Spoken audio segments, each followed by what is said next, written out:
navigator ever! I know you will. I thought it was finally over, until I heard the whisper of the void.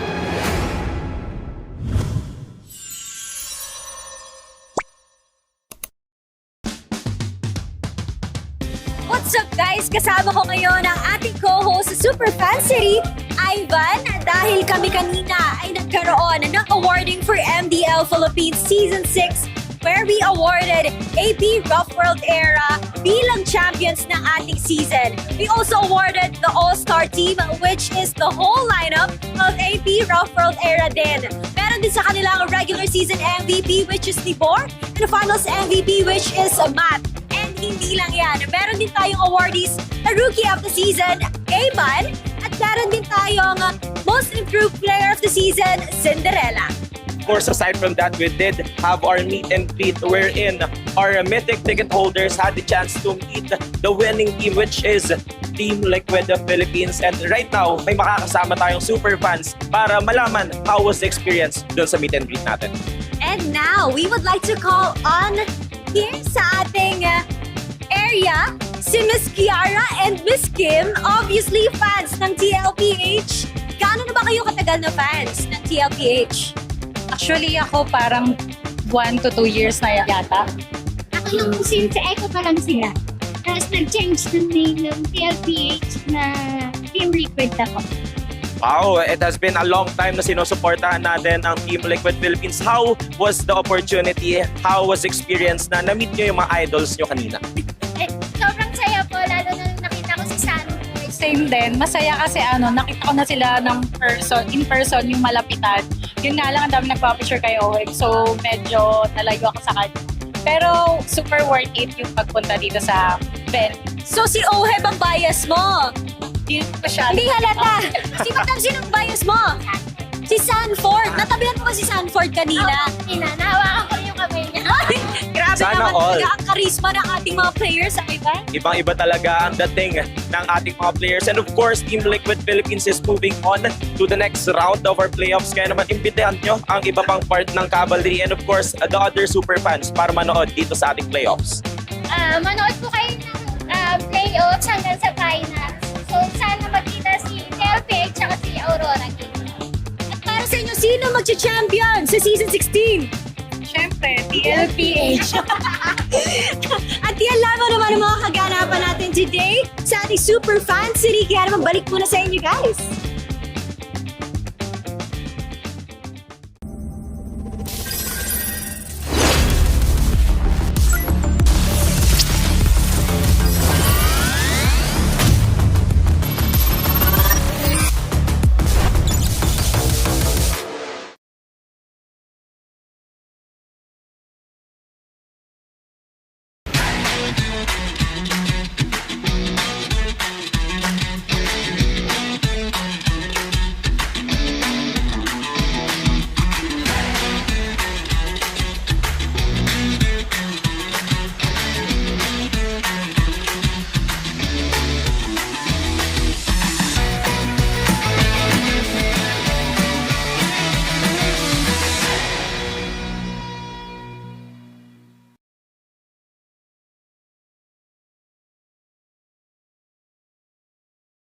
Di abot ang data! Defeat.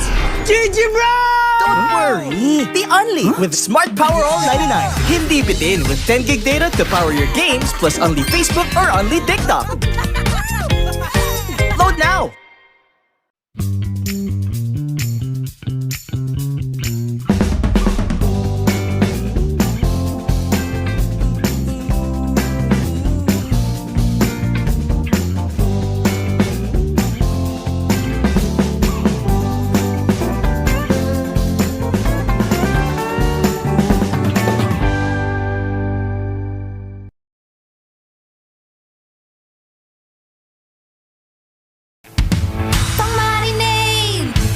Isa, Pampasarap. ang daming ititimpla!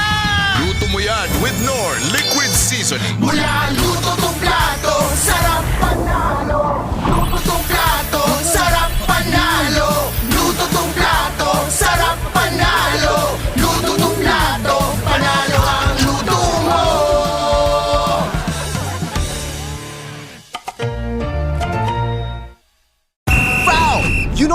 scalp can get up to 5 times more dandruff? Get triple anti-dandruff power. Supercharged with Clear. Hey, you, did you know men have 1.4 times weaker scalp? Get a shampoo that's 100% made for men. Supercharged with Clear. Enemy alert. Your scalp gets 1.5 times greasier, causing dandruff. Get triple anti-dandruff power. Supercharged with Clear. Stop and pull over. Your scalp gets 1.5 times sweatier. For cooling power. Supercharged with Clear.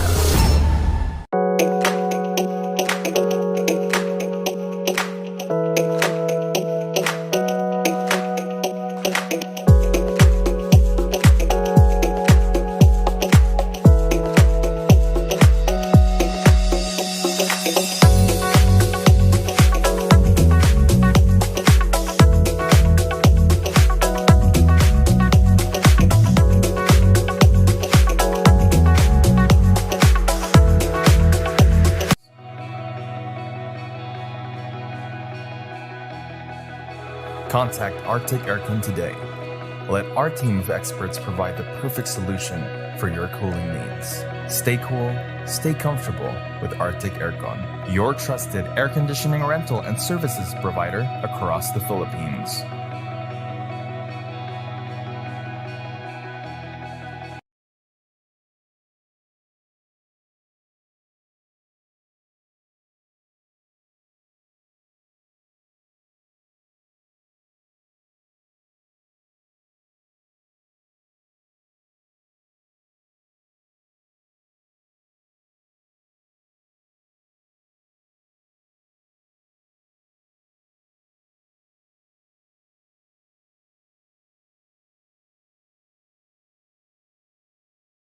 Pinaka-inaantay na selebrasyon! Excited na si Bibi!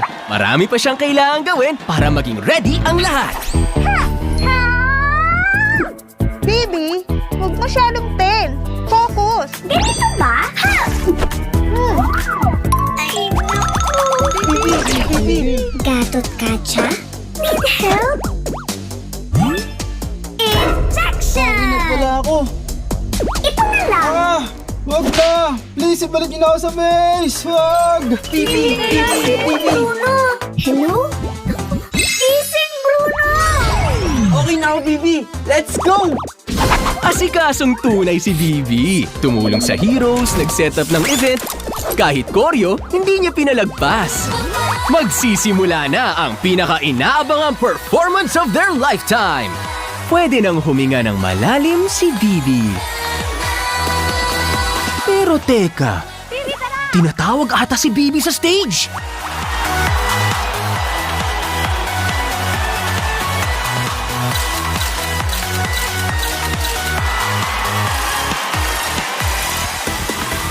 Todo kilig, todo bigay, todo ang saya ni Bibi. Dahil sa pagkakataong ito, si Bibi naman ang bumida. Nice to meet you!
Face the golden sun and repping for the 3 stars. Look at us to the top, no ifs, no buts. Winning any game para to sa PINDS.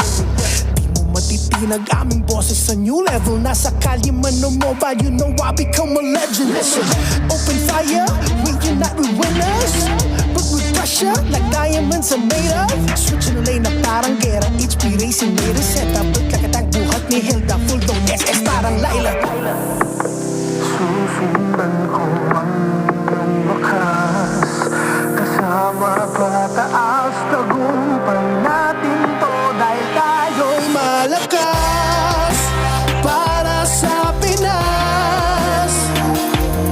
Nasa amin ang alas, hindi to atas. Kinikilala sa taas kasi kami ang malakas para sa Pinas.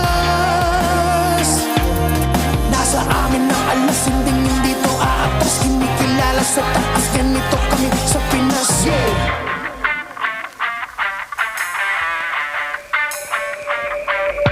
Laging MVP, no surrender, no retreat. Pag nagsama-sama, just imagine what we can achieve. Laging MVP, no surrender, no retreat. Giving 100 on my all, cause we just cannot be defeated. We are unstoppable, immune and invulnerable. Ready ang equipment, lahat frozen, mala, crowd control. Pakita on the jab, east to the southeast. Taas ang matawag, proud and loud, cause every enemy we devour. Susundan ko ang iyong wakas. Kasama pataas, tagumpay natin to. Dahil tayo'y malakas para sa Pinas. Nasa amin ang alas, hindi to atas. Kinikilala sa taas kasi kami ang malakas para sa Pinas. Nasa amin ang alas, hindi to atas. Kinikilala sa taas, ganito kami sa Pinas. Yeah. Malakas, Pinas, malakas. Kahit anong tumas. Malakas, Pilipinas, malakas, Face the golden sun and repping for the 3 stars.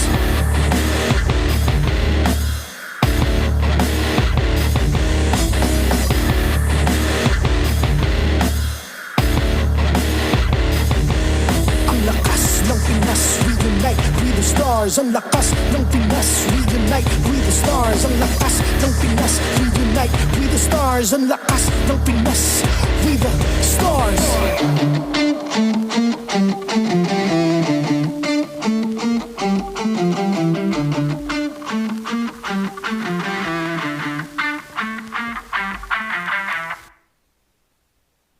The 16th season of the MPL Philippines is brought to you by the following sponsors. Infinix GT30, the power behind every madlang gamer. Smart, the simply reliable telco partner of the MPL. Victories you can count on. BPI, the official bank partner of the MPL Philippines. Mas epic na bukas, buksan sa BPI.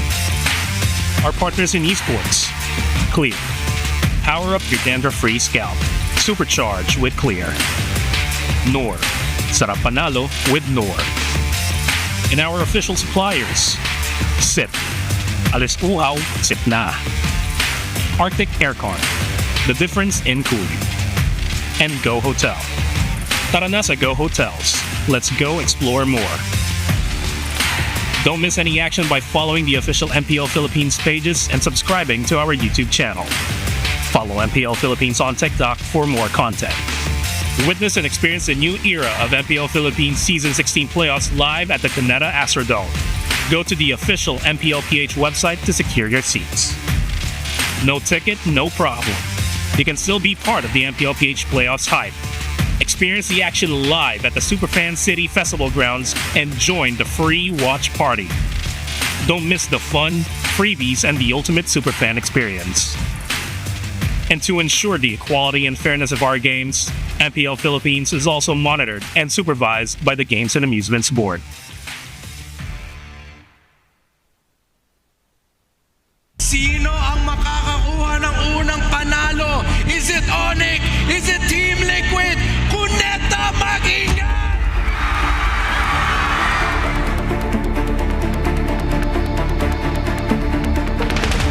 Sisimulan na natin ang araw sa laban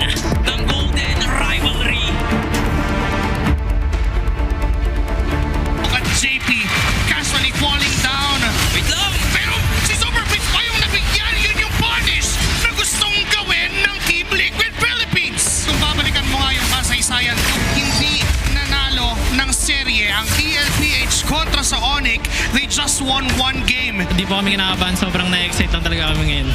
5 laban sa 3, may Lord pa silang daladala. Ay, double ba? Makatok sa basit, kunti-kunti ng sinisira. Team Liquid Philippines ang makakaunang hakbang. This is a very scary gamble para sa ating Philippines. Sa pagpapatuloy ng Golden Rivalry, pagtutuloy-tuloy din ba ang init at confidence ng Team Liquid PH? Wait lang ha? Simple mula sa Oni kasi saan mo nang gusto nila na full na yung Dragon 4 pero makakatakas pa kami ng fight play and a Dragon Tail combo. Takot biglang dumating ang tropa ng Team Liquid Philippines. Not the Dragon, not Sanford. Point for the cavalry. Paano kaya mahanap dito ng Onyx yung kanilang pagbawi against sa rumaragasang stampede ng cavalry?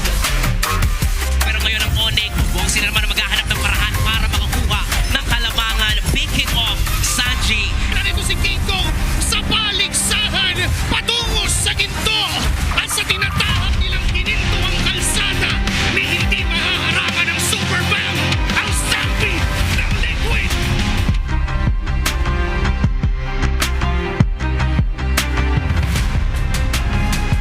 Game number 1 para dito sa dalawang koponan na kung saan para sa Aurora gusto nilang patunayan kung bakit sila ang top seed. Samantalang sa TNC, the challenger mindset. Blue bias kayo sa aming lupain pero mukhang sa mismo papatumbahin kaya naman Aurora. Sila ang unang magsuside at magliliwanag. Dito sa Black Dragon Force, ito aming kanyang gusto unahin pero may ayaw mapit in play. Pang counter engage. Ito'y marilawan rin. Pero tumatawag lang ang tropa ng TNC. Sa tali, sa pot. Ang game number 1 para tuluyang patayin ng apoy. Base ay tuloy pa rin na binabanatan ng Aurora. Tutong pa si Benny. Tutong pa pa isa-isa. Muling magliliwanag ang Aurora. We're heading to a game number 5.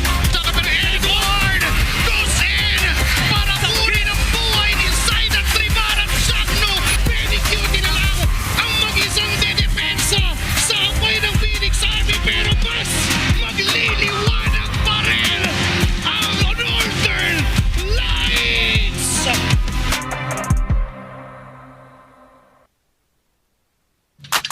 We have made it to the halfway mark of the playoffs. I'm your host, Almira Tang, and I'm just as excited as you are to witness history unfold in the MPL arena. We've got epic rivalry between Aurora Gaming and Team Liquid Philippines in the upper bracket and a battle of survival between TNC Pro Team and Onyx Philippines in the lower bracket. One will secure their grand finals appearance and an M7 slot, while another will be eliminated. Kaya naman, handa na ba kayo maging saksi sa aksyon? Welcome to MPL Philippines Season 16, the playoffs!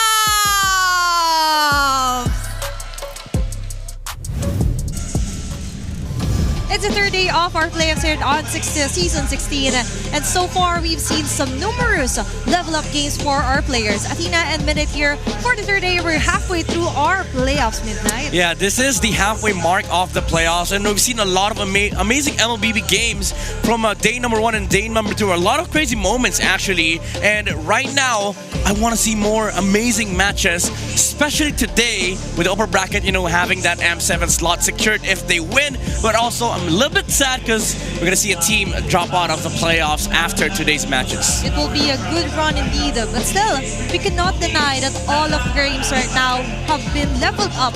Like level up your game with BPI by Vibe by BPI. If you download and sign up for Vibe, you'll get 50 raffle entries. Last month, actually, 200 lucky winners receive 1,250 MLBB diamonds each. That is a lot of diamonds indeed. And this month, we've raised the amount for you to potentially win. By the way, 50,000 diamonds. All you need to do is download and sign up for Vibe now. Begin an epic tomorrow with Vibe by BPI. That's so much diamonds.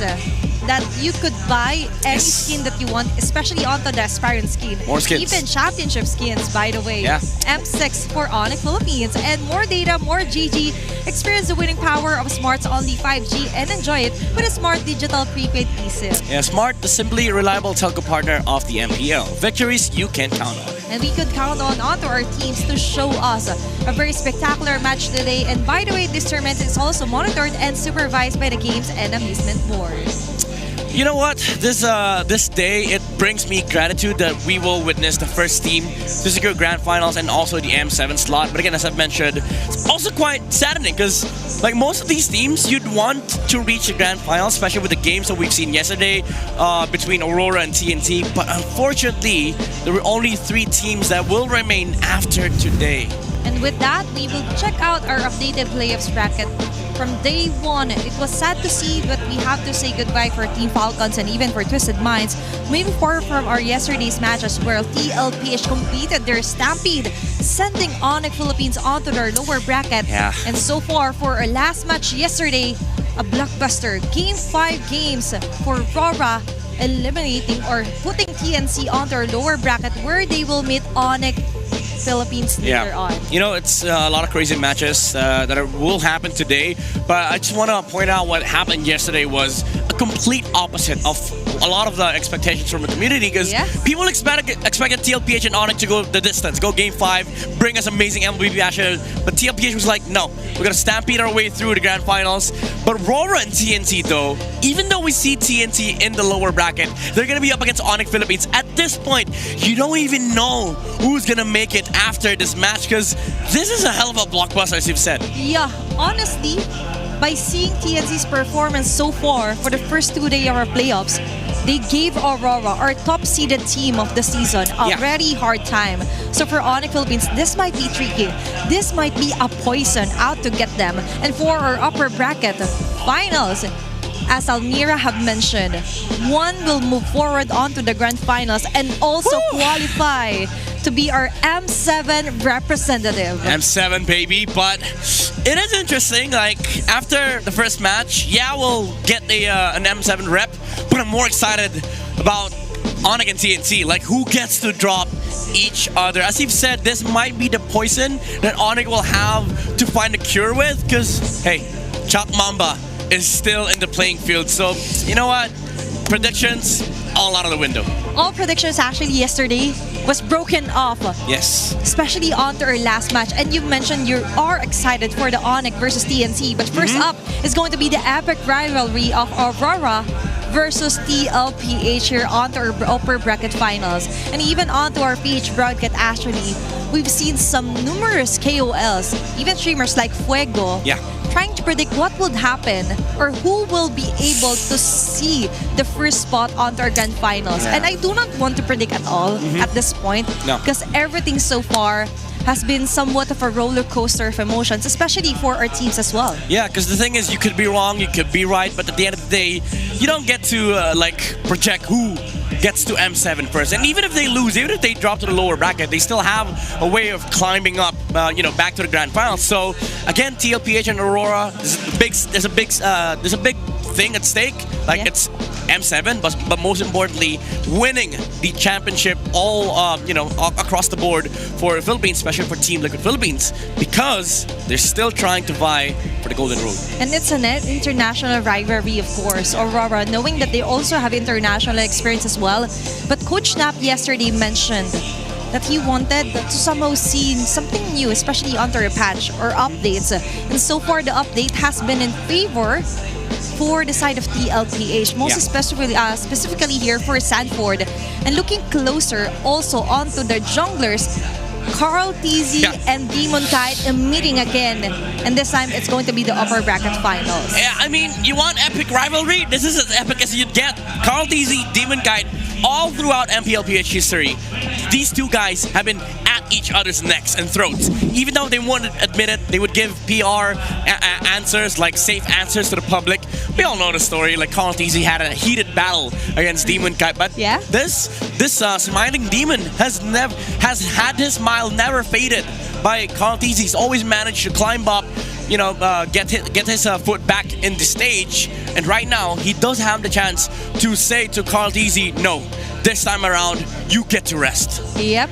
Even before the PR trained era of our players, actually, even Carl Tizzy and Demon Guide said some spicy things. Yep. But speaking of, very spicy start here for AURORA in the playoffs. Looking closer, since season 14, they are just getting higher and higher in terms of their finish. And now for season 16 so far is their highest with a 13-1 match win-loss. Yeah, that's the thing about AURORA. Like, even the community has mentioned that time and time again, AURORA's just progressed and continued to improve. Even though last season, they did fell short in the playoffs. That's where the inconsistent thing got to them. I think the key with this team is that they're just strong all together. And the beauty of AURORA in the season is that these players have bonded with each other. We have Light, Demon Guide, Light also bonding with Dominic Guide. And even in day one, we saw Yue having close relationships with Light. And I think that's the key. Like, they were a strong team fundamentally, but what was lacking was a solid foundation, the chemistry.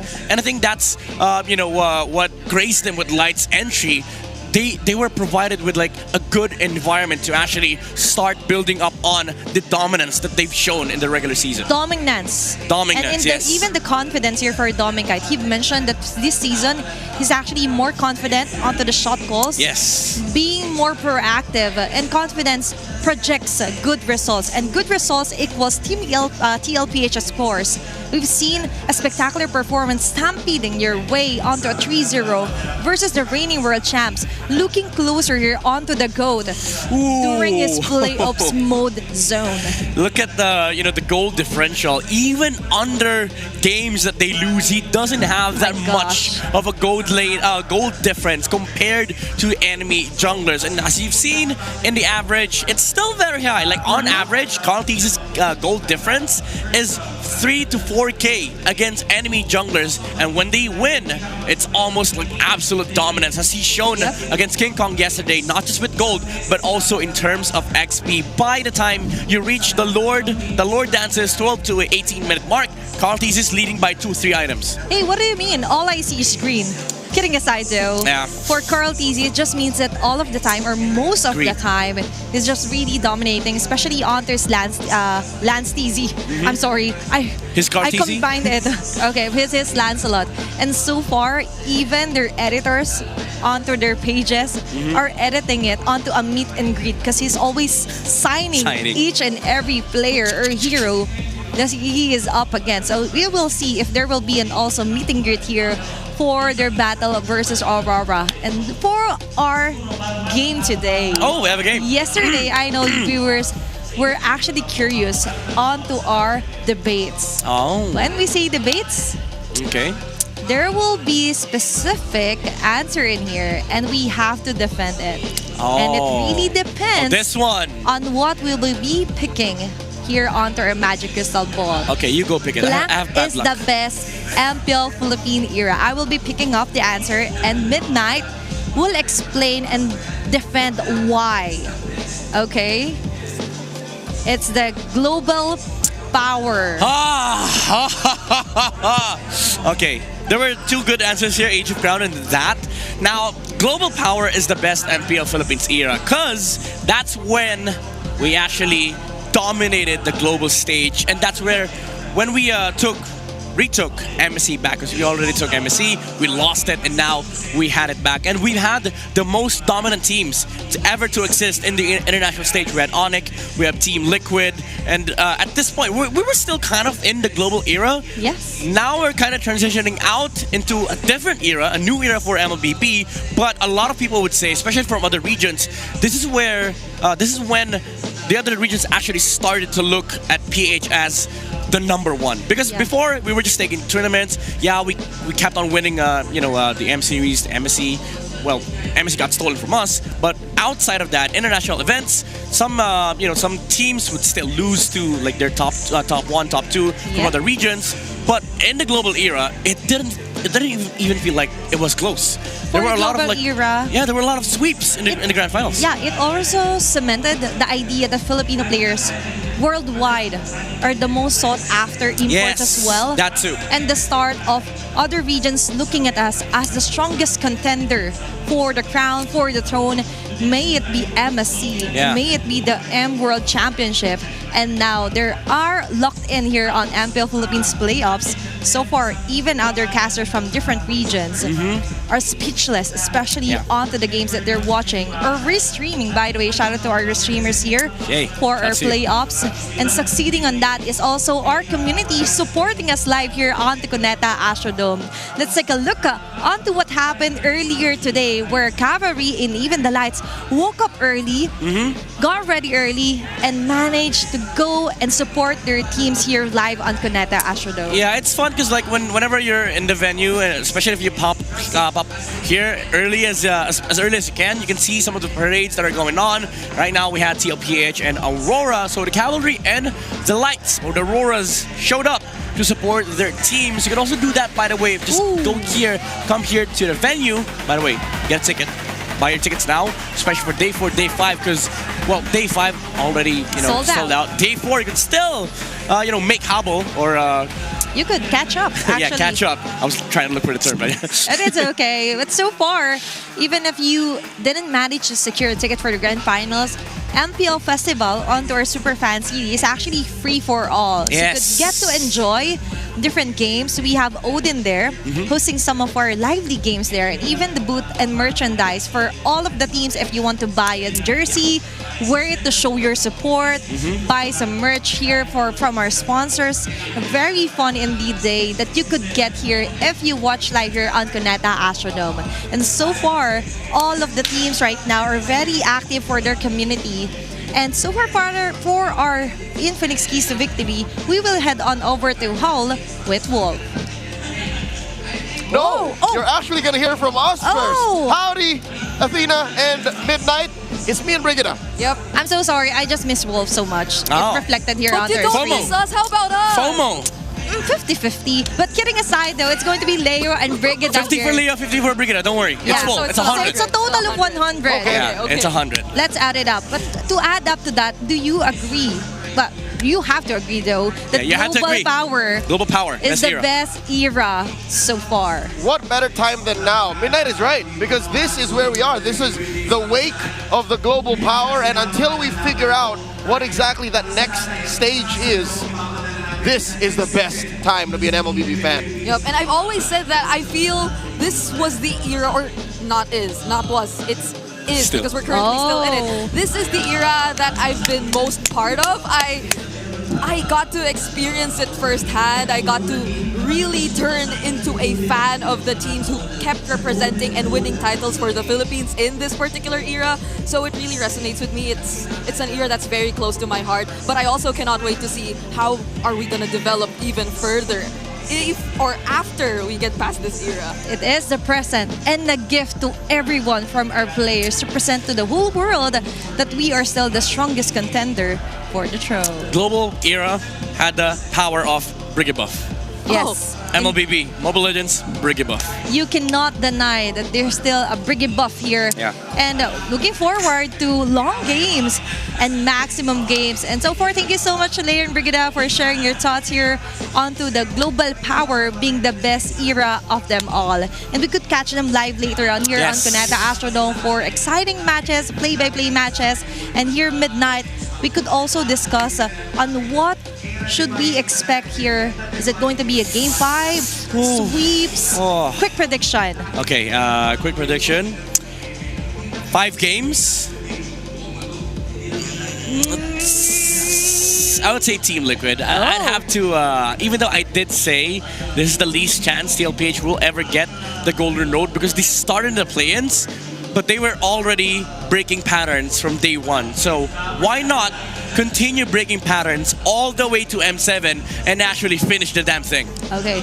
Midnight 2025. Yes, finish the damn thing. It's too long to go there. Finish the damn thing. That's the code. Even if others have mentioned that it could be a sweep, for me, I do believe that it's going to be a long game number 5 series. It is. Max out game number 5 for our first match. A lot is at stake. Aside from being the grand finals M7 representative, so players and even the coaches are looking forward for this one, and even our viewers here live are actually getting ready. Yeah. Some are actually already riding M7 representative. May it be the Lights Auroras or even the Cavalry are getting their banners ready. Yeah, I mean, even with us, like we're already preparing to kind of make the narrative switch from MPL to M7, because at the end of the day, it is an important aspect of winning an MPL. You get to go to an international stage and represent your country.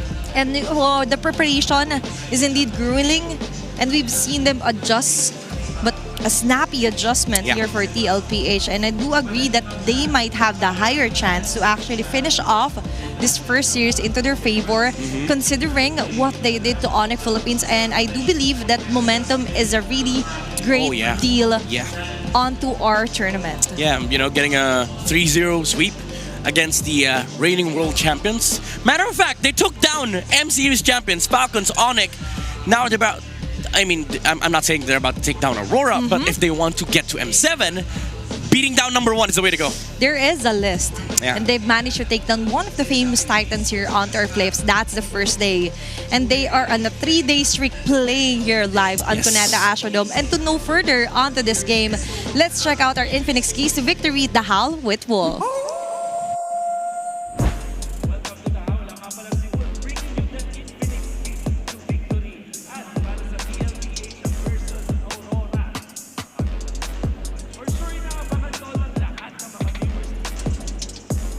For sure, inaabangan ito na lahat ng mga viewers natin. Pasensya na mga ibit. Alam ko gusto nyo marinig ang Infinix Keys to Victory. Siyempre, dito lang yan sa Dahal. It's TLPH versus Aurora. Para naman sa TLPH, hindi naman to mahirap para sa kanila. Well, it will be a difficult challenge for sure, pero hindi na bago sa kanila mapunta dito sa spot na to kung saan isa na lang ay magi-international na sa kanila. Ang katapat nga lang nila is Aurora, which is para naman sa Aurora, kailangan nilang i-deny yung first turtle mula sa TLPH. This is also not the first time na natakil natin yung first turtle strength ng side ng TLPH. And para sa Aurora, isa rin to sa mga strengths din naman nila in the early game. So, abangan natin laban na to kasi for sure, magkakaroon tayo ng matinding bakbakan sa first turtle fight. Ang kailangan din gawin dito ng Aurora ay pigilan itong si Sanford, the apex predator. It is we cannot deny, napakalakas si Sanford in the previous games, the previous series, lalo na pag nahawakan niya yung signature na Yushong from eras back pa. Ngayon ay binabalik natin sa current era na meron tayo with Sanford being very dangerous with his XP lane hero. Nakatahi din naman yung pagiging malakas ni Sanford sa XP lane dun sa first turtle strike din naman ng TLPH na kailangang i-deny ngayon ng Aurora. Now for Team Liquid Philippines, kailangan nilang i-watch out yung CC priority. So, ano nga ba yung napansin natin dito sa CC priority ng side ng Aurora? When it comes to the draft, inuuna nilang piliin ng CC. And it's mainly because pwede na nilang i-flex to. I gotta say, mas gusto ko pa rin makita si Domen kahit sa mga marksman. Pero dahil meron silang opportunity na i-flex yung CC, nagkakaroon ng mas maluwag na drafting para sa Aurora. Kaya naman, pag pinarioritize na yung CC, hindi mo alam kung ano nga ba eventually yung strat na gustong gawin ng Aurora. Gagawa ba sila ba ng funnel strategy? Makuha ba sila ng marksman? Kukuha ba sila ng double fighter? Ipa-funnel ba nila yung late game scaling doon kay Yue? Ganun ka flexible ang Aurora kapag na-prioritize nila yung CC. Ito yung kailangan watch out ng TLPH. Also, kailangan nilang puwersay ng Aurora na mag-double fighter. Kakasabi ko lang na mas gusto kong makita si Doming Kite doon sa mga marksman. And I'm not saying na mahina siya kapag double fighter setup para sa Aurora. Pero, it is also noticeable na when it comes to the stats, hindi ganun kaganda para sa Aurora compared to other teams. At syempre, ako naman gusto kong makita ng marksman versus marksman battle between Oheb and Doming Kite. Pagalingan talaga mula sa lane hanggang sa dulo kung paano magbuhat ng laro para maabot ang kanilang mga victories. And for you guys, you can experience victory with the Infinix GT30 with GT triggers and MLBB certified 120 FPS. Enjoy ultra smooth gameplay and outplay the rest. It is Team Liquid Philippines mula sa third seed and Aurora na hanggang ngayon ay nananalo pa rin 14-win streak. Para sa Aurora, kaya bang basagin yan ng Team Liquid Philippines? Panoorin natin ang ating mga teams. Let's welcome TLPH and Aurora.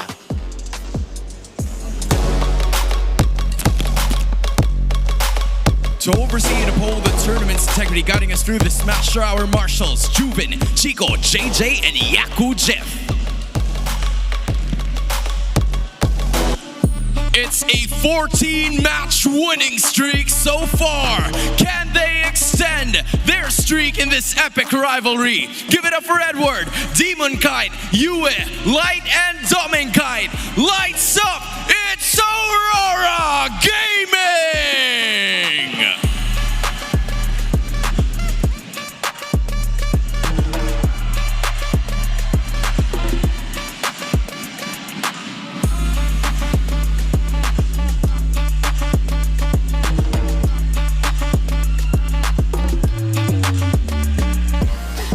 Standing in their way is the Cavalry. Can they continue their stampede in the playoffs? It's Sanford, Carl Teasy, Sanji, JP, and Oheb. Make way for Team Liquid Philippines!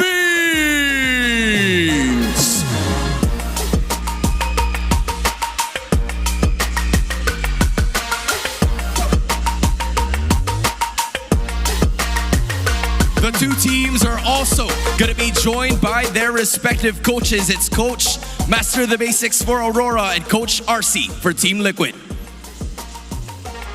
Aurora's Cavalry ticket to M7, make some noise!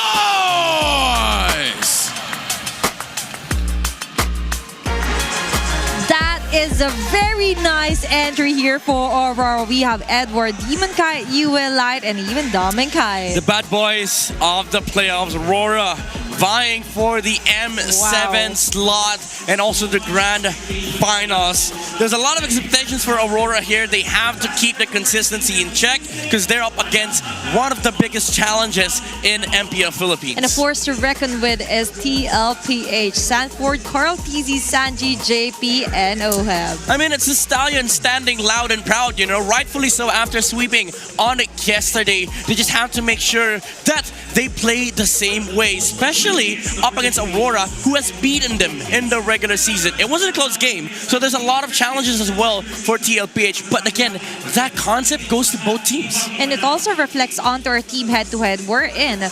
Most of these facts are actually onto the side of Aurora. Yeah, I mean, objective-wise, you could definitely say that Aurora, they have the better control. But in terms of primal instincts, TLPH just have that down. Even though kill participation does still favor Aurora, the amount of first bloods that TLPH has accumulated all throughout the regular season is a shine that, again, part of that keys to victory. The first turtle, that's gonna be the the turning point for these two teams. I love how you mentioned primal instinct for TLPH. And remember, for one of the infinite keys to victory for Aurora, Wolf have mentioned cage the predator. They gotta, the Alice's, the Lapu Lapu, the Yuzongs.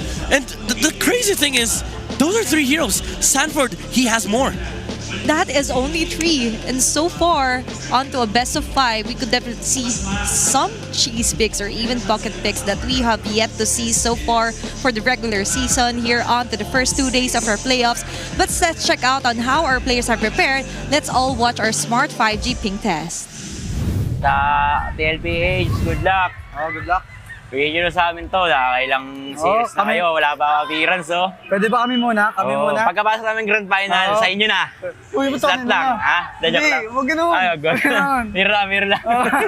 Slot lang. Slot lang. Kami muna, mamaya. Saka sa mga fans na nanonood, thank you sa laging suporta at pagpunta din sa venue. Rinig namin lahat ng sigaw nyo.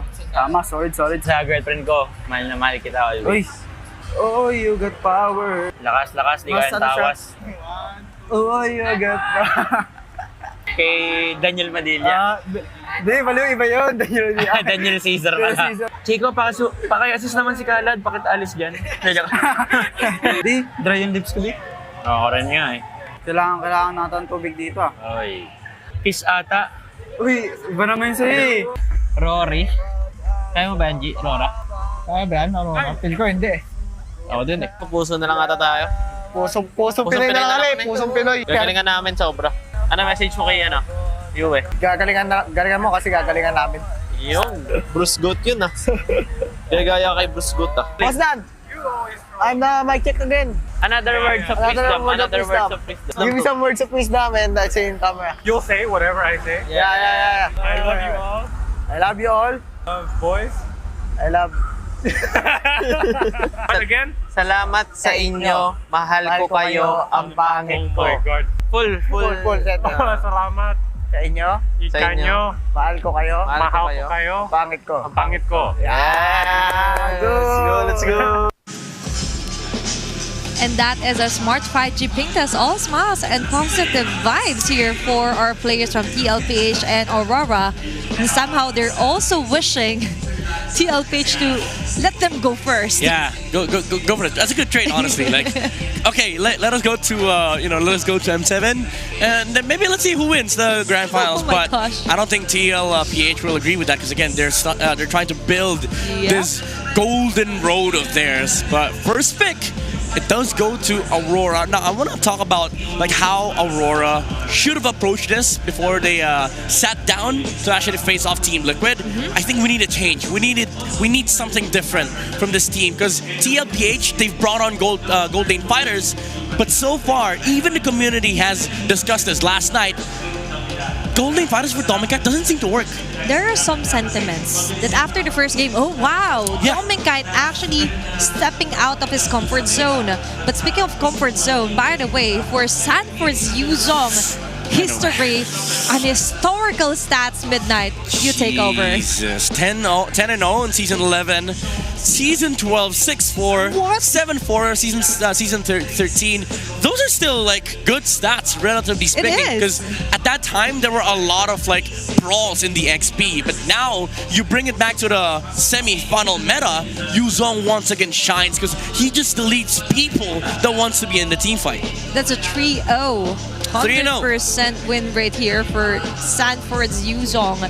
And the moment that this was actually picked for a first day, I was like, oh my gosh, Sanford is in the zone. Yeah. He is zoned in onto getting the throne. Yeah, if I'm not mistaken, he is number 1 Yuzong in Philippines, in MPL PH. Number 1 in kills too. So this is really the apex predator, but that's Yuzong.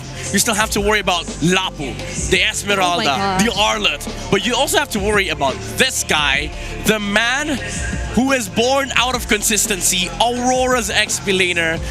You know, the accolades, they speak for themselves. That's why he's, Legend Zero. He has a lot of achievements under his belt. But I gotta talk about what happened yesterday. Even after facing the pressure of trying to beat TNT and proceed to the upper bracket finals, last game he had to sell his items and still play the game for the next 3 minutes. That was a really hot sentiment on why he did that. But thankfully there was an interview. Even VWise have actually messaged him after that game on what happened. Yeah, like what happened? And for me, it's important that he took accountability and explained it well. Yeah. That, to be honest, he thought that was an endable matchup, that was an endable clash. But so far, that was a really, really scary tactic and decision that he made. Yeah, that's why he is Mr. Consistent. The amount of composure that this guy has, even if you block him in draft, you block him in game, you make his game miserable, he shows up. That's the thing about AURORA's XP lane. He is the pillar, he is the stability, the stable player of this lineup. Even in real life, actually. Yeah, even in real life. He's very chill. His grandma, actually, Lola Lucy, for the first time, actually watched live here on MPL Arena. He's a little pillar. Even outside the game, he's a shining protector. He's a guardian. He sets up his family for a better future, a better setup indeed. And we've seen a better setup here for Demon Kite as well yesterday. He's smiling. Very good performance. The smiling Demon is smiling yet again. Yeah, he's smiling. I mean, as much as I'd love to say the last Raider, Light kind of broke that deal for us because he went back. So there's still Raiders. The final two. Yeah, the final two. The last 2 Raiders of AURORA. But this isn't the last raid. They still have 2 raids left because upper and lower bracket is still waiting. If they win against TLPH, I mean, that's probably the last raid. But for M7, at least they secured that slot already. But for TLPH, this is a very comfortable spot for them to be in. Again, momentum is everything in playoffs, and you just swept Onyx Philippines. They wiped the floor against the Super Family, and I think the pressure and the burden of change is upon Aurora, upon Light and Demon Kite, even Doming Kite might as well. Because the thing is, we've seen Aurora like utilize their strategy, their gameplay, the fundamental MLBB approach, the almost perfect MLBB. But we've seen that being broken so many times now, even in their last match against TNC, as we saw close games. And the thing is, Aurora were having so many troubles even yesterday. And against TLPH, who is going to be able to break your early game, who will depend on their mechanics to initiate fights, and will, execute chaotic breakdowns, I think Aurora has to really deep dive on how they wanted to approach this game. Maybe focus on you're setting up for the marksman on Doming Kite, and even consider pulling out utility junglers against Carl TZ. It's all about filling up the small cracks for Aurora. Because TLPH is the kind of team that once they see even the slightest of a hole, they could make it onto a window or even a door, an opportunity for them to attack you head on. And for me, some of the concerns is actually, if ever, this is just one of the scenarios that could happen today. If TLPH goes to the lower bracket, they might be playing for the first to the 5th day. All days here onto the playoffs. So stamina is also a question here in endurance for TLPH. But we will be heading over for our first bracket phase onto our upper bracket finals. It's going to be Aurora onto the blue side and right side here for TLPH. And let's take a look onto what our map will be for the first game. Flying Clouds? Okay. Hispanic Rivers. A little bit neutral, but Lord Dances and Turtle Dances will be important for these two teams. Matter of fact, Aurora's only lost once in this map. And Liquid, they have I would say, I don't mind, I don't really care. Stat line 3-3, 50% win rate. But it does matter in this match. And Aurora first bans Yuzong, full respect, caging the hero pool of Sanford. And that's it. Even for Coach RC, sorry, Midnight, I just have to quote it. The CC ban as well. Yeah. Actually, Coach Wolf specifically highlighted, watch out for the CC priority, so why not just ban it all together? And even the Lunox actually for Aurora has been removed. Yeah, they're hitting a lot of stones here for TLPH. They removed Doming's best gold lane and also the flex route of the gold lane fighter. Now, if you wanna go to gold lane fighter route, there's only the Rubies, the Esmeraldas, Banes, but Aurora's only shown to use Ruby. But they haven't really performed with it. Even with the first match that they played Ruby with, Doming Kite, it lost against Team Falcons. And now, Aurora, they don't want to let Carl TZ get his hands on the Lancelot, but Yi Sun Shin is still up for taking, might consider picking it now. They don't want to reserve it for Red 3. And then, Gatot Kacha, this is a very stable draft for TLPH. For Aurora, though, might want to consider getting the Kimi for Yue as early as now, and then potentially a marksman, something like a Granger. They should. Or Uranus/Alice, honestly. Because honestly, for Doming Kite, we've mentioned his heroes onto this match. He's more on the 50-50 when it comes to the fighter coordinator. So you would want to set him up onto a hero he's more comfortable with. And a high loss here for Aurora to finish off their first phase of the draft. This is peak Aurora week 3. This was what they used to do. Like, get jungle, and if they need to get gold for Doming Kite and then pair it up with a Hylos. This shuts down the YSS for TLPH, but Sanford gets his hands on the Arlo. This is going to be a good pick because now they will be able to block off XP laners that can deal with the Arlo, such as the Alice, Uranus. They don't even have to worry about Lapu Lapu, honestly. And this is honestly a very good draft here for Coach RC, considering that even though you've revealed your XP and roam as early as the first phase, but it's alright. And even banning out the Alice here, just so they could ensure that no one will be so flexible here onto the map to retain their position. Yeah, it doesn't matter because now they can just remove some of the problems for Sanford, make him very viable in the turtle fights. And now Aurora shutting down gold lane fighters, but I don't think they have enough. Because honestly, TLPH, now that this Arlet's lane is secured, they could just get whatever Oheb wants, like the Esmeralda. If he wants to go the marksman route, he can go for the Obsidia, last pick. They are red side, so that is a definite possibility. So many options still here for OM. Even the Cho Gold. Cho Gold, yeah, indeed. We've been seeing that here onto our playoffs. And for Aurora, I would love to see them bound the Kimi. Because if ever they would go for a route of a fighter for Oheb, the Kimi is still an option here for Sanji. But we cannot forget the Forza, of course, being banned out here for game number 1. Yeah, now Sanji, he has a lot of options here. Farza was the best. I wouldn't even consider it like best because there was a Hylos in the game. So maybe now you think about heroes like Eve, Kagura, well, Lunox has been banned out. Even Valentina is okay here because you do get that Glorious Pathway steal, which is going to be good with the Katakacha AOG. So that will be a good combo. If they want Oheb last pick, Valentina's a good red 4. Oh, or maybe the Eve. Yeah, Eve or Val. Yeah, for the pokes around here for the early game. But for TLPH, they might actually go for an Oheb hero this early. Oh! No, Wow. it's going to be a Wow. Selena. Okay. Okay, there's option E. Go for the Selena here Yeah. for Sanji. This is the TLPH normal picks. We don't care about meta picks. We care more about our signature heroes. In TLPH, I think this does accelerate their game from from the very first turtle, because now Carl TZ has a choice whether he wants to contest turtle or not. They have side lane pressure and also the acceleration of farming speed for the Yi Sun-shin, because now you have the traps, you have the you can even get Season Hunter on Sanji just to boost the farm of Carl TZ. So now Aurora, he does get his hands on the Lapu Lapu, and then Kimi or Navaria, Selena Navaria. This is what they used to run against Onyx Philippines. They keep matching the Selena with the Navaria. Yeah, and considering the map is the expanding rivers, they would want somehow to catch more vision when it comes to the objective game here for TLPH. And now all that's left is going to be a hero here for OF. Any predictions on this one, Midnight? Esme or Bane. I think Esme or Bane is good here. They don't really mind playing into the pokes of the Navaria, especially those two heroes have heals. Dragon is ready anytime.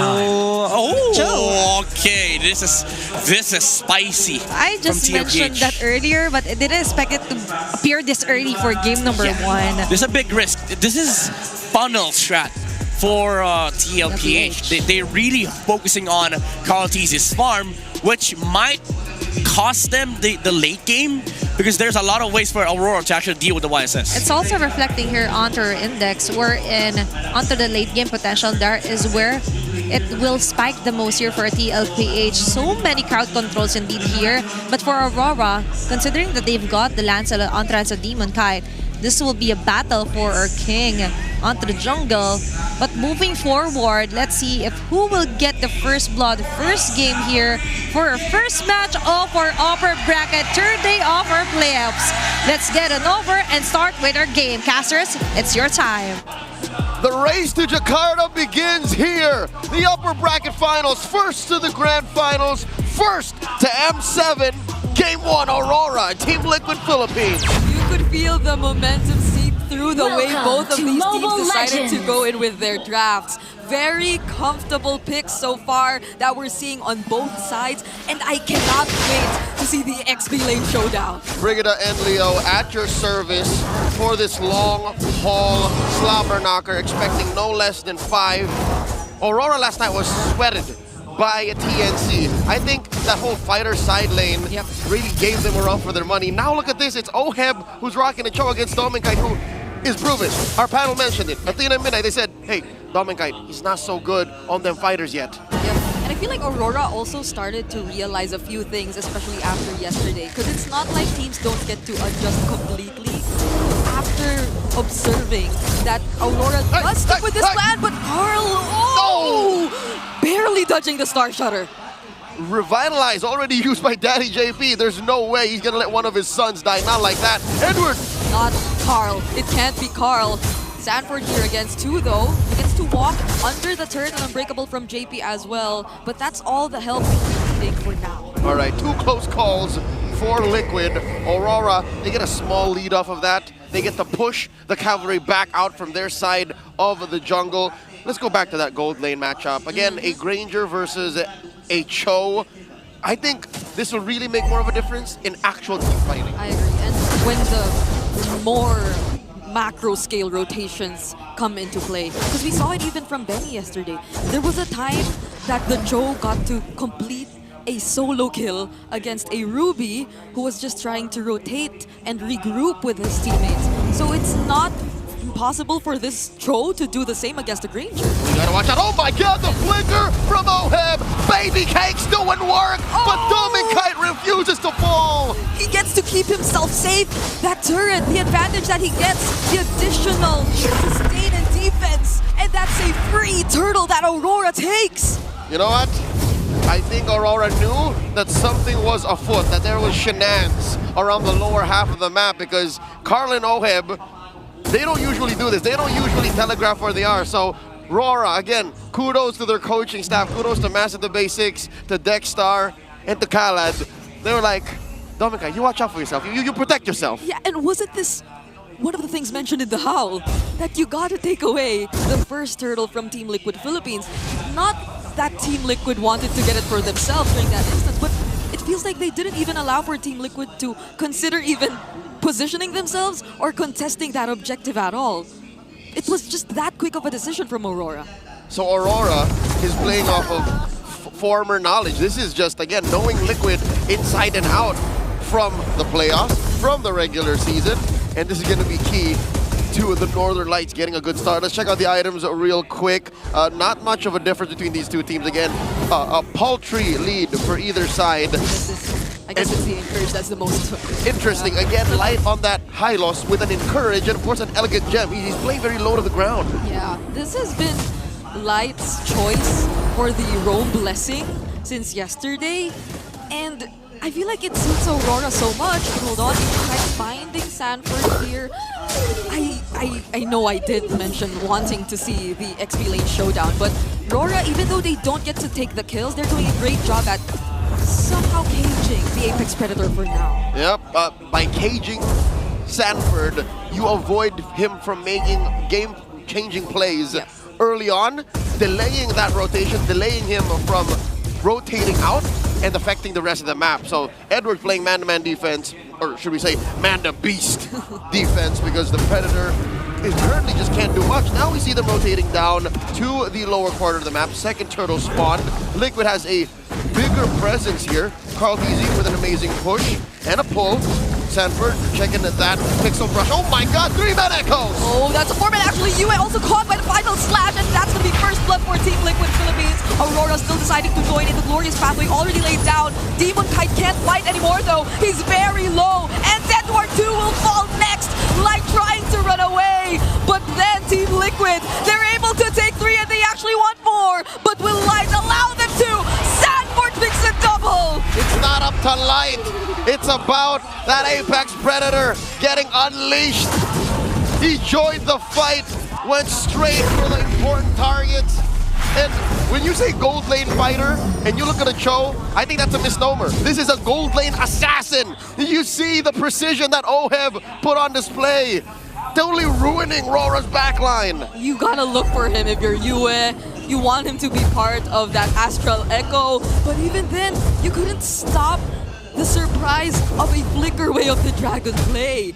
You can't entirely avoid that, especially if Oheb's just really keen on looking for the right targets. And just as we mentioned, the Apex Predator being caged, at that moment he just felt unleashed. No, he caged all.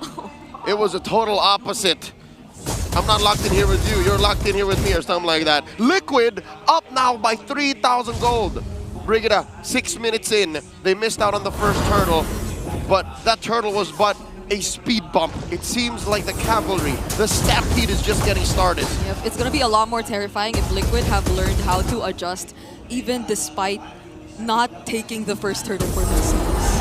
Because I feel like that's a major thing. God. But JP already using the Revitalize, only fighting up against Light at this point though, so they won't necessarily be taking any kills from there. He's fine. This is what JP is built to do. He's a trailblazer. Checking how deep the rest of Liquid can dive in. The bottom lane though, this is definitely the recovery lane. It's totally in shambles. Again, 6.5 minutes in, I don't think Dominkite expected to be this far out I'm pretty sure he still expected that tier 1 to be there until he built maybe his 3rd item. But now, what's he at even? Maybe he's on his winter, his Hunter Strike, and then maybe on the way to the Sky Piercer. Like, that is best case scenario for a Granger that was pushed out of his lane this early. But at the very least, he hasn't died just yet. And it's not like we don't see him suddenly pick up some maniacs every now and then when Aurora actually find that one big team fight. So that could be a possibility for them, but a 2-man final slash forcing Demon Kite to move away. KarlTzy has the turtle ult himself, but not for now. That's another way of the dragon onto Demon Kite. What a perfect pickoff for Team Liquid Philippines. Edward coming in with the bravest fighter. Everyone getting hit hard via the help of that Echoes, but they're struggling to find the follow-through. Now Light might go down next, but Sanford has all his eyes set on Demon Kite. He picks up Light for now. Demon Kite runs away, but Edward will be the trade. The juice ain't worth the squeeze. Aurora are struggling to set up an amazing combo wombo across the big 5v5s, but they just can't make it work. Too much of a disruptor Liquid's picks are. The way the dragon, the final slash out, even that rogue arrow from Sanji ruins everything Aurora's trying to set up. Because you could see Light. You could see Light trying to find a way to the key members of Team Liquid Philippines. He actually got to stand in front of KarlTzy. But that's the thing, he was all alone because of, again, the amount of disruption that's in Team Liquid's lineup. And that's why the setup seems so slow. That's why even when you think Aurora should have started take 1, 2, 3 down from Liquid, you're like, how do you do that when 2 have already died on your side? Aurora are down 5k gold. The stats say Demon Kite is down 5 minutes away from reaching level 15 away from KarlTzy, and Karl hasn't even gotten kills. He's just been farming like a madman. Yep, and he's already 2k up ahead of Demon Kite. This is a very unusual scenario that we're seeing right now where Demon Kite's behind in terms of levels, in terms of gold, and he's not able to keep up entirely. I mean, that's a 3-level gold lead we're seeing in the hands of KarlTzy. Gold and EXP, it's miserable. But these 2 mid laners, let's talk about this real quick. Astro Recall into the Star Shatter versus the Abyssal Arrow. Better hit rates on Yue. But what does it mean? Oh my god, the Purified has stopped! The final slash is Sanford! Gets shut down, the Hunter becomes the hunted. And now, AOG back! That's the first stack that they get on his Sky Piercer. Will they continue this fight though? Because they already lost 2. And that's right before this Lord actually spawned, Leo. So 3v5. Liquid, for the first time in a while, have to consider we have less bodies on the floor. Sanji throwing out an arrow. What? Light's already half HP with just that single combo. And now that's making things a bit awkward for Aurora. But they're still deciding to blitz the Lord. KarlTzy trying to make his way. He has to deal with Edward first. OM looking for a target. And it's going to be Light instead. But on the other side of the map, KarlTzy finding Edward. And Sanji has a double kill. Oh my god! KarlTzy and Sanji! What a chase from the cavalry! Nothing comes for free. A stampede in the wake of a stolen Lord. Aurora, highway robbery up against Liquid when they were down 5,000 gold. Liquid with a punish. What Lord? That Lord's gone. Team Liquid Philippines.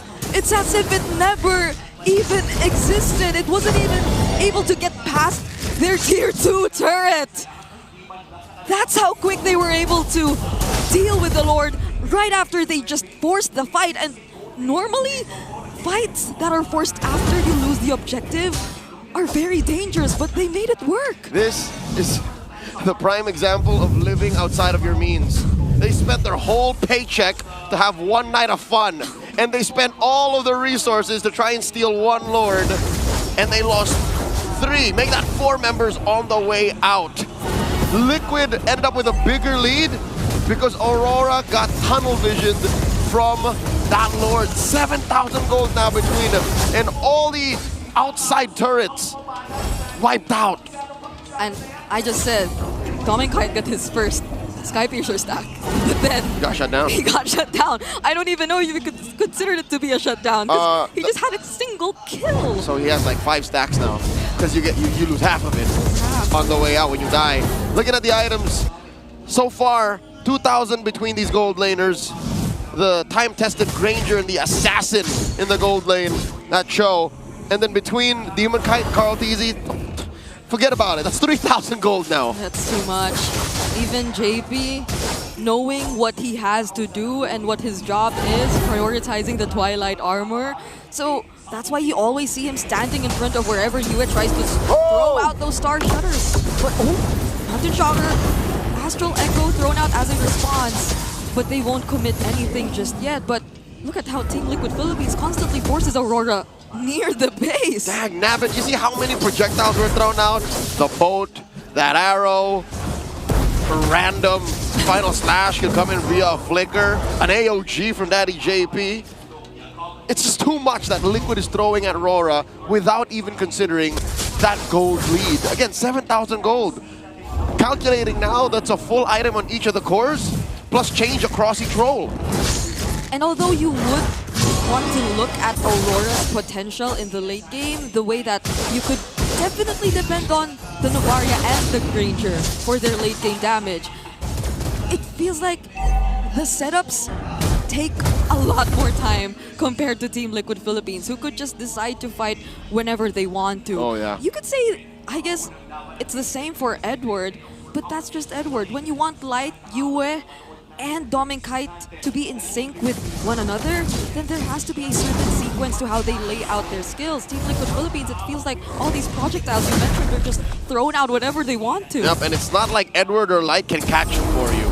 They have to be proactive in positioning, proactive in initiating, and they just can't die. Again, when Light or Edward are at half health, the rest of Aurora have to back out. So there's the Mount Shocker. Crown TG sees everyone. What? Why is actually Light still there? I think that's going to be my question for now, because that's going to be a free kill over to Liquid. And who did the zoning for them? It's just JP, I think. It was unnecessary. Light was way too far, light years away from where the rest of Aurora were. I don't know what the comms were, bring it up, but one can only assume, oops, something to that effect. Because I feel like they wanted to make their way, but this is an 8k gold lead nonetheless. Huge. We've seen instances of Lancelot stealing away objectives countless times, especially in this season. Maybe only second to Hayabusa as the most steal-capable hero. Yeah, but he couldn't even get past all these walls that Team Liquid are putting up. And I think that is the right thing to do. I'll give kudos to Aurora for that, except for the fact that Light overstayed his welcome. He was in too deep. Now Liquid, setting up the push, throwing out that echoes. Aurora are taking this very slowly. This is the right way to do it. Okay, they might actually... Or, yeah, Aurora denied that tier 3 down bottom. Every wave is so far well taken care of by Aurora. They're not letting their base turrets down. And Team Liquid Philippines, I'm liking how they're really respecting Aurora's defense capabilities. Because I think the threat of a glorious pathway slowing you down is still there either way. Once you overcommit, you don't have your AOG to get out anymore, then there are still chances for Aurora to punish you. Yep. And Liquid's time ain't exactly running out. You saw how hard that arrow scales. Dominkai caught one randomly down bottom. It was half his health plus the tick damage from the Impure Rage. And that's what a 10,000 gold deal will do to you at 15.5 minutes. What else are they picking up? Oh my, he's just 3 items in! Oh, then the Divine Glaive. The chef is cooking with half a kitchen right now. Yeah, he only needs 1 more item. There it is. Compared to Yue, who needs 2 more. Oh, well, Yue's on his way to Holy Crystal. Yeah, that's also... It should make a difference. So you might, or you should be feeling the damage, especially if JP doesn't catch it, because I think he's looking to catch every single one of them. Like all those star shutters, even those bullets that come in from Dominkai. Oh, but speaking of full builds, Dominkai, I think he should be really ready to fight now. He already completed his item builds, locking in his last item, which is the Sea Halberd. Yep.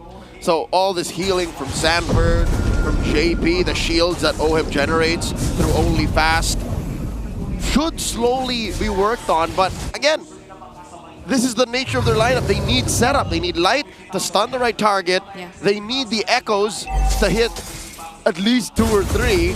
And then that's how these bullets from Dominkite will make a difference. And not to even mention his stacks, right? I don't think his energy is in a place where he's comfortable. He hasn't had the best early to mid game.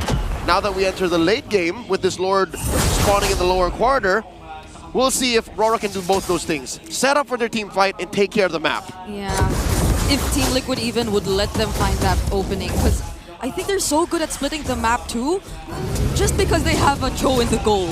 So you could see how Oheb's just consistently trying to manage the waves, not necessarily putting himself alongside the other members of Liquid, so that AURORA could see and have full information as to where everyone is. But Oheb finds the way of the dragon on Demonkite, just kicking him away. Oh my Not God. the best angle though. Edward jumping in, gets revealed by the Echo as well. But Light, will he survive this? He gets to survive with the glorious pathway. Light lives! And AURORA pull out so much from Liquid. They spent a good amount of their ults and of course a couple of battle spells, while AURORA only use up their ults and Lights revitalize. Look at this, Carl D this whole time was playing with the Lord. Now it's at a 10th of its health. I think Liquid are gonna secure. Yep, Oheb knows where Demonkite is. Demonkite's up top, but without a flicker, Oheb couldn't chase. But that was such a bold move from Oheb. The one that we saw in mid where he just decided to commit his ultimate onto a Demonkite who was surrounded by other members of AURORA. Yep, and again, he can get away with it. Look at his items. It's not exactly just pure assassination. He has the warrior boots, he has the breastplate, so he has extra resilience to be able to use his dashes to get out. Liquid got away from what could have been AURORA's possible clapback while securing the Lord along the way. Bottom lane, say goodbye. Was that just the single arrow from Carl that damaged Dominkite to almost half? Oh, but look at the damage from the Star Shutter. Ow! You gotta respect Yue at this point too. Bring it up, looking at Sanji. What are you talking about? I think the arrow hurts more than the shatter at this point. You cannot catch the arrows if you're Doming or you're Yue. Let Light do it. Let maybe even Edward do it, because he has an ability to just immune himself from those stuns and not get caught. But I think if earlier Team Liquid Philippines had a bit more room to let AURORA defend, it's becoming a bit scarier this time that Yue and Dominkite have all their items and damage locked in. Yep, not to mention, even Demonkite is just but 1,000 or so away from fully building his final item. I would assume that this is a Blade of Despair. So that means AURORA isn't fighting for him. If we do get to that point, which I'm guessing is what, the 21-minute mark? So just in time for this final Lord, which again, I'm not counting on AURORA will get. Because look at the map, something that we haven't really been talking about much. Liquid structures are untouched. Oh yeah. Not a single turret. It's that bad. And even the placements of the arrows and every single member of Liquid, honestly, because Oheb's always opposite where the others are. Sanji, the way he just places all these arrows in areas where AURORA could just walk through, so they always have an idea of where they could potentially be approaching the next objective. It makes it so hard for AURORA, who, based on their lineup, just naturally need to walk towards wherever they want to go. Oh my God, they catch two! Oh, it's a flicker from Sanji, but a failed attempt to assassinate Dominkite. A pickoff just in time for AURORA. Overextension from the Lone Stallion. Not in a while has a nickname been so ironically perfect. Sanji was left out to cook. He flickered in for that. I think that's not the kind of Lone Stallion play we're used to seeing. Not like this. He's not here for the Lord. He's not gonna be there.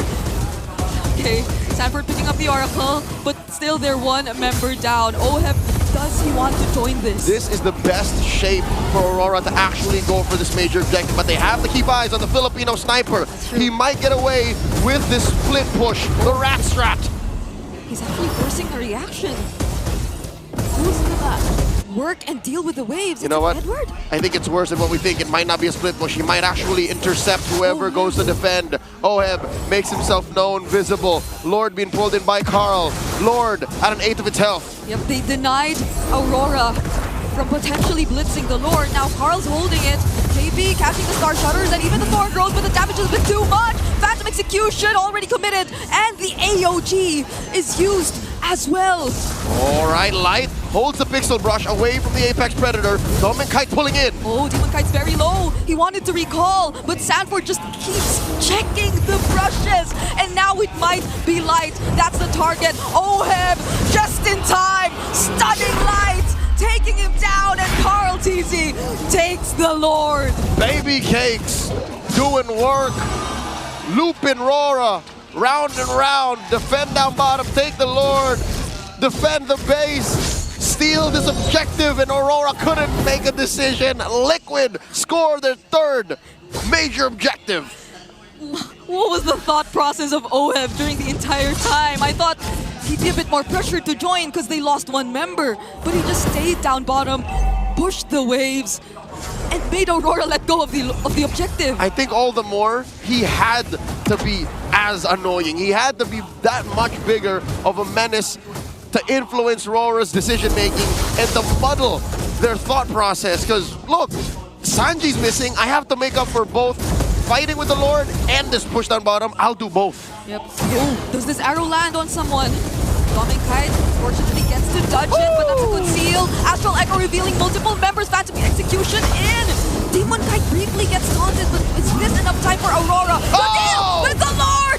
And we're jumping in, stunning multiple members. Demonkite just waiting for Carl, and they take him down first. Sanford could only do so much when he's left alone. Oheb and Sanji have to run away, but he gets caught by the Star Shutter. Immortality won't be popped, but they have to let go of Sanford. Massive predictions from members of Aurora, considering where the vengeance might go. The dashes of Sanford, 2 free kills for Aurora, kicking Liquid out of their base. Sanford and Carl are nowhere to be found. Not for about 40 seconds. And they might just go for this one-way push to take the most that they can after Liquid's turrets being untouchable for how many minutes now? These 3 can't defend from the 5 on Aurora. Look at Oheb from the back line. What's the Filipino sniper gonna do? AOG! AOG from JP, but they get to burst him down. That's the immortality already popped. Does JP get away with this? It's a no! Oheb still hiding. Oheb, what's the plan? Star Shadow throw. Now Dominkite! Oh! Was that the way of the dragon dodged? Yes, it was! In a split second, Demonkite got to dodge! I could have sworn Oheb was going to go straight for Doming, but instead it's Demonkite who flushes him out of the brush. No one taken out from Aurora in their attempt to go straight down mid. Lord spawned. Aurora doing a little bit of homework, cleaning up their base as Sanji spots Dominkite. The Dominkite T40. Still not over it. How do you dodge a Way of the Dragon that was committed to you while he was inside the bush? But Sanji trying to look for targets here. Demonkite holding the Lord. Phantom Execution, spent in, Glory's Pathway. Oh, Sanford now is the target. He gets to use the final slash, but he doesn't survive for long. Now Aurora gain access to Carl. What can Sanji and Oheb do? Oheb coming in! Demonkite dashes through! But he gets stunned by light, and he doesn't get to do his full combo. He's just trying to escape, but Demonkite finds Sanji instead. The chef gets cooked. It's a 3-man coalition from Liquid. Rora hunting Carl down. And with the flicker Star Shutter combo, the GOAT is taken down. Yue doesn't miss Lord to Aurora. As if the entire 20 minutes weren't in favor of Liquid. Aurora with such a massive clapback, but Oheb in an attempt to find a trade pops the immortality of Dominkite, but that's all he can do. Daddy JP doing his darndest to get something out of the exchange. Takes out Dominkite, but it's too late. He's left alone, and with no one from Liquid to defend. This 26-minute game ends in the hands of Aurora. The Northern Lights first to the board. Game 1. goes to Aurora. My goodness! That was just game one. We're here for the long haul. A best of 5. Aurora pulled that one from out of nowhere. Liquid have to go back to the drawing board, figure out where they all went wrong. Let's throw over to Midnight and Athena. If there is one team that you would count on onto getting a comeback onto game, that's going to be Aurora. 13,000 gold lead in favor of TLPH, but Aurora shuts it off and they claim this game. Edward again in the Lapu, Yue with the snipes, and Doming being so hard to kill. Aurora still finds a way to win against Team Liquid. Mind you, this was almost a stampede from Team Liquid Philippines, but they held on, and Demon Kite on this Lancelot was able to perform after having an abysmal early game. It wasn't an abysmal early game, but late game, he was able to dash through to win for Aurora. What you were saying? That we will be able to get a meet and greet with Carl Easy? No, he will be meeting Demon Kite himself, the Smiling Demon, our Game 1 MVP. My first question was, how will they come back from that huge deficit in gold, turrets, and as well as objective?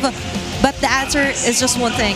Just wait and see what they could do by catching up Sanji, and even Sanford, the Sansan duo, was the one that they picked the most, especially onto the greater or latter parts of our clashes. Yeah, it's all about playing it slow for Aurora, waiting for the mistakes, the cracks in the plays of Team Liquid Philippines. It's also a sort of an eye for an eye. Like it got down to the mechanics of these players, the ability to dodge these spells and skills coming out from TLPH. It made it so that the Cho and the Selena had to work for these kills. Like even the attempt on Demon Kite's life earlier on Doming Kite's life earlier on by Sanji, but also making it very hard for the Lancelot to be caught in these objective fights, which made the game for TLPH kind of a bit of an awkward like skirmish all throughout. But again, it was Team Liquid that started the dominating the show from the get-go. Minute 1 up until the second Lord, I would say. Aurora was just playing to the music of TLPH. But the problem was, we mentioned this earlier during the draft, that TLPH's lineup is all about early game, fighting these pickoffs. But when do you go down to the late game? Aurora, they do scale, and the team fight is going to be a little bit of a problem, especially if you don't find these pickoffs, and that's what happened. Sanji, Oheb, they had to find weird angles, try and go for force the pickoffs. But at the end of the day, the composition that Aurora has allows for them to actually outplay these kinds of plays from TLPH. It's the sheer willpower to actually stay online, supercharge their way, and clear out core damage dealers here for TLPH. You've mentioned that we were all expecting, based on the stats and numbers, that TLPH would get the late game. Not really the early game. And surprisingly, up until the 17-minute mark, that was a huge goal deficit that TLPH already established. But surprisingly for Aurora, for me, there was a specific instance.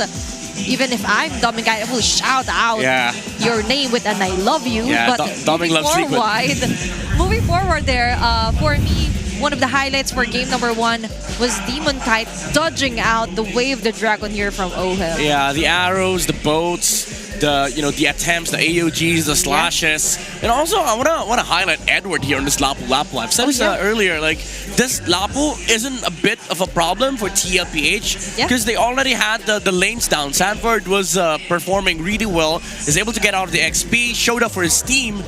But the problem was late game, the assistance of having the Navaria and the Hylos allowed for the Lapu to actually find these targets, because there will be people that will force out these dashes coming out from TLPH. And I do have to say that even though Oheb played an amazing Cho game, this wasn't the spectacular Cho, but he was able to pressure the side lanes, force Aurora to react, get these crucial pickoffs. But at the end of the day, you lose the late game aspect, because now you're all Carl T Karltisi. So it was Aurora against the Yisun Shin up until the late game, and all Light had to do was force the traceless and then land the glorious pathway with the astral echo from US, so that they are able to find the Yisun Shin out of position. And Edward, we saw that in the last clash. Yisun Shin or Karltisi was so out of position that Edward just gave chase. Yeah, he took the opportunity. Yeah. Didn't waste any single drop of it. Moving forward here for OHEB, you mentioned that this is not really the traditional way or hero here for OHEB. Yes, he did a great job, but to compensate with that is you have the mobility. What? But what about the late game? But looking at their big four titles here, still going to be our BPI rich guy is going to be Karltisi, because it really matters the most, the early facing, but it's all about the situations wherein TLPH was a bit too, let's say, a bit too greedy. Yeah, overzealous. You mentioned that was somewhat of a funnel strat, not considering that Aurora is the kind of team that doesn't care when it comes to gold caps or even network caps. Yeah, this is how almost impossible that comeback was from Aurora. The big four came from Liquid Philippines, with Karltisi leading the GPM charts and being the BPI rich guy. But at the end of the day, conversion was the problem here for TLPH. There was too much flex. Yeah, sure, they took advantage of having the Cho in the early game. They were able to like stampede their way through the mid game. But at the end of the day, you have to still take down the base, which they didn't have, because I mentioned this during the draft.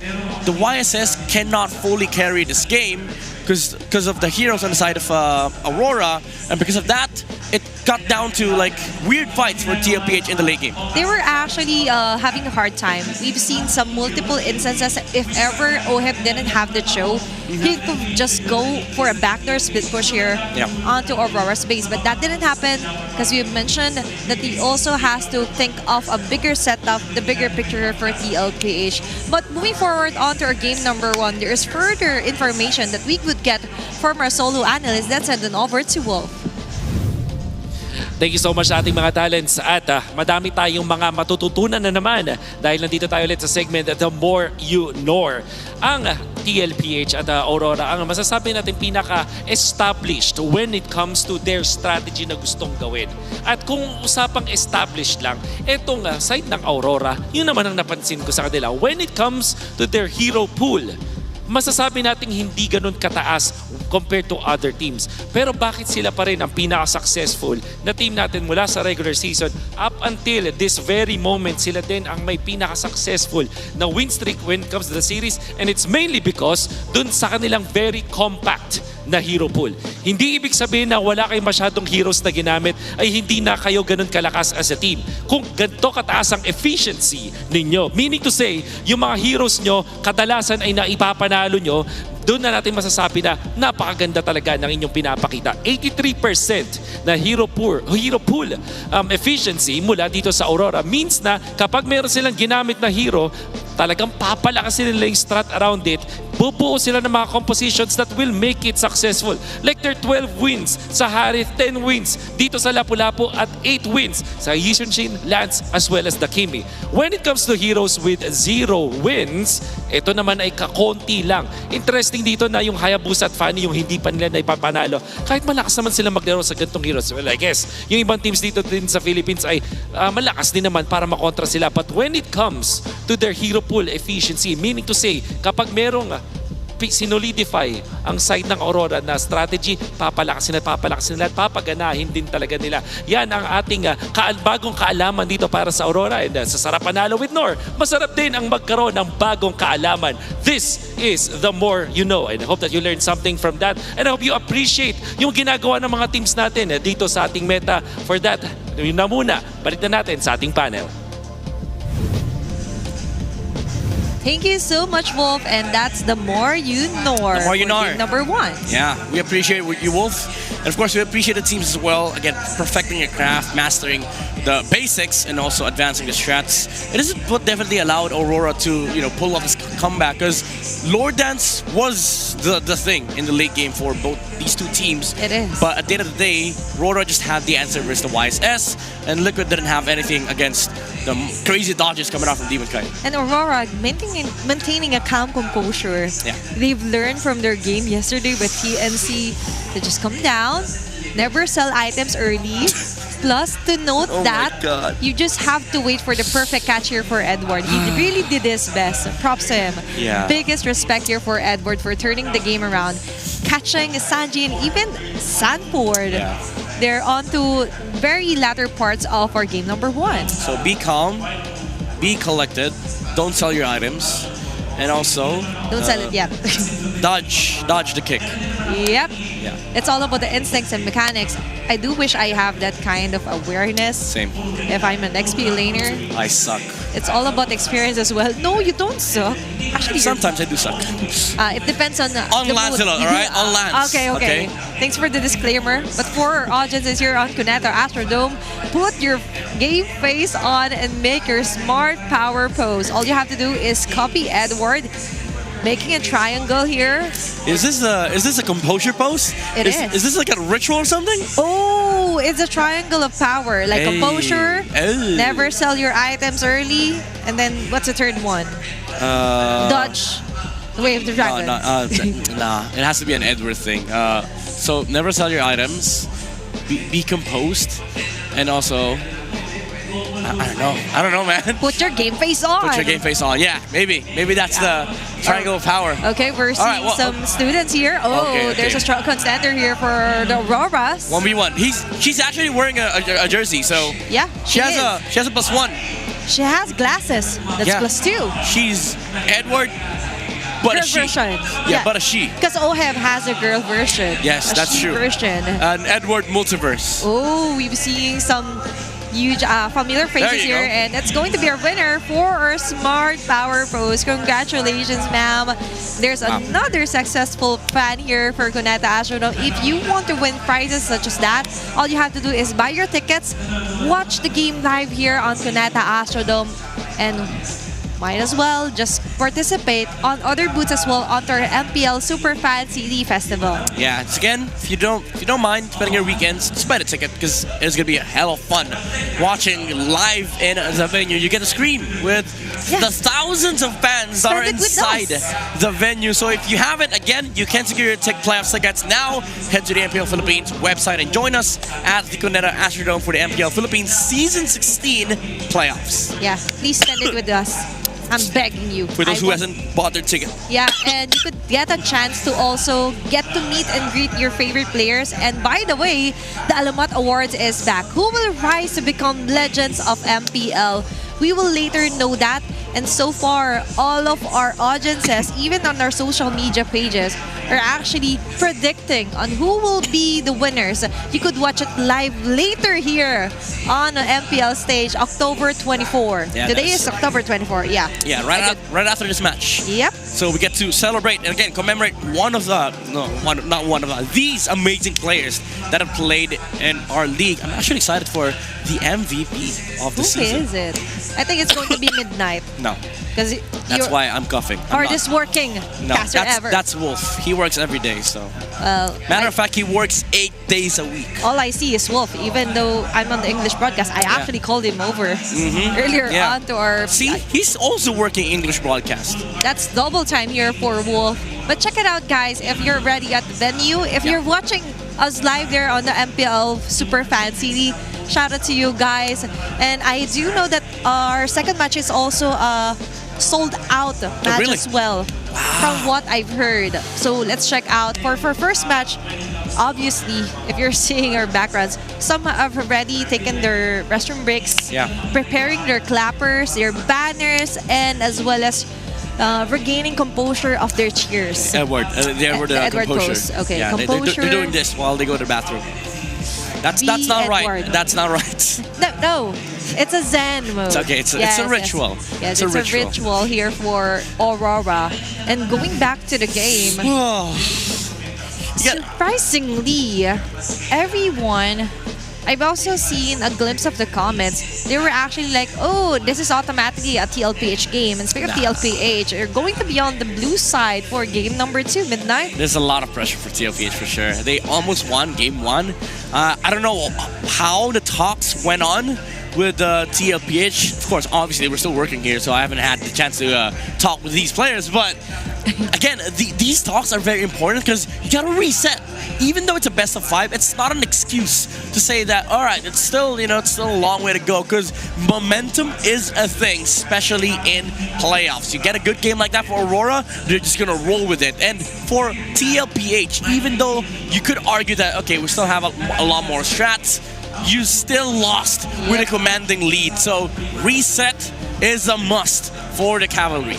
It was good until there was a word until here for TLPH, and now the wait is finally over as we move on forward for our game number 2 drafting phase here. And let's see if they will go for the same route. But before that, let's check out on what will be our map for game number 2. Flying Clouds. Flying Clouds. There you go. Clouds. I think I am so lucky today. I don't know. I'm feeling lucky. You are. Are you feeling lucky? I do feel lucky. I'm with you here on the English desk. Okay. And let's see if your predictions will reflect also here on their game 2 drafting phase still. The Harik and CC ban here. Wait. And straightforward backshot approach. And then Yuzong and Lancelot ban here for Aurora Midnight. Is this Aurora giving TLPH the Yisun Shin? Like it's I dare you. Yeah, it's both the Yisun Shin as well as the 1-1. First time this happened, TLPH won with 1-1 and no whip. I think it was a match against Onyx Philippines. So Aurora, they have a lot of things to consider here. Yisun Shin, 1-1, and then there's also the Zu Shin. The TLPH has not shied away from taking first. Yep, and now they're actually baiting out the Jushin pick here for TLPH. They could actually go for an Arlot still, a first prior pick here for TLPH. There you go. But it's going to be here for Sanji. Quick predictions here, Midnight. Farsa, maybe Farsa or Kimmy, and then potentially Gatot or Grok for light. I don't mind the honestly. I don't mind the Grok against Zushin, because you are able to sort of immune and even counter the Zushin initiation, because if you trap the Zushin, she's forced to use the Crimson Beacon because she has to dodge the Tectonic Charge. Or might as well get the Lapu again here for Edward. That too. If you want. And a Lapu is very viable option in terms of Flying Cloud statistics, but sorry, I don't have the papers. But moving forward here, the Katatkacha would be a nice deny pick also if you're on the side of Aurora. But let's see, as I'm hearing it, it's going to be an Arlot and Ranger here. So it's an XP and a hero for Dominkite. So it's a change of scenery and prioritization. Midnight, they realized that they would want Dominkite on a more comfortable positioning in terms of drafting phase than the Alice and Hayabusa for TLPH. I was worried about this. TLPH, they're comfortable playing with the Hayabusa. Carl Tizzi has shown himself to be a very good Hayabusa player in MSC. And then now they find themselves in an Alice situation where there's no Yuzong. They see the enemy XP laner. It's just an Arlot. Sanford gets to pick the Alice on first phase. So now Aurora, what do you answer this with? Do you go for Fredrin on Demon Kite, considering that it is a good combo with the Arlot, but there is an Alice on the table, so I don't know. Even I was actually going to say Doming Light. I'm combining their IGN right now. Okay, Fredrin. Okay. You mentioned a Fredrin, but it's about Onyx Philippines. How is it for Demon Kite getting a utility jungler? I'm not a big fan of this Fredrin pick. Yes, it is an Arlot and Fredrin combo, but you are up against Zushin and Alice, two heroes that enjoy playing against Fredrin. Aurora, they have to buff this lineup up. They have to have huge damage on Mage or, well, Roam. I don't think they would go for that though, but Kimmy and Farsa is still available, so I think Aurora might want to gun for a Red 4 Farsa, but TLPH, they will have the opportunity to take it away. Thank you so much, and now we have the most picked heroes for Flying Cloud. So there is the Lapu for the top 5. Yeah. And still on none of them here, by the way. None of them here. None of them here. But still, none of a 1-1 for game number 2 and the crowd. Okay, yeah, that's a good ban. You mentioned this. Yeah, that's a good ban. That's a good roam for Aurora. That could have been a good roam for Aurora for the same reasons that we've said they needed damage, and also it supplements the the idea of being able to counter the Zushin while also attempting for the red 4 bait. Because what TLPH could have done was give them red 4 possibility of the Grok. If they don't take it, TLPH runs away with an Alice Grok combo, but they don't have the opportunity to risk it, so they needed to take it away. That's too much of a giveaway if ever they don't ban the Grok. And for sure, Master of the Basics have already foreseen that. And now for our red 4, or rather, last ban here for TLPH and a possible red 4 for Aurora. It's going to be the mid laner. Oh, okay. And interesting. An interesting ban of a Franco as well here for TLPH. I think they trust Sanford enough to deal with the Farsa if ever it does show up.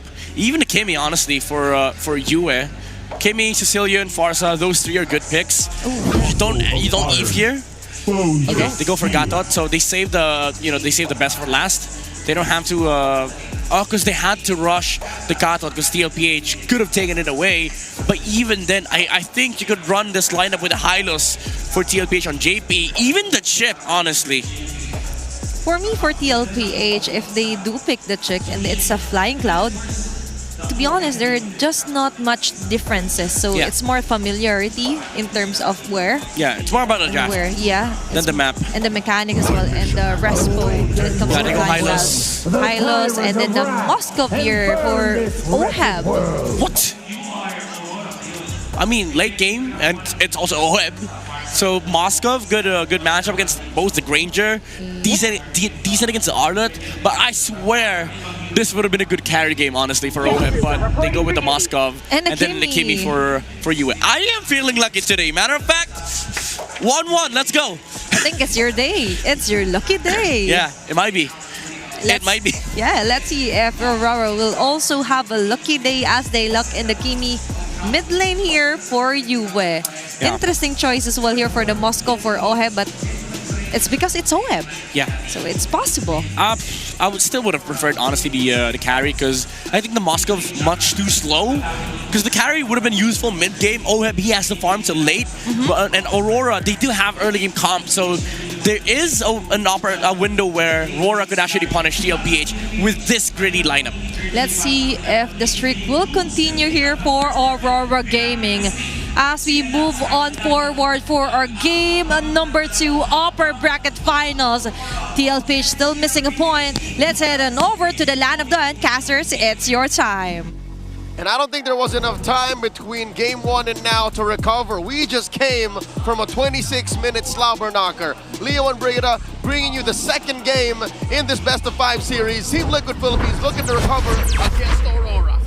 This was a surprising draft we're seeing from Team Liquid, mainly because it's a bit too obvious that they're trying to maybe play for the late game, and stats show that they don't really perform that well when we're past the 18-minute mark. This was an in-depth discussion you had with Hans in the panel over yesterday's matches, but also just to juxtapose the thesis on Midnight's draft. Oh my God, Yue! Okay. I think Aurora's draft, if we're gonna revert to something closer to pre-Project Next, looks better. Because I'm surprised that this Gatot Kachak went all the way through the second phase without anyone banning it. That's true.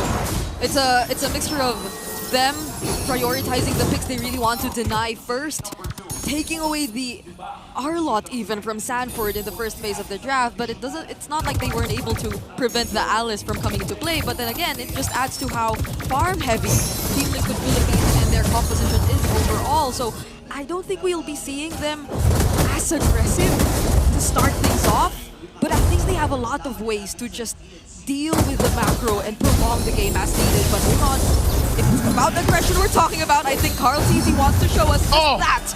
Light looking to be the target here, and Ogi Shadow Kill committed just to take first blood. That was a 3v2 fight that Demon Kite had to walk all the way through, and he just did not make it in time. That's just kind of the cons you have to live with if you have a Fredrin. It's been a hot minute since we've seen the Appraiser make his way into a game.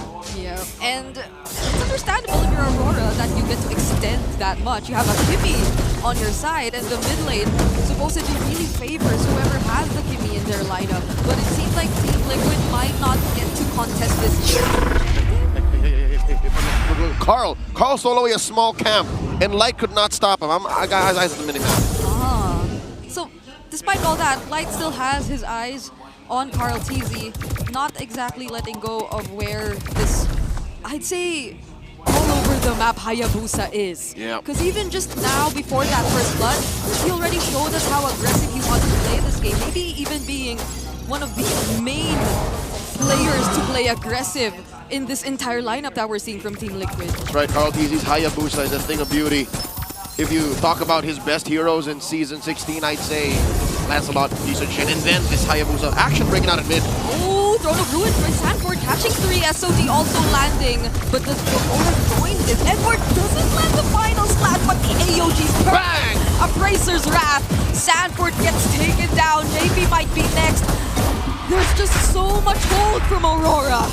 The Alice is just a sexier Uranus. Yes. Emphasis on Uranus. At the end of the day, no matter how sustainable you are, after your Throne of Ruin, oh, the perfect vengeance to evade and cancel out the Ogi Shadow Kill. It's not a flicker, but it acts the same way. Hold on, Close call on two different fronts of the map. Back to what I was saying, at the end of the day, after that Throne of Ruin, you're still just a sustainable, annoying XP laner. That's about it. You stand in front of everyone, you try to annoy them, but if they have enough damage, then what do you do next? Oh my goodness! 3-man stun! The 3-time MPL champion stops the forward momentum of 3-hero Domikai! Oh, but what OF doesn't know is that there are 3 members of Aurora waiting for him! I don't know if it was just perfectly timed or predicted by Aurora, but that was painful to watch. Call it a sting operation. They knew that Oheb had this killer instinct in him, and he saw a lone Granger, but he did see the other 2 members waiting in the wings. It looks like Aurora are going to be scoring their second turtle. Sanji, Sanford trying to grab one, pull a fast one over Aurora. Not going to happen. They're up about 1,000 and change. Yep. This is expected from the lineup. Hold on. Edward still wanting to go in for the fight. Crimson Beacon already used. JP gets to escape with the Glorious Pathway. But it's been a very aggressive 4 minutes. Just 4 minutes so far for Aurora. And what does Oheb do? He just has to walk away. He does his best, Brigida. He does his best. Aurora have stepped on his neck and stopped him from farming. The first 5 minutes has been hell for this Moscow. Looking at the items and of course what that translates to in economy. He's down about 1,500 away from Dominkite. Could have been more if he didn't use his SOD just to get that gold card that was nearly denied of him, or nearly denied from him, just because of how well Aurora's been controlling the gold lane. And this has been a trend so far. This is expected considering TLPH's lineup. But how do they show us the changes once they don't get the early game? Because time and time again, that's what we've been constantly pointing out as their requirement to win the game, to get to do the Liquid Stampede. But this is something they walked into. They drafted this way. They expected this to happen. You know what? In the playoffs, anything can happen. Aurora can even win on Flying Clouds. That's what this map is all about. And they do find Sanford to the bottom lane. Can't even use the cleave. Throne of Ruin is all he can do. But does he have enough sustain? Oh! Barely tries to survive. And that's another Piercer stack picked up by Dominkite. Carl TZ versus Edward. It's a 1v1, but the final slash still makes it. Fortunately, the other members of Team Liquid are there, but that was a close call. All right, 3 dudes from Liquid, no problem. 4, that's where he draws the line. A little too much for Mr. Consistent to deal with, but what this does is open up the lower quarter of the map where the Turtles spawn. 3 for 3, Aurora 100% on Turtle take rates. Look at how US just defending this turret. Carl TZ has to escape. Oh, he walks away, but does not escape death. Light and Yue take down Carl TZ. The GOAT got tunnel vision. He really wanted to push in. Did not have enough backup. Down bottom, Demon Kite has 2 on him. This is what you can do with a utility jungler. You're able to really put your foot down and say, the rest of you guys do that and hold on. That's why it's a macro-centric hero. Oh my God, JP! That's the tankiest member of Team Liquid right now.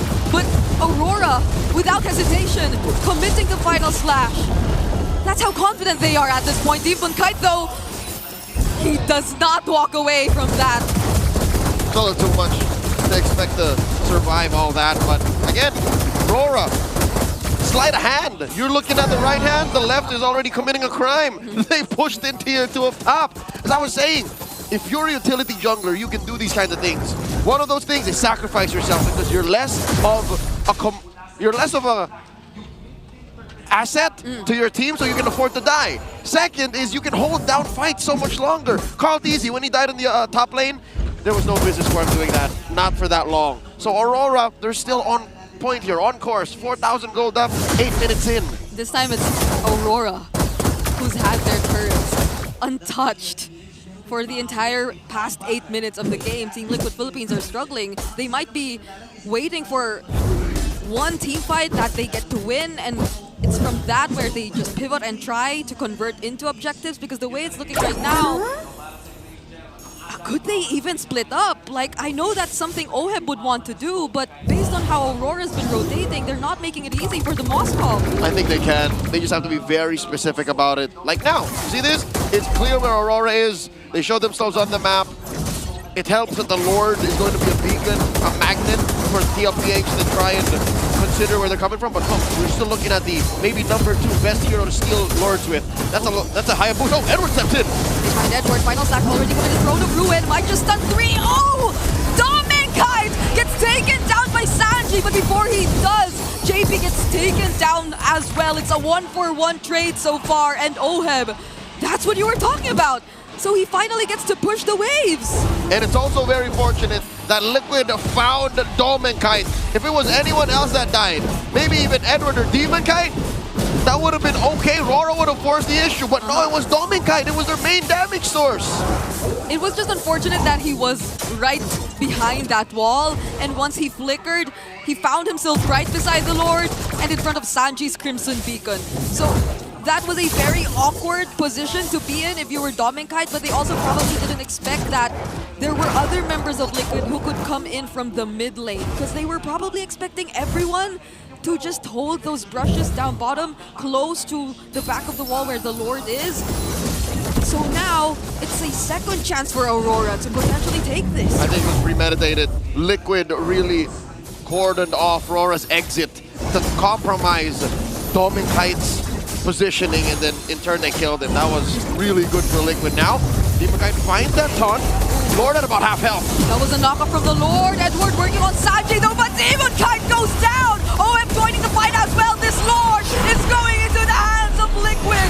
Carl will get traded, however, and they're trying to chase after Liquid, but all they want to do is walk away. Liquid definitely winning out on that trade. They pick off Demonkite, take the Lord, and everything else is extra collateral damage. Carl TZ is, but it's worth it. Aurora did not see this angle coming. I didn't see this angle coming. I think Liquid just worked their way into closing this gap. 4,000 gold cut down to just 1. I think it was just normal movement from a Fredrin, from a utility jungle. It was the right thing. You switch targets, you stand in front of everyone. But where did the damage even come from for them to burst him down that much? Or I also think the Lord knockup had something to do with it, because it was an unexpected timing of Lord knockups that helped Liquid try and be a bit more aggressive. And that's where Demonkite found himself bursted down. Yeah, something tells me Sanji sitting with 2 stacks on his Skypiercer, maybe 3 stacks. I have lost track of where exactly to count from. Made that death on Demonkite, that kill on Demonkite so much more possible, so much more faster. And the Appraiser's Wrath almost made no difference. We couldn't even feel it. I mean, JP was already expecting to receive majority of the damage from the Appraiser's Wrath, but at this point, that's what you want to see from JP. That he can just confidently stand in front of these members of these annoying heroes of Aurora.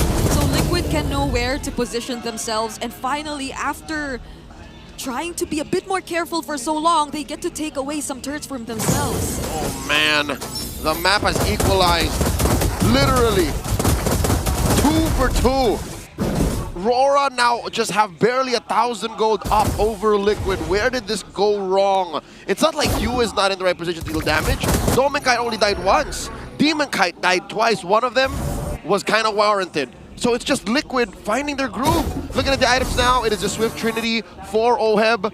Carl TZ also has 3 strong, hard-hitting items. And Sanford, I think Sanford's last death might have been his actual last, because he's on his way to a full Cursed Hell. Once he builds that Winter Crown, I don't think we're gonna ever see him die again. Maybe this is where a bit too much attention on caging the Predator starts to backfire. Because it's just not worth it. It takes too much time. And I don't think, like, maybe Sanford even wants you to pay so much attention to him at this point. Majority of the damage of the disruption will come from him, yes, but not the damage. And he's not the guy who needs to be there until the very end of the team fight. Oh yeah. So maybe essentially kind of similar to the Fredrin. Yeah, at the end of the day, it's got to be Oheb, it's got to be Carl. Sanji is the finisher. The fact that Sanford is so annoying and could impact the team fight so much from the XP lane on this Alice is that game changer. So Aurora, how do they react? Maybe don't pay attention to Sanford as much. Like, as much as you can avoid the Throne of Ruin, that's easier said than done. Because either way, he's gonna show up anyway. He is definitely gonna use that Throne of Ruin and try to position himself in front of as much people as he can. So he will voluntarily walk up to you, and you don't need to work so hard to do that, but where are they trying to come from this time? Look at the angle that Sanford's coming through. Edward spots him. Glorious pathway. JP already low. Edward using the final slash, but Sanford stuns so much. It's UN. Dominkite now very low. Demonkite looking at the next target. Carl TZ with a double Oki Shadow kill now. Trying to go for Doming. Fortunately has a dash, but that's 3 members already taken down.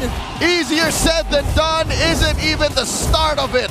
Sanford almost single-handedly helped Liquid win that fight. 3 for none, the Throne of Ruin, everyone on a trampoline. Aurora have to defend. What do we say about Sanford just walking up to everyone and making it easy? And now they're trying to just take as much as they can. Dominkite defending. Oh, the Wind of Nature already committed. Sanford blocking the bullets. But that was such a great defense from Dominkite too. Aurora lose 1 inhibitor. Almost lost mid. They're gonna lose their purple buff. Liquid are up 3,000 gold. Oh my lord, how do you stop Sanford? It's not like he even built his winter crown. He bring it up, you said it right. You said it best. He just walked up and said, what are you gonna do about it? Now, I hate to cry over spilled milk, but did Aurora not respect Liquid's propensity for crowd control? Not a single Purify. Yeah, I guess there was a bit too much attention on JP as well. It looked like JP was or on Carl definitely going down in that instant, but who would have thought? Again, even we were surprised to see Sanford holding that bush. And now he just comes in with the flicker, and we might see another one. But they'll be a bit more patient this time because Aurora already takes care of the Lord. They're still breathing, they're still in this. Glorious pathway by Daddy JP. Liquid looking to scare Aurora away from defending. They do keep that inhibitor up top and the base intact. Okay. Aurora still in this game.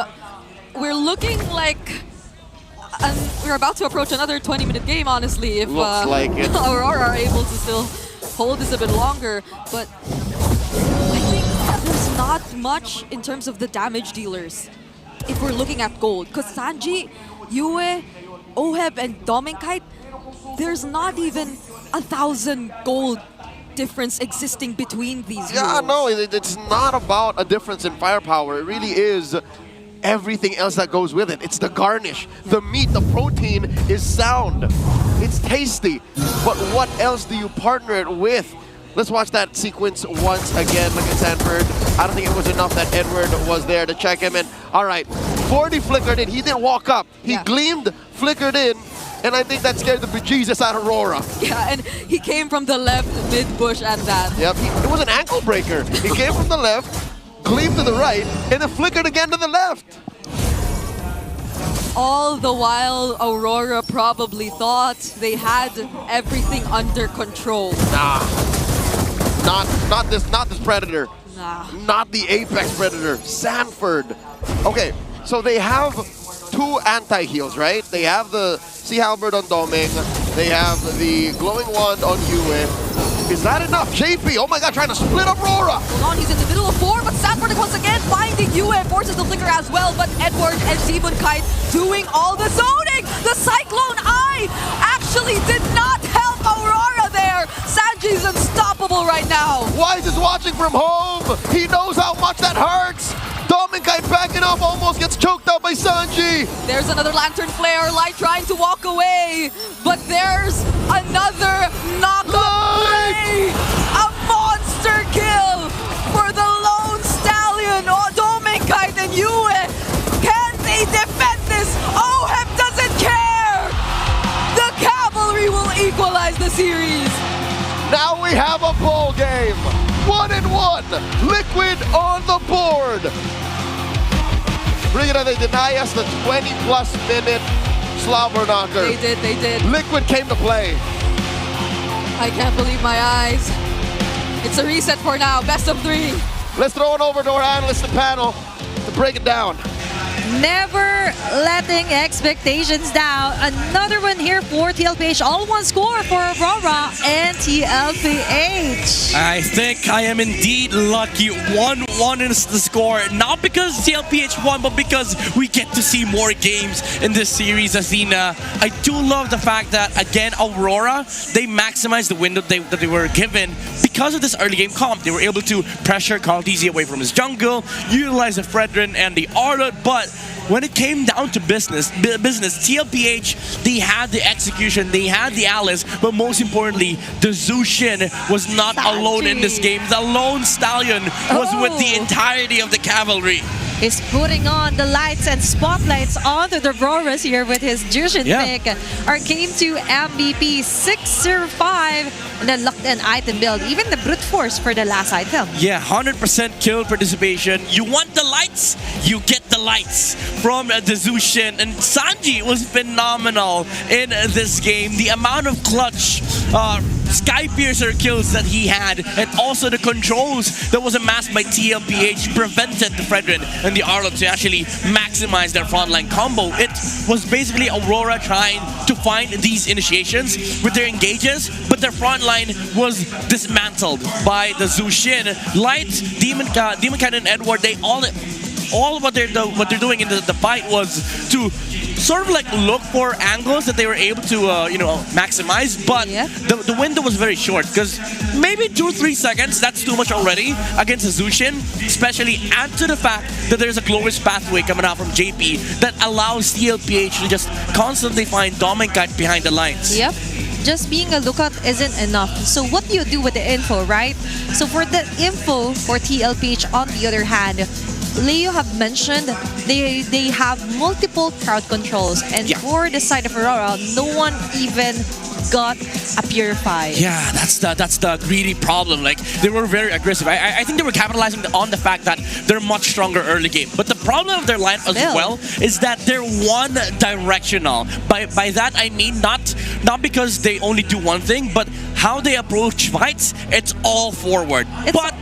In comparison to TLPH, there's multiple angles. There's the gleam, the flicker coming out from Sanford. You have to watch out for the Hayabusa shadows, the glorious pathway, the shadows. The lights coming out from Sanji, but also the spear of destruction from Oheb, which literally comes from all angles. It really destructed members here of Aurora. And you've mentioned multiple times again that Sanji when he finds anyone from the side of Aurora, even if it's the lone stallion, he will do his best to just eliminate anyone on his pathway, even getting a monster kill right until the end of this game. Yeah. That was an almost 18-minute mark. If I remember correctly, there was a stat wherein TLPH actually has fights or win most fights before the 18-minute mark, and after that mark, they're having a hard time onto closing the game into their favor. Yeah, they almost got the deadline. There's a curfew. Yeah, 7 seconds. They were like, guys, we had to end. If we go past 18 minutes, we might lose to Aurora again. But even then, like if you look at the lineup, Aurora, I think they're the ones with the deadline here, because if you think about their composition, they have to establish like a huge or a commanding lead by minute 12. TLPH, they're sort of allowed to go past that liquid timer because they have the Hayabusa who is out farming the Fredrin. A matter of fact, Brigida brought up the fact that between Sanji, Oheb, Yue, and Dominkite, there's not much of a gold difference. But when you look at the junglers, that's where the gold difference comes from. Cartesi was 3,000 to 4,000 gold ahead against Demonkite, which also ties into the stats that we saw earlier from the GOAT. And whenever he does have this stat line, you just have like an additional damage dealer for TLPH. Bottom line, Hayabusa. Yep. Even Leo acknowledged that this Hayabusa here, the higher damage here for Carl TZ, is really one of his most pick hero, or rather, most successful pick hero here throughout regular season and now heading on to the playoffs. And looking closer on the success also of Sanford with multiple stunts onto his Alice. We have to acknowledge that. We have to put the spotlight on him. Yeah, this protection from Sanford and JP as well. Not just the offensive terms, but also the way they juggled for Oheb, they juggled for Sanji, and the amount of times that Aurora was trying to like lock on a target and then Alice just gleams forward, you see the glorious pathway, and then you get set by the Throne of Ruin. It's annoying for Aurora, honestly. And of course, we all know who it is. It's the BPI rich guy, Oheb, 772 GPM, was having not a great start. He was 2k gold behind against Dominkite at one point. I think minute 6 or minute 7, he was 2,000 gold in terms of deficit against the gold laner for Aurora. But it came down to the late game. They were able to stretch the game long enough so that the Fredrin didn't exist, basically. He was a non-existent factor for TLPH. Maybe during the lore dances, he is a target because he does have the retribution. But during team fights, they don't even care about a Fredrin, honestly. And I know, Midnight, it's going to add up to the list on why you would want a Fredrin onto Demonkite. Yeah. Because technically speaking, when it comes to the latter portion of the game, you cannot control on what part you would want the game to end, not unless you're a prediction teller.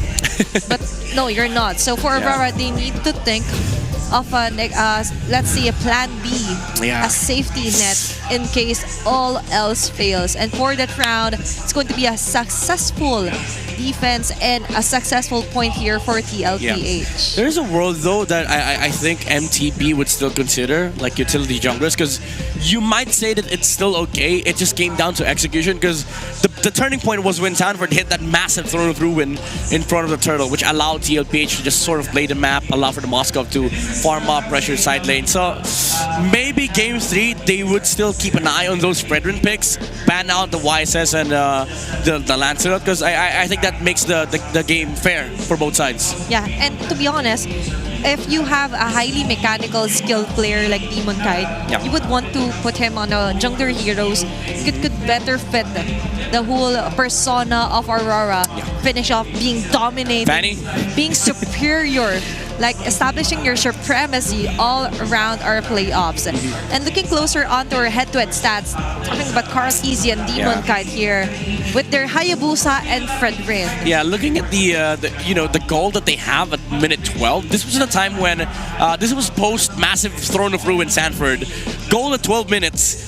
They're still close, but you start seeing the cracks of having a utility jungler who doesn't farm as much. And I would say that this became a problem because you don't have the same amount of damage that TLPH outputs, while also not being the reliable front line that you are. Because even though you're Fredrin, again, the fact of the matter is there's an Alice and a Zushin on the lineup of TLPH. That's why when it came to that point at minute 12, it didn't feel like Demonkite was a big factor to Aurora's lineup, because every single time that they see Demon Kite, they just jump him. Once they see Dominic Kite, they start switching targets and, you know, keep their eyes on the Granger of Dominic Kite. This is what I was talking about. If you're Aurora, you have to fill in the cracks. Yeah. Because the LPH is just darn good onto finding that spots wherein they will insert Sanford and then just erupt chaos. Just go for madness here for Aurora. And we've seen numerous teams attempt to do that.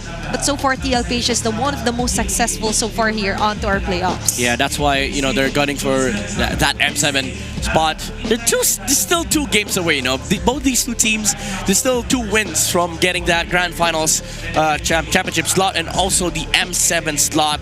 But they're getting close, you know, these matches. I think they're giving it their all, even switching back to the youngers. Sanford pulling out these amazing XP laners on, you know, first phase. It feels like they're just gunning for these winning conditions on both sides. And so far, I would love to see this continue onto the bigger stage, onto the world stage. This kind of meta, this kind of brawl-like clashes here. Imagine in the Philippine region, we're this deadly, we're this sassy, spicy place. Imagine what the world thinks on looking. This is just the lower upper bracket finals, by the way. It's not yet the grand finals, but we're seeing some previews from our titans, the international epic rivalry here for our first match. I think that's one of the upsides of you know, being the first playoffs of all regions. Like, they get to see the very first taste of what the meta looks like. I mean, there's a downside for it for us, for PH especially, because they get to see our strats, you know, like our cheese picks. But after this weekend, both I mean, almost all regions are gonna get scared because they get to witness, you know, the grand finals. Or maybe they could have some lessons along the way while watching our playoffs and adapt it to their strategies. Maybe steal some strats away from TLPH or study the fundamentals of Aurora, or maybe even look at Onyx and TNT because, hey, they're still also vying for M7 slots. And talking about Onyx, by the way, Right and Q. Yeah, Onyx, not just PH, but also in Indonesia. We see the stats here for the ex-undefeated team in ID because they just lost to, I think, 2 teams.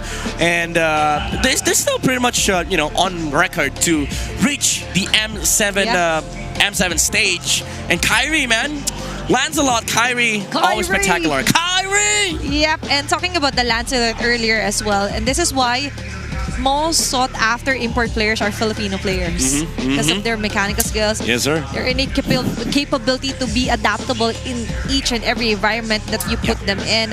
And the environments inside the map, actually, especially onto Broken Walls, is one of the highest win rates so far. Considering the expanded rates, that's a 5-0. That's 7-2. That's 9 games in total here for Broken Walls and a high win rate here for the whole Onyx Indonesia. Yeah, I like how honest these stat lines are for Onyx because it does, you know, it does show you what their play style is. They love playing with each other because they like brawling with each other. That's why I think expanding rivers for them is just a cheat code, honestly, because they get to fight with Skylar. Sans is able to, you know, utilize heroes like Zushin, Sparsa, and be a threat on the map and allow the Sky King to just get a very good start and dominate the game. Matter of fact, I want to see an average of their match time because I think they fall under 16 minutes. They've had a lot of like 10-minute games. Yeah. And even post Project Next. Or maybe after their playoffs, there will be a change onto their stat line. Maybe. Because they're going to be watching or adapting some of the places that we will be watching. But moving forward onto another team to highlight and put a spotlight for M7 is BTR by Vitality. I'm pretty sure Mirko is happy right now. In fact, if you hop on over to the Filipino broadcast, he's yapping about BTR with Wolf. But yeah, looking at the lineup of BTR, there is a lot of promise for this team, by the way. Especially, you know, because of the fact that they have a Filipino marksman. So stop getting our gold laners. But also just the sheer chemistry that this team has. This is the team that Light left, by the way, and I do think Finn fits well into this team. But Niall's addition to this lineup as well, being a sort of like a pillar on the jungle role. Like, he's the most stable player in this team. And I do feel like the character of Nala as well is a perfect fit for BTR. That's the kind of spiciness that I was looking forward to. Before it was Eman that they were constantly like pushing off onto being the face of BTR by Vitality. But now with Nael, a new addition here to the family, says a lot here for BTR. Huge team to look out for onto the upcoming M7 World Championship. And we do know that Mirko, in fact, will be happy with all the stats that we're seeing right now. He's glazing BTR. He is. And for our viewers out there, if you want to check out this kind of stat lines, we will be posting this onto our official social media pages as well. And if you ever have teams to watch out for, you could comment it down below from different regions. We have Singapore, Malaysia, and then there's Look at this guy. Go! This nerd. Look at this nerd. Mirko, I'm pretty sure you're going to watch this at some point. Big shout outs, Mirko. He's wearing a BTR jersey, by the way. He ain't scared. Such a fanboy. Such a fanboy. Being Mirko, just Mirko things. Yeah, just Mirko things. But yeah, I do understand, because at this point, I didn't expect BTR to perform this well too. Matter of fact, we had a conversation about how BTR's best form was last year. But then Lyle showed up, Moreno showed up, and even Shogun showed up, and Mirko's like, okay, BTR is actually a good team. He was like, okay, guys, we're back. Yeah, we're back in business. We don't have to back it up. We're back in business, boys. He's ready to shout it. Like, Niall! Niall! M7! I'm just imagining things, but so far, it's the images that you can hear when you see Mirko. But they still have a playoffs. Yeah. Oh. So, I don't know about that, you know? Mirkers or Mirbless? He tries to avoid, like, you know, predicting for both these two teams. But he did predict here for our grand finals. He did predict Aurora to win, if I'm not mistaken. Yes. So Aurora. Yeah, but I can't remember what he predicted for upper bracket finals though. Maybe I'll backtrack that later. I'm pretty sure he put Aurora upper bracket finals, and it was a straight run. Yeah, and then TLPH going down to losers. So if Liquid ends up winning and Aurora losing, Aurora's got Mirko to go to his live stream. But there was we're breaking curses, not streaks. There was a banner earlier from the lights. Yeah, that's Have true. you seen that? Yeah. They're breaking curses. They're breaking curses, but they have to break Mirko's curse. The mirror curse. Yeah, so it's them versus TLPH plus Mirko. It's Mirko versus everyone. It's Mirko versus everyone. It's Mirko plus BTR versus the world. But kidding aside though, even Burrito on the PH broadcast is actually doing his own predictions. Oh yeah, the quick predictions. Yeah. Yeah. I've seen those. And matter of fact, he recorded one beside me while I was sleeping. Yeah, and even onto our first day, I don't usually do predictions because of what happened onto M6. Yeah, you don't. I don't want predict. anyone to like, Atina, what's your prediction for M6 or M7? And now, moving forward, the first team to win this upper bracket finals will be your first M7 representative, and that's why it all interconnects onto which region will be the strongest. But of course, it's going to be the Philippines. But aside from that, who? That's not a prediction, by the way. It's a statement. It's a statement, by the way. But you don't who's get to contest going that. to be the team for our country? Yeah. To send off to Jakarta, Indonesia. Yeah, because that's the only remaining question. Like, which team do the other regions get the favor of being graced with a defeat? You know, like no, I'm just kidding. But what I'm saying is that there's still ample of time for other regions to prepare against these teams. I think that's it. I think that's why it's also an upside to have PH go first on the playoffs so that you get to prepare. But the problem is, even PH gets a lot of time to prepare because M7 is next year. Yeah. January next year. And our playoffs ends even before November starts. Very perfect timeline here for our Philippine representatives if ever. Plus, not only that, for TLPH, they're eyeing that golden road. So a lot is at stake here. True. We've mentioned that Light is trying to negotiate some terms earlier by let us win. Yeah, bro. Come on. Come Get us to finals. We want to get. It's a win-win. You get to represent the Philippines. Yeah. Still complete the golden road if ever we give you the grand finals. But that just isn't how this works. But now how it works for game number 3 is Aurora going to be on the blue side here. Yeah. Being the first pick, and so far, the prioritizations onto the hero mid. Let's discuss that. I wonder if they want to hone in on the early game aspect of this this lineup, because even game number 1, I think Liquid was the one focusing on late game, and Aurora didn't really think about it. They still ended up winning, but I don't think they were happy with that kind of win. So they switched to early game tactics in game number 2. Problem was the Alice was too much, and the Zushin from Sanji was just destroying the spread. So there might be a couple of adjustments from Aurora for game number 3. Maybe they still retain the Fredrin, but also add some late game heroes to the mix. Let's see if there will be a change onto the map as well. I think it's going to be Dangerous Grass. Okay, right on cue. Feeling lucky. Feeling lucky today, Athena. Oh, that's a good stat line for these two teams. 100% win rate here for Aurora, 2-0, and even for Team Liquid, it's quite high. Yeah, 75%. But what matters here is that they actually get a dub. So Aurora removes the Yuzong, they remove the Yizong too. So TLPH, they get 2 choices here. Either they ban 1-1 or they ban the Lancelot. But Aurora, I think they're expecting to get the Lancelot for themselves, but even then, there's a lot of trades for TLPH. The Karthis can just take up the Hayabusa again on Red 3. Maybe they even first pick Granger and Granger Gatot for two picks.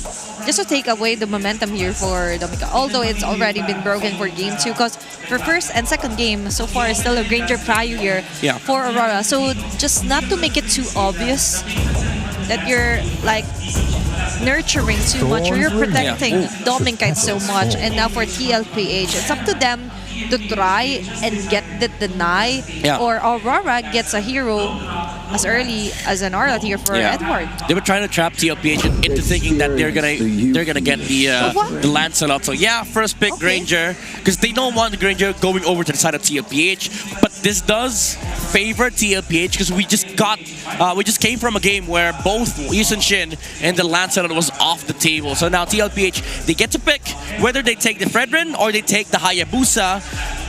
I think the Hayabusa is a safer route, because I don't think you go Fred Arlet here, because there's still the Phobius on the side of Aurora. I do agree with you with the Hayabusa pick, considering that this is a Ranger, and just give the Fredrin to Demon Kite if you're TLPH, but if you're Aurora, might as well just don't pick the Hayabusa. We want that for Demon Kite. And a hero for Sanford, I believe, Alice? will be a perfect opportunity. But Hayabusa and Lunox Midnight. I think the idea is you can't go Uranus, you can't even go Alice on the side of Aurora. This is smart from TLPH. So I think for Edward, you go Lapu or Arlet, but the problem is you set up such good heroes for Sanford that he gets to decide whether he wants Alice or Phobius on Red 3.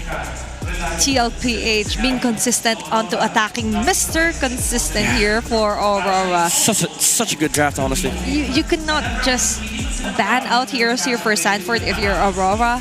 You have to consider with this first pick, Lunox, that you have to be capable onto being buffed up, and buffed up Fredrin and get that catcher here for Aurora. Yeah, Athena, he gets to pick Alice again for Sanford.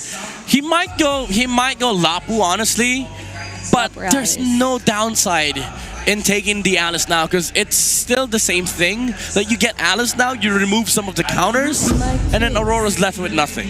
So you go Alice, and now they remove Lapu, there's no Yuzong anymore. So just the Lapu, honestly. It makes it easier to draft if you're TLPH. And Sanford is like, okay, don't mind if I do. Okay, they still remove the Arlet. They respect the Arlet Edward. Arlet Edward making miracle plays with the finals. Vengeance, actually. The Vengeance is the Vengeance plays, the cream of the crop here for Aurora. And now, there are certain heroes like the Lapu still viable, but in my opinion, you could just go for the last pick here for Edward and look at what the Red 4 will be for TLPH. Yeah, they have to sniff it out. But for Aurora, I think Kimmy still works here. Kimmy, Farsa. I don't see any other heroes for Edward though. Cho being removed, I think just to limit the the flex factor on the gold. Oh, Okay, nice. Mad respect to Sicilian. That guy hasn't lost in Sicilian, by the way. That is a nice see-through here for Coach RC. And you're right, being it win streak here. Wait. I want to see Oheb Gold Lane Lapu. I want to see Oheb Gold Lane Lapu. I've seen this in one of his live streams, by the way. And I think that's the reason why they removed the Arlet and they didn't care about the Lapu because they wanted to pick it gold. Will they take that as a challenge? Will they grab that opportunity? What do you counter it with? You can't go Esme, you can't go Uranus. There's a Lunox on TLPH. Different scenarios running through our minds right now. But even for Aurora, different heroes that are running on their minds to ban out. Still, the Khalid removed here for game number 3. All right, I want to see it. Oh, give me Lapu. Give me Lapu. No! Oh, okay. Okay, at least it wins both matchups. Okay, it's the best of both worlds for the CC. Deny, priority, and then somewhat of a flex still here for TLPH. Because the thing is, Aurora, if they want to get Lapu here, I think you put the CC on XP and then you put Alice on gold. But for Aurora, I think best pick here is honestly Uranus or Esme. But still, they didn't go Lapu. You're going to have a hard time, but it's the reality. You have to face it, right? You kind of have to like address the elephant in the room. You're gonna melt to the Lunox. But the thing about TL's lineup is that they don't have a hard lockdown. So that's like, the benefit of having the Esme and the Uranus. They're forced to get a hard lockdown. But they go for the Lapu. I still don't like the Eve though. Yeah, sure, it's up against the CC and the Alice, but this upcoming last pick from TLPH might just ruin everything for Aurora. Because honestly, Hylas is still good here. Considering it's also the dangerous grass for Eve, it's also one of the heroes that I find it having a hard time when it comes to multiple ganks. Because for an Eve, all you have is the flicker, then the ultimate for the slight shield. But after that, you're so vulnerable to the attacks. But they've gauged the situation midnight, and maybe they found more pros here for Aurora. And then the Hylos for Daddy JP. Gold lane CC here for Oheb. It's such a good draft for both sides, honestly. Even though I don't like the idea of the Eve, the thing is, you is on the Eve, so he's gonna make this work. But he has to. This draft from TLPH just allows Carl TZ to go wild, honestly. And looking at their index as well. Yeah, it's all TL. It's all about TLPH. Yes, you have card controls for Aurora. Yeah. But some of this might be somewhat of a disadvantage. Yeah, it looks like the same game as game number 2, but TL has way scarier team fights in game number 3. Same, but different scenarios here for TLPH and Aurora.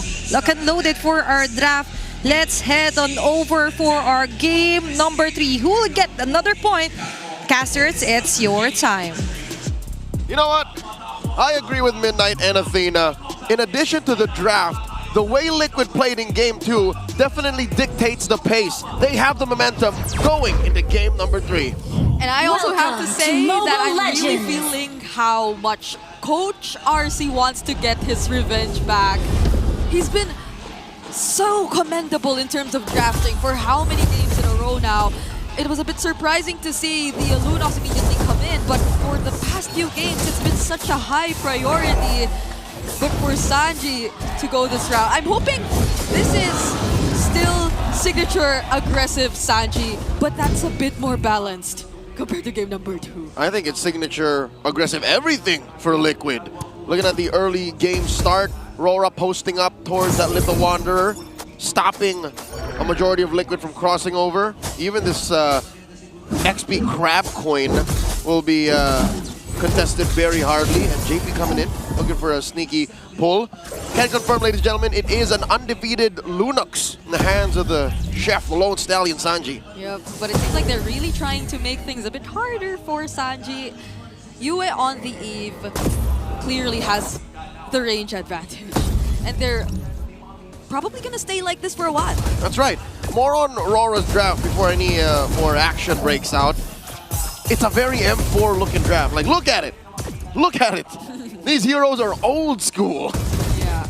Just now we had this, or I was asking you about, what was Sansan looking like again back in M4? Because now Sanford, it seems like the heroes are becoming a bit similar to that, but Sanji's been sticking with a very particular hero pool. He's been using less, I think, even compared to last season. So there are just certain options on the board for Sanji. Yeah, if you ask me if this version of Liquid looks close to how they look when they won in Jakarta in M4 a few years back, it's very different now. They've definitely grown. Turtle already very low.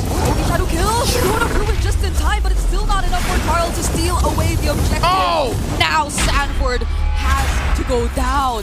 Fool me once, shame on you. Fool me twice, shame on me. Aurora learned. Not like that, 4D, not again. He spent everything. The flicker, the Throne of Ruin, did not work this time against Aurora. Not so fast, RWM! And the AOG to try and provide a bit more pressure. JP could not get out of that. So Aurora have been using so much, but OM down bottom. Can he take down Domingkite? It's not going to be enough. Vengeance committed too, but Doming survives. That is elementary MOBB. When a Vengeance is popped, you just stop. Stop.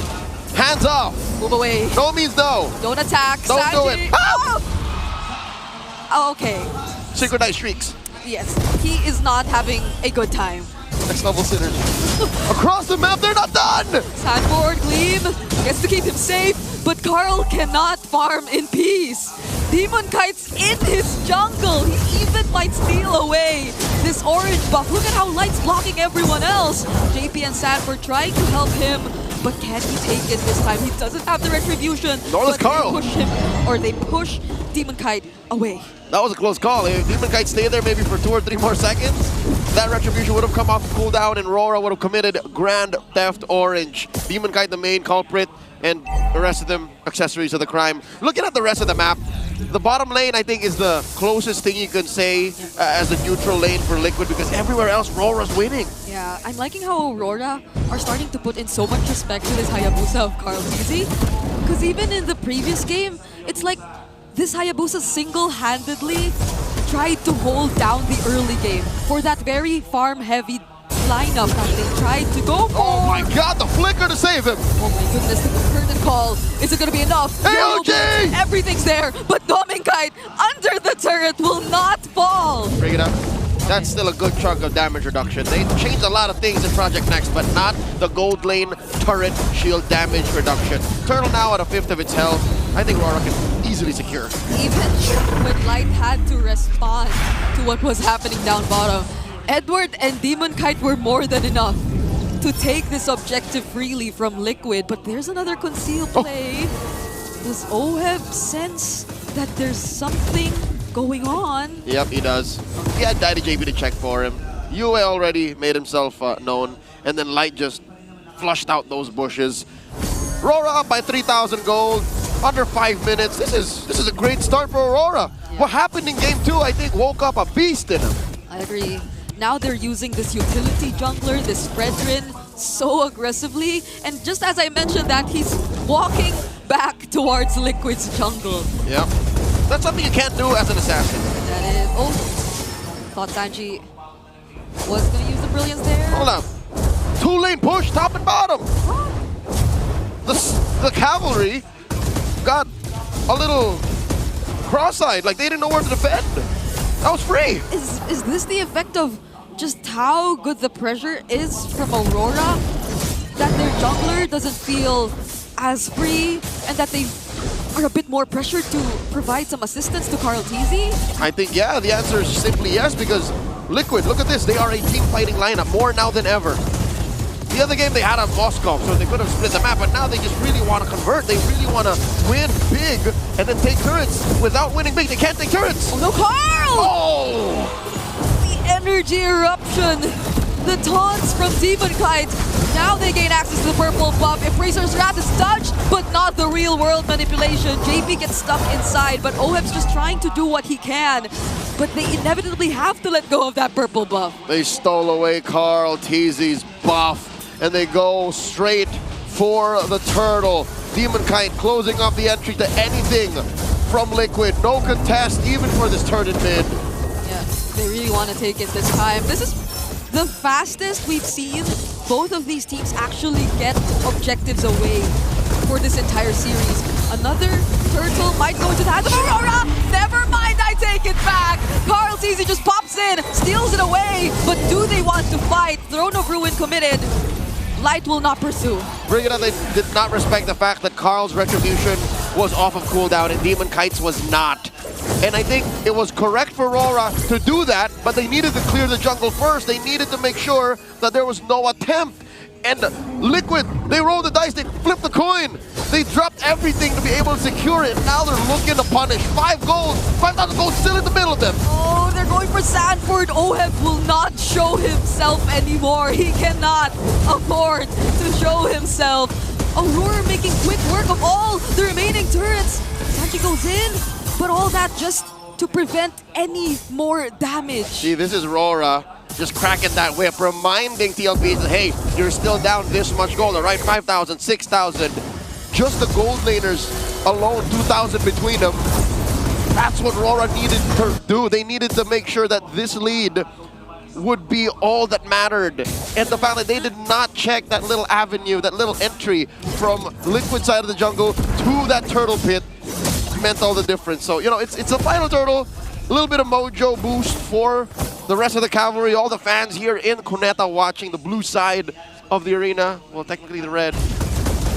Let's look at how Liquid can clap back, all right? Number one, stealing objectives. It's clear that Carl TZ has it in him. You got that dog to steal stuff, but are we waiting for Sanji to come online? Because Oheb, sure, is a gold laner, but he's a fighter gold laner. Is Sanji going to be the next in line to be that, you know, clean source of damage? I guess if it's Sanji we're talking about, he just needs to watch out for Demon Kite. Like, if he does go in, or maybe not just even Demon Kite, the real world's there, the Unbreakable's there. So positioning, as you would say to any Lunox user, is very, very crucial.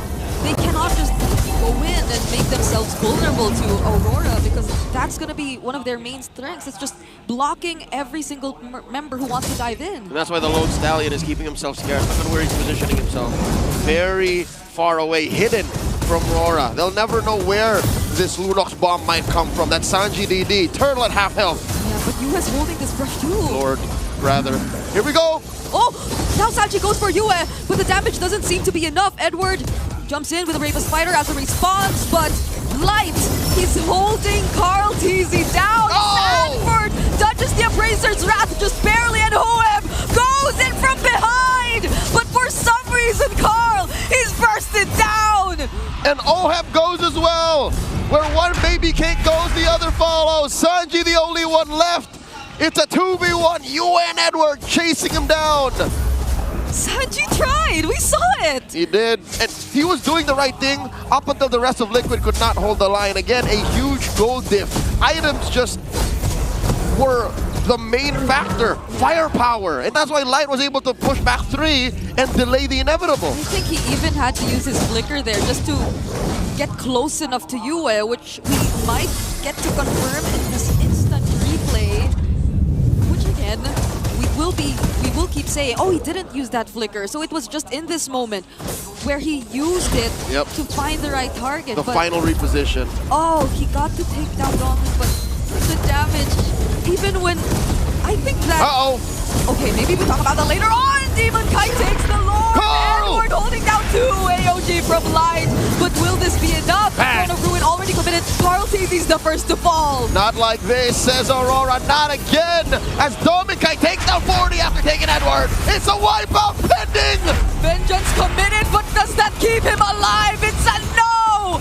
A wipeout by AURORA. The blinding lights stumble into the Stallions, and the Stampede is quelled. A Lord and 5 kills over to AURORA. Now they will definitely be clearing the outer turrets, possibly even the top lane turret, base turret of Team Liquid. And that's exactly where the Lord is approaching, but there are no Holy Shields left. Even bottom lane still standing. About 40 seconds left for that to make it work. Make it worth it to protect. In AURORA, they know that this Lord won't stand for too long. Liquid are in the danger zone. They are in self-preservation mode right now. I just gotta say, I can't recall the last time Carl TZ got his hands on his purple buff. And that's probably making things a lot more harder for Liquid at this point. Sanji just trying to defend this mid lane base turret. But they're struggling to do just that. Liquid, again, the way that they've been so successful all throughout the later half of Season 16, even in the playoffs, is fighting in the paint. They like to really give it to their opponents and then, with conviction, dominate them. They convert. They don't steal. They don't try and go through technicalities and slip through the cracks. They convert. And they just haven't been able to. Again, one thing you mentioned is the purple buff. Honestly, if Carl DZ can't get his purple buff, that means he can't get to the rest of his jungle. That means he is so down on resources. And what's scary is that even if he tries to just look for pickoffs and potentially trades across the map, Yue and Dominkite, I believe, have winter crowns. So even when there's a chance of a potential pickoff, that's just not gonna turn out good for Liquid. Nothing. Shadow kills, forget about it. Brilliance into a Darkness Blast, forget about it. Hell, they've already learned Sanford's propensity for an ankle breaker Throne of Ruin. It worked in Game 2. They were able to steal a game from out of nowhere, a stampede through Aurora in an 18-minute bout, but not this time. Aurora are choking Liquid out of these major resources that they so badly need. That was such quick adjustment from Aurora just after that game.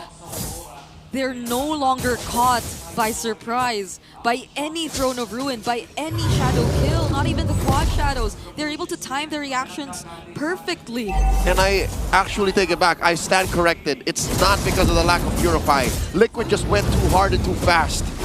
Aurora can actually play this way. Flicker their way out of that Throne of Ruin. Lord Dance began. Light with a conceal. Who's he looking for? Carl TZ seems to be the target. Unbreakable land onto him. Edward is there, but he does not use the bravest fighter just yet. Oh, look at Sanji and Sanford. This is already enough to provide some zoning. Sanford decides to go in too, though, but Light can just AOG out of there.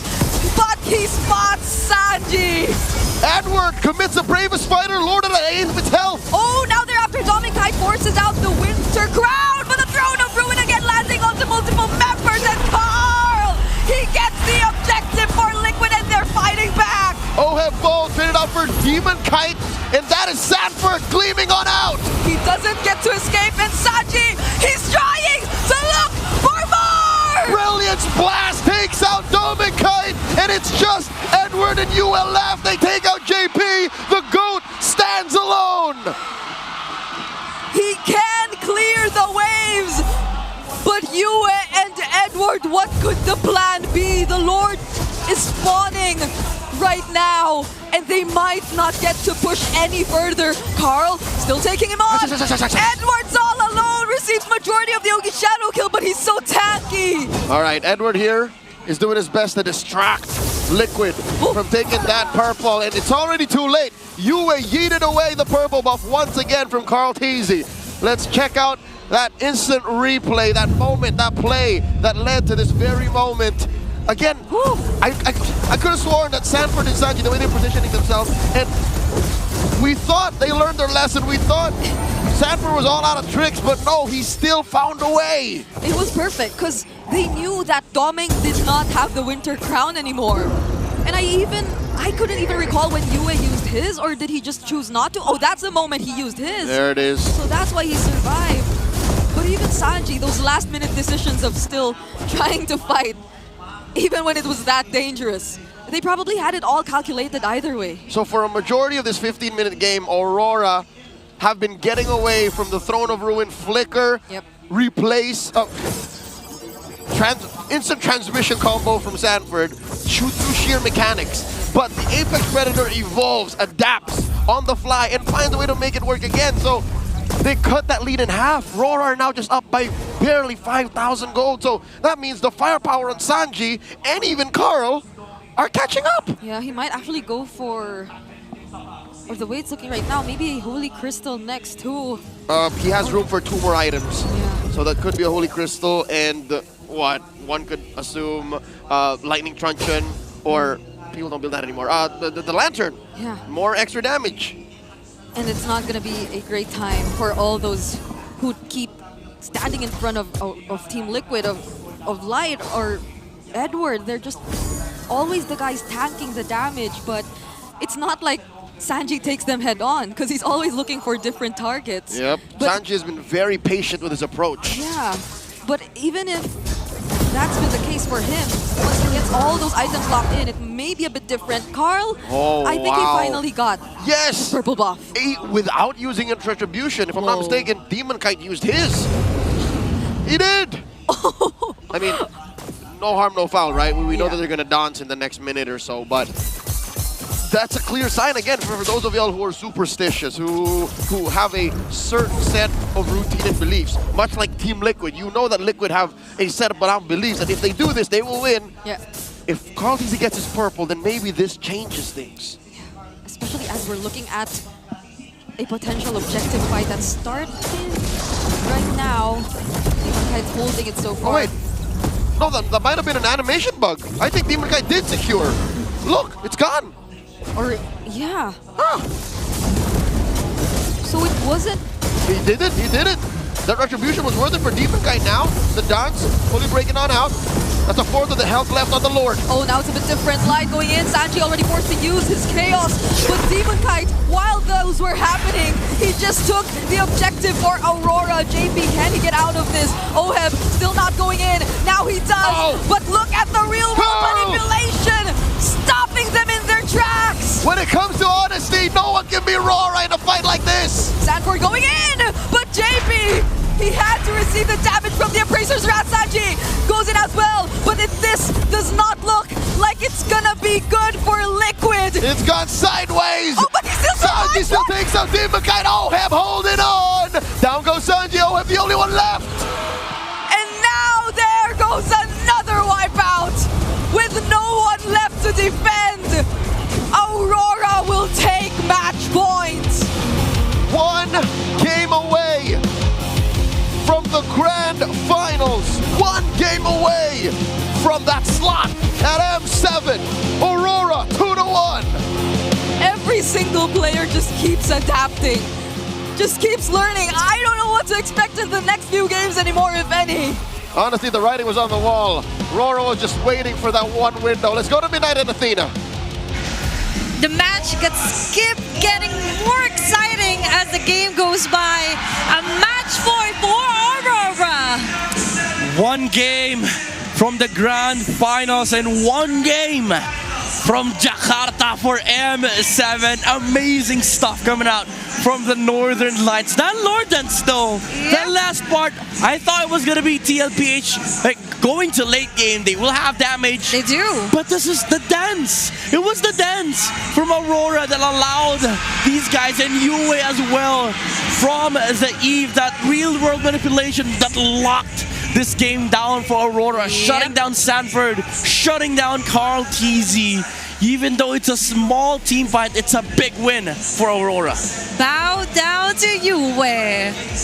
What an amazing performance. Plus, they were able to polish off their mistakes from game number 2, which in fact for game number 3, very consistent, and as well as Demon Kite able to outmaneuver, deny buffs from Carl TZ himself. Yeah, I mean, even though TLPH looked like they would have answers in the late game, the positioning from these RWMs or real-world manipulations from Yue were immaculate. But also, just the overall early game presence coming out from the Eve with the supplement of having the Fredrin on the front line, they were able to sort of scare Liquid away from these resources that Demon Kite was just taking. But again, we reached a point where TLPH had like the right tools. They had the right initiations. Carl TZ finally had damage, but it's the real world manipulations. We said this during the draft. I personally didn't like the Eve because of what it brings to the table, but Yue made it work. He was able to find angles, he was able to find these pokes, even though they were losing some turtles against TLPH. He was the constant force. This Eve was not playing too aggressive, like beyond the limit. He was pushing the edge of what the Eve could do, and these little edges from the RWMs are what disrupted the team fight from TLPH. I mentioned that the Eve is one of those heroes that has a hard time when it comes to dangerous grass, but Yue took that to his advantage. He found a perfect angle for him to be untouchable, unseeable here, and all throughout, even ensuring a double kill, maybe a triple kill here. And for TLPH, they just weren't ready for that yet. And looking closer mid that we've mentioned that there was kind of a question mark here for the Eve for Yue, but all in all, it came hand to hand here onto the combat of Edward as well. Finding the spots where Sanji was accompanying, trying to get pickups, specifically in this instance. We thought that it was over. TLPH managed to get a comeback, but no, that wasn't the end of the story yet. Yeah, again, we just reached a point where TL, they got the items that they wanted. They're able to win a team fight where they're not supposed to yet. And this Throne of Ruin from Sanford, by the way, very misplaced from the Alice. He was not able to cross the walls over the Lord Pit up until the bush. And Rora was able to capitalize on that mistake on the positioning. And speaking about positioning, look at Yue. Maximum spacing from the Eve. Didn't even die in this game. And that's why he deserves this MVP commanding performance coming off from the mid lane. And Aurora, even though they were feeling the pressure of the late game aspect of TLPH, they played that Lord beautifully. Light providing himself as the sacrificial lamb, he suicided, literally dashed into the bush that Liquid was holding. But Aurora, even after that, they got the Lord. They tried to fend off this Hayabusa, and they got the punish that they were looking for. Even after all the damages that he was able to tank, he didn't even die. Yeah. And for me, that spelled GG for TLPH. The moment that they've used up all their resources just to stake down this roamer from Rora, and then they didn't manage to do that single thing, that was doom. That was DOOM for TLPH. Then moving forward here for the Hayabusa for Carl TZ. We mentioned that, this is one of his most successful heroes this season. And with Demon Kite, there was a bit of a question mark with his Fredrin after game number 2. But still, for this game, he did a spectacular job. What we were missing was a utility jungler more proactive onto jungling, plus enabling him to get very good advantage point for his taunts. Yeah, I mean, so many aspects from Aurora. You also have to commend Doming's, stability on the Granger. You also have to commend Edward with these frontline engages that stops TLPH on their tracks. And I think that's the reason why I mentioned, even before the series started, I think the key here for Aurora is for them to switch up, because we saw TLPH play in a very aggressive manner, and utility junglers just stop that. There is a risk that you're running into like inevitable late game advantages, but the thing is, you look at the players of Aurora, they're not shy away from taking these early game comps towards late game. Dominkite, time and time again, has proven himself on the Granger, even in the faces of like the carries, the Moskov. He stands atop the KDA. He's gonna be able to get those double numbers on the kills, 10 kills. In this game, not so much, because TLPH was not able to fight Aurora in the early to mid portions of the game. And then it didn't even matter, because even then, by that time, Aurora was just holding so much gold onto their inventory that he was able to dish out so much damage with the Granger. And that's why he's the BVI rich guy, 743 GPM. But the most important stat line here is the carry. Even Wolf, I asked Wolf from PH Broadcast, we did not like this Eve pick, but Yue says otherwise. We like Yue though. Acknowledge me. Acknowledge me. Okay. It's a small thing, but it's a big win. Now it's a bow down here for our BPI rich guy, Dominkite. And for me, this is a huge statement as well, that others may say that you have to adapt to the patch, you have to adapt to the new meta. Yeah. But you also have to consider where you're comfortable, where you're best at. And Aurora Gaming is not shying away from the fact that, we do tend to baby Dominkite a lot, especially onto prioritizing his heroes with the Granger. 3 straight games Granger here for Dominkite. But if it works, why change it, right? Yeah, it's also come down to now a battle between strategy and tactics. And Aurora's been pulling off a lot of crazy strats before, but they got down to stability, which they preferred, and now they switched it up again. They put utility junglers on Demon Kite, and so far, their strat has worked against the cavalry. Yeah, the batch or the meta doesn't necessarily mean fighter onto gold alone, but also switching up onto other roles as well. But to further elaborate onto what happened for game number 3, let's head on over and throw this over onto Wolf. Napakagandang senaryo na naman mula dito sa Aurora when it comes to maintaining their box.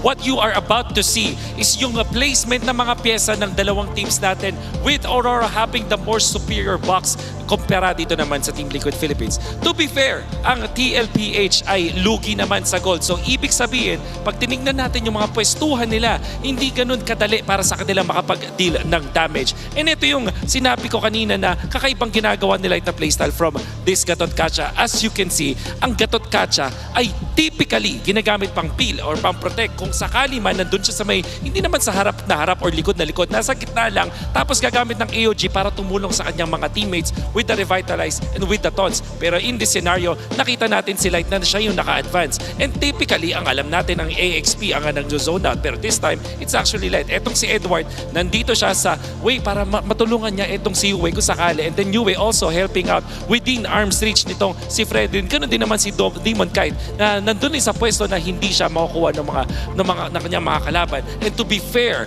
etong TLPH, napakaganda ng kanilang plano heading into this match with Sanford nailing this one in the back. Napakaganda ng initiation as Light just utilizes the strength of his hero to be the zoner dito sa laban na to. And then eventually, papalag ang mga members ng TLPH. Makakahanap sila ng opening dito sa Lord fight na to. Pero makikita pa rin natin na si Light ay nakatakas and then eventually, si Yue na ang makakakuha ng magandang usage ng kanyang ultimate in this team fight. Of course, nakita natin yung Winter Crown usage mula dito sa ating idol na si Dominic Kite. Napakaganda na kanyang performance and this Eve ultimate that sealed the deal. Hindi na natin kailangan tapusin pa itong clip na to dahil alam nyo na yung mangyayari. Eventually, TLPH will get a little bit of win in this team fight, pero etong si Yue, napakaganda ng kanyang placement, nabigyan siya ng way para mag-snowball, binigyan siya ng chance ng Aurora na maging malakas at hindi niya sinayang ang opportunity na yon. Balikan na natin ang ating panel for game number 4. Thank you so much, Wolf, for breaking it down, yo. And we've seen some highlights, arrows as well, specifically onto Light and Yue. Yeah, it's a very clear point made by Wolf here. A lot of good entries coming out from Aurora, effectively shutting down what TL wanted in these mid-game skirmishes, especially around lore dances. And I think that speaks of the volume of how Aurora just completely understands how these lore dances work. And we do think that for Aurora, that was a very tactical draft as well. Yes. Like letting Liquid know that, yeah, we're still heading for the Fred win, but watch this. We have the heave for the last pick here for Yue. Reserving that very spammable mage, by the way. Yeah. So far, it's one of my favorite onto mid lane. Yeah. And looking at the map as well, like it's more of the battle of the mind games here for our coaches as well.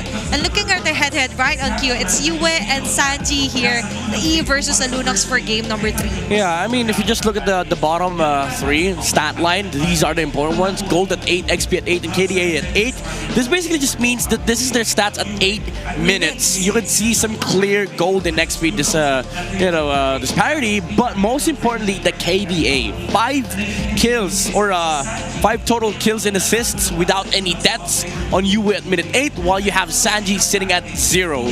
And that just translates into how dominating Aurora's lineup was in the early game in terms of execution, but overall just in terms of their composition as well, because Liquid had to wait for late game. Basically they had to sort of like turtle it up and wait for the farm on Carl TZ, farm on the Sanji as well, because they don't deal that much damage. Up until that point where they were able to win one Lord fight, that they were able to climb out of this trench that they were in, but because at that time they were already sitting at a 9K deficit. They managed to bring it down to at least 4K, but then the lower dance happened. There was just too much effort that need to be exerted if you're TLPH. Yes. While for Aurora, it was a very clear. Yeah. Look, our clear head super fan of the day. Congratulations, sir. That is how you power up your dandruff-free scalp. Supercharged, we're clear. There you go. Look at the hair swipes. Very nice. You call it so. I don't know what you call it. The hairbrush. I don't know. To brush your hair. Yeah. That important thing is he has a dandruff-free scalp. Very clear. So there is no hesitations at all. It's hard to play MLBB if you're constantly itchy. Falling. Yeah, you're constantly like, what's the word? Comment it down below if you find scratching. Yeah, scratching your head. Sorry, not our native language. Okay, delete your comment. Sorry, you don't need to comment it down below. You still could. I mean, no one's stopping you. Like how no one's stopping Yue from playing very amazing series. Honestly, he's probably one of the best players in Aurora. He is. It's crazy how he, you see the grit from this guy. 3 seasons with Aurora. If you count, the time with Edward, maybe 4 seasons. It's been so long since Yue, has had the taste of being in the grand finals. And remember, Yue is the lone player with a moniker of his own name. Yeah. Yue. Enough said. But some are actually trying to incorporate some titles as well here for Yue, but that was an epic comeback in game number 1. Aurora won versus TLPH after recovering from a 13,569 goal deficit. This is actually the highest goal deficit a team was able to overcome this season. Yeah, I think the next record was 12.6. Still, it was them and Falcons, if I remember. Yeah, and now Aurora just overtook the record with 13,569 goal deficit against Liquid. Against Liquid, for the love of God! And against the Stampede! And we're not yet onto the grand finals. Remember, this is the upper bracket finals. Wow. And for them to be able to do that onto their first game where it was really dominating here for TLPH says a lot here for Aurora. They are ready to get their game face on. Yeah, I think at this point, these two teams, they know the assignment. They're looking at the binders. They're looking at the records. If you look at the draft recap, Zushin is the #1 problem that these two have to worry about. And also, the Fredrin. I don't think they worry about the XP anymore. Oh, yeah. So this does come down if banning out or picking up either the Zushin or the Fred. But I do think that it will boil down to our drafting phase for game number 4. Before that, might be a broken walls map here. Oh, are you feeling lucky? I'm feeling lucky. How about you? Are you feeling lucky? I'm Rivers. I'm Rivers. Oh, okay, we're not lucky. It's okay. Because it's hard to predict here. That's might be an advantage for Aurora considering there are 3-0 still onto dangerous grass. They did just win. And for our picking phase, by the way, TLPH is going to be the blue side and red side here for Aurora. Magician automatically picked here for TLPH. So, game 2, this was the same first pick. It is. But let me add one problem for Aurora. Granger's banned. So, Dom and Kite, what do you play? They still go back to the Fredrin. They take up the Gatot Kacha. TLPH, they can just go back with the Hayabusa Hylos or Hayabusa Kimi, honestly, if they want to remove some of their heroes from Yue. So, matter of fact, this is once again advantageous for TLPH when it comes down to the draft first phase. This is what I was talking about, is ban out the Granger altogether here for TLPH. And that might solve most of the problem because Domikite was able to get great vantage point with his Granger. Plus, TLPH, I remember they're kind of a superstitious team.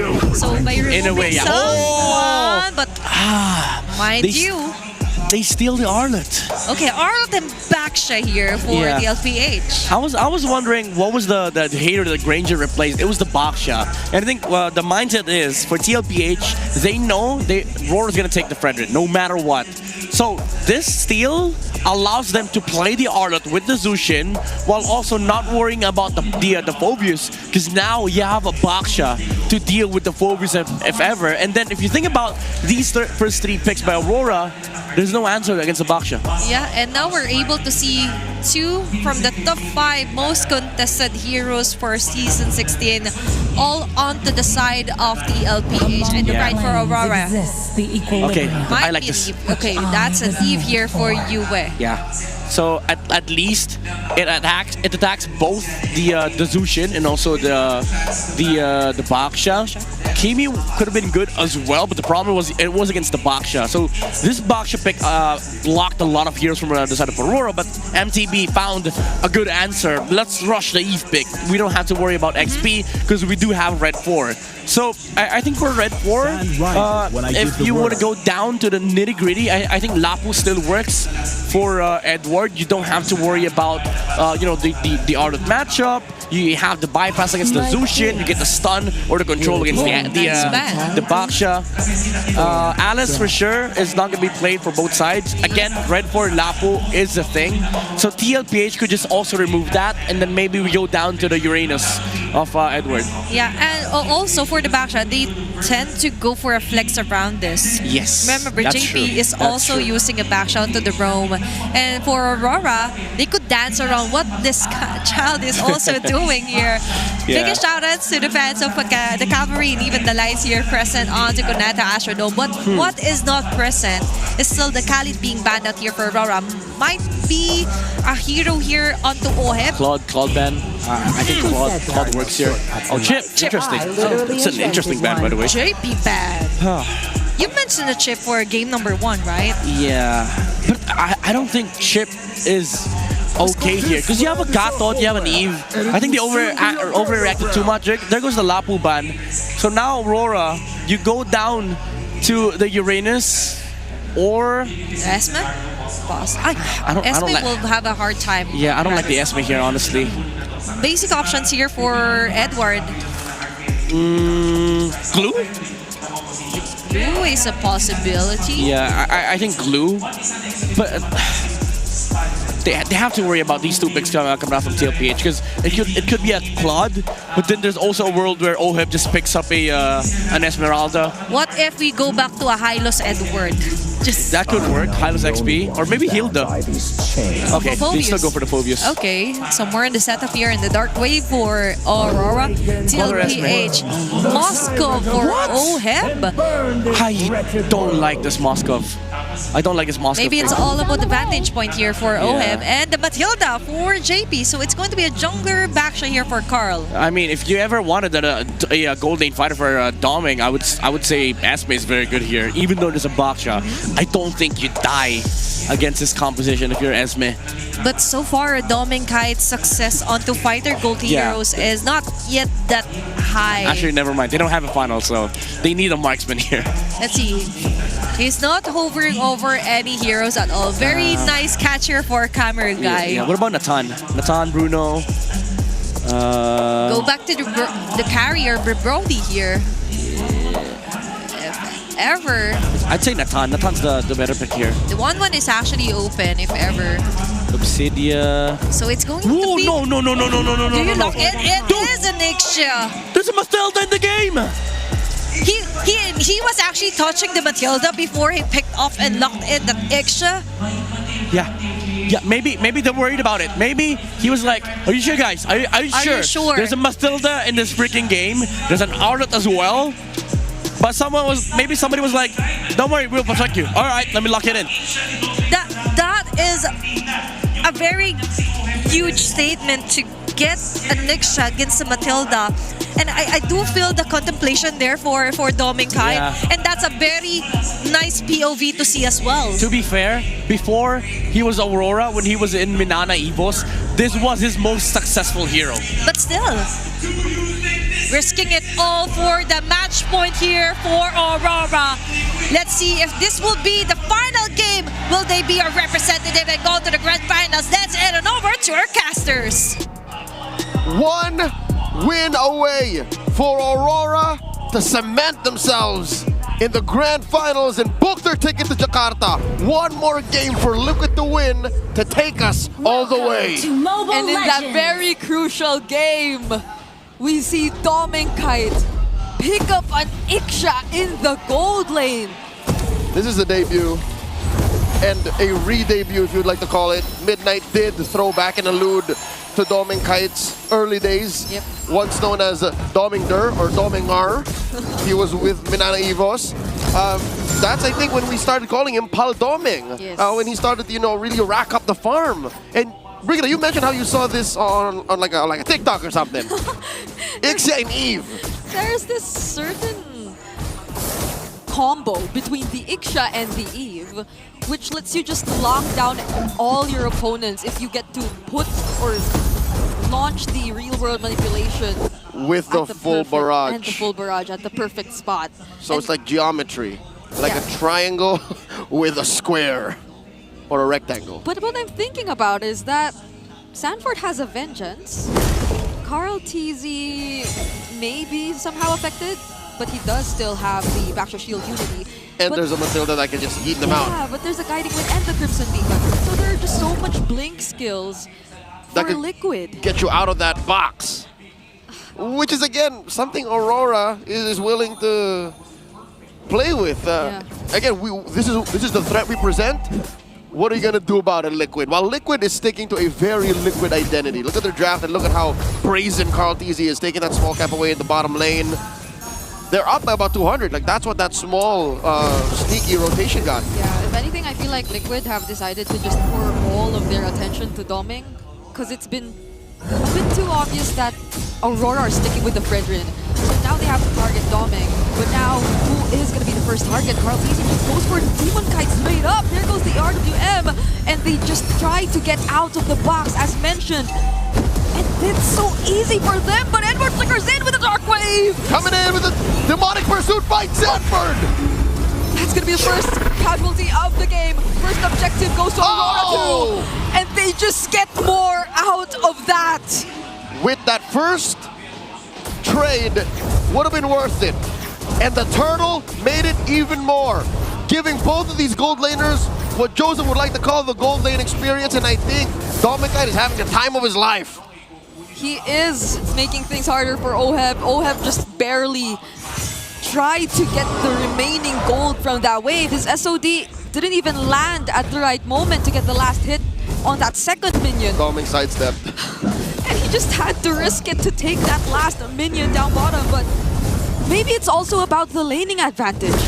For Kite, the Iksha arguably can handle herself in the lane, not until someone decides to, like JP, rotate down bottom. Change the math significantly. In a 1v1 situation, she has better sustainability, a little more reliable crowd control. Oheb kind of has the angle, that Spear of Misery. Yeah, the passive and all that. And as you can see, though the wave is at equilibrium, but still, Kite has that XP advantage. I wonder if there's a significant gold advantage as well. As you can see, Aurora, 3.5 minutes in, has 1,000 gold up. So that's what you get with one more kill and that turtle that you scored. Yeah, it's so good for Doming that they won that first objective fight too, because it just allowed him to be a lot more confident here in the laning phase.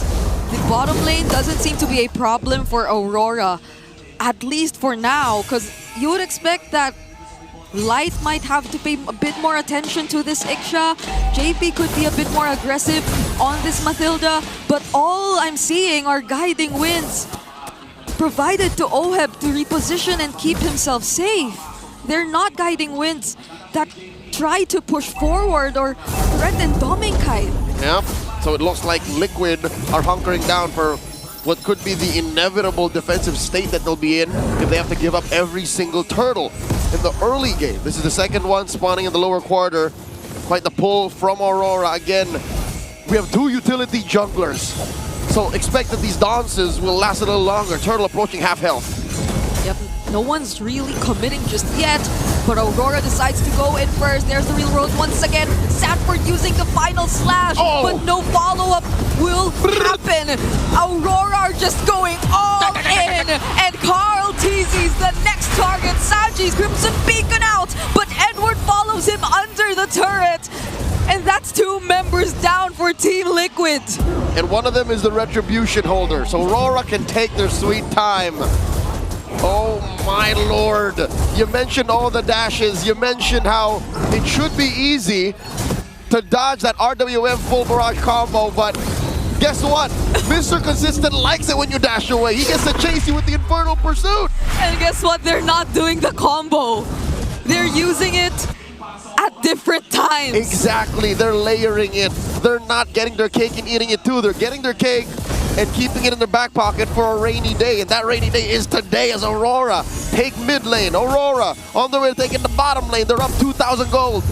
All theories are gone. Aurora have a different approach at playing this lineup. And Team Liquid Philippines, they're clearly surprised by how they're doing this. Rick, it's a full 1,000 between Oheb and Dominkite. And Dominkite just went full greed. Oh. Sky Piercer on this Ixia. Sky Piercer first even, maybe. Or was it second? Item. Okay, it's he has second. One fully built item. Yeah. Okay. So he's on his way to a Swift Trinity. But first, a little stopover, a little break there with the Sky Piercer. I think he's reading the room. Yeah. He's reading the room like, you guys are going to feed me the kills, and then we're going to go to Jakarta. Like, that's what's going to happen here. They're just so close to making that happen.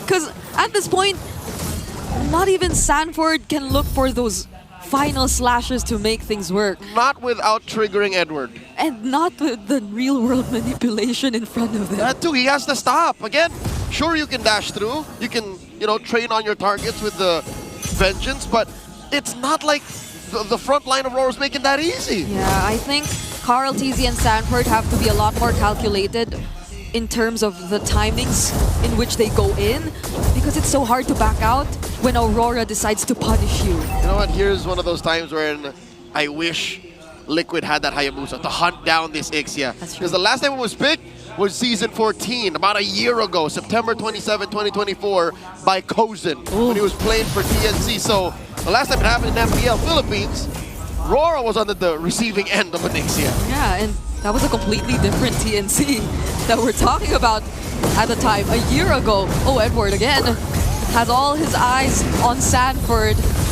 But could he be the target? They're gonna settle for whatever they can, because at this point, Team Liquid, they could not get close to the objective. Little trade though. Aurora did have to open up that bottom lane. Oheb doing work, getting farm on him. Maybe that SOD missing was a little bit of burnt toast.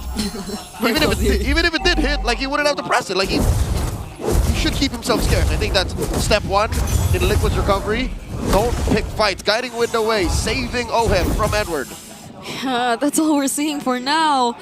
Unfortunately, they have that, but how else can they utilize the tools that they have? They're not able to play as aggressively because of the threat of an immediate punish from Aurora. Either the real world, the full barrage, or Edward just blocking every single member of Liquid from running away. Oh, smart move from Carl, but Oheb gets caught by the Unbreakable.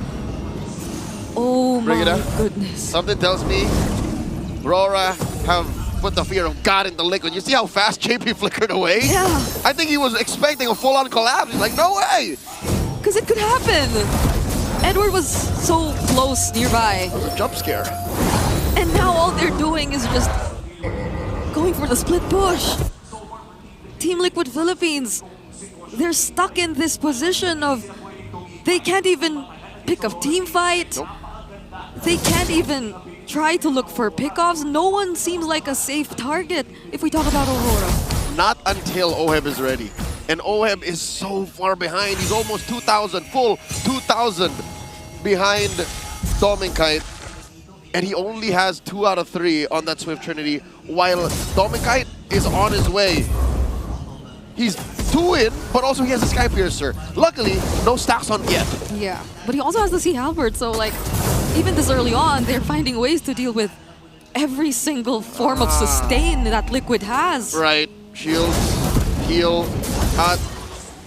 and given an Ixia, again, it's been a while, folks, since we've actually seen one in professional play. Might not even want that Swift Trinity. He might just want a Corrosion Sight, and then a smorgasbord of other damage items that you put on marksman. Lord spawns, upper quarter. Aurora approaching that 5,000 gold lead over Liquid.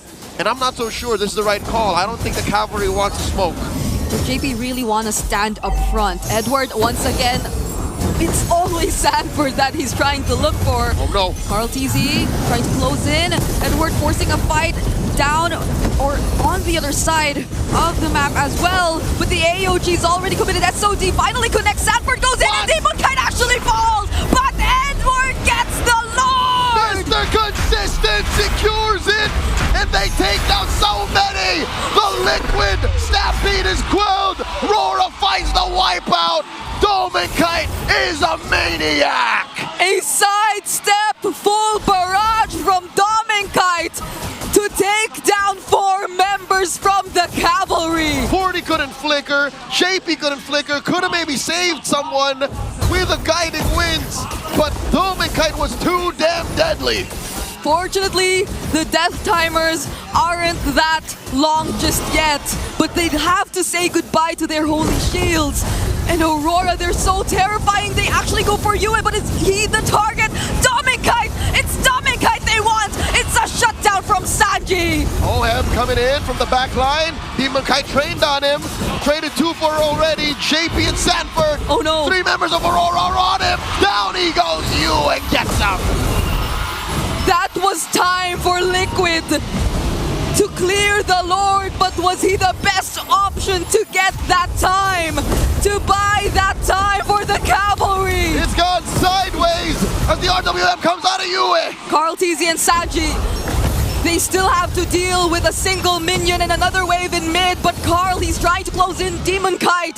Sanford trying to catch up, goes for light, but he has the unbreakable to move a bit further. Carl TZ gets blocked by the minions and the chase will not continue. Aurora makes that decision. We can't force the issue. Kite just spawned, and we need our marksman to be able to finish this.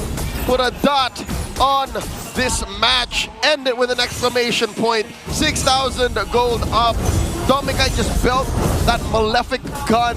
So as if that range difference was already huge enough, he can now shoot at you from where you can't even see him. That's gonna be a lot more problems for Liquid. Imagine how much resources they had to commit just to find that kill on Kite. A lot, Brigida, a lot. But here's the thing. Oheb has his Swift Trinity already, and he's on his way to his Wind of Nature. So that means he'll be relatively safe from a good chunk of Edward's damage, from Kite for sure, from even Demon Kite, but not Yue. So Yue, as you can see, is on top of damage dealt. So all these swipes, all these hard presses, if you may do that with the RWM, are making a difference. That's something that Liquid has to deal with too. And this Yue, this Eve, has a purple buff on his hero. That's Carl's. It's not like Carl needs it. He's not a Hayabusa in this game, you know. But Liquid needs it. But they need all resources that they can, because we're still talking about a 6K gold lead in favor of Aurora. We've seen worse gold leads that feel much worse. This is a very dominant 6K gold lead, and I think they're in the right spots. Kite builds his final item to fill up his kit, has a Wind of Nature of his own. So in case Oheb finds him, Sanford finds him, he should be fine. Lord getting blitzed by Aurora. Oh, wait, they're actually moving away. They see majority of Liquid trying to position themselves in the Lord. What could be the call for Aurora? Deadly Dawn starting up Vital Slash. Sanford finding some targets, but they're not the best just yet.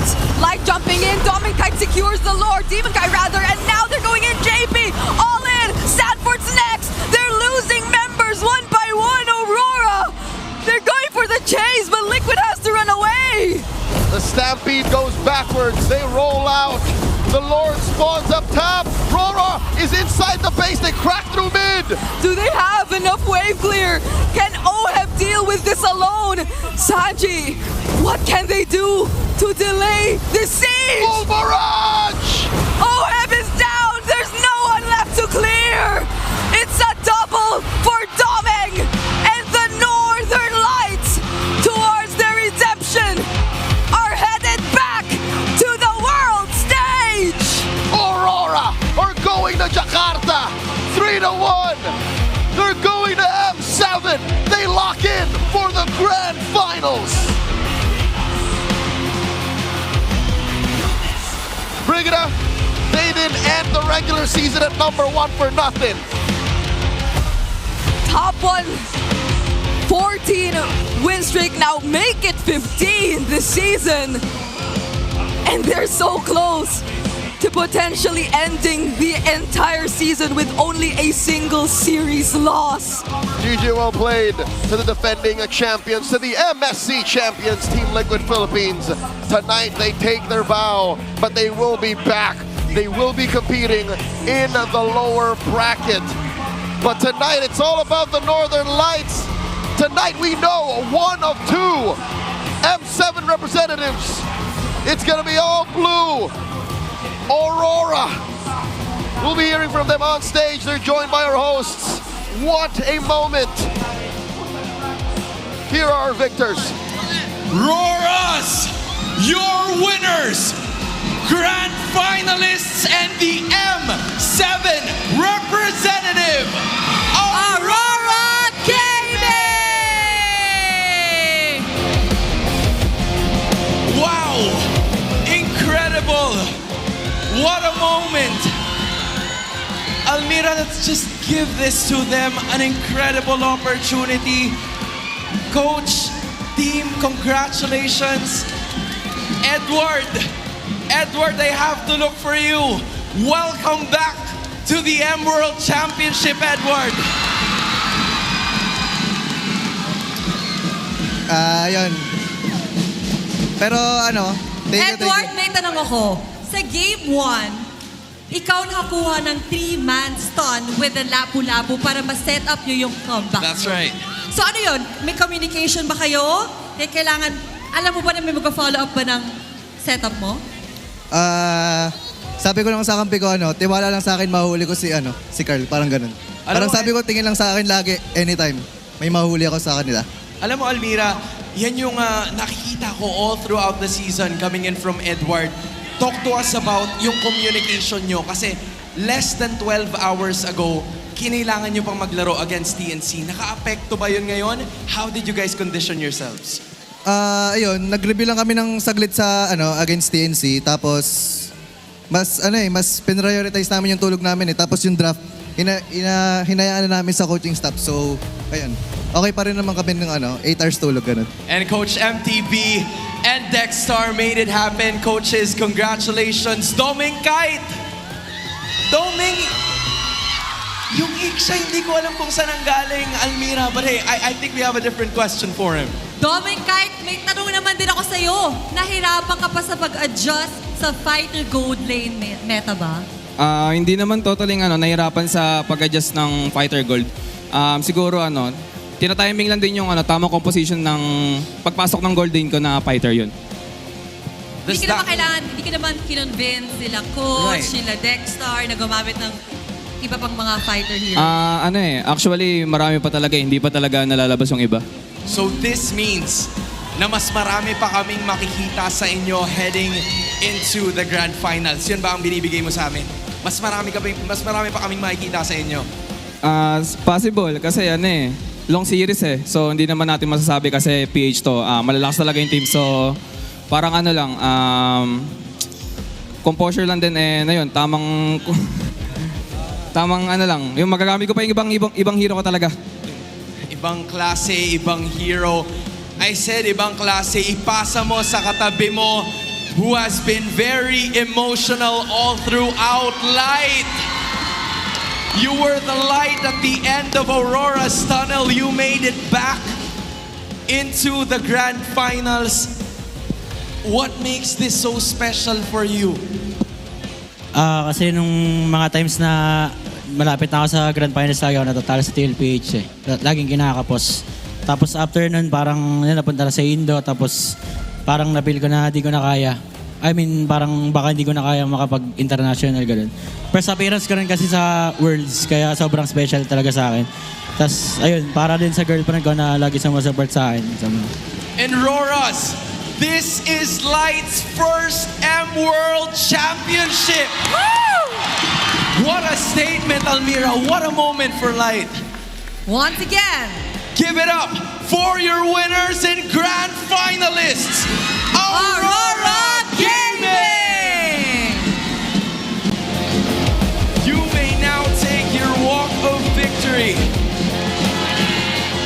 I have no words with this series. They battled tooth and nail. Grabe, first time ko, ma-feel ko sobrang intense ng crowd dito sa MPL Arena. I just can't believe it. And you know what? Hindi pa tayo nangangalahati. Marami ka pang makikita. At ang karamihan sa atin ng mga fans, and we toss it right back to the panel. Panel, over to you. Na para bang ako yung lumaro. I forgot to speak in English because of that emotions. Yes. In translation, it feels like I was part of that stage. Very emotional day for the Auroras, the Lights, by accomplishing and completing, being our first representative for M7 World Championships. But props to Dominkite by getting the extra for this final game for our upper bracket finals. Man, it feels like Dominkite. He had the season 16 regular season as his playground, and this was his proving ground. Doesn't matter, you remove the Granger, you remove the Harrod, you remove the fighter gold lane. Let me bring back the Minana Iwasira. Yeah. You talk about eaters of the league. Welcome back to my Ixia. You can take the Ixia out of the meta, but you can never take out the Ixia from his hero pool. Oh my goodness. With this Aurora. Ixia pick, many were concerned because with the heroes that TLPH has already locked in multiple escapes, but what can escape the final slashes is Yue as well, Yeah. complementing this full-on barrages, not letting anyone out of his sight. This is what I meant with like close to perfect MLBB. Like they just understood their own assignments. Edward sitting in front of the Arlet every single minute, every single second of this game. Yue landing the RWMs even before the final slash comes through. And when TLPH fully commits, that's when you see the full barrage, the full might of the Ixia coming out from Dominkite, really enabling each other. Yes, he did get punished one time because he did not have the flicker, but this play from Ohib was kind of questionable to me. It was a safe haven already for TLPH. They took down the Ixia, they just needed to defend the Lord, but because of this mistake and the amazing play once again from Aurora, capitalized on these mistakes and punished TLPH to the point of sending them to the lower bracket. That was just too much to handle. Even after ending the game, we could definitely feel the emotions rise here. Ending that game before the 15-minute mark. Dominkite celebrating. The tears of joy coming up from Light, his first ever Emerald Championships. Aurora still continuing their match win streak as the playoffs days goes by. 15-1 for the Northern Lights. You don't ask, you don't cast a doubt, you don't ask the question. You look at the light at the end of the tunnel. And also Yue, again, immaculate performance from this Eve. One letter away from the main hero, Yue to Eve. Literally worked this Eve with a magic on the grand finals. Usually, this guy has a curse. But with Yue, doesn't matter. You don't lose the last game with the Eve because Yue makes you lose the last game. Because they break curses, not streaks. They break the patterns, they make the curse, they cast the curse onto TLPH. They even broke Light's curse of losing, constantly losing to Echo. Back then, RSG Echo had a friendly rivalry, and now this ends the story for Aurora's question whether they can make it to the grand finals or not, because now they're Jakarta bound.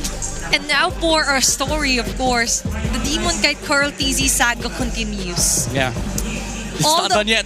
All the objectives midnight. That is a huge statement. Without words, yes, that's a statement. Yeah. 3 straight turtles.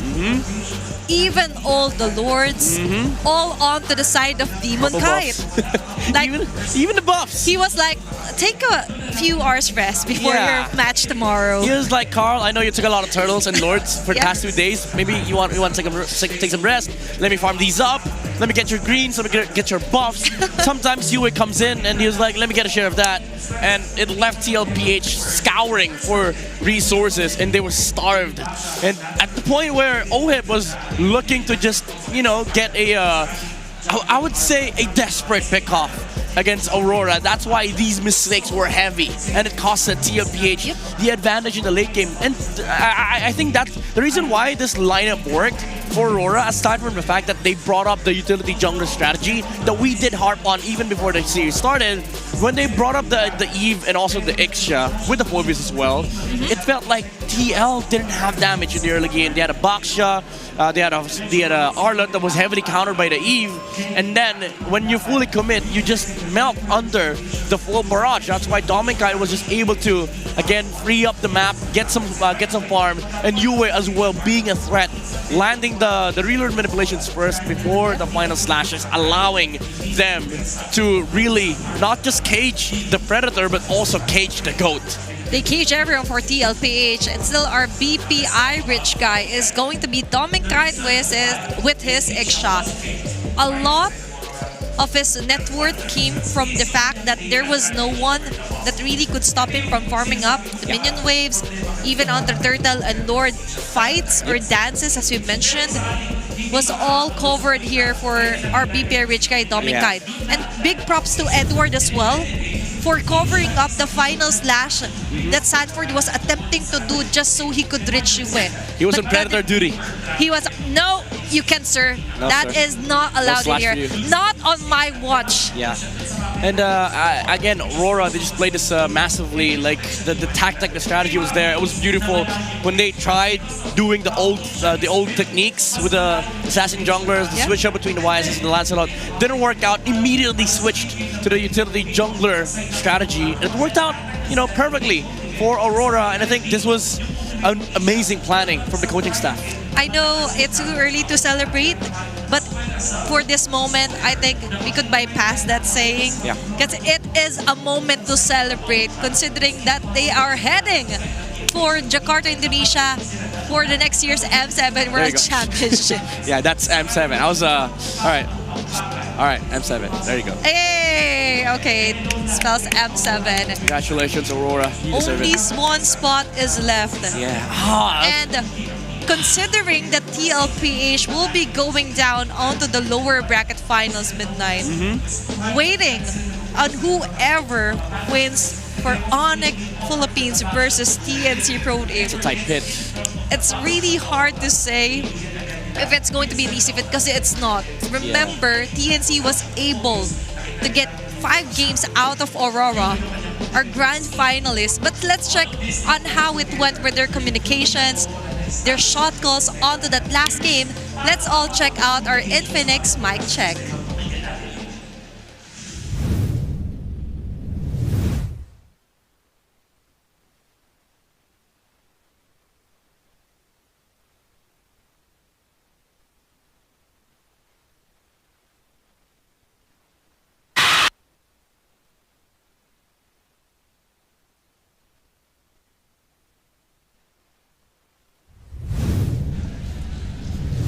That was our Infinix mic check. If it would love to translate some of what they were saying, I would imagine like, okay, let's go. Yeah. Let's G. Let's go. Let's go to Indonesia. Yeah, let's go to Jakarta because now they are Jakarta bound. They've booked their flight. I mean, the ticket's already there, so yeah. But the thing is, they still have to worry about the grand finals in 2 days. Jakarta is January.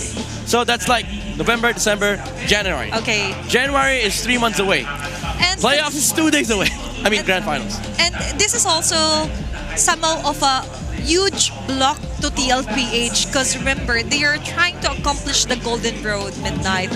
And to accomplish the Golden Road, they have to be the grand finalist and the champion for our MPL Season 16, plus to be able to get the M7 World Championship. And the way to get that is to climb back up to our grand finals. Beat TNC, beat Onyx, beat Aurora, beat the other regions, beat Onyx ID, beat BTR, SRG. Seven tall tasks The for list M7. is just getting longer. Yeah. Now that they've went down onto our lower bracket. For That's a our lot. viewers as well here, I know you have your own analysis onto what went down for that last game. But for me, even though there are doubts for the Ixia, you mentioned way back Minana Evo's days here for Dominkai. He was actually very efficient and proficient with this pick. Yeah, he was the best Ixia player from my perspective. He was the best Ixia player in season 12, season 13. Nobody came close, honestly. Because that was the era when I was actually looking at, matter of fact, I don't think they were, no, yeah, they were Minana back then. And I told Kaizen and Dominic at that point, I was like, I hope you don't disband, because I see this team having a good future. But then they disbanded. And then Dominic moved on to greener pastures. Definitely obvious with being a part of Aurora. But somehow you have to take different roads. Exactly. And somewhere along those roads, will you meet your very friendly foe, familiar faces, and we will see familiar faces onto the world stage. Yeah, it doesn't have to be a golden road though. But for TL, it does have to be golden. It does have to be. It's gotta be golden. It's going to be a bloody match-up later on as well. Oh, lower bracket. Even before their match has started, they're already thinking there's already a TLPH waiting for us. I can't. I need a break. I need a breather, honestly, because the last match, it's gonna be heavy. And realizing now that Aurora finally, it will slowly sink down, that they are waiting on to their grand finals. They are going to be sitting pretty, watching all the games today and for tomorrow. And for our fans out here at Cuneta National, we really do appreciate the fact that they came in early, and a full house yet again for the Cavalry and the Lights, and a full house of games on what happened onto our upper bracket finals. Yeah, I mean, we expect more, of the fans and the supporters, and of course the die-hard fans out there wanting their teams to reach the grand finals to come in the next few days. So again, if you haven't bought your tickets, get your tickets now, especially for day 4. Day 5, I mean, it's kind of hard to get your tickets now because it's sold out. But for day 4, still available. And remember, after this matchup, there's going to be the Alamat Awards. Oh yeah, you're right. I'm excited to see who will be crowned. Who will be our season's MVP? Imagine you just got to M7, and let's just say if some of the players from Aurora get some of those rewards, it's a double win. It's a double W. Double dub. Yeah. W's in the chat. W's in the chat. Okay, I was really... I'm just saying. Yeah. And for TLPH still, we've seen a very solid performance for them for the past few days. And as I've mentioned, now that they are going on to the lower bracket, all days of the playoffs, they're present here at Cuneta National, right? For the first day, they were up against a very worthy foe as well. A Titan has fallen, but still we recognize the efforts. And then for the second day, yesterday, they were able to sweep Onyx Philippines. And for today, unfortunately, they will have to go down and bow down to Aurora. Oh, so there was a premonition, bowing down. So Aurora, with their opening, right? With Yue at the center of it all. The actual MVP. Well, if you ask me, I would actually put Yue as the actual MVP, like overall series MVP. They were able to pull off the full barrage with nobody moving from TLPH, all because Yue was the initiator with the RWM. And for our next matchup, it's going to be Onyx Philippines elimination and TNC Pro Team. It's going to be a sad day and a happy day for one of them. I don't want to see an eliminated team, but we can't have to because we got to proceed with the lower bracket matchup. It's the reality. But who will win? It's going to be another best of 5 series for our lower bracket match later on happening today. If you're still on the way, take care, stay safe. We still have plenty of seats for later for Onyx Philippines and for the TNC Pro Team matchup. And we're looking forward for another long game. Game 5. Max out games. Game 5 against Onyx, Game 5 against CNC. Who knows? Like at the end of the day, I just want to see some fannies, some wild cheese picks, Huck and Rome. No, I'm just kidding. The fanny, yeah. I want to see some fannies. I will never eliminate the Hulkert room from my list again. On Game 5? Well, maybe not. Maybe not Game 5. Maybe Game 1. Yeah, maybe. If they want to. Yeah, Masha Gold, no. But considering the Masha Gold, I still have some flashbacks. Yeah, some nightmares. I still dream about Masha, honestly. You guys decide whether it's a good or bad flashback? It's not a good flashback. The I match. tell you, it's not a good flashback. Actually, one of Burrito's content was what hero would you want to see for the playoffs, right? And one hero was mentioned, but not the Masha Gold. Not the Masha Gold, right? Masha was mentioned. But still, for our players as well, what I want to see is who will be awarded. I know you guys are excited, so are we. It's Athena and Medad here on the English panel. Let's head on over to our Alamat Awards.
Philippines Season 16, the playoffs.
Di abutan dito! Defeat.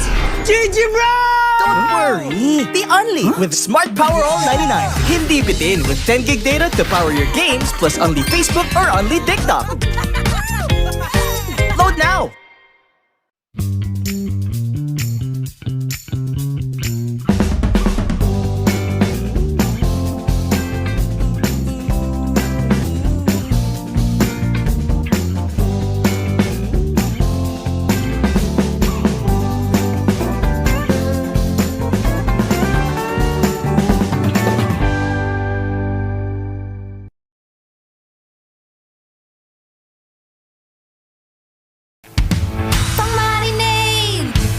Isa, pampasarap. Ang daming ititimpla.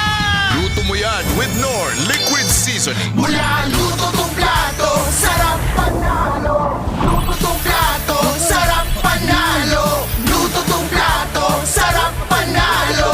Luto tong plato, panalo ang luto mo.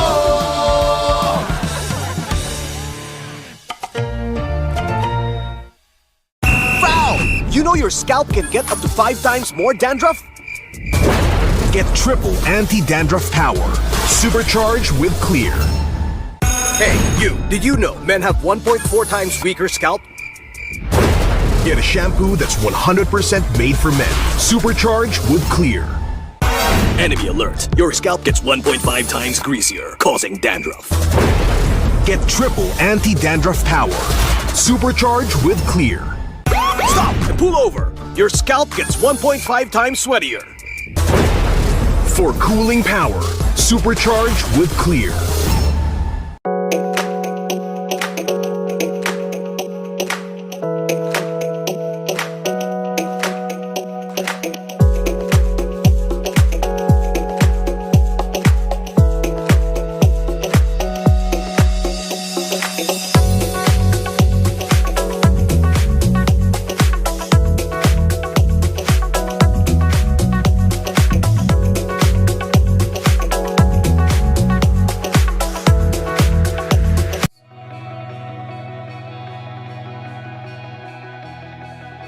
Contact Arctic Aircon today. Let our team of experts provide the perfect solution for your cooling needs. Stay cool, stay comfortable with Arctic Aircon, your trusted air conditioning rental and services provider across the Philippines.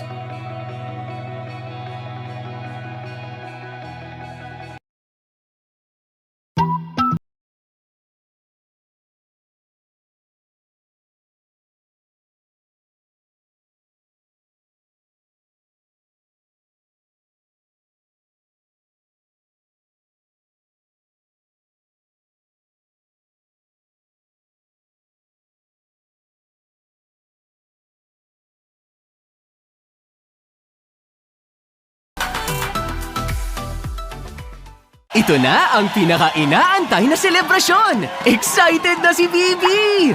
Marami pa siyang kailangang gawin para maging ready ang lahat. Bibi, huwag masyadong pen. Focus. Dito ba? Ha! Ay, naku.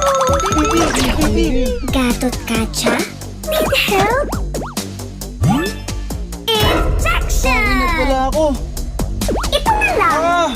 Wag na! Please, ibalik niyo na ako sa maze! Wag! Bibi! Bruno! Hello? Gising, Bruno! Okay na ako, Bibi! Let's go! Asikasong tunay si Bibi. Tumulong sa heroes, nag-setup ng event. Kahit koryo, hindi niya pinalagpas. Magsisimula na ang pinaka-inaabangang performance of their lifetime. Pwede nang huminga ng malalim si Bibi. Pero teka, tinatawag ata si Bibi sa stage.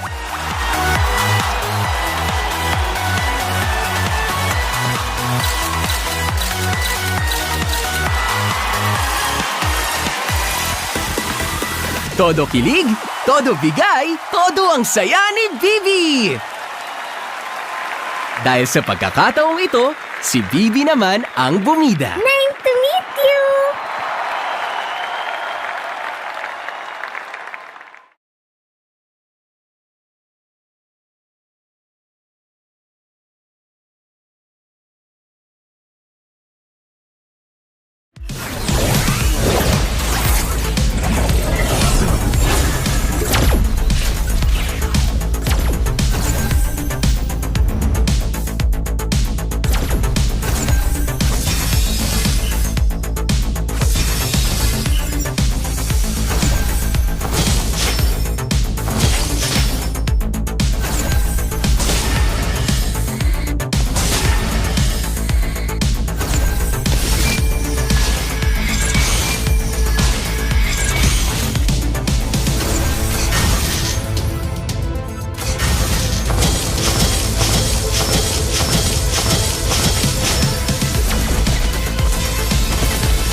Daddy, what's a navigator?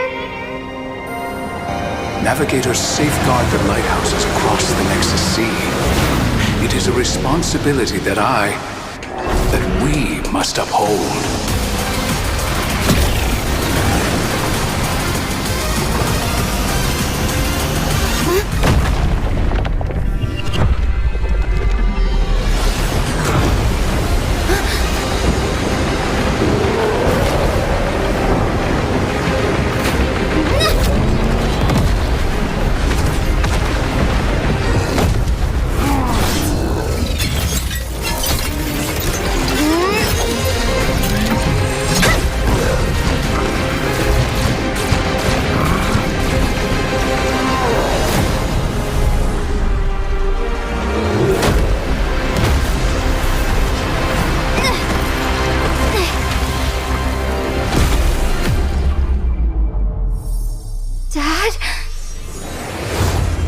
I'll always be with you.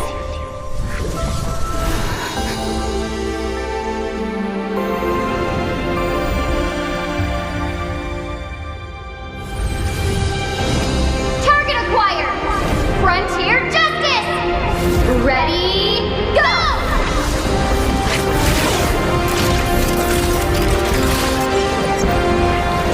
For all the Laylas out there!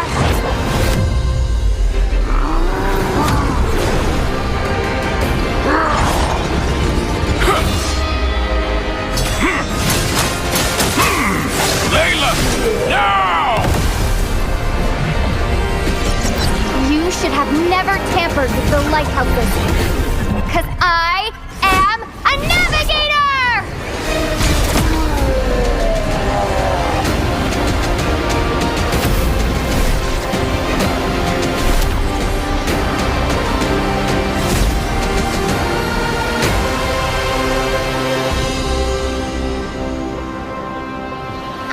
be the best navigator ever!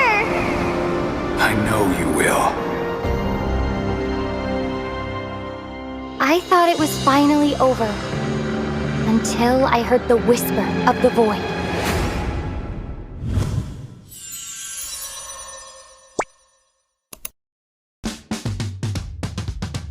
What's up guys? Kasama ko ngayon ang ating co-host sa Super Fan City, Ivan, dahil kami kanina ay nagkaroon ng awarding for MDL Philippines Season 6 where we awarded AP Rough World Era bilang champions ng ating season. We also awarded the All-Star Team, which is the whole lineup of AP Rough World Era din. Meron din sa kanilang regular season MVP, which is Tibor, and the finals MVP, which is Matt.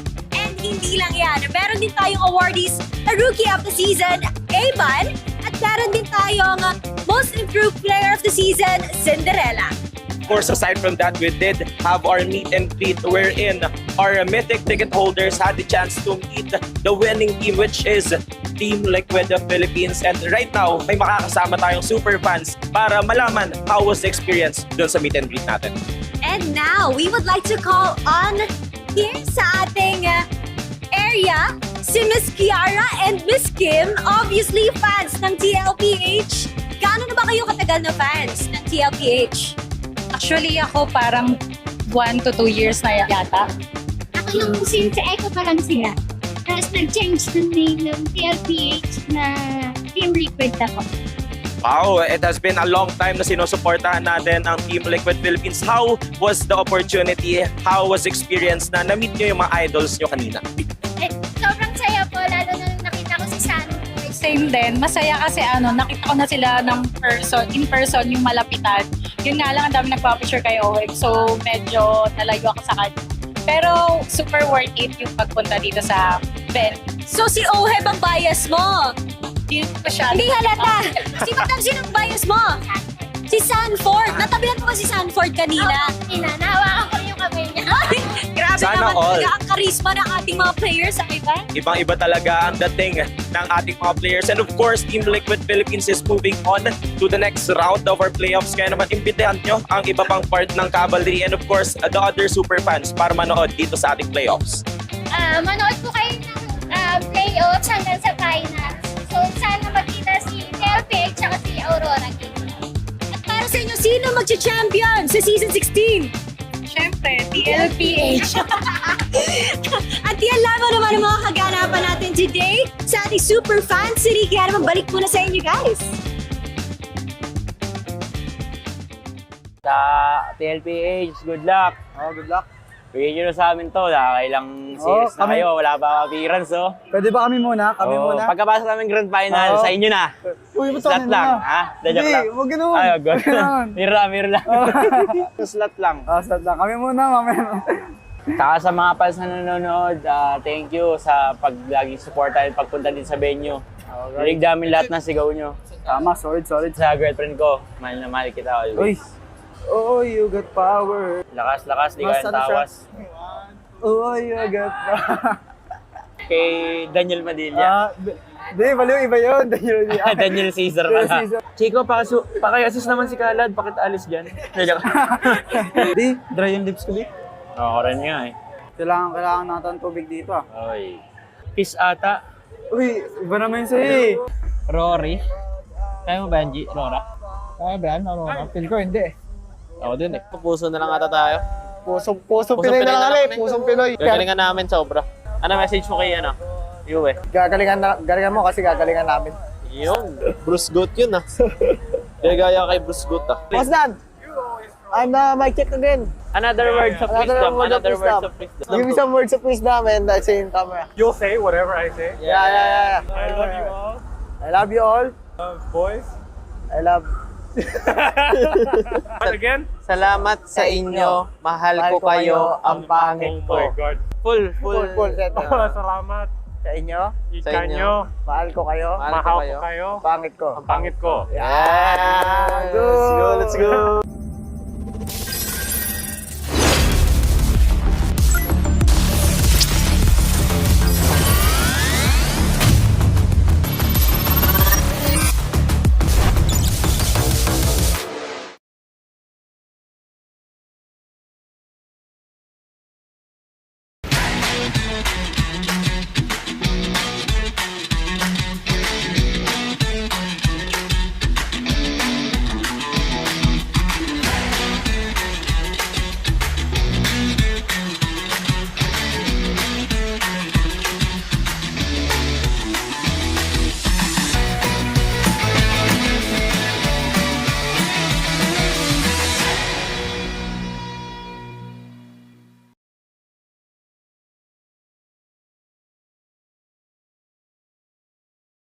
abutan dito! Defeat.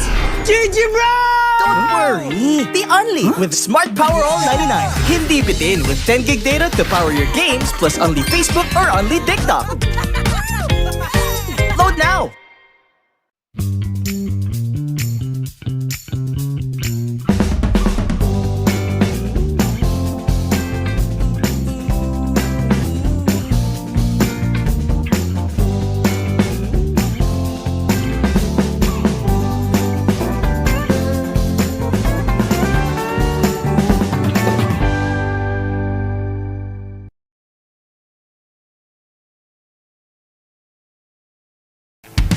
Pang-marinade! Panggisa! Pampasarap! Ang daming ititimpla! Luto mo yan with Knorr Liquid Seasoning. Mula luto tong plato, sarap panalo. Luto tong plato, sarap panalo. Luto tong plato, sarap panalo. Luto tong plato, panalo ang luto mo.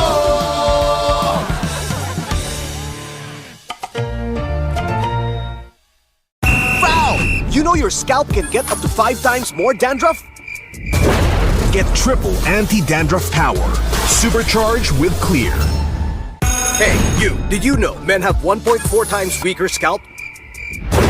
Get a shampoo that's 100% made for men. Supercharged with Clear. Enemy alert. Your scalp gets 1.5 times greasier, causing dandruff. Get triple anti-dandruff power. Supercharged with Clear. Stop and pull over. Your scalp gets 1.5 times sweatier. For cooling power. Supercharged with Clear.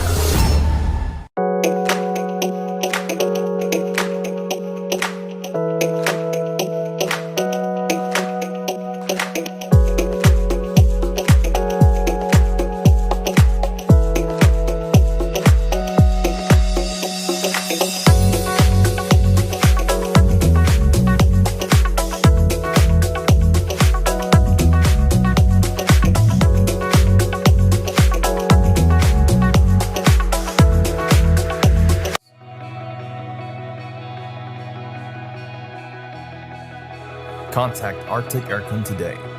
Let our team of experts provide the perfect solution for your cooling needs. Stay cool, stay comfortable with Arctic Aircon, your trusted air conditioning rental and services provider across the Philippines.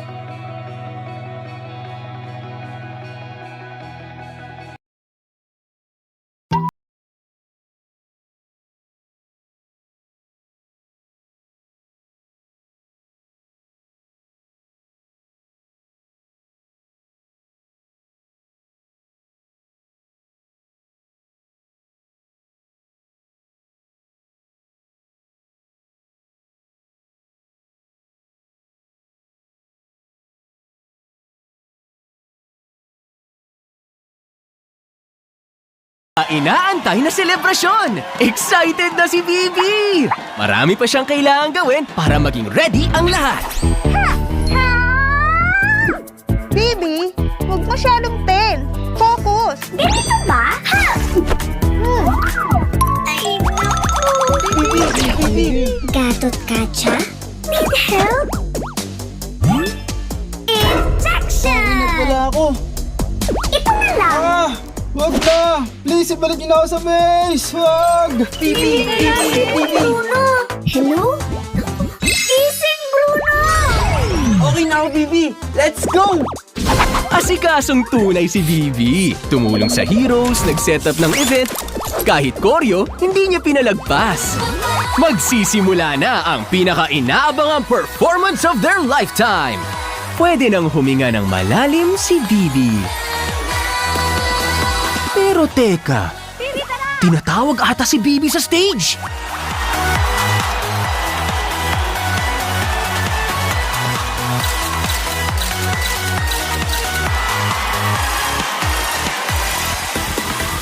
Todo kilig, todo bigay, todo ang saya ni Bibi! Dahil sa pagkakataong ito, si Bibi naman ang bumida. Nice to meet you!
Daddy, what's a navigator?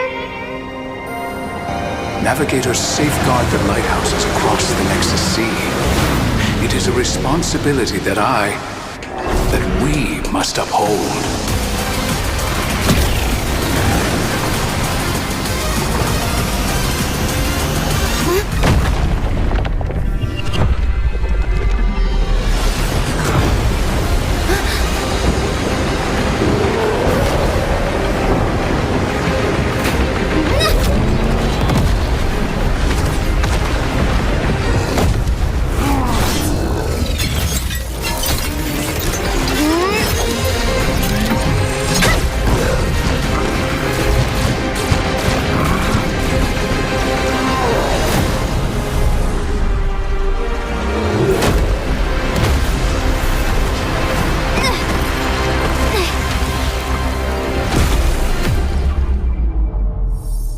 Dad? I'll always be with you.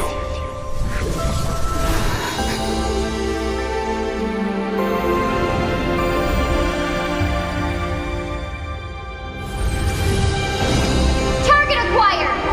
Frontier Justice! Ready, go!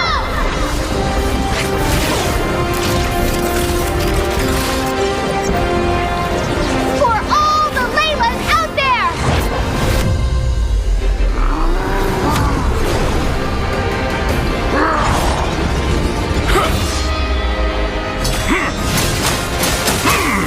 Layla, now! You should have never tampered with the lighthouses. Because I am a navigator!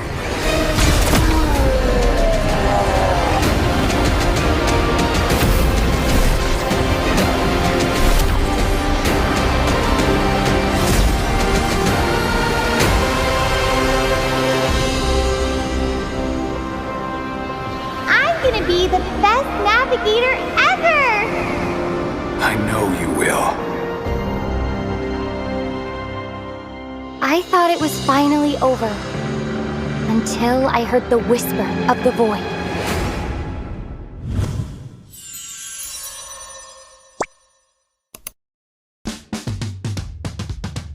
What's up guys? Kasama ko ngayon ang ating co-host sa Superfan City, Ivan, dahil kami kanina ay nagkaroon ng awarding for MDL Philippines Season 6 where we awarded AP Rough World Era bilang champions ng ating season. We also awarded the All-Star Team, which is the whole lineup of AP Rough World Era din. Meron din sa kanilang regular season MVP, which is Tibor, and the finals MVP, which is Matt. And hindi lang yan, meron din tayong awardees na Rookie of the Season, Evan, at meron din tayong Most Improved Player of the Season, Cinderella. Of course, aside from that, we did have our meet and greet wherein our mythic ticket holders had the chance to meet the winning team, which is Team Liquid of Philippines. And right now, may makakasama tayong super fans para malaman how was the experience dun sa meet and greet natin. And now, we would like to call on here sa ating area, si Miss Kiara and Miss Kim, obviously fans ng TLPH. Gaano na ba kayo katagal na fans ng TLPH? Actually, ako parang 1 to 2 years na yata. Ako nung since Echo pa lang sila. Tapos nag-change ng name ng TLPH na Team Liquid ako. Wow, it has been a long time na sinusuportahan natin ang Team Liquid Philippines. How was the opportunity? How was the experience na na-meet nyo yung mga idols nyo kanina? Sobrang saya po, lalo na nung nakita ko si Sano. Same din. Masaya kasi nakita ko na sila in person yung malapitan. Yun nga lang, ang dami nagpa-picture kay Oleg. So, medyo nalayo ako sa kanya. Pero, super worth it yung pagpunta dito sa BELI. So, si Oheb ang bias mo? Hindi masyado. Hindi halata. Sinong bias mo? Si Sanford. Natabihan mo ba si Sanford kanina? Nahawakan ko yung kamay niya. Grabe Sana naman all. talaga ang karisma ng ating mga players, Ivan. Ibang-iba talaga ang dating ng ating mga players. And of course, Team Liquid Philippines is moving on to the next round of our playoffs. Kaya naman, imbitahan nyo ang iba pang part ng Cavalry and of course, the other super fans para manood dito sa ating playoffs. Manood po kayo ng playoffs hanggang sa finals. So, sana makita si TLPH at si AURORA. At magcha-champion sa Season 16? Siyempre, TLPH. At yan lamang naman ang mga kaganapan natin today sa ating Super Fan City. Kaya naman balik muna sa inyo guys. Sa TLPH, good luck. Good luck. Bigyan nyo na sa amin to. Nakailang series na kayo. Wala pa appearance, Pwede ba kami muna? Kami muna. Pagkapasok namin grand final, sa inyo na. Uy, ba't Slot kami lang, na? ha? Dadyak lang. Huwag ganun. Ay, good. Huwag ganun. Mirror lang. Slot lang. Slot lang. Kami muna, mamaya. Saka sa mga fans na nanonood, thank you sa laging suporta at pagpunta din sa venue. Rinig namin lahat ng sigaw nyo. Tama, solid. Sa girlfriend ko, mahal na mahal kita always. Oh, you got power. Lakas, di ka yung tawas. Oh, you got power. Kay Daniel Madilla. Di, baliw, iba yun. Daniel Caesar pala. Chico, paki-assist naman si Kalad. Bakit alis dyan? Di, dry yung lips ko, di. Oo, rin nga eh. Kailangan natin tubig dito ah. Oy. Kiss ata. Uy, iba naman sa'yo eh. Rory. Kaya mo ba yan, G? Rora? Kaya ba yan? Feel ko hindi eh. Ako din eh. Puso na lang ata tayo. Pusong Pinoy na lang Pusong Pinoy. Gagalingan namin sobra. Ano message mo kay Yue? Gagalingan mo kasi gagalingan namin. Yun. Bruce Goat yun ah. Gaya kay Bruce Goat ah. What's that? I'm mic check again. Another words of wisdom. Give me some words of wisdom and I say in camera. You'll say whatever I say. Yeah. I love you all. I love you all. Boys. I love. Again? Salamat sa inyo. Mahal ko kayo. Ang pangit ko. Oh my God. Full. Salamat. Sa inyo. Sa inyo. Mahal ko kayo. Mahal ko kayo. Pangit ko. Ang pangit ko. Yeah. Let's go.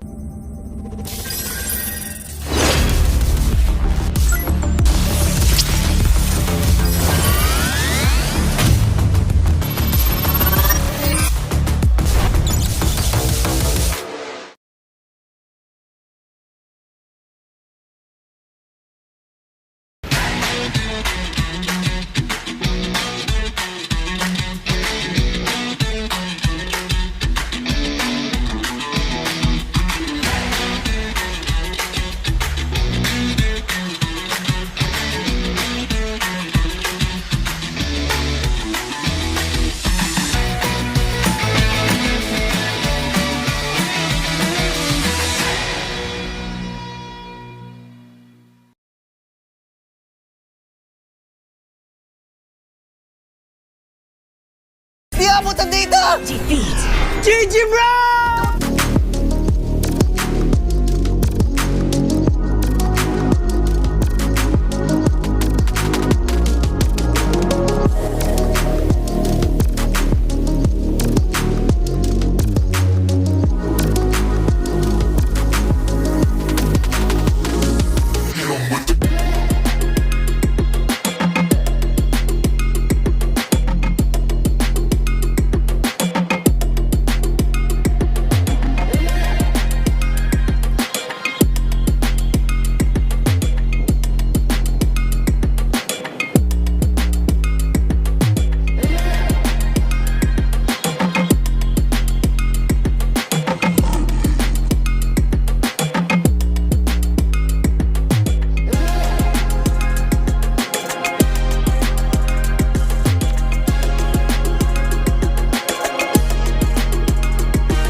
malakas kahit anong lane, we become the monsters.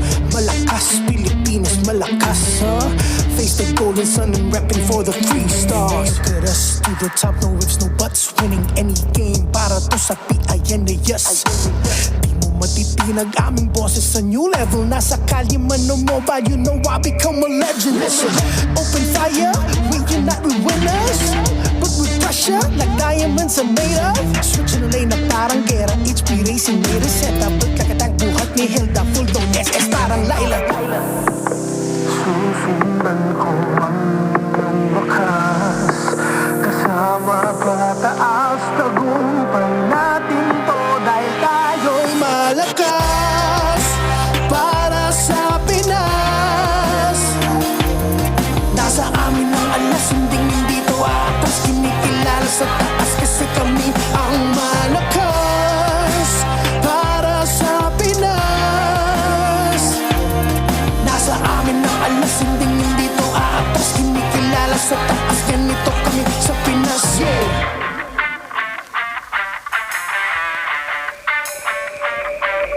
Laging MVP, no surrender, no retreat. Pag nagsama-sama, just imagine what we can achieve. Laging MVP, no surrender, no retreat. Giving 100 on my all, cause we just cannot be defeated. We are unstoppable, immune and invulnerable. Ready ang equipment, lahat frozen, mala, crowd control. Pakita on the jab, beast to the southeast. Taas ang matawag, proud and loud, cause every enemy we devour. Susundan ko ang iyong wakas, kasama pataas, tagumpay natin to dahil tayo'y malakas para sa Pinas. Nasa amin ang alas, hindi to atas, kinikilala sa taas kasi kami ang malakas para sa Pinas. Nasa amin ang alas, hindi to atas, kinikilala sa taas, ganito kami sa Pinas. Malakas, Pilipinas, malakas kahit anong the monsters. Malakas, Pilipinas, malakas face the golden sun and repping for the 3 stars.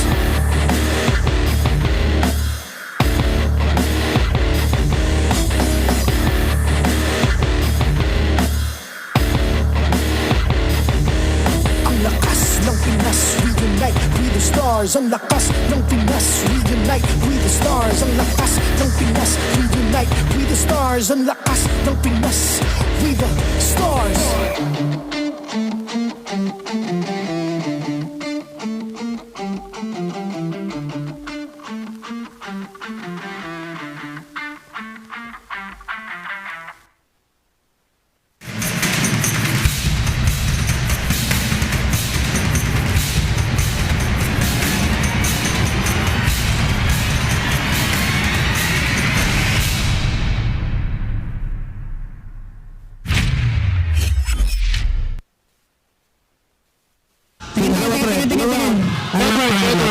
Patay Sanford, baksa na. Baksa na. Naulpan ko itong mga ito. Pero may pre. Patay. Ako Sanford? Kalma. Ang talaga, men. Pataplakan niyo. Bengimit. Ang salagaan niyo ako, pre. Promise, panalo to. Masing baksa. Ano po gamitin ng hero na to, Ito niya baksa. Kalma. Mga title dance to.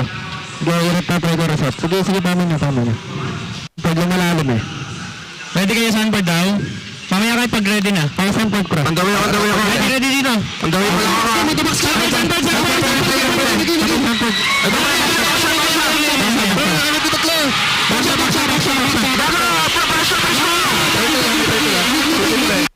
Alert missing guys. Protect niyo lang ako pa lahat yung papasok, promise. Pag na-protect niyo ako panalo to, kami na iuwi. Matik yan. Ako ba? Kasi nakita sila. Baksa ako. Okay, malaki si Sanford pre. Hiro na natin pag lumapit pa. Ayun na, mula malapit na. Baksa. Lakad ko baksa boy. Si Sanford ka. Lakad ko pre. Sanford. Ako ba? Sanford pre. Ako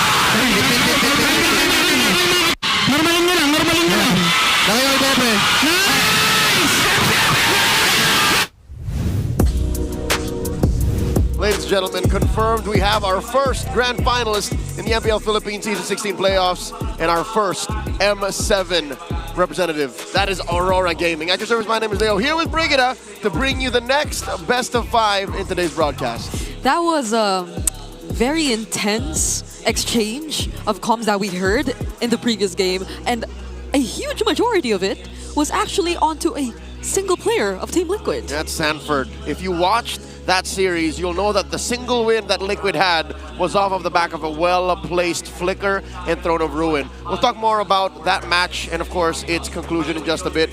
We'd like to thank SIP Purified Water. It's filtered through volcanic rocks for a crisp, clean taste that quenches like no other. Alis Uhaw, SIP na! Yesterday, Naisu said that. Yep. And Hans and I couldn't believe he actually did say that, but you know what? If you have no funds to shell out for air conditioning units that you will only use once, worry not, because now you have Arctic Aircon Rental. And they have a wide range of packages that will surely fit your budget. Be it an indoor function, an outdoor affair, Arctic Aircon Rental is here to make your events cool and fuss-free while keeping your guests comfy. Arctic Aircon Rental keeps the MPL Philippines Arena cool and comfy. Let's go to Go Hotels. Let's hashtag go explore more. I think we're all excited after the end of a very long day to head over to Go Hotels and rest. And we thank them very much for accommodating us for the playoffs. It's such a nice thing to have, especially since our games and our days end very, very late. That's right. Given how intense our first matchup was, again, the upper bracket finals, Aurora takes it 3-1 over Liquid. Could have sworn it was going to go one more, but as soon as they locked in that Ixia, again, a combo you've seen on social media, alongside that Eve, the writing was on the wall. And it wasn't the exact combo I expected, or probably a lot of us expected. It was a bit different, but it worked. And I think that's what's great about Aurora. Because even when you think you know them enough, they just keep coming up with more. And that's also while having a very low hero pool compared to all the other teams, but they always find a way to make things work. That's right. They are now in the grand finals, given how tight and fundamentally clean their play was in the regular season and how they're redefining their game in the playoffs. They've made it this far. A single best of 7 stands between them and the Immortal Cup and their fallen opponents. Liquid drops to the lower bracket. Their opponent tomorrow night, waiting. It's going to be Onyx or TNC. I can't believe just yesterday we thought that there was a possibility we'll be seeing Onyx versus Aurora instead of TNC, because that's how well TNC actually played against Aurora last night. And I think a lot of us are looking forward to how they're going to carry that over into this match against Onyx, who I feel a lot have been quite surprised with how they were actually able to play against Team Liquid. Count me as one of those surprised. My jaw dropped yesterday when they got swept by Liquid. I'll tell you now, that is not the super fan we all know. Not from the regular season, not in any time in the recent history. These are not the same players that played at the Mid-Season Cup, not at the M6 World Championships. What is going on? That's right. You did mention yesterday, Onyx, the surprises usually come from everywhere. But none of it showed up yesterday, and I think we do need to dive deep on how and what's going on. To do just that, we have our panel host and our analyst, Midnight and Athena, to break it all down. Thank you so much, Leo and Brigida, for breaking down what happened onto our match number 1. Once again, Athena and Midnight with me here onto the English panel desk. And so far for our first match, that was a heart-stopping match. But it doesn't stop there, because there's going to be a heartbreaking match for our second match of the day. It's Onyx Philippines versus TNC Pro Team. That's why I'm pulling out the Edward post. I'm trying to compose myself, because as you said, this is going to be a heartbreaking match for these two teams, because for only one will proceed to fight against TLPH and potentially fight for the M7 glory and also the chase to the Immortal Cup, chase to immortality. And this match is going to be heavy because there's a lot of stories behind these two teams. For one, Chuck Mamba will have the chance to poison Onyx run towards M7. But aside from that, before we head on to our second match, there were numerous players awarded for our Alamat Awards. And one of them is actually the King of the Jungle versus the King of the Junglers. We have King Kong and Zaida. This is an interesting matchup. It's a story that's been written for like 6 seasons now, but it wasn't highlighted as much as like the other big names. But Zaida has made a big name for himself this season, being named as one of the best players in Season 16. And that was actually right on cue. Before, or yesterday actually, Brigida and Hans already debated about who is the best player amongst all of TNC. Many have regarded of him as the best jungler of the season, and so far he's making waves with his usual or unusual picks as well, and very signature like Fanny. But now he's up against the King of the Jungle. We have King Kong, the reigning world champion from M6. He is indeed the Sigma King. The world has seen his ability to just carry games with his Sigma rotations, going through mid and then weathering all the storm for his family. But he's faced up with one of the rising junglers in the league from the Phoenix Army, from the very team that he left to conquer the world. Zaida shows up, and phenomenally so, because in the current playoffs, if you look at the standings, if you look at the stats for junglers, Zaida actually leads a lot of the charts. And so far, you've mentioned like conquering all the storms. You have Storm here for TNC Pro Team Benecutie. But looking closer at King Kong's mid-game stats during the 8 minutes, this is his total numbers so far. Yeah, if you look at the overall stats, it's down in the current playoffs. I mean, it's kind of a bit of a skew for King Kong because they did get swept by Team Liquid Philippines, but even then, if you have to quantify his performance in the playoffs, this is what you get. For the first 8 minutes, King Kong has been down and about, being gapped in almost all aspects against KUOTA, but I mean, this is a little bit unfair because they did play one series, but in terms of overall statistics, he is underperforming for Onyx Philippines. And this is very, very frustrating and concerning for Onyx. That's why I think in this upcoming match, they have to, hone in on the focus with their jungler. Because most of the time we say King Kong usually dictates the tempo here and momentum for Onyx Philippines. And so far, he's up against Zaida. If he lost against KUOTA yesterday, now Zaida is also part of Team Liquid before. Yeah. And considering his playstyle, of course, he's up on par. He's actually overall onto the rankings, first into the total kills this season. Yeah, even yesterday we saw he leads the pack in terms of overall kills of the season. Even in playoffs, he still leads the pack. 41 kills, that's the first.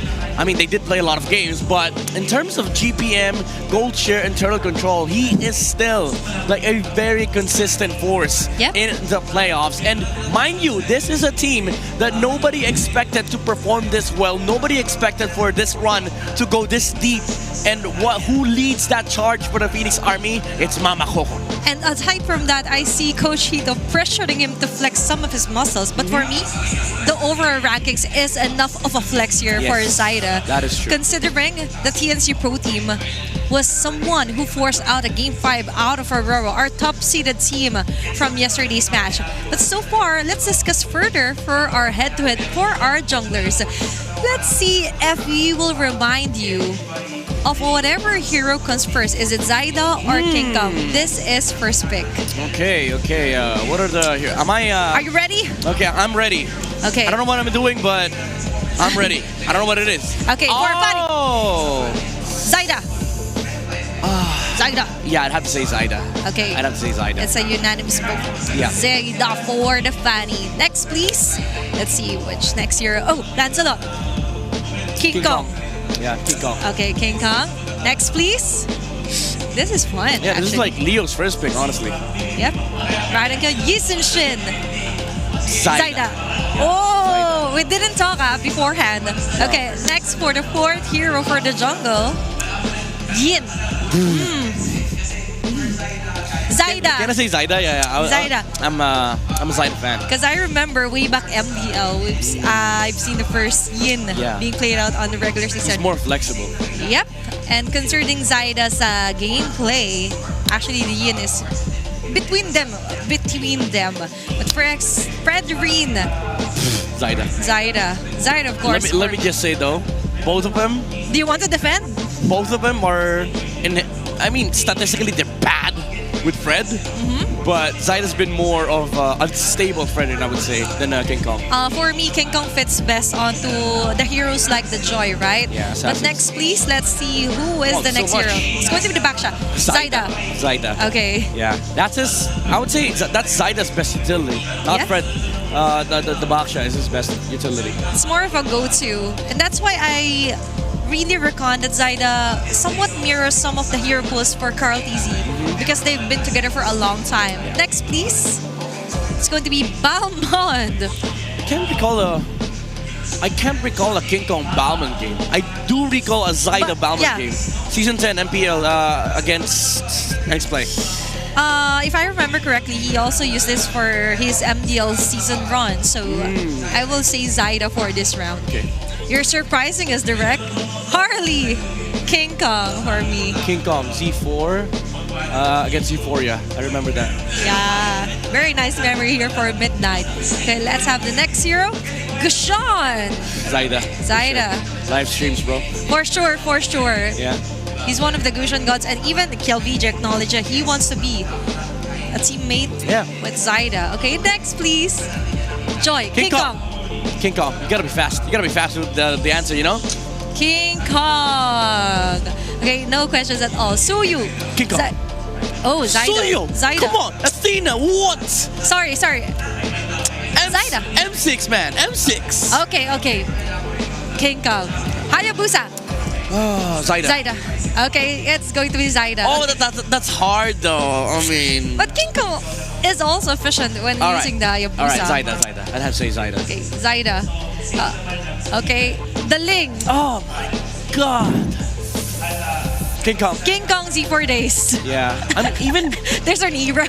What was this? I think season 13. It was the first time we saw King Kong play. It was against Echo. It was his first time playing Ling against Carl's Fredrin. Okay, and they got, he was acknowledged, right, with his Ling play. And that's it for our first pick. That's so interesting. I do like games like that for the first pick. Props to Lee, of course. He also has a content like that with our players. Yeah. And also onto creating the perfect player, if I remember correctly. If Bane showed up, I would have immediately said Leo. Yeah. Hands down, Leo. If the Gorge showed up, immediately, nice too. And with that, we conclude our first pick, and let's check out our parade from earlier from the community of the Sonics. So many bubbles indeed. Lively atmosphere before heading off here onto Cuneta Astrodome. A lot of faces here from our players. They're in spirit. It's so funny seeing this bobbleheads from the community. Yeah. Like it's just cute and also creepy at the same time. But yeah, it does give you the fighting spirits for the fans to support their teams, and I love the energy that they bring. And also now you have the Phoenix Army coming into the venue. Matter of fact, I saw them outside. I met a couple of them, and man, oh man, I commend the energy. It seems like they're really how do I say this? Like they're fully committed in supporting TNC in this campaign towards not just the M7 slot but also the grand finals. And to everyone watching right now here on our live stream, you could also join us on the fun on our community parade. There are a few seats left for tomorrow's matches as well. Yeah. And some of those are going to be somewhat closer to the stage if you want so. And for our match today, let's focus on to the heartbreaking part, Midnight. Yeah. We've mentioned that these two teams are currently crowd favorites, of course. We see some Sonics and even the Phoenix Army going here onto Cuneta Astrodome, but the reality is only one can move forward and face Team Liquid Philippines. I hope a day comes when the M Series invites 3 PH teams. That's gonna be unfair though for the other regions, but just to prevent this, kind of heartbreak. But to each his own, if you win, you do deserve it. But even if you lose, you still kind of deserve it because, again, you come from the toughest region of MLBB. By the way, huge shout-outs to Sean from the Filipino Sean, desk. the rookie of the season. He ran away from us, by the way. Yeah. That's heartbreaking too.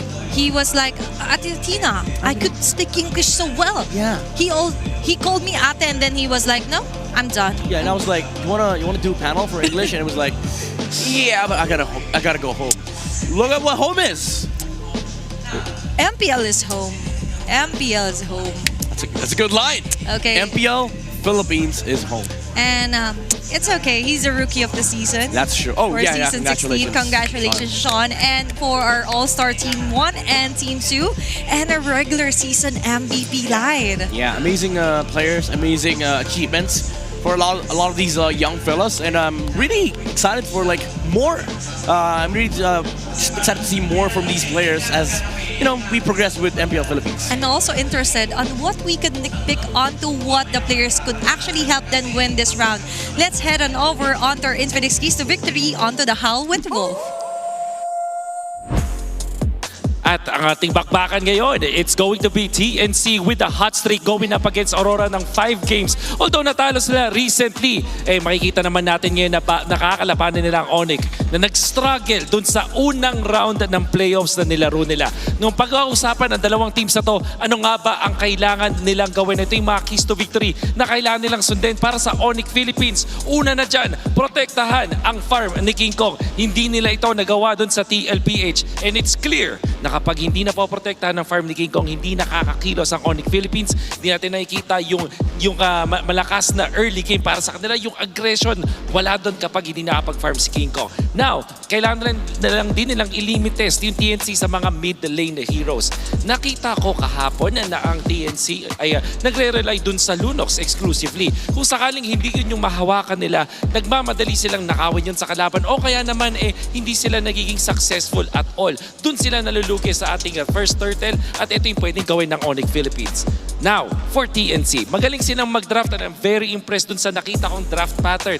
Mula kay Etomax at kay Hito, dun sa mga games sila just recently. Ang kailangan lang nilang gawin ngayon ay dun sa execution na. Solidify muna lang yung box nila. Ito yung mga team fight formation nila. There was that unboxing na napanood natin kahapon mula sa Aurora nung game number 5 versus TNC. Kaya naman nagulo yung neutral objectives na laban para sa TNC. Nagugulo sila, hiwa-hiwalay, Zaida is all over the map and then nauuna si Trimar, hindi nakakapag-connect. Kapag nangyayari mga ganitong bagay, natatalo ang TNC. But if they solidify their box against Onyx Philippines, they will have a much better chance. And also, yung strong lane na side lanes, yan ang magiging susi. So hindi lang ito dun sa mga fighter or double fighter setup na makikita natin sa TNC, pwede rin naman to doon sa draft. Kapag mas nakakalamang sa draft in the laning stage, ang dalawang strong laners ng side ng TNC, mas madali sa kanila yung laban. In fact, doon nalulugi ang side ng Onyx Philippines. Para dito manalo ang mga manlalaro natin, kailangan nilang sundin ng Infinix Keys to Victory na yan. Pero excited na ako makita ang ating mga teams. Let's welcome TNC and the Onyx Philippines.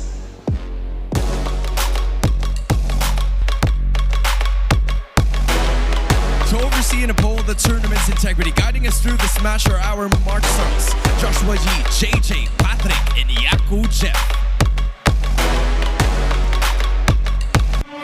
It is now time for the King of the Jungle to take the stage. It is a do or die here at the Champions Arena. Introducing Kirk, King Kong, Super Prince, Brusco, and Galera. Give it up for Onyx Philippines!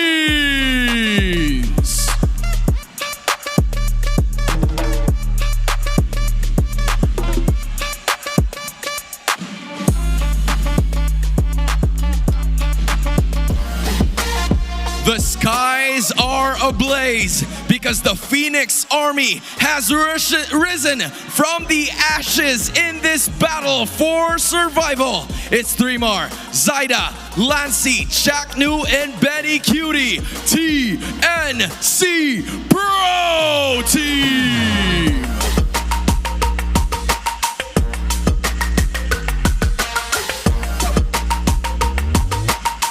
The two teams will also be joined by their respective coaches. It's Coach Wynot for Onyx PH and Coach Etomax for TNC. Sonics, Phoenix Army, make some noise!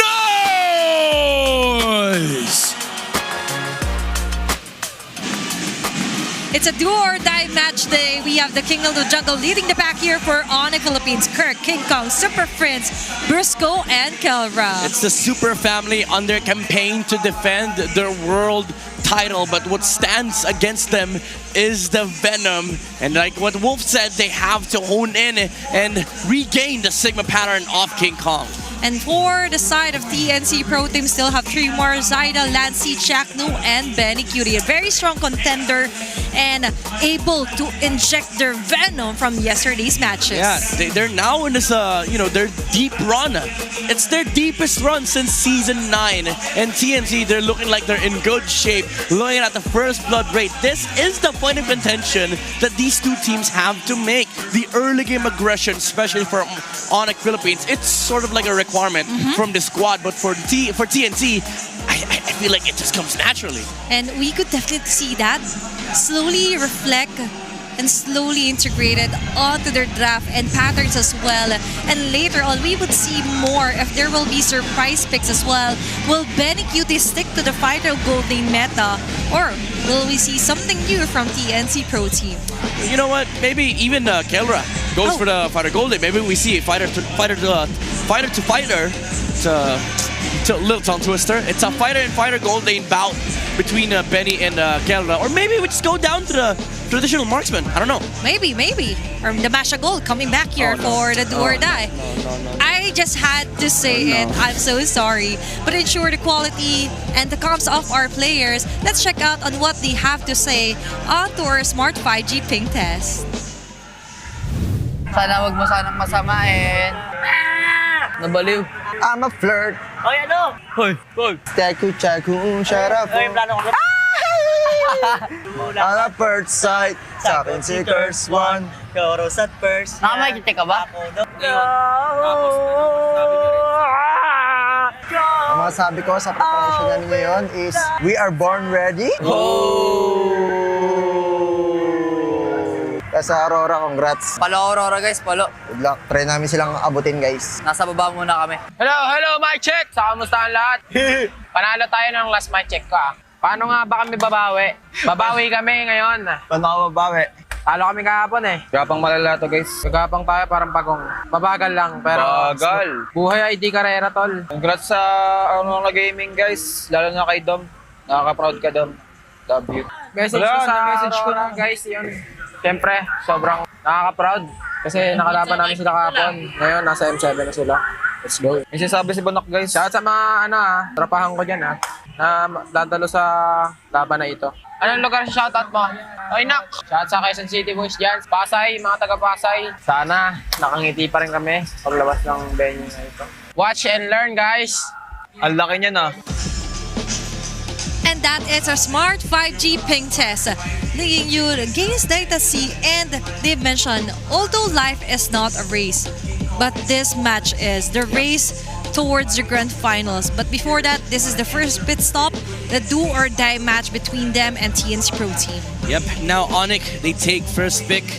They will lead the tempo of the draft in the very first game. And I feel like this is their side for the entirety of the series. You want to see some of the heroes from Chakno come out in the first phase. And I feel like even though there is magic to being red side, TNC's draft tendencies has been okay, but it's sort of like predictable. If you're Onyx Philippines, you would expect these comfort picks come out and they would know that these lineups or these heroes are what Etomax is going to be drafting for these players. Basically, you'd see it from a mile away.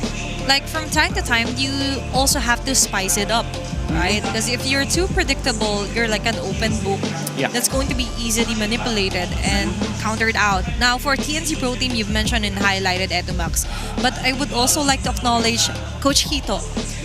He was also, like, even though he's a joker from the crowd, But some may say that he is also one of the secret weapon here for TNC Pro Team. He's Weapon X. And the environment that the players have with the happy atmosphere also reflects and somehow relieves some of the stress. And I do like that he mentioned that he gives confidence to Zaida. Yeah, that's true. To be that confident to use a Fanny on a playoffs run. Yeah, it's a twisted way of life coaching in a way, because he makes the environment basically a happy workplace. Like it's like what they say, you know, you don't work a day in your life if you're just having fun. And I feel like that's what Hito brings to the table here for TNC, and he's ensuring that his players are always playing at their maximum potential. And we did see that in the very first day when Zaida pulled out the Fanny in the match against Twisted Minds. That was incredible, by the way. Yes. And that's gonna be very important against Onyx Philippines, because let's face the reality here. Onyx is a tall task for TNT to actually finish.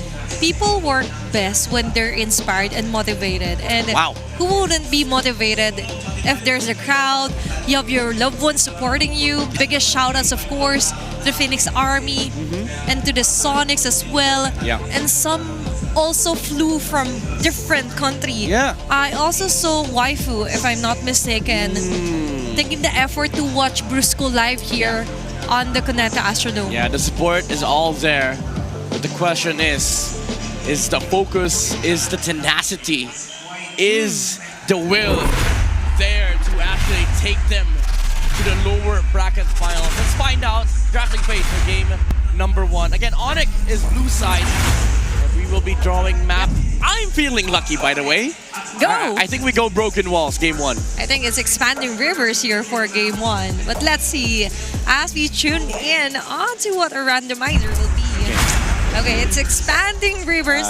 Sorry, Midnight. Pack it up. I'm going home. No, don't leave me here.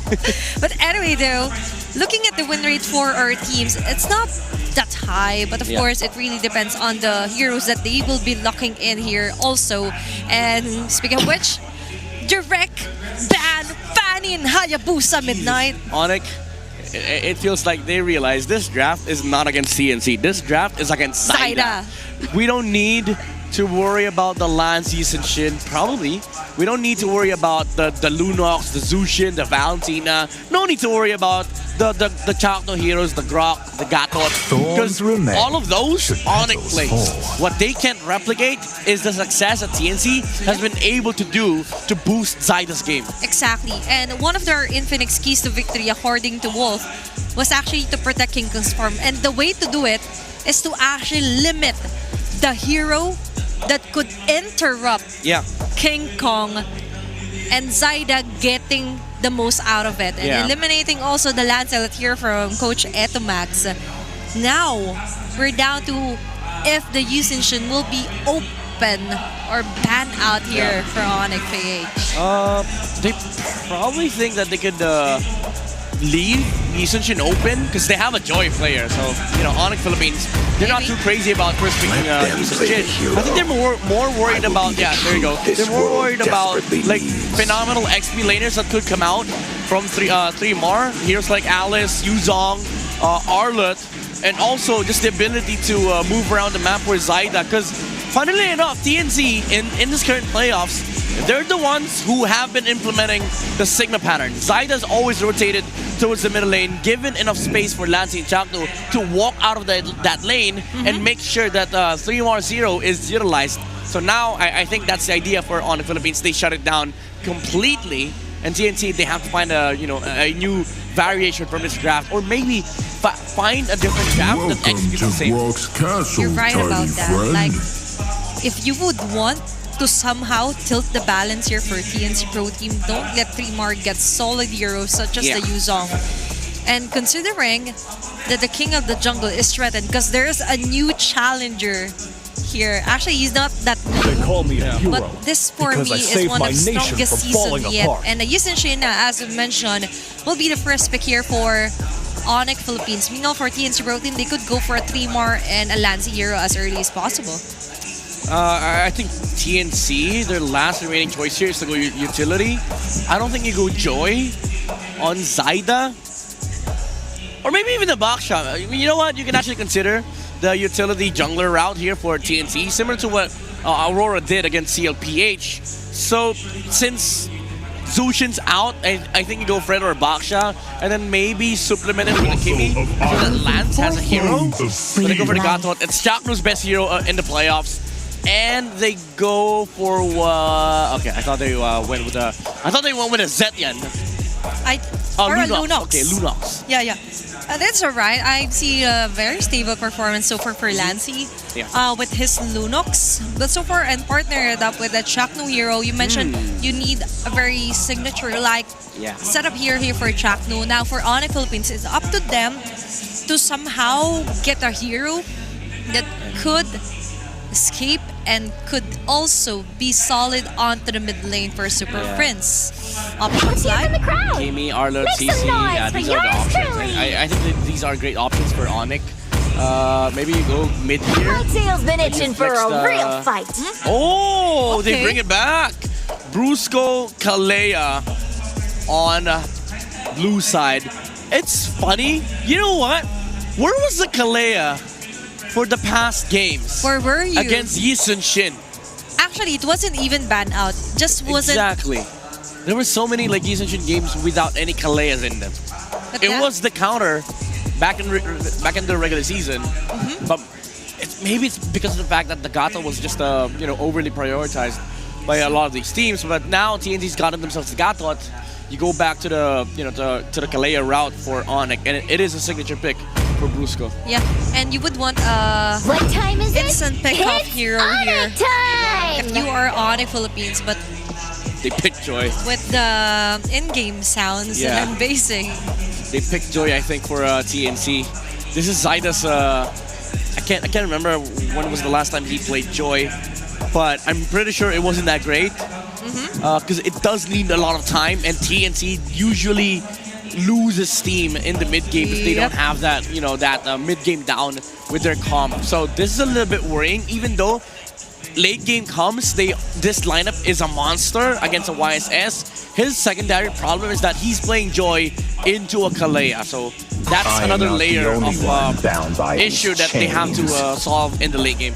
But isn't it ironic to use the Joy and then use the Onyx Championship skin if you're Zyda?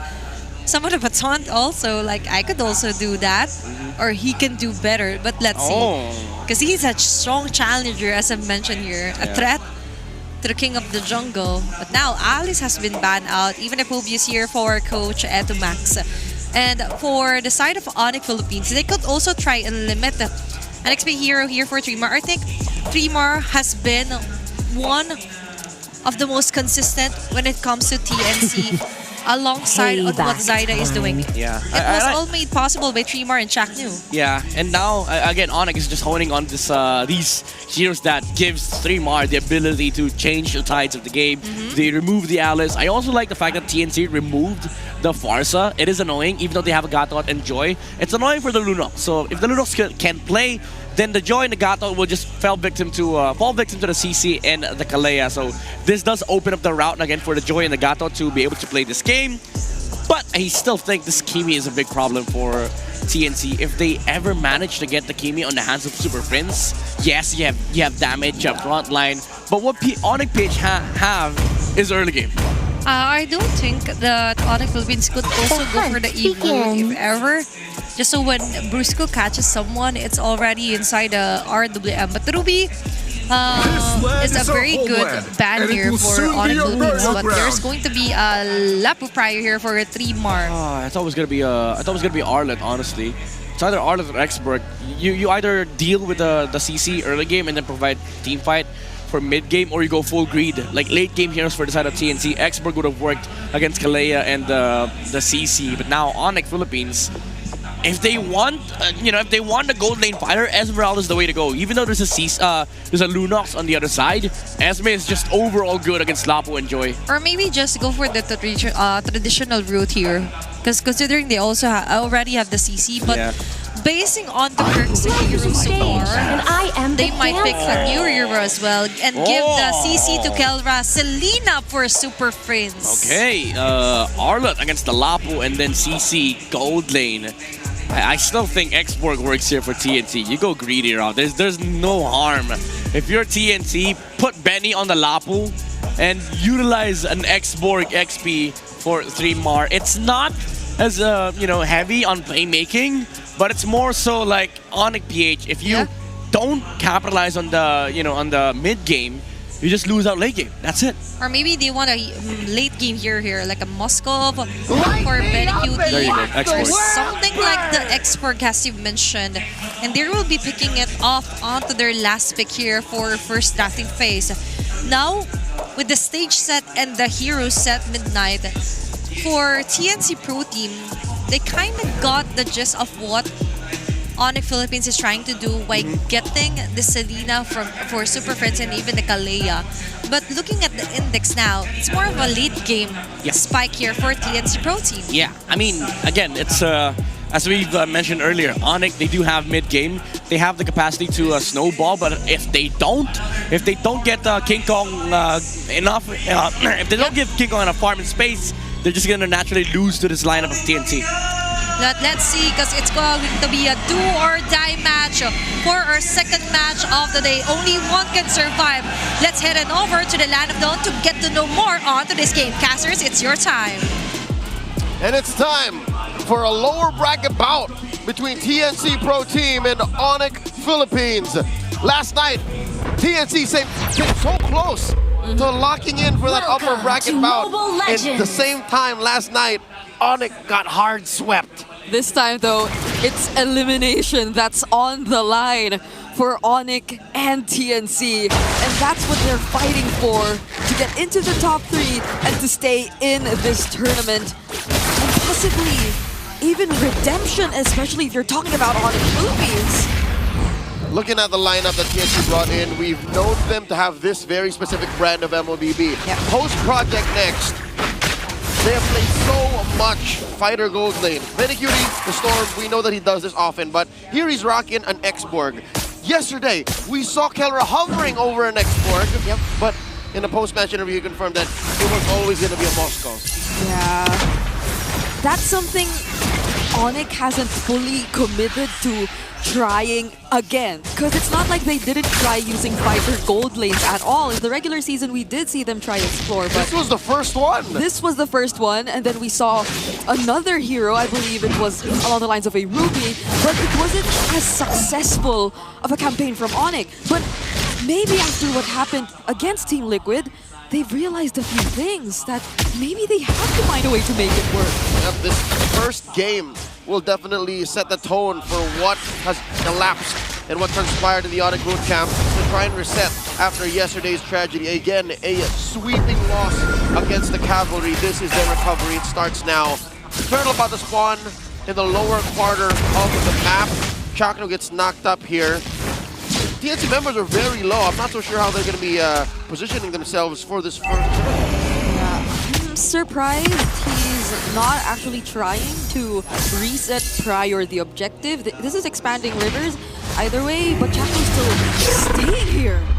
And now they're not able to do anything. Nothing, Bree, nothing. 10 seconds after it spawned, again, same question, like, what was the play? Usually when teams concede a turtle, there's always something else that they're looking at. Here, TNC seem to be going at half speed. Yep, and it's not what I'd expect for a team who's always been so committed to fighter lineups and have shown us such brawly games the previous day. This feels like TNC when they entered Game 5 last night. It's a much more careful, conservative approach to playing the game when in fact, this is not what worked for them at all. Yep, they've always been more successful in their element when they're constantly fighting. With a lineup like this, I don't exactly see how they can pull off a Phoenix Flash. That's the random fights that come out of nowhere that end up in a beneficial trade or totally free kills for TNC. That is their MO. That's what's been successful for them in the playoffs. And at least for Onyx, I'm liking how good they're holding the mid lane.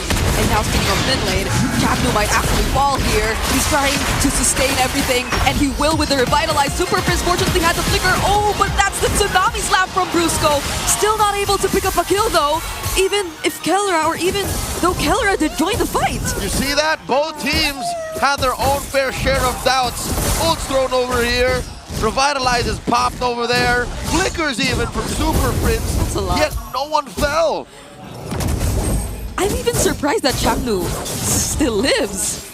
Because those are 3 members of Onyx who poured out so much of their skills in an attempt to take him down. Maybe not the Tsunami Slam, but it's not like they needed it for that kill, supposedly, towards Chaknu. That's veteran Wiles, the wisdom that comes with playing for so many years in the MPL. He debuted in Season 4. He's been playing since 2019. That's 6 years that Chaknu has been doing this for a living, and he knows that Azagabit Kachak, he would not die. Benny Cutie gets his Pyraga armor pop. Yep, and that's 9 playoffs appearances too. But then Lancy going in, Super Prince has nowhere to run to. First blood for Lancy on this Lunox once more, but the Tsunami Slam gets committed onto the right target. Zaida's nowhere to be found. And there's another kill that goes into the hands of King Kong. Oh my god, Kirk going from target to target. Kellera dealing damage as well. All enough time for King Kong to take the turtle. That was such a quick decision from Onyx Philippines. Even though the fight was still on, King Kong did not decide to join at all. No. He just had to focus on his priorities, and being a Yi Sun-shin, this is such a great start. And that puts them almost 2,000 gold ahead. 5 minutes in, 2 turtles in the back pocket. This is the Onyx we've been looking for. Penny again gets his Pyraga armor pop. A trap triggered. It's not a good game to be an X-Borg. It's not a Farsa mid lane you're seeing in Super Prince, but the way he keeps bursting the Pyraga armor essentially feels the same. The rotations towards the top lane have been so frequent, and this is the first time we're seeing Benny on the X-Borg, but we're not able to see much from him just yet. Nope, we've always seen him get his Pyraga armor pop. No last insanities that actually mean anything. So TNC have to find a way to recover elsewhere. And it looks like the EXP lane ain't gonna be it. Folks, in case you've just joined us recently and are not aware of how things work, there are gold lane fighters now. So this is not a mistake. You're seeing an Arlen versus a Lapu-Lapu in the EXP lane and a CC and an X-Borg in the gold lane. Do not be confused about which is the EXP lane, because it's still the Arlot Lapu. It's just that we're currently at a point where even the gold lane mostly revolves around fighters now. Yep. And maybe it's also because of, oh, hold on. Tsunami Slam! Now that's an XP lane pickoff. We were just talking about it, and 3-Mar gets taken down. Boris James Paro has had it. Since yesterday, he's been struggling to get his team to a good position, and now he said he'll just put it into his own hands, literally, serving up kills. 3-2 now, still keeping that 2,000 gold lead, and King Kong farming. I think he's had it with this question of, so really, who's the king of the jungle? It's him! Individually, he knows it's him! Right, it's like individually they woke up. Brusco now deciding to pick the Kalea. Oh, he is a bit more decisive in terms of the pickoffs. Hold on though, there's the Pyraga armor, he's intact. The last insanity we finally see it. Zaida actually gets the objective this time. Will Lancy survive though? He gets to walk away. The flicker knockup from Brusco. Lancy does not survive, and that's the last insanity just to escape. Kirk making things work as well. But so far, it's just TNC who lose a member. Oh my god! And it's no longer just one. The Monster Mage shows up. A flicker and a kill on a Betty. Okay, I know we mentioned things about waking up. Now even Prince does, but Kirk gets taken by Zaida. So that's at least one trade TNC got. But in the past few team fights we saw, King Kong, Brusco, Prince, they've all had their individual highlights already. This was what was lacking from them yesterday. That's right. And now TNC are looking for a way to get into a dominant position. They need to get some offense in there. And Kellera pops that curtain call, throws it between Lancy and 3-Mar, almost takes down Lancy. Oh, he's gonna get punished hard. Zaida. He finds him there. Could have been really close for Lancey though. They're not letting Lancey serve as a secondary core in this situation. Nope. It's like they know that's what Lancey's supposed to do. So maybe that's also why they put so much emphasis towards the mid lane. A lot of fans online, armchair analysts, and everyone who has an opinion thinks Lancey needs to step his game up, and Onyx are pressing hard on that. They're applying pressure on TNC's mid laner, their team captain. And I'll tell you now, I get it. This is the right thing to do. If Lancey gets into a position where his damage is real, and he can start acting as a threat magnet as well to Selena, so that, oh my god, go back! There's another setup from Brusco. He's mad, I could feel it. Yep. Now there's a Mountain Shocker too. It's a combo-wombo. You're gonna get hit by one of these things, these arrows, those tsunami slams. Everything. Even Kirk is a real threat to Lancey. We don't even get to see the final slashes yet.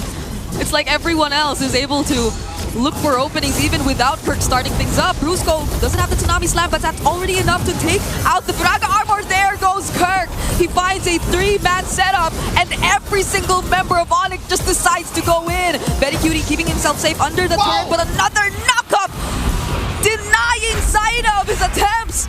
And the double for Keller on the CC. You know someone else who's had it with these haters, these naysayers? Who? That's Kirk. Kirk has had a rough season 16, and on this Arlen, he is earning all of the trust that was once there from the online community. Lord for Onyx, now they're up 4K. Wow, that's even a Rose Gold Meteor pickup by Kirk. I could feel how aggressive he wants to play this Arlot. And even just now, that was a really aggressive one. He was already under the turret, and I'm surprised he still survived. And he's third in farm. Super Prince ain't even that close. Super Prince is like 1,000 gold away, so you understand why Kirk is farming this way, why Kirk is building up this item kit that allows him to do just that. Again, an Oracle, that casual Fury Hammer. Even 3 more can think twice with how the economy is going for the Phoenix Army. Yeah, we can't see 3mar confidently jumping in with the bravest fighter at all. No. And maybe at this point, Onyx might even consider him as a target, as a viable target for whatever setups they want to go for, just because of how much damage they could already throw out. But what they'll be prioritizing for now are the turrets. That's right. In a fighter gold versus fighter gold type of lineup and matchup, the map is your #1 enemy because you don't have a marksman, pushing isn't as easy. Lancey catches an arrow, does not pull the trigger just yet. No Purify, no Brilliance. And look at the 3 damage that Onyx has laid down on him. Oh no! Oh, you just said it. You cannot feel at ease when you're against this lineup of Onyx. It was this close to a fight actually breaking out. Super Frizz's consistency on the Abyssal Arrow is out of this world. 42% over 11.5 minutes of competition. Yeah. This guy's been... I don't think Frizz slept last night. Nah. I think he just practiced Selena. All these skill shots are landing on every single member of TNC. And again, if maybe Chakdu did still have his AOG there, they might have considered fighting back, but it was a no, so they couldn't afford to risk anything. Not when Onyx was that close to their base turrets, to potentially doing a siege that they'll forever regret. And look at how close supposedly things were, but not until you look at the map. Yep, no, big picture, it's more than just this 2,000 gold gap between King Kong and Zyda. And it's not like Zyda looks like a chump, all right? Zyda somehow finds a way to always get what's left on the map. And it makes sense because he is technically the funnel. Without it's not an easy lineup, yes, but he's doing the same thing. Farm into me. Let me get the burst damage I need so that some way, somehow, Chakdu's set up their bait plays with 3mar will make sense. If anything, I feel bad for Benny. It's Benny who can't catch a break. And imagine this guy, just yesterday, was using heroes like the Cho. So he could do and find openings all by himself. He could even try and go for pickoffs all by himself, but now it's different. He's an export, and since they're playing from behind, they might need him a bit more for defense. But is that really the way Benny wants to play? The truth is much closer to a high-tech Peñara. That's exactly what he is. Onyx gonna throw stuff at him, he's gonna break, and then he throws more stuff at him again.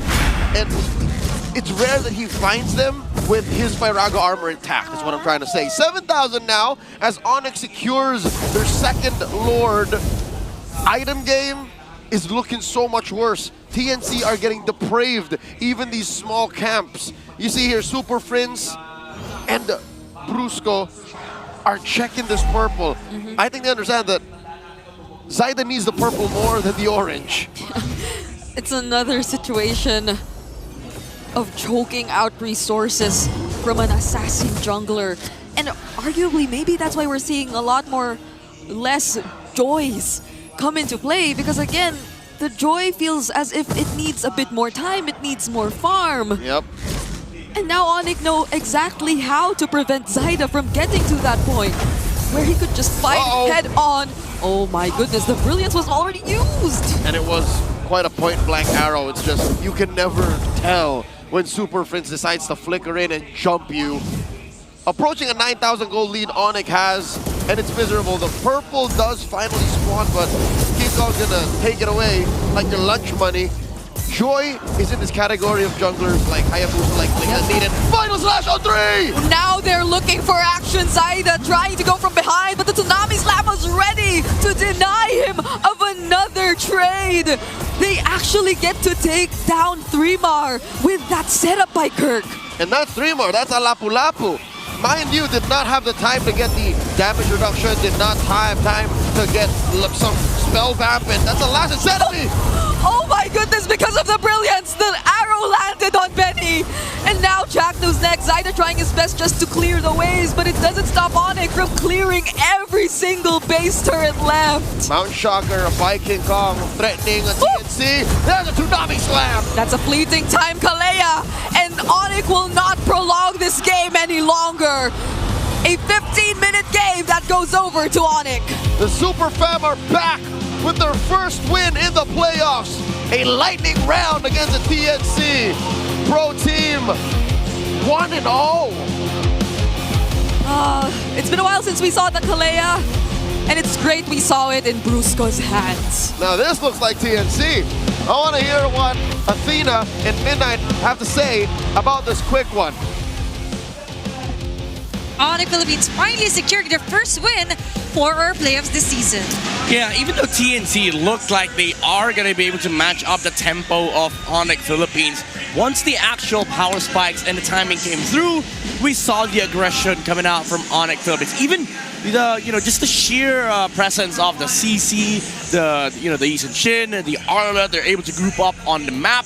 Matter of fact, Kelra's sometimes over greedy with his map movements, but when they group up, TNC couldn't really fight in terms of the skirmishes because they have to wait. They have to, scale up to the late game. But Onyx Philippines didn't allow them to, and it's because all of these shots were landing from Super Prince, the Monster Mage with the Selena, crazy arrows in the late game as well. Our Game 1 MVP, Super Prince, the Monster Mage, making waves here for our first game. Aside from that, long-range arrows, point-blank arrows, he's the man that you need. And even onto the highs of Zaida, you would expect that he would have the luxury to try and deny, farm up as much as he can, but that didn't happen at all. Yeah, I was gonna say, like, playing Selena in this game is kind of awkward. Like, there's a lot of ways for TNC to sort of dodge away from the arrow. I mean, the traps are gonna be kind of annoying, especially for both Zaida and Chakno, but Benecuti and 3mar, they're fine playing against the Selena,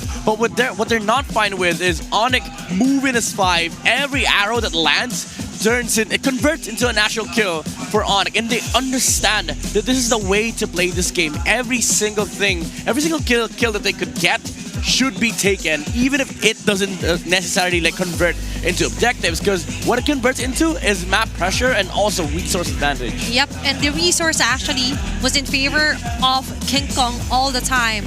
Like, most of the time, there wasn't even a moment that he was even denied, he was even visited here by TNC Pro Team, maybe in the earlier portions of a game, but up until the 8-minute mark, up until the 15th minute mark rather, it was all pure Onyx Philippines time and again. And also those, those kill shots were disgusting from Onyx. Aside from the arrows, aside from the jumps coming out from Brusco, that final slash from Kirk really sealed the deal here, nailed the nail in the coffin. And for TNC, they couldn't answer back. They were still waiting for the farm, the items, and the actual damage to come through from Zaida, but even the Joy was under-farmed. He was super under-farmed. By 10 minutes, he was 3,000 to 4,000 gold behind of King Kong. And just when you needed Kirk to step up, this was this moment. And Leo mentioned that Kirk is just, he's finally had enough. Yeah. Like, it's time to step up. It's time to boot up here for Onyx Philippines. And you mentioned Zaida here. For me, the early pick of the Joy was kind of a question mark. There are multiple assassin here if you want to go the route here for Zaida that they could have gone. And even the Lapu. There were certain questions as well on their comments, like there are more viable heroes here for 3-Mar, and Lapu for this game against an R, the first pick, just isn't it. I think they just wanted to see the flex of the CC. Because they didn't know where Onyx was gonna put the CC. They were right in like hoping that they would go gold and then pull out an export last pick. But then again, they were racing against time basically, because Onyx Philippines, they had a deadline. But this game was just an an overwhelming example of if you're all greed, you're just gonna lose fights in the early game. And it's not TNC's fault, honestly. The draft, it had an idea behind it, but they had to delay Onyx overall objectives, which I think it lies when TNC actually tried contesting the objectives of Onyx Philippines instead of forcing trades. That's the way to go if you want to play to late game. But Onyx Philippines, they were more than happy to take these kills that TNC's presenting them, because every hero that shows up and fights, nobody could actually handle Onyx. Like, what is a Gato gonna do against a CC, a Yi Sun Shin, and also an Arlet that could just displace him, which prevented the Gato from actually being a proper tank. Yes, he did tank so much damage, but there was no actual conversion for TNC. Yeah, there was just too much to handle here. And most of that came from Super Friends here, the carry for this round. And our BPI rich guy, King Kong, still, that was definitely one of the best games so far for them, considering they were stumped yesterday by TLPH. Now we finally see the Sigma pattern yet again here for King Kong. Yeah, they want to do the same thing to TNC. It's a short route towards the the golden rivalry against TLPH, but they have to win 2 more. This is, I would say, pretty much a blueprint game for Onyx Philippines, considering that they have King Kong on the the Yi Sun Shin, they have Kirk on the famous Arlet pickup for the Kirk attack. Even though Kelra is on a CC, it actually helped in terms of ramping up the the timings, the power spike for Onyx Philippines. So it is a worry for TNC that Kelra is able to do this in front of Benny. So I think for TNC, maybe not banning Lance is the way to go, because slotting in a Lance ban just forces you to go, Joy against Yi Sun Shin, which prevented Zaida from actually playing the typically known TNC game where they play aggressive from minute 1 up until they just win the game. And for minute 8 here, onto our head-to-head, the Yi Sun Shin versus Joy here for King Kong and Zaida really reflects on what you mentioned, that it kind of backfired that they banned out the Lancelot. So it was kind of like Zaida was forced onto this Joy, not like they were really planning out this one. It just meant that for TNC Pro Team, they have to really think about their next steps closely here, as there is no more lower bracket for them after this match. I'd have to say this is more of a draft problem for TNC. Not that they had a bad draft, but they were forced into the situation where they had to deal with the heroes by the individual lanes, and it allowed Onyx to just not worry about existing counters, because sure, you have Joy, it's a late game hero. There's also Kalea, so if you want late game, Onyx just has a lot of farm by that point. Even when Zaida hit the 9k gold mark, King Kong was sitting at like 13k. So it didn't even matter, because at that point, they were just waiting to end the game. And so far for our match 1, we've seen a full house, and even so, there are still Phoenix Army here coming inside the Croneta Astrodome. And by the way, guys, you could also join the new season of MLBB Rising Open as an in-game mode designed to provide players a platform to engage in competitive gameplay and earn in-game rewards. Gather your squad and jump into action. Yep, a lot of things that you can actually join in MLBB. And speaking about in MLBB, there's also new skins that you want to check out. It's the Aspirants new skins that are now available. Participate in the Aspirants Unite themed draw event. The first 10 times draw using diamonds is 50% off. Every 10 draws guarantees an epic or higher quality skin. Come and join the draw and witness the power of aspiration together. What a beautiful skin. I do hope I get the chance to be lucky today to draw the Vexana Aspirant skin. Please, Yeah, please, please. Please, please. I do hope. It's a flex. But why are you doing this if you No, I'm just already helping you. have... I'm helping you with the luck. Come on. Thank you so much. We're teammates here. We're family. We're a family here. We're super family. Because And it's also home. Phoenix Army. MPL is home. Yeah, MPL and is now, home. Yeah. let's see who will go home later on. But so far, we all have to go home. It's such a bad thing to say. I'm so sorry.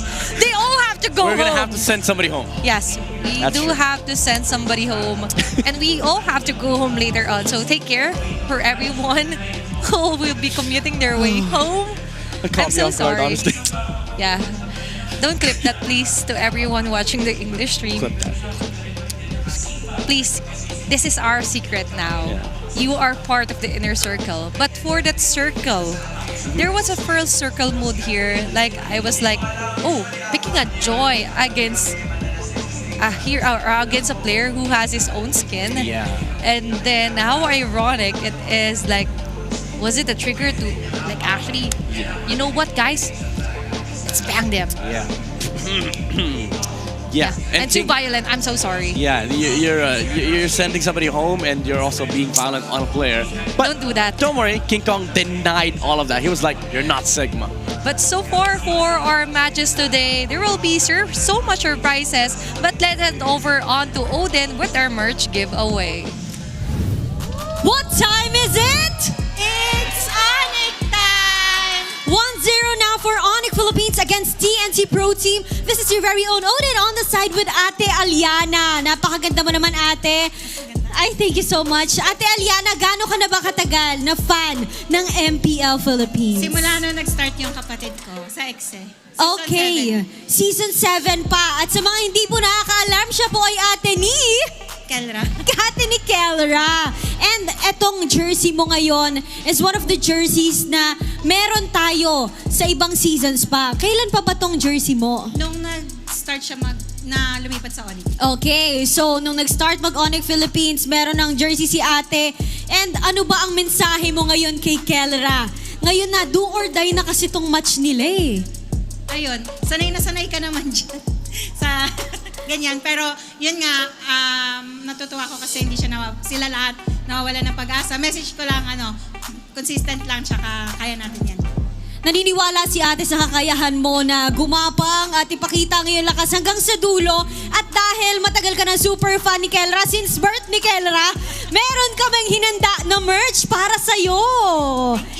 So this is 9th to meet you. Dahil 9 years na ang MLBB, i-unbox mo na, i-unwrap mo na kung ano nga bang meron sa loob ng ating tote bag. Ay, ang cute, di ba?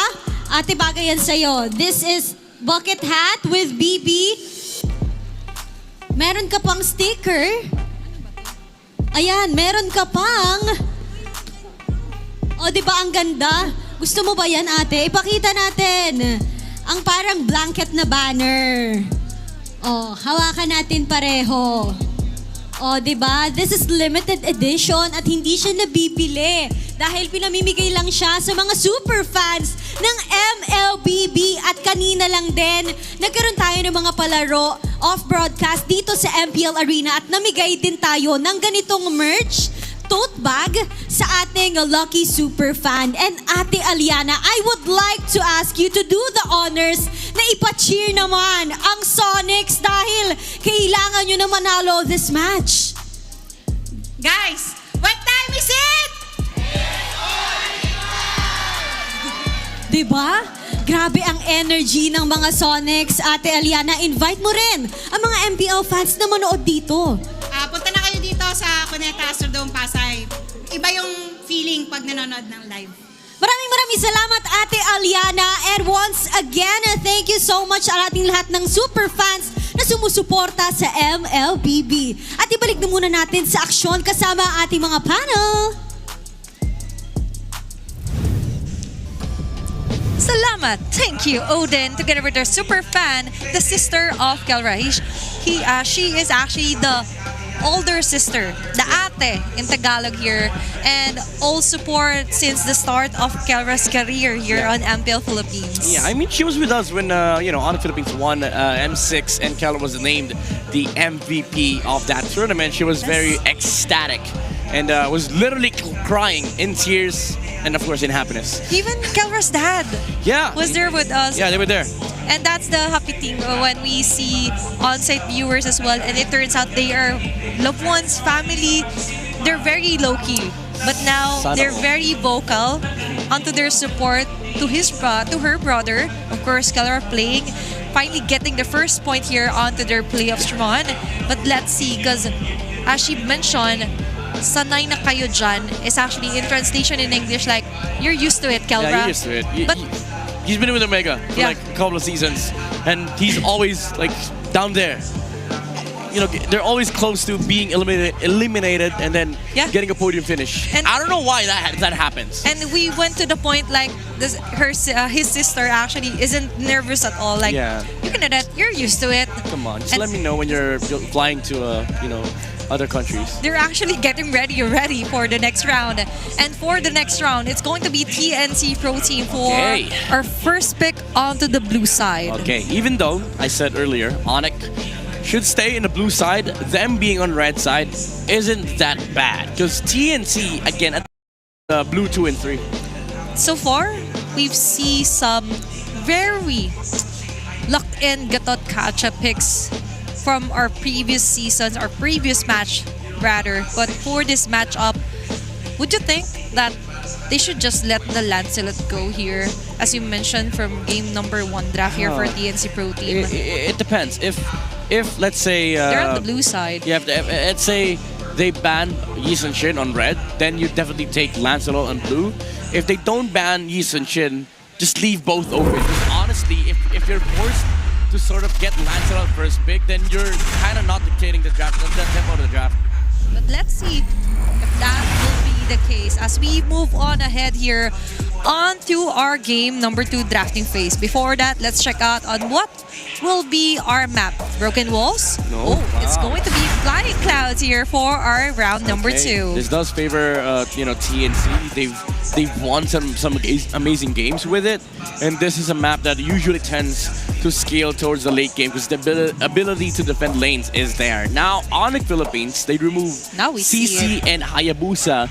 Interestingly enough, TNC still removes the Fanny, respect to King Kong, but now both Yi Sun Shin and Lancelot are open, so this is definitely something that they're happy with on blue. Even if Onyx decides to ban one, they get they get one on blue.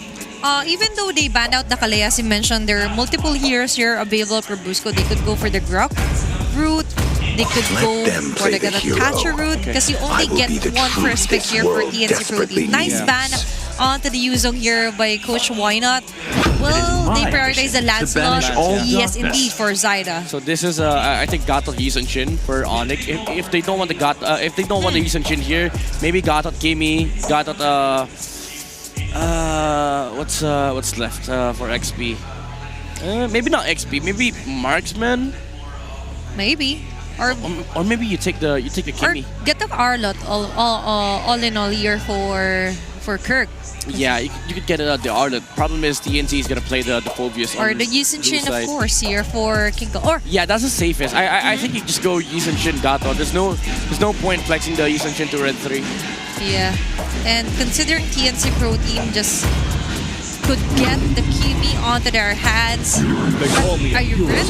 We're here for Kirk and the Yisenshin. You mentioned no need to flex here for Onyx Philippines. I don't know if they're trying to bait the the Lunox. This is probably Lunox Gatot for TNC.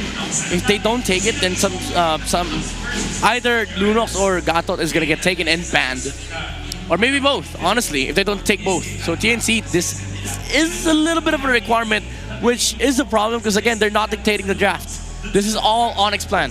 Yeah, interesting though. Even though they are on the blue side, with the way that it went with the Uranus being the first pick here.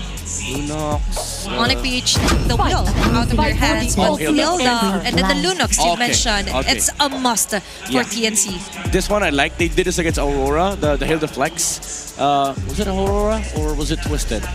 It was. I think it's Twisted.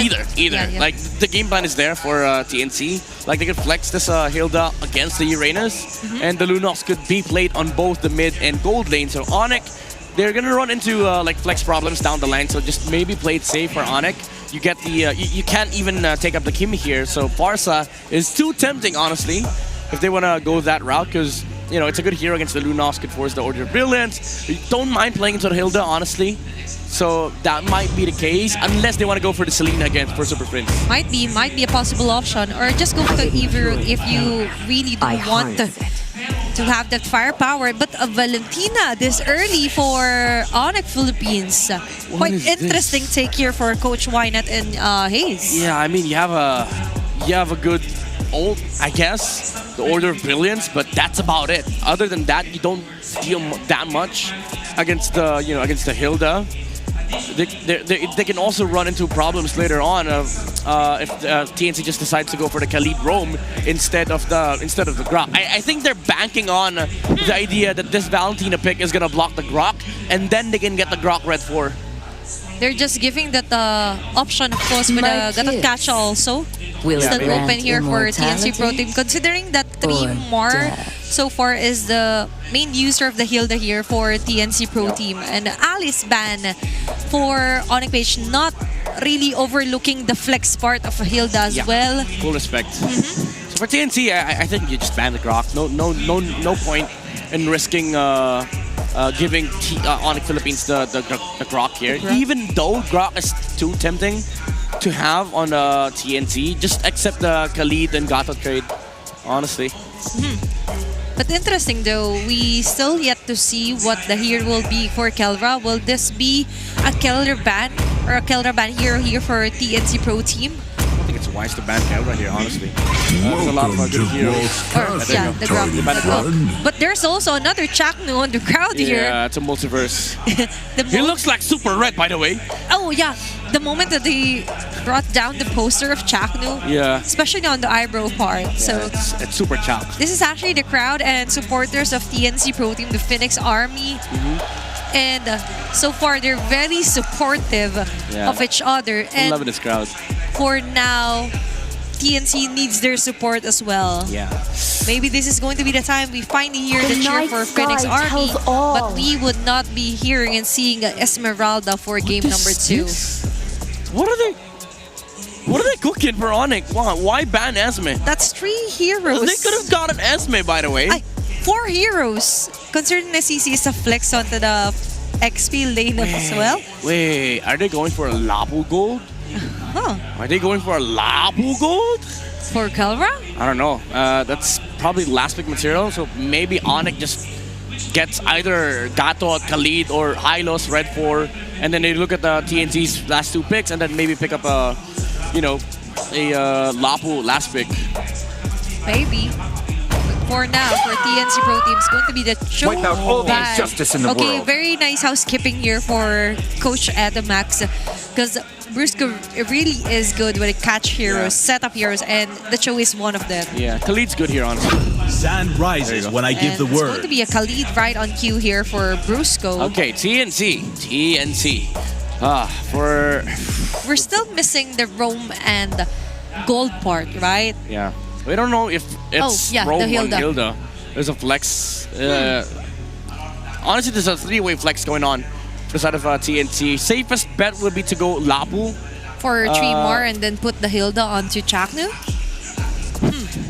I wanna say put the Lapu in gold, honestly. Oh. Well, to be fair, you could just go Lapu 3 Mar and then call me crazy, but Obsidia last pick for TNT, or even the carry. It worked actually. Yeah, that's true. He's a very phenomenal Obsidia user. The Phobius is possible here for TNC Pro Team. And a Bane Gold here for Benny Cutie. Okay, the Bane Gold I like. Now it's up to Onyx PH to get the hero for Kelra. Is it going to be a fighter gold or the traditional route of a marksman? Probably Claude, carry, Harith. Yeah. Even though there's you could argue some rubies, honestly. What if? Masha. Wait, I'm trying to lip read what Coach Wynot is doing. What if you go Clint here? Clint, Natan, Claude? They're hovering over Ruby. They're hovering over Ruby. That's the best choice. Lock it in. That's the best choice. Okay, that's I going. like this. I don't understand this Phobius pick, by the way. Maybe I'm more on the comfort here for 3 more. They just don't want to use the Lapu yet again, considering he's up against the Uranus here for Kirk. I don't know. I mean, even if I try justifying it, I still don't see. I mean, there's a lot of like sustain on the Phobius, I guess. There's always a rainbow. I'm trying to find the rainbow after I can't find it. We have to wait and see till the game starts. But let's look at how will TNC Pro Team work their way up as Onyx Philippine locks in the Ruby here for Kelra. As you mentioned, you're liking the Ruby last pick here. Yeah. It seems like a great team fight comp, honestly, for Onyx Philippines. But let's see if it will reflect on the way that they play this game as we move on forward onto the Land of Dawn, onto this do or die match, game number 2 between TNC and Onyx. Casters, it's your time. If Midnight likes that Ruby, I love that Bane. Welcome to game number 2. It's Leo and Bring It Up, bringing you the chance for TNC to maybe get back on the board as they're down 0-1 against Onyx Philippines. Welcome to Mobile Legends. Taking game 2s or maybe alternate games isn't something new to TNC, and they were able to accomplish that even against the top team of the regular season just yesterday. That's AURORA. And now let's see how they do that, because I'm liking the adjustments from Onyx so far. There's so much respect towards TNC's key heroes, but this time they get the Lancelot too. I think that's another surprise, because they've been making sure Zyda doesn't get a hold of any in game number 1. Yep, so you see our TNC just put their foot on the gas and say, yeah, just get Zyda something, because that joy was a little too much in game number 1. A lot of action in mid here. Almost getting taken down is Lancy, but he's caught up. King Kong on that usage. Oh no, Chaknu! Wait, this is a Hilda! But at least she got to flicker in the bush. Trigger that passive, get a little bit of shields on healing. Looking at the initial item builds, you'll see that both junglers get a little bit of extra damage to beat up that farm. What's the gold lane situation like? Again, a Bane versus a Ruby, both have some level of added sustainability. Yeah, I guess you gotta time the skills very well if you're the Bane. Because a Ruby can jump from or blink every now and then, that's the passive, but if you get to time it so well, or maybe even right after the passive, that there's no choice, or there's no other option but for the Ruby to receive majority of the damage. And I'm probably talking about mostly the deadly catch, if that's the case. But it's not like that's the goal for our gold laners. It's not like they want to kill each other in lane. They want to leave the lane and join this turtle fight, and that's what Kelra is doing. Look at how fast he's going. Brusco jumps on him, Turtle gets pulled slightly over to TNC. They're really trying to make things hard for Zyda here. He still has vision of the objective though. Everybody jumping in, and who gets the turtle? What? It's 3 Mar who actually gets it. The Deadly Cat deals so much damage to Onyx though, because Benny Cutie joins the fight as well. And Lancy takes a kill on Kelra. The Phoenix Army come alive. Suddenly the red side of the Cuneta Astrodome makes some noise, and TNT score that first turtle, get 2 free kills as well. But again, I don't blame Onyx because looking at their lineup now, they can't do much in the early game. What were they expecting? What was the best case scenario here? A Raging Sandstorm into a Time of Fend and into really, they don't have damage output yet. Yeah, but it was clear that they wanted the objective. Benny has the flicker to survive though. And Benny did so much in that previous fight. I guess that's true. Onyx, they just tried to see what they can. But Chaco right here, could he be punished? Mountain Shocker will be used, but that's about it. Yep, the best thing that Onyx can do is, I don't want to think that I'm being a pessimist by saying this, but accept the fact that the early game ain't yours. Maybe even a part of the mid game. And then use that Uranus as the tool that it's meant to be. A blunt force object. Yeah. You just buy time away from 3-Mar and own that half of the map so that you can get farm on King Kong. That's the only solution I can see now. I guess even despite that though, it's clear that they're trying to keep themselves in the game. Maybe through, let's say, Brusco and how he keeps trying to invade. Or maybe disrupt Zyda. Pay attention to how his farming patterns are, because I guess the Khalid's just that capable of doing that. He's been trying to scout Zyda for a huge majority of the past 4 minutes, but now it's TNC who just keeps grouping up and applying pressure to Onyx and their farm. Yep, and what that'll do is you'll end up with a dead Khalid. You don't want that. You can't afford that. You can't give more gold over to TNC. They're up 1,000 gold now, and they're owning this turtle pit. Mount Shocker by King Kong. 3-Mar jumps on Kelra. You know, he's liking how his passive is almost always active because of the blink skills. But now Chaknu going in gets punished instead.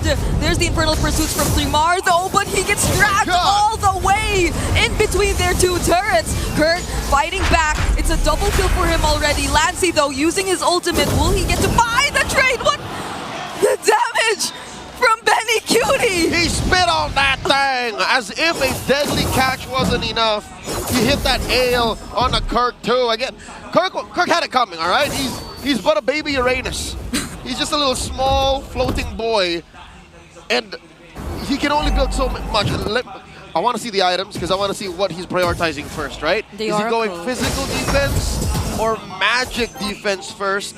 And looking at it, it seems like it's magic first mainly. Yeah. Benny flickered there. Had to survive that attempt. See? So it's majority magic because, you know, tough boots, and then he just has a singular Jerkin. So he had the right damage profile read out. It's just, it's too much coming from Bane this early. And this Bane, I think they've tried to at least take him out twice in this game already. Never didn't work yet. But every single time he had his flicker intact. So it's just an easy escape that we get to see from Benny Cutie all the time, and he already gets to pick up his Skypiercer as well. See how hard the Sigma jungler is working. He's using that Infinix GT30 Pro experience victory for every Madlang gamer. This is your Infinix handcap. Playing on the Infinix GT30 Pro. Chaknu, wow, takes a good chunk of damage. Onyx got that yellow Ubi going. Yeah, there are 5 members approaching mid, and Zyda's at the opposite of the map. So could they be looking for a fight or just a quick way to blitz the Lord? Or the Turtle rather. Oh, what's he thinking? Went for that conceal and force to use the Raging Sandstorm defensively. Yeah, and now Zyda's back. He can join the fight if he wanted to. So this could potentially break out into a 5v5. Kurt's already here as well. But I have my eyes on Benny. How do they deal with Benny and not get taken out by the surprise burst damage when they've all committed their resources onto a team fight that broke out even without him there just yet? I think you and Onyx are on the same page. They have their eyes on Benny and they see that he's in mid. So any time that he just sidesteps, he could be part of the turtle. So they'd rather pay attention to what side is doing first. And if some way, somehow TNC walk away with both the turtle and the turret, that's all losses for Onyx. So they're just mitigating the damage, covering up what holes need to be covered up so the sync doesn't completely ship. Looking at the items, oh my god. Benny already has a Skypiercer and a Holy Crystal. He's fully breeding out, Bree. I do not want to stay close to that kind of Bane at this point. Not when I'm in this spot, not if I'm Onyx, and I have a bit of catching up to do. And even if you have so many potential crowd control sources, if you put yourselves up close, then that's not going to be a good thing either. Super Prince already using him. Oh, what? How was Lancey caught there? A sudden response from Onyx. I'll tell you how, Brie. I'm offended. He went in too close. I think there was a window between that move, that dash in, and him clicking the brilliance, and Kelra clicking that I'm offended. Rusko and the gang are on Chaku's tail. I'll tell you now, it's a small window of time, but Onyx found it. I guess you can't really assume that Onyx gets tunnel visioned when they want to chase after a target, because it's so easy for them to just switch on the spot. And I guess that's also probably what happened to Lancey earlier. Maybe he thought they were actually trying to just go for the chase, but then they saw Lancey, and in the blink of an eye, they just suddenly shifted targets. Yep, that's the secret in Onyx success, especially in their height in the M6 World Championships. It's so scary because they're so good at macro, but also mechanically speaking, any and all of them are always so on point. That's what's keeping this gold lead on a manageable scale. What is that now? About 3,000 gold between Onyx and TNC, despite everything that TNC has walked away with. And a good chunk of that gold is still on King Kong. So between him and Zaida, there still is a chance that if Onyx can find a good position, they could steal this war. Because now TNC are the ones holding it, so maybe stealing the objective will be the way to go. Super Prince, though, already forcing the brilliance out of Lancey. But Kelra, look at the amount of crowd control they're able to use onto 3mar. That's going to be a kill over to Onyx. Deadly catch and the retribution from TNC to take that objective. TNC just had too much distance. A lot of space they're working with. Chakno with a conceal, thinking if they're going to go for the counter attack. He jumps King Kong. Superfam ain't having none of this. They know that they've already lost Turtle, Lord, everything belongs to Zaida. So Yumar was the sacrifice. And they had to put 3 bodies over there just to deal with him. And no one else could have went near TNC. Nope. It's worth it, I'll tell you now. I think it's a good trade. But look at this. Kelra on his old teammate Chakno. It's interesting how Chakno's using this Hilda. Is it just their lineup, or how Chakno seems to have unlocked a new way to play Hilda? Is he some sort of like bait for majority of the game? Yeah, usually you see Hilda like want to try to whack dudes out, but this is like man-to-man defense, Hilda. He's just the guy who shows up first. Like a shadow. And then he gets poked down really low, like what's happening now. Runs away. Runs away. But then TNC, it still seems as if they're in the perfect condition to fight if Onyx chooses to. There's just too much going on for Onyx to deal with. And they've been trying, they've been holding on. Again, putting farm on King Kong, being on point for Kelra's I'm Offended on the turnaround. But TNT have been able to flourish under that, approaching the 4K gold lead. Maybe it's really that one fight to enable King Kong that they're looking at, that they're waiting for. A team fight where Benny isn't as free and where Lancey feels a bit awkward to go in. Clearly you should feel awkward. There's a Khalid, there's a Ruby, there's a Terrify threat from Super Prince. But no purple buffs yet again. Oh, King Kong gets denied his purple. Grant the purple right in your face. What you gonna do about it, King? At least Zaida had to use the retribution. Well, sadly King Kong did too as a response, but looking at the items, he's behind 1,000 gold. You know what? In perspective, that's not so bad. Yeah. King Kong has damage. It's nice and it's really great how they're able to somehow keep up. But it seems like they have to work together just to provide for King Kong. And maybe that's what Onyx doing right now.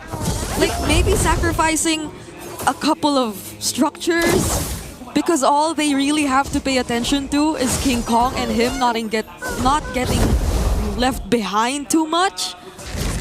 Because if you look at their lineup, they really have to invest a lot, and if not everything, on King Kong. But Super Prince down low, Phantom execution, but at least he has the brilliance from the IMU to get away.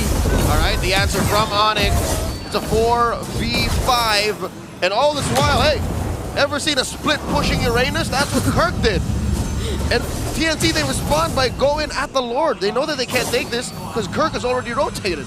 Yeah. He can catch up anytime and come from behind, but I'm pretty sure TNC already know that. They have vision. Lancey already sees Kirk. Chaknu, though, already half HP. What's the plan for TNC here?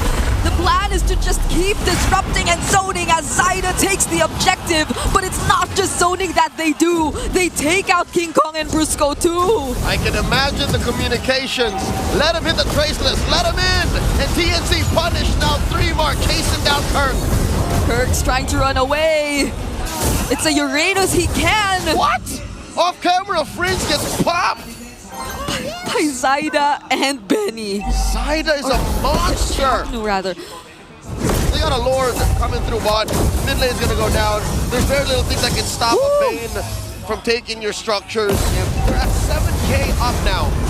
3-Mar actually went in there. Zyda's going to provide the follow-up. 3-Mar gets traded out, and they finally take the base turret. But Lancey will have to say goodbye as well. Onyx defend as much as they can. King Kong still alive. Does TNC still force this? All right, Prince looking for a target. Can't exactly use IMU while you're in the air. Gets that deadly catch, takes care of that Lord. But they lose their last inhibitor up top. Okay, they just force the base turrets at least. Magic Sentry revealing Chaknu, but there's the conceal play still. Onyx might want to look for something, and it's Benny Cutie that they're trying to go after.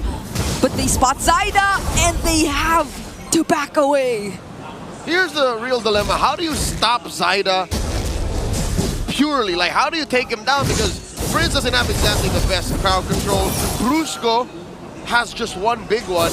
Kelra, it's temporary. You know, you displace him, but yeah. Phantom Execution, Thorn Rose, Puncture Puncher, I'm good.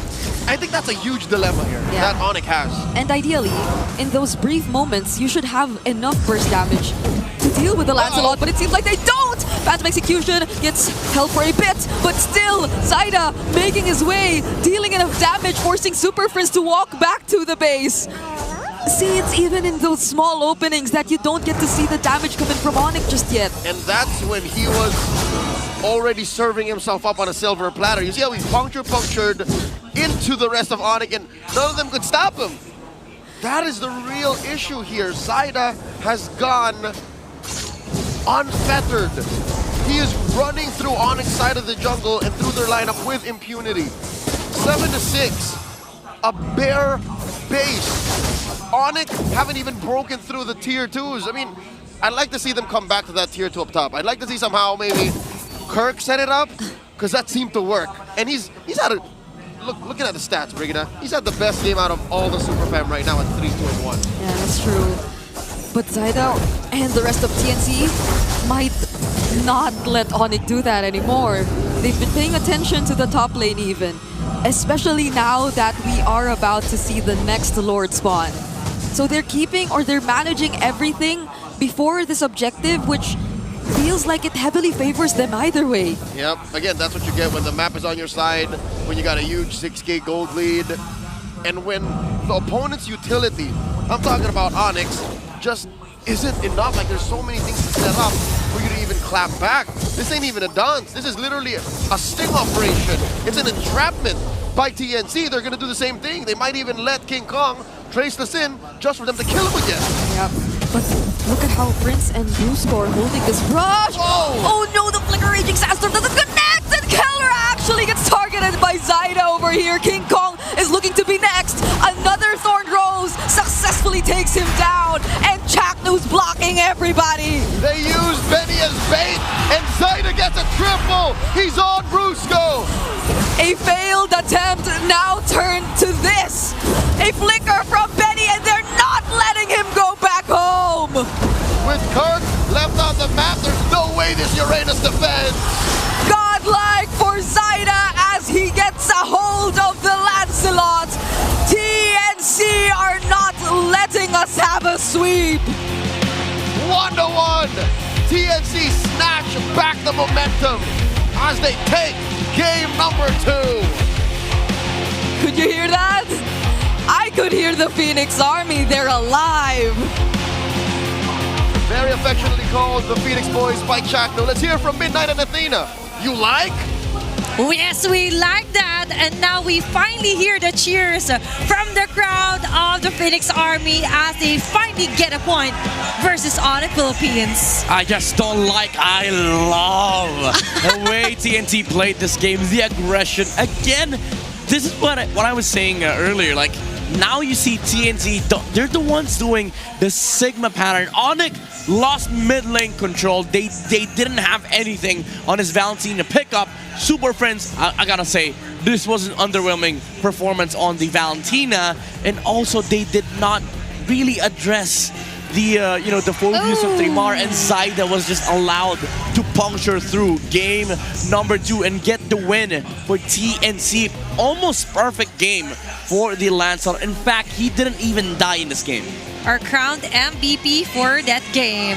So far, that is how you jungle. Strong contender indeed up against the king of the jungle with this Lancelot prior pick. Yep. Now we are talking. Now we see that you finally get a hero that really complements Zaida the way that he plays. Yeah, we did say, if they leave both open, stay the Lancelot. And Zaida took that. They've gotten themselves a very comfortable draft. This is very TNC-esque, especially with the hill deflects. That was very wonderful coming out from TNC. I still think any other XP laner would have performed better, but you gotta commend the player. Trimar, he performed he played a fantastic Phoebus game. The dark waves, the constant catch onto the backside.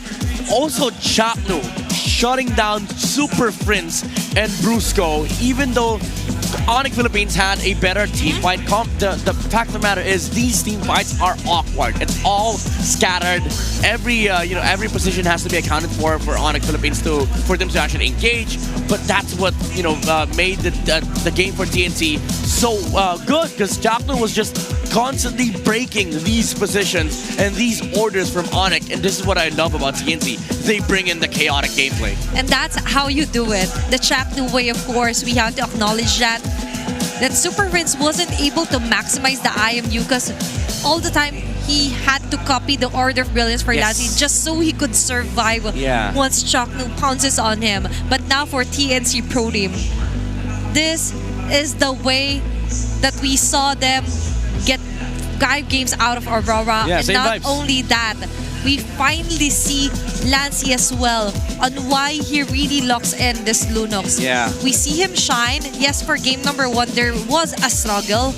But for this game number 2, perfect play for his Lunox. That's why I was worried when they, Onyx Philippines took the Uranus. It's more like, yeah, sure, we could beat the Lunox, but didn't you watch their game against Aurora? That man has played 5 Lunox games, even though it's, some of his plays are questionable. The thing is, TNC made Aurora work.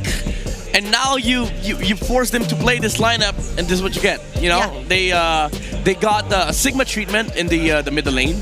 They got Landseed on their Uranus, and the late game it was basically just Zaida. Even though Benecuti, it was a phenomenal Bane game. He was unstoppable, honestly. Nobody could actually catch this guy, because even if they tried, the deadly catch is gonna come out, which begs the question, where was the deadly catch on the Valentina? We only saw it twice. And you did point out that, Chapno being always in the face of Super Friends, the Valentina was essentially forced to always copy the Order of Brilliance, which again brings me back to the question, why was the Valentina picked up in the first place? If you're going to have a hard time, just pick a hero that would suffice Super Friends with his mobility, right? For TNC Pro Team, acknowledging Benecuti as well, you mentioned. And for the latter portion of the game, he was like, Zaida, no more Maniac. I would just love to finish off this round. And just went for the deadly catch and actually finish off this round before the 18-minute mark. Now, looking at the bigger picture onto the stats, this is why I'm mentioning that Zaida really plays so well to be able to do this against King Kong.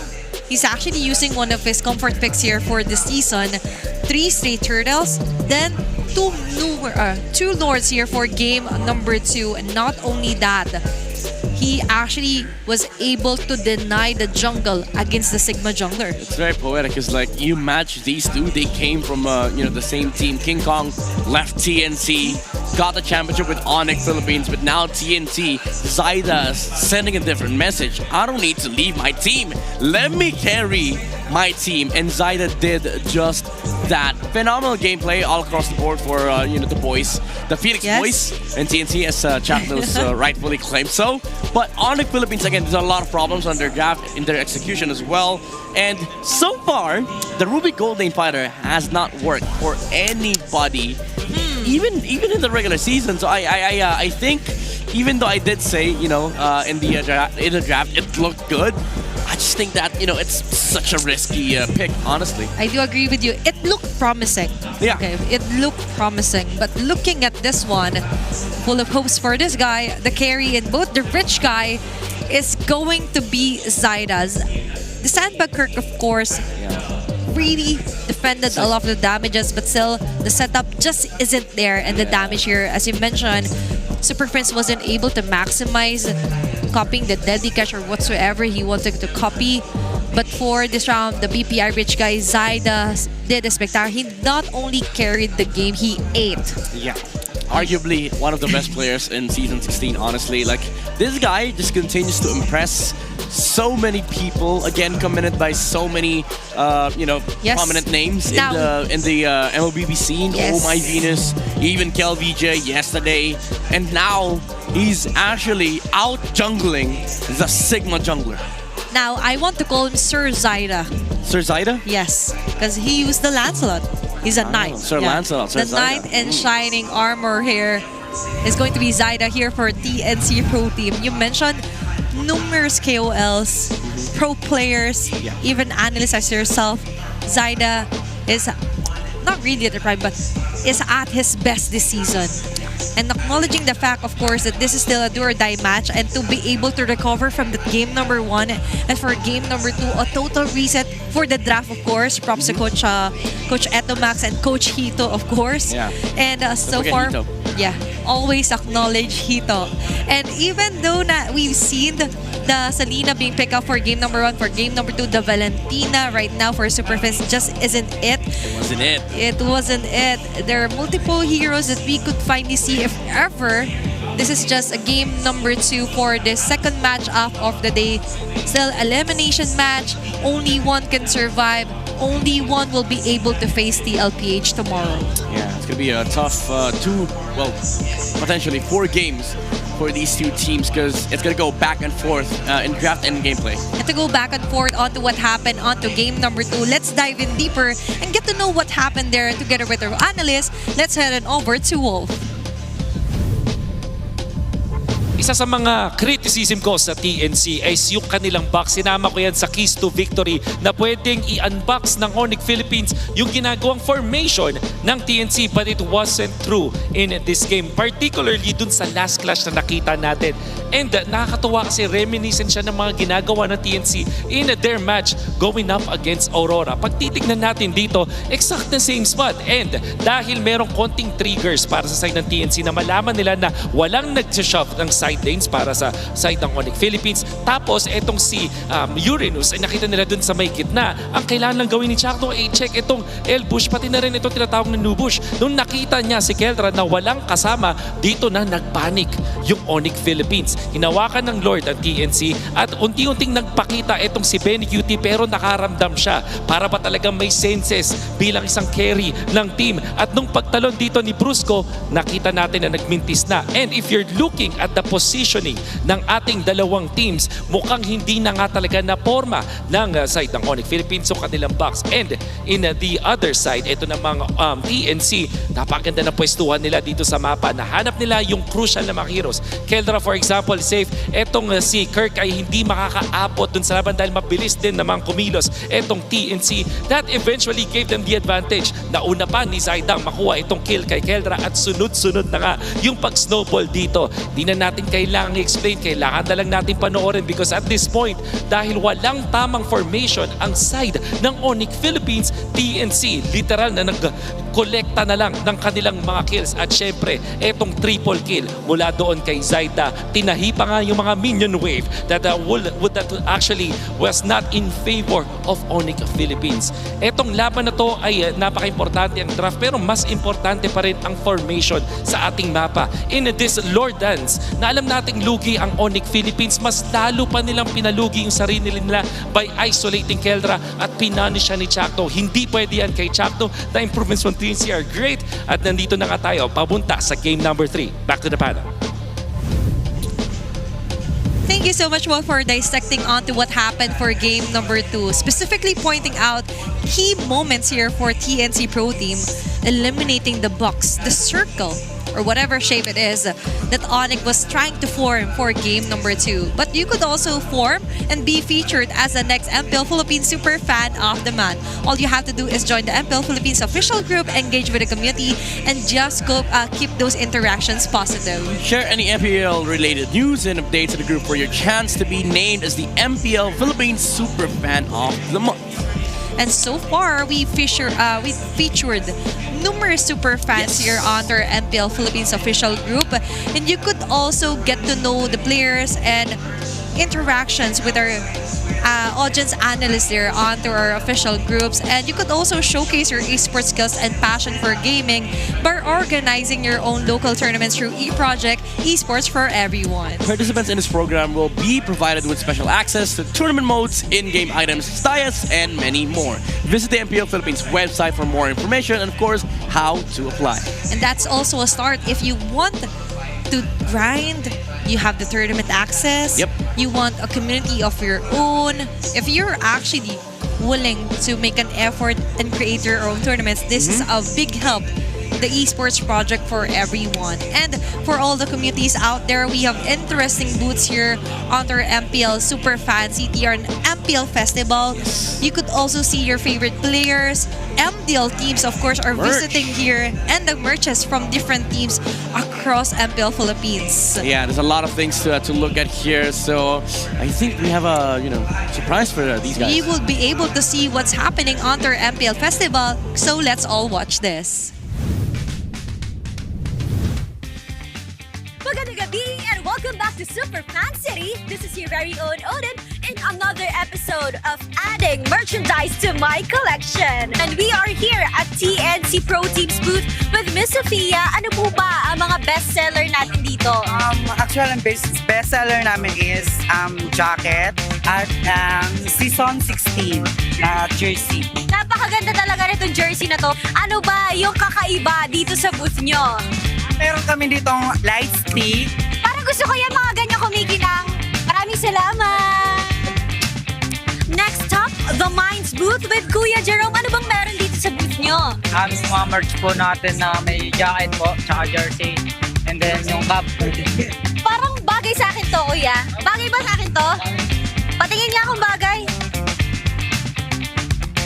Ay, parang oo nga, no? Thank you, ah. Next landing, Falcon's Nest. At makikita nyo dito may dice sila na may corresponding prizes kapag ni-roll nyo yan. And Miss Jenny, ano ba ang bestseller natin dito?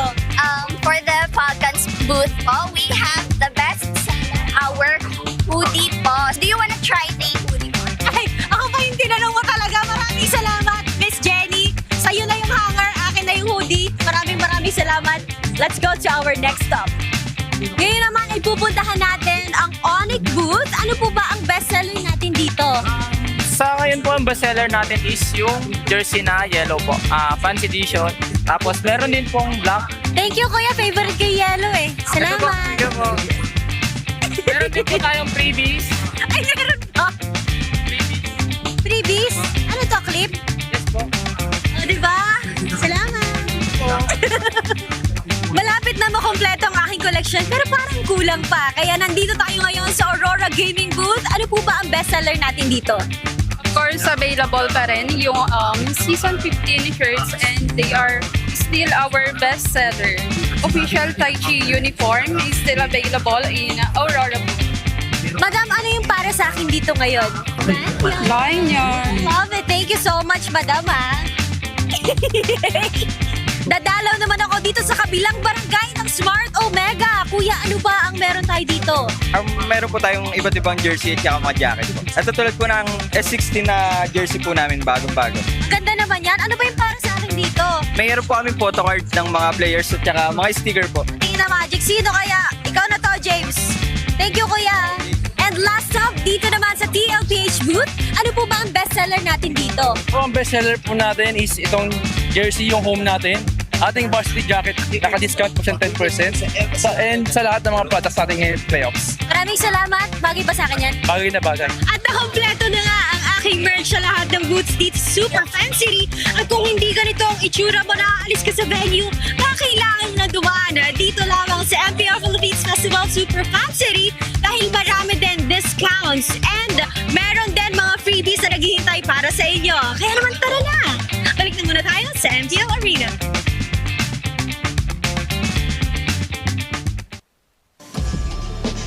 What a refreshing sight to see with our very own Odin touring us around onto our MPL Super Fan City. Yep. Featuring different booths of our team, and I already eyeing out some jerseys from our team right there. Yeah, that actually made me want to count how much money I have. Because I want to buy some of the merch. I think I have 6 pesos. I have 5. So we're kind of poor here. If you're willing to donate, just kidding. But yeah, you do check out the the stuff that are available in the MPL Festival. Yeah. A lot of things going on there, activities, and also merches that you can buy. And that's so convenient. If you want to support the team, you could also buy the merch and wear it. Yes. While cheering In the for your venue. favorite teams. And you could also win a merch, just like Kelra's sister earlier. Oh. Just because she was also wearing the merch of Onyx Philippines, like a lucky super fan. So be on the lookout. Yeah. Maybe tomorrow you would be the next super fan who will be able to get the 9th anniversary Yeah, this MLBB tote bag with featured blanket, bucket hat, sticker, and everything else. But so far for game number 3, let's head on over and check out on what will be the heroes the TNC and Onyx Philippines will be using. But before that, walls. Give me walls. Grass. Give me walls. Okay, grass. Give me walls. Okay. Cloud. Now they give us cloud. Yeah, we're unlucky now.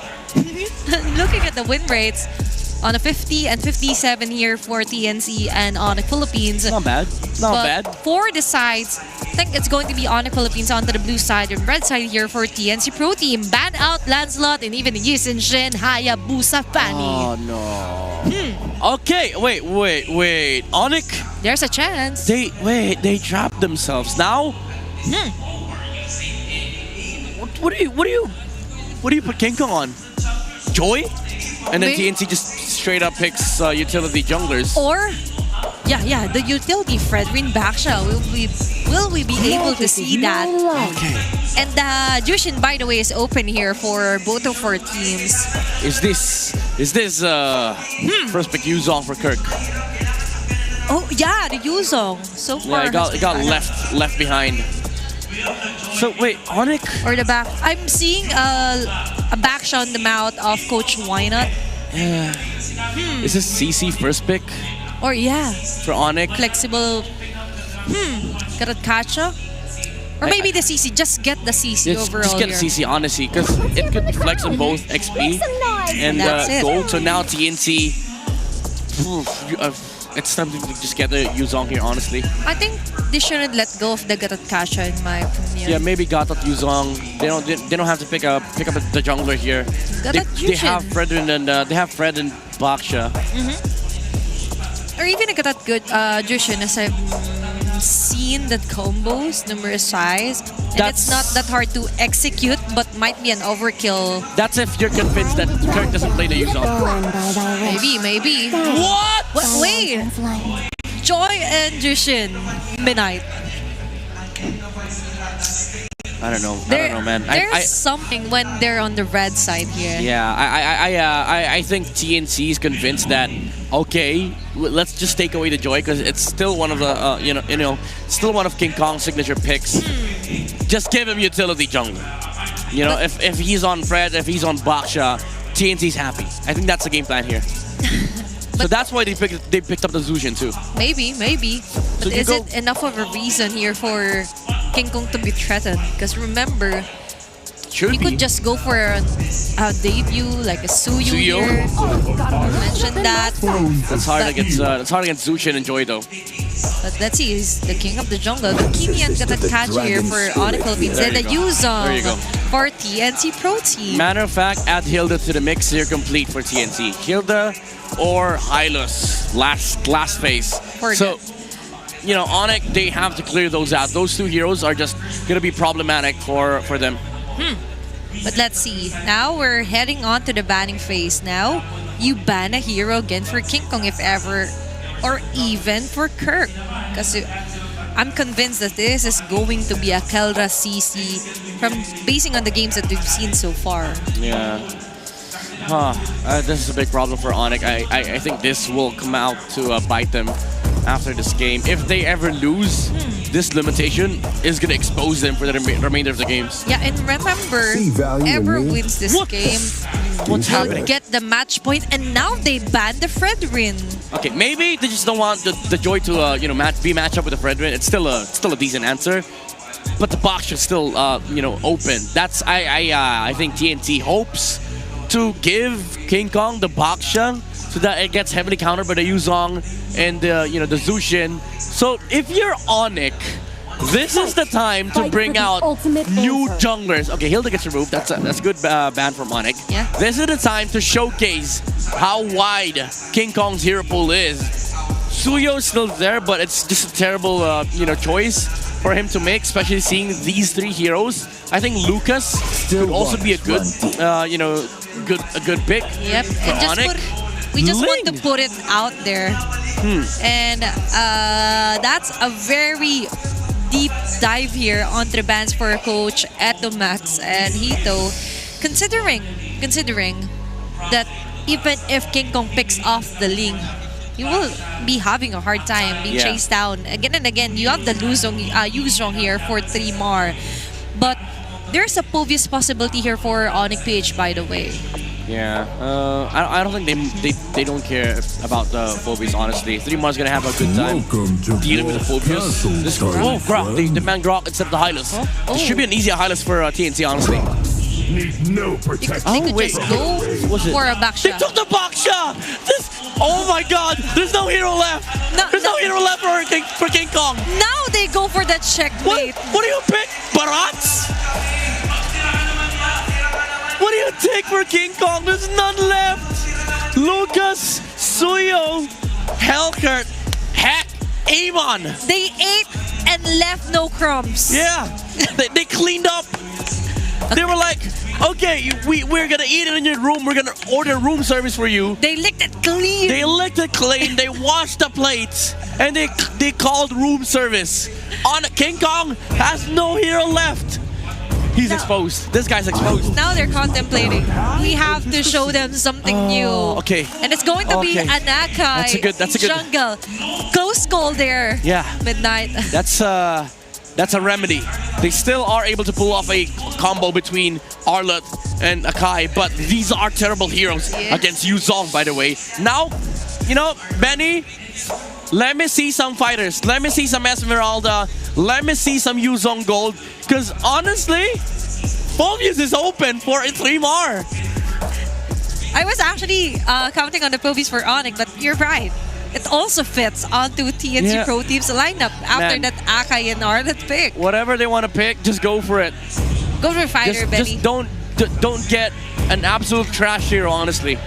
Let's see. I like this pick. Now He counters 4 heroes in this lineup. Now he's back. Out for redemption, out for revenge for his ex-Borg. Midnight, with the way that the draft went. 2 words to describe for each team. 2 words? 2 words. That's a challenge. No. Oh, wait. Okay. I'll make it 3. 2 words for each team, right? Yes, for each. The draft. Okay, make it 3. Okay, make it 3. TNC, you should win. Oh, okay, that's 3. Onyx, you should lose. Oh my gosh.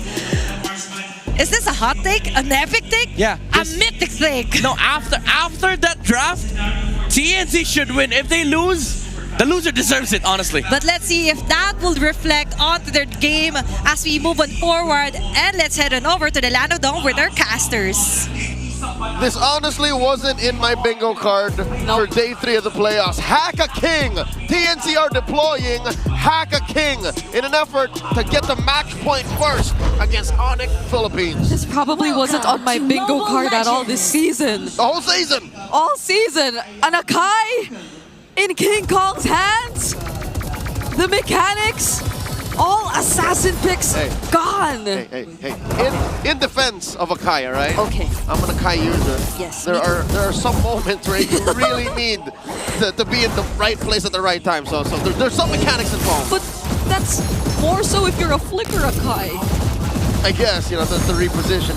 That just makes all the movements more deliberate, okay? Let's not count it out. It's not like it's Uranus. Okay. Okay? The jungle. Still a debut pick though. Yeah, for the first time, possibly in forever, we need to go back as far as older seasons of the MPL to check if King Kong has played the Akai. But overall, this is a return to form, not just for Onyx PH, but even TNC, because look, 3mar picks up the Yuzhong, Chaknu picks up the Baksha again, a Baksha in the roam for God knows how long, and then Benny Cutie. He started the series with this X-board. Yeah. Now he's gonna give it the old Phoenix Army try once more. I feel it's a lot better for the X-board now though compared to game 1. Oh, hold on, Kirk against 3mar! Oh my God! The Shah! The Shah takes him down! I do not want to go 1v1 against an Yuzhong ever again. Zaida nearly got a kill there. It's a 0-2 for this Joy, but so far it's looking good. Okay, Brigida, tell us exactly why that X-board was good going in an Onyx lineup again. Because you don't get to see any form of burst damage from Onyx lineup. That's right. And it feels like if he was struggling to always have his Faraga armor in the beginning of a team fight in game number 1, that might not be a problem at all now that we're in game 3. Black Dragon form coming in. Spots Brusco, pushes away King Kong. Ooh. No dice, TNC get it for free. This is looking like a really good start if you're TNC. You can hear the Phoenix Army really hyped up. Earlier, Onyx have successfully choked out a lot of Zyda's resources as the Joy. But look at where Zyda's farming now. He's farming on their side of the jungle. Even Kelra's struggling. One more thing to add. Oh my God, they catch Jackal heavy spin. Oh, their Vitalize is there, but those were endless vengeances from Kirk. It's the MSC Akai Arlot all over again. Lancelot at home, but 3mar finds sweet revenge right here, right now. Kirk falls. This Yuzhong is no joke. There's a reason why it's prio banned so far. It's handling the Arlot so well. Oh, Zyda though. Chaco going in. Baksha Shield Unity, but he gets to walk away instead. Could have been really dangerous if only he was a bit more further into the turret, but again, at least there's no threat of sudden burst damage. Yeah. So they can just take it easy. That is on the defensive side. Offensively speaking, I think the X-Borg is great going in on it because look, utility jungle, huge HP on that Gatot, on that Arlot, on that CC. And they're just going to stand in front of him, and then he can get all those true damage stacks. Yeah. So TNC, this is a dream situation. A great start. 3.5 minutes in, they're already up 1,000 gold. They're making this Joy look good. How does this feel for Onyx? This Joy on the M6 championship skin, by the way. That is literally King Kong. Which we did just show right now. They're using this exact skin against Onyx, and they're not having such a great time. Zyda's first to position himself near the objective as well. And Benny, the X-Borg, finally gets to join. What could you expect? It's not going to be easy for Onyx to start things off, but instead it's TNC who starts everything. Brusco already using the AOG, but 3mar. Dog, 3-man gank on that Yuzhong. Didn't even get to use the Black Dragon form. Now Onyx repositioned, going for the turtle. Now with 3mar gone, there's no Black Dragon form, but that's a surprise. Final slash. Benny Cutie also throwing out those those flames, and he gets the turtle. How did that happen? It's Benny who secures the objective for TNC. Without a retribution. I mean, Zyda helped for sure, but in the thick of things, it's that last insanity. Now in comes the Black Dragon form. And he's just going to zone every single member of Onyx in an attempt to take this mid turret, but 3-mar. That might have been a bit too dangerous. He was short and Shaw, and he gets taken down by Prince. The Super Fab clap back. Kelra takes a turret down bottom as well, but Zyda clearly wants to trade as much as he can. Onyx starting to be a lot more aggressive now though, but does King Kong get the purple buff? It went to Lancey. What? Lancey took it. And Zyda got his! All the purple go to the Phoenix army. Off camera, Kelra takes down Betty. That's just to the right of the current camera angle we have now. This is pandemonium. This is mayhem. Game 3. This is a long shot from what MPL Philippines looks like on the daily.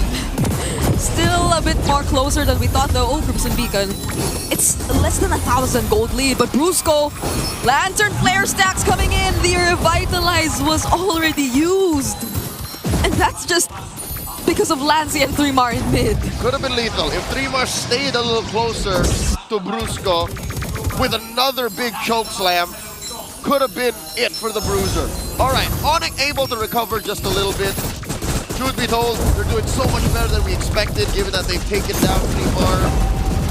And I'd like to think that it's not over just yet. Just because King Kong did not get a favorable hero doesn't mean the rest of the team can't pivot.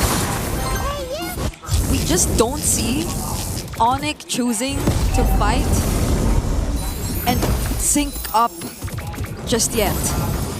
They haven't, the kind of lineup that they have doesn't need to sync up. Like, it's a fighter lineup. So everything has to happen all together. Black Dragon form, starts it up, turns out a quarter of his health. But I guess it can't be too messy either. But Benny Cutie, oh no, Zyda really takes this objective. Everybody's just pulled back in. Benny Cutie takes down Brusco, last insanity already committed. And the heavy spin was used just to escape. So now they don't really get to sync up anything. See, that's what I'm saying, Bree. Onyx, they don't need to sync up, but they all have to be there. It's a front line heavy lineup.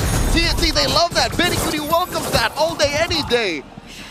Specifically today, on Friday, he might actually get the match point against Onyx first. They're up now 2K. But it's not like they could choose not to just walk up front. I guess maybe for Kirk, he could try and come in from weird angles, and maybe you could see the same from Kelra, but King Kong, based on how great of a map control we're seeing in TNC's hands right now, I don't think they can actually take the Phoenix Army by surprise as much as they want. No, it has to be an honest approach or a clean pickoff, like one or the other, and I think it's the latter that's more possible. A passive push up top by TNC. They're slowly building up this lead. If there would be a pickoff for free from Onyx, I think it's off of, as you mentioned, Kirk. He has to feed these skills over to Kelra, feed these skills over to Prince. But that damage profile, I'm not so sure if Athena or Midnight talked about this, but this is weird. We were so honed in on that Akai pick that we never considered, is Onyx doing the right kind of damage? And I guess that's why TNC took out all remaining possible junglers who could have dealt much more damage than this. Because right now we're looking at probably just Super Prince as the main source of damage for Onyx. And they're playing around Super Prince clearly. But if Super Prince is out of the picture, then I can't imagine how Onyx deals with everything. And TNC have that foil. They can send 3-mar to go Prince hunting and just stop him from firing back. Like, it's that simple, a one-to-one solution. So now Chaknu goes ahead, Baksha Unite, spots Brusco, forcing him out of that river brush. And the front line belongs to TNC. Like, Benny Cutie is that bad over the turret. Actually, even Zyda can just go Super Prince hunting if he wanted to. That's true. There are so many ways for TNC to deal with Onyx's main damage And right now, every single one of them can efficiently zone out Onyx if they want to. Brusco couldn't even come close. Zaida takes the Lord, but they trade Chaknu. Both roamers are down, but could they get more? Because this is last insanity from Benny Cutie! Bang! Finds two! Prince and Kelra full!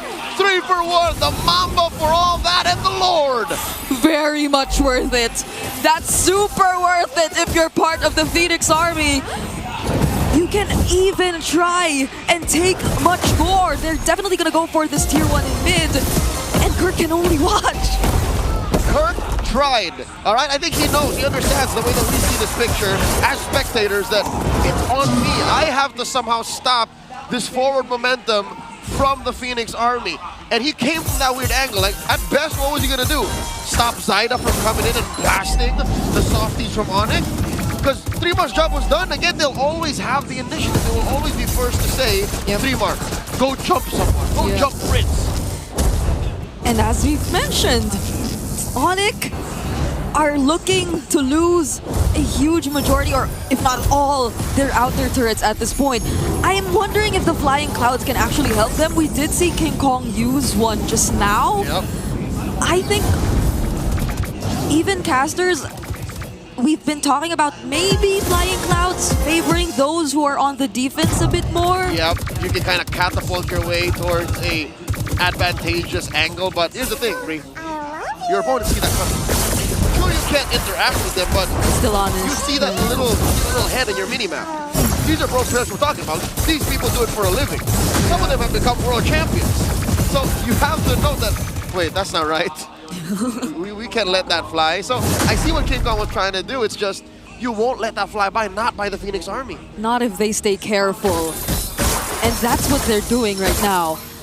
It's TNC who played a lot more aggressively in the beginning, and now they're being a lot more calculated. And this is where they're comfortable. Again, in a state of constant conflict, a team like TNC flourish. They are a team-fighting team, and they forced Onyx to draft this way as well. Again, Kelra's in a fighter gold lane, so you have to fight and win from there. You can't just be sneaky. That's why the map will never look blue unless they start winning team fights. But how do they do that?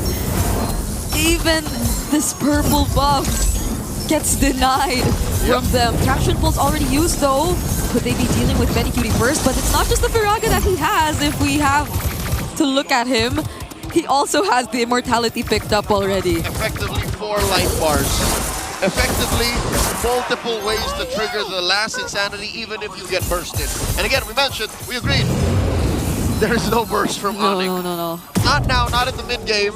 We're approaching the late game. Maybe there is a way. If Kirk can somehow find that miracle angle. Yeah, I think just now too, the Traction Pulse and the Solar Beam dealt a decent amount of damage, but again, I guess that's the keyword. It's just a decent amount of damage. Nothing that Benny Cutie couldn't really recover from, but they get to force out the Crimson Beacon. But does Chaknu want to look for a target? They don't know where King Kong is too, by the way. King Kong gets spotted though, and now they flush them out. Onyx could not come any close, and Chaknu is willing to be the sacrifice.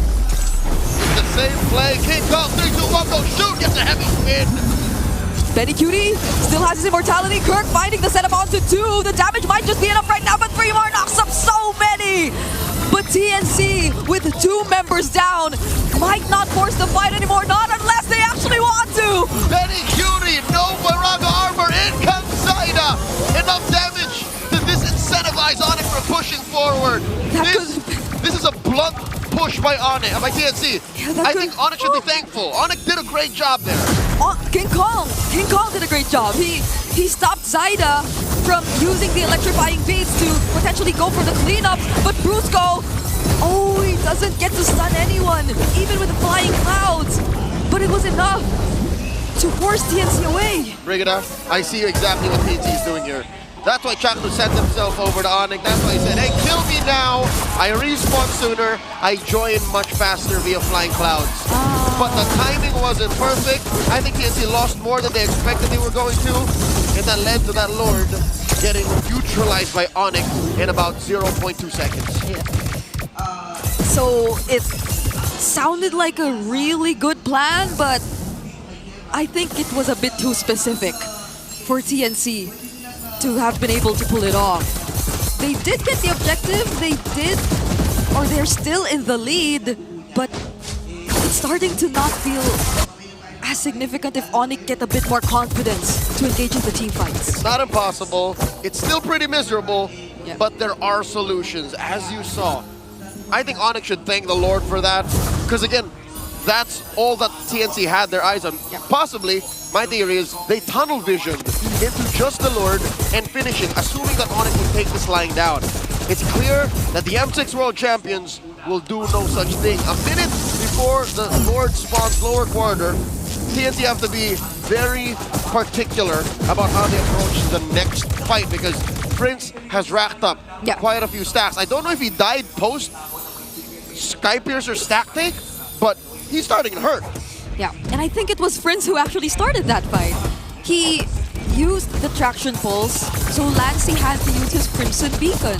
And that's only when Chaknu just kept running towards Onyx. That's when he decided to sacrifice himself because of maybe, again, the flying clouds theory. Yep. On the other hand, Lancey has 0 stacks. So his Skypiercer is about 1,500 golds worth of nothing. King Kong struggling to keep his own purple, and they will. Traction pulse thrown out, TNC scramble. So this is what TNC is doing. They're just keeping Onyx busy, so the map belongs to them up until the Lord spawns. Yep. Onyx, it's so hard for them that they have no choice but to group up and just fight TNC head on. Because there's no right sequence to doing things. I think there is one universal truth for Onyx. Deny Benny Cutie the last insanity. That was the key to that whole fight post-Lord about 4 minutes ago. Like, that was the only reason why Onyx is still alive, is because they started to whittle down Benny's Firaga armor first. And they popped his immortality. That's another one. Right now, Benny has no Firaga armor, so effectively only has 2 life bars, not 4. Yeah. He doesn't have the immortality right now. So Onyx might see this as a small opportunity or something they can risk. There goes the traction pulse already, and now they're definitely trying to take that Firaga armor out, but he still has it, and his immortality came back just in time. That's right, and Kirk used the final slash, displacing the wrong target. Chaknu happy to be of service as TNC go back to the dance. Time's up. Now those 4 life bars are back for Benny Cutie. Pretty miserable if you're a fighter lineup, and this is the kind of damage profile you have. Onyx are playing this on hard mode. Yes. There's so much going on. So many heroes from TNC even effectively blocking Onyx from what they want to do. Yep, and Onyx want to take care of the map too. So that's what Zaida is doing. He's overloading the choices that Onyx has to make. And if TNC learn of this decision to send Kirk over there, then all the more it becomes clear. Just go burst the Lord. They can't get us from the back line.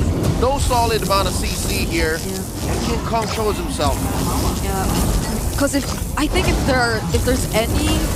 there's anyone who needs to work together in this, more than the Gatot KB, maybe it does have to be King Kong and Kirk. But they don't seem to find anyone.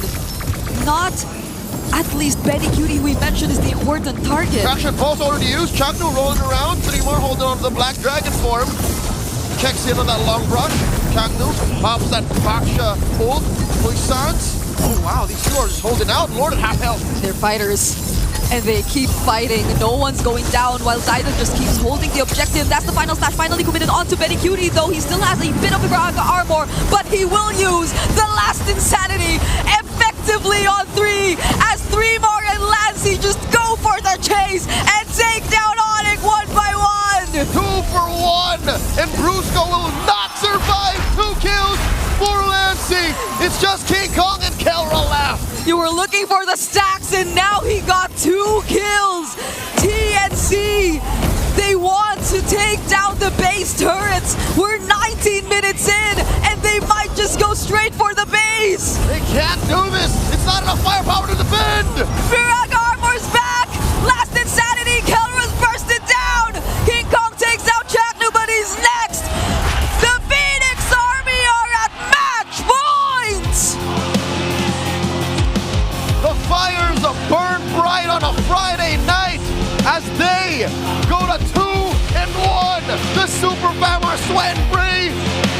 like this. Oh my goodness, I wonder how the panel's feeling about this. Let's hear from Athena and Midnight. After that match, now it's a solid proof that TNC Pro Team really wants to stay. They're on a match point. The Phoenix Army is going wild as they accomplish another great match versus Onyx Philippines. Imagine being able to outdraft them during the draft and even through our execution.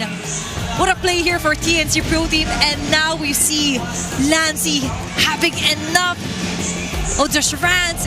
Now we finally see the true dragon form from him. Yeah, it's again TNC knowing the draft, playing the draft, and Lancey being the MVP.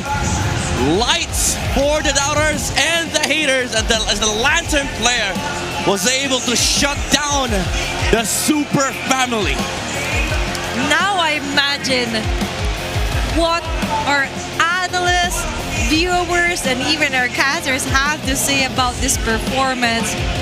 Lancey, 0 deaths, 4 kills, and all throughout the round, very spectacular Lantern flares and drop here on the Onyx Philippines. Yeah, I mean, this lineup from TNC is designed to win, even though there were some couple of lapses in the early to mid game coming out from both Chakno, 3mar. But the gist of this game was it came down to the team fighting skills of these two teams. Even though there were a lot of like cheeky plays coming out from Onyx, TNC had full control because they had the better front line, they had the Black Dragon form, they had the Bastion Shield Unity, they also have the Viraga armor coming out from Benecuti, and the amazing zoning coming out from Lancey. Matter of fact, late game, they kept giving the Zushin the purple buff. So there were unlimited mana for Lancey, unlimited resources for the Zushin to work with, and they finally found the Onyx, for Onyx mistake. After they tried contesting for the Lord, 3mar found a very good Black Dragon form zone and forced Onyx away, but Zaida was able to chase down some of the members of the Super Family. Plenty of I love yous being thrown around for that game number 3. And now Midnight, we finally see Lancey rising from the ashes, being the phoenix that he is. And that's how you do it under MVP highlights. Him getting the right stacks for his Sky Purser. Yeah. The casters were talking about this, like, Lancey needs another stack. He needs numbers. And right on cue, getting a double kill. Man. Onto those Lantern flares and actually finishing up this round before the 20th minute mark. He even left the Arlet in the middle lane. Man. And the Arlet died to the burn and the Sky Piercer of the Zushin, and Onyx couldn't do much in the late game. Onyx Philippines was trying to find the right timing. They were able to actually equalize the kill score around 7-7. Yeah. But after that, what's missing is King Kong isn't in his truest form. Just because, yeah, you have the Akai, it's somewhat of a perfect fit versus onto getting a hero he's not really that familiar with. But we have to consider the fact that now TNC found the right hack against Onyx Philippines, and that is to target King Kong's hero pool. It's Hack a King, as Leo has mentioned earlier. Yep. King Kong was not able to play this game, even though, let me say this though, he had a decent game on the Akai. He was able to like find good skirmishes for Onyx Philippines, but it's just again the nature of the comp. They couldn't do much against TNC. I'm gonna be honest, Zaida didn't do much on the Joy.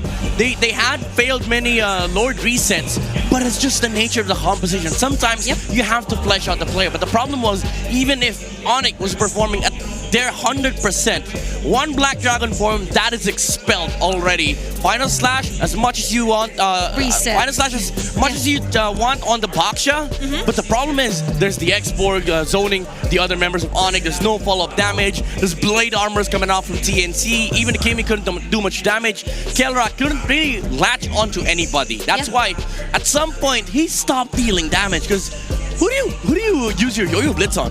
Chaknu, he has Revitalize, he has also the Tortoise Poisons, which is gonna heavily reduce your damage, and then you're gonna be chased down by the Yuzong. The answer is no one, but the answer to our BPI rich guy, the carry, the sandbag, and the women will be coming from the Phoenix Army TNC Pro Team, topping off our charts here, and the BPI rich guy, Zaida, as you mentioned. Yeah, I think the key still here for TNC is the ability to flex, not just flex picks, but also flex counter picks. I like the fact that they stole the Baksha from Onyx Philippines. Very perfect word for that, Midnight. Yeah. Yeah, and considering Zaida for the first game, Joy didn't really get much of it, but for game number 3, it's the redemption. Yeah. It's a good redemption though, but I still am not convinced. Like, this Joy pick is, I mean, it serves the sole purpose of blocking King Kong. That's all what this Joy pick is. But I think it suffices. Like, if you remove King Kong from the equation, you don't need to overperform. You just need to play the game. If it works, it works, It right? works, yeah. For TNC Pro Team. What a game, Crazy. what a draft, and what an execution here. Props to Lancy, of course, not getting killed. Any single death didn't come from him here from the side of TNC Pro Team. I just want to put it that. Because so far, for this whole series, Lancy has been slowly developing and now developing onto our head-to-head, our XP laners for this round. Kirk with his Arlot and 3 more with his Yuzong. I want to say this. 3 Mar was having a fantastic time for the first 2 minutes. He had a kill against the Arlot, but Kirk still showed up. Like, he was still playing okay as the Arlot. The problem was 3 Mar had TNT. Kirk had, what, a Nakai? Who's forced to use a heavy spin because 3 Mar used the Black Dragon form. He was basically left to his own devices. And even if he finds a good set, he's met with revitalizes, damage reductions, Firaga armors. There's so much layer for Kirk to go through, and he played a good Arlot game, but it's just, again, the difference between how 3 Mar was able to perform even under mistakes, while Kirk had to play a perfect game while having to rely to his teammates. Hey guys, don't beat. Stop fighting. Just look for the objectives. Let's push towers. No, Black Dragon form, cancel. He was forced to be the one calling the shots here for game number 3. And it's like showing out on a gunfight using a knife, right? Yeah. That's how it felt here for Kirk. But looking at their previous drafts here for game 1, game 2, and game 3. The first game went to the hands of Onyx Philippines, and the game 2 simultaneously went to TNC Pro Team. Yeah. Now, all of the wins was onto the blue side, but suddenly for the 3rd game, Midnight, it's on the red side, and they made a hell out of it. They did a damn good draft for this one. First order of business, clean up the draft for Onyx Philippines. You stay blue for the sole purpose of you get King Kong's hero first phase. That's a golden rule that they've learned from Season 15 and throughout the regular season of Season 16. That's a hard truth. You do this, Fanny, Haya, Yi Sun Shin ban, you leave Yuzong open as well to a team that plays Yuzong. You get results like this. This draft is absurd, honestly, for TNC. And props, again, to the coaching staff for finding this. This was a steak, a medium rare steak served to TNC on a silver platter with a golden spoon and fork. With a mashed potato on with the a side. mashed potato on the side, red wine, fine dining tables. I don't honestly, I don't know. It's complete with the appetizer, even with a dessert here. Yeah. For TNC Pro Team, and the cherry on top. Oh, that's yum. That's my favorite dessert, by the way. But anyway, though, the dessert will be, and the sweet treat will be to survive this lower bracket match. for TNC Pro Team. Don't tell me this is how Onyx goes out. The last course of action is to get another game win versus Onyx Philippines. And you're right. Is this the end? Is this where it ends for Onyx Philippines? Is this how you end the Herald's era? Is this how you end the global power? Is this how you end the reign of the M6 World Championships?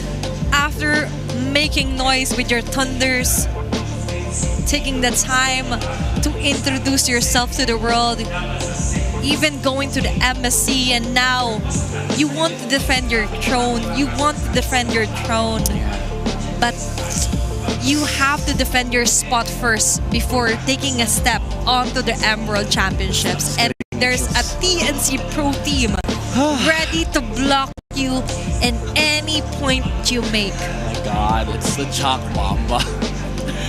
Time and time again, it's always the Chalk Mamba. Oh my God. To be fair though, it is a collective effort, but it's just so funny that Onyx, after today, imagine if they lose, we lost to Chalk now. The Venom is back. The Venom is back. He's with Atomax, Benny Cutie, you know. And Krelo's gonna have like bad nightmares about this. I lost to my own Venom. Let's also consider Hito. I don't want to forget about Hito. Hito, of course. Sorry. I'm sorry. I just want to acknowledge him. Acknowledge me. Yeah, and that was a very masterful draft. And of course, props to Lancy for showing us better development. Yes. Even though people tend to say that you only always use the Lunox so far here on all the games that you played. But for a Jushin pick, now we're talking. And you now like? We love it. Now we love it. Yeah, for the Lancy doubters out there, you gotta type I like. Because they just won. Just beat Onyx with the Zushin. But that's the main concern though. Like next game, if those get taken out, we might be forced to switch back and forth again. Maybe choose a different hero for Lancy. But let's see of who will have the chance to pick off their sides with what happened onto game number 3. Should be TNC, blue, right? red, blue. Yeah, should be TNC. Should be TNC on the blue side, if ever. But so far, we've seen numerous chances well here for the Phoenix Army and, of course, for the Sonics out there. But we have a quick update before we head on other game number 4. Let's all watch this video from MPL Festival Update. Welcome back to Super Fan City. This is your very own Odin. And for today, we will explore the Infinix GT30 Hub at sasamahan tayo ni Sir Mido para explain sa atin kung ano nga ba ang meron dito sa booth. Ano meron dito? Hi, welcome to the Infinix GT30 Hub. We have a lot of activities stored for you. First and foremost, meron kaming min streak photo booth na kung saan all you have to do is like the Infinix page and also follow the community group. And then take a screenshot of the photo na kasama yung favorite MLBB hero mo, and you can have your printed photo. And then we also have the GT Trigger Challenge na kung saan kailangan mo lang din mag-follow sa in-game on TikTok and then also get a 500 points at makakuha ka ng Yay! And then we also have DIY backpack na kung saan you just have to join our KOC and FL program at makakuha ka ng libreng backpack. And then at the end of it all, meron kaming raffle na kung saan once you posted our UTCs, pwede ka sumali sa aming raffle and pwede kang manalo ng Infinix exclusive merch and also a GT30 phone. Wow, napakarami pala naghihintay dito sa Infinix GT30 Hub. Maraming salamat, Sir Mido. Pwede ba ako mag-explore dito sa inyong hub? Pwede. Feel free to explore. So maraming freebies, kaya alam nyo na, kasama nyo ako lagi sa mga ganito. And first of all, puntahan natin tong bag tag na customized wherein we can style our own. Meron mga letters, meron dito mga characters, meron din dito mga different elements na napaka-cute. So now, I will design my own. Isa to sa mga pinakamahirap gawing decision sa buhay ko ngayong araw. You can be creative with your bag tags. Pwede nyong ilagay yung pangalan nyo or even yung mga characters and elements that we have here. This is now my final product, my bag tag from Infinix GT30 Hub. And this is my plushie. Sabi ko naman sa inyo, marami kayong pwede makuha dito sa kanilang booth. And hindi lang yan dahil ang mga kasama sa Infinix Fancy Cluban receive prizes sa dulo ng ating fansig. Una na dyan, ang second and third runners-up will receive Metro Zero tote bags and 5,000 MLBB diamonds. Our first runners-up will receive Metro Zero tote bags and 10,000 MLBB diamonds. At syempre, for our grand champion, they will receive Metro Zero shirts, 25,000 MLBB diamonds at tumataginting na Infinix GT30 phones. Katulad na nila ang ating mga pro players inside the MPL arena. This is the fruit of hard work na ginawa nila all throughout the regular season up to the playoffs. At ngayon, naghihintay na ang The Beast sa mananalo between Auroras and Kabarangay para sa Grand Finals ng ating Infinix Fancy Cluban. Ito lamang ang update natin dito sa Super Fan City, kaya naman balik na muna tayo sa MPL Arena.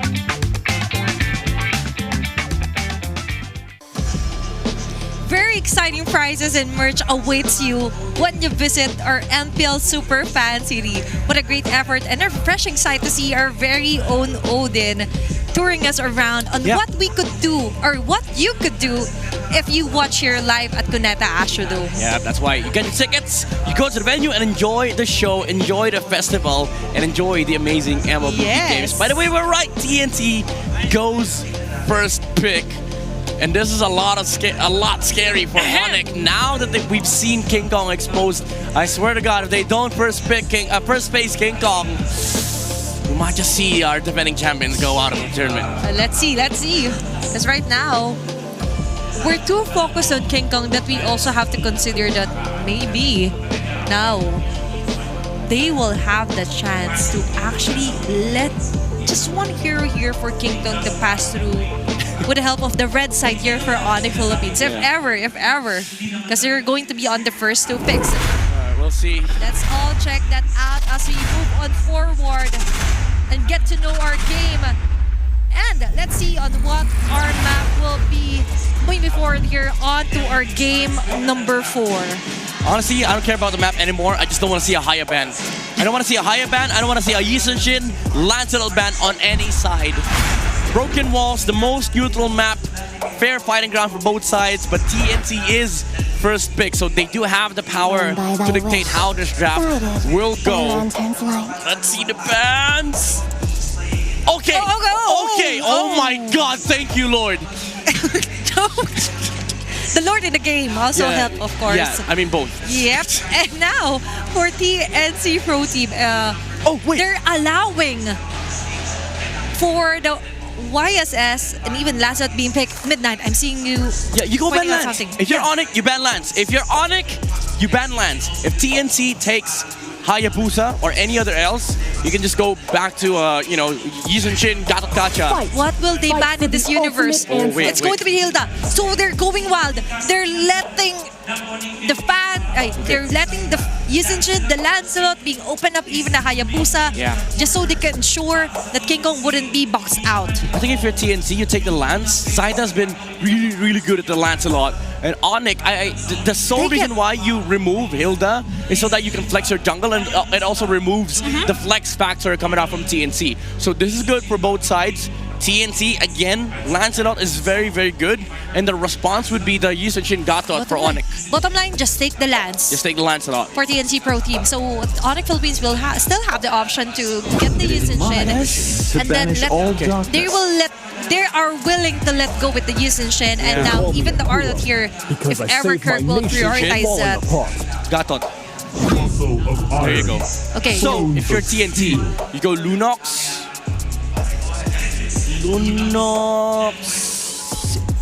Is this the time to get the Lunox?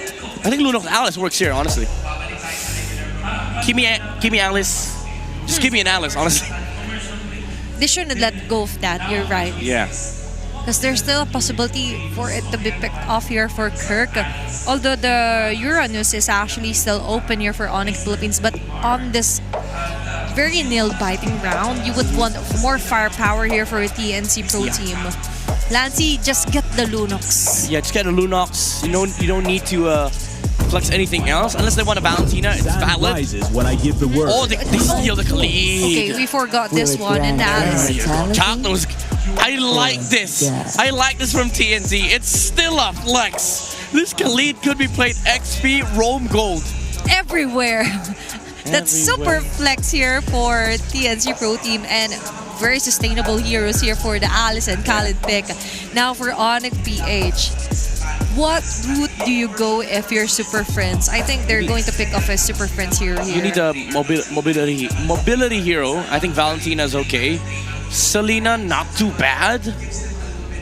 I mean, it's kind of bad, but... Selena will have a hard time, actually. Even if he manages to land those arrows up against Alice and Khalid, they will just brush it off. Yeah, Kimi's crazy here, but Onyx might just be crazy enough to pick it. Yeah. Valentina's the safest one, I think. In my dream world. They will seal get it. All right. Okay, this is okay. At least he has a way to dodge, and they can just ban the Kimi. But even then, if you wanna go down the Lancy route, you have to commit 2 bans on Mage. It's the Kimi and the Valentina.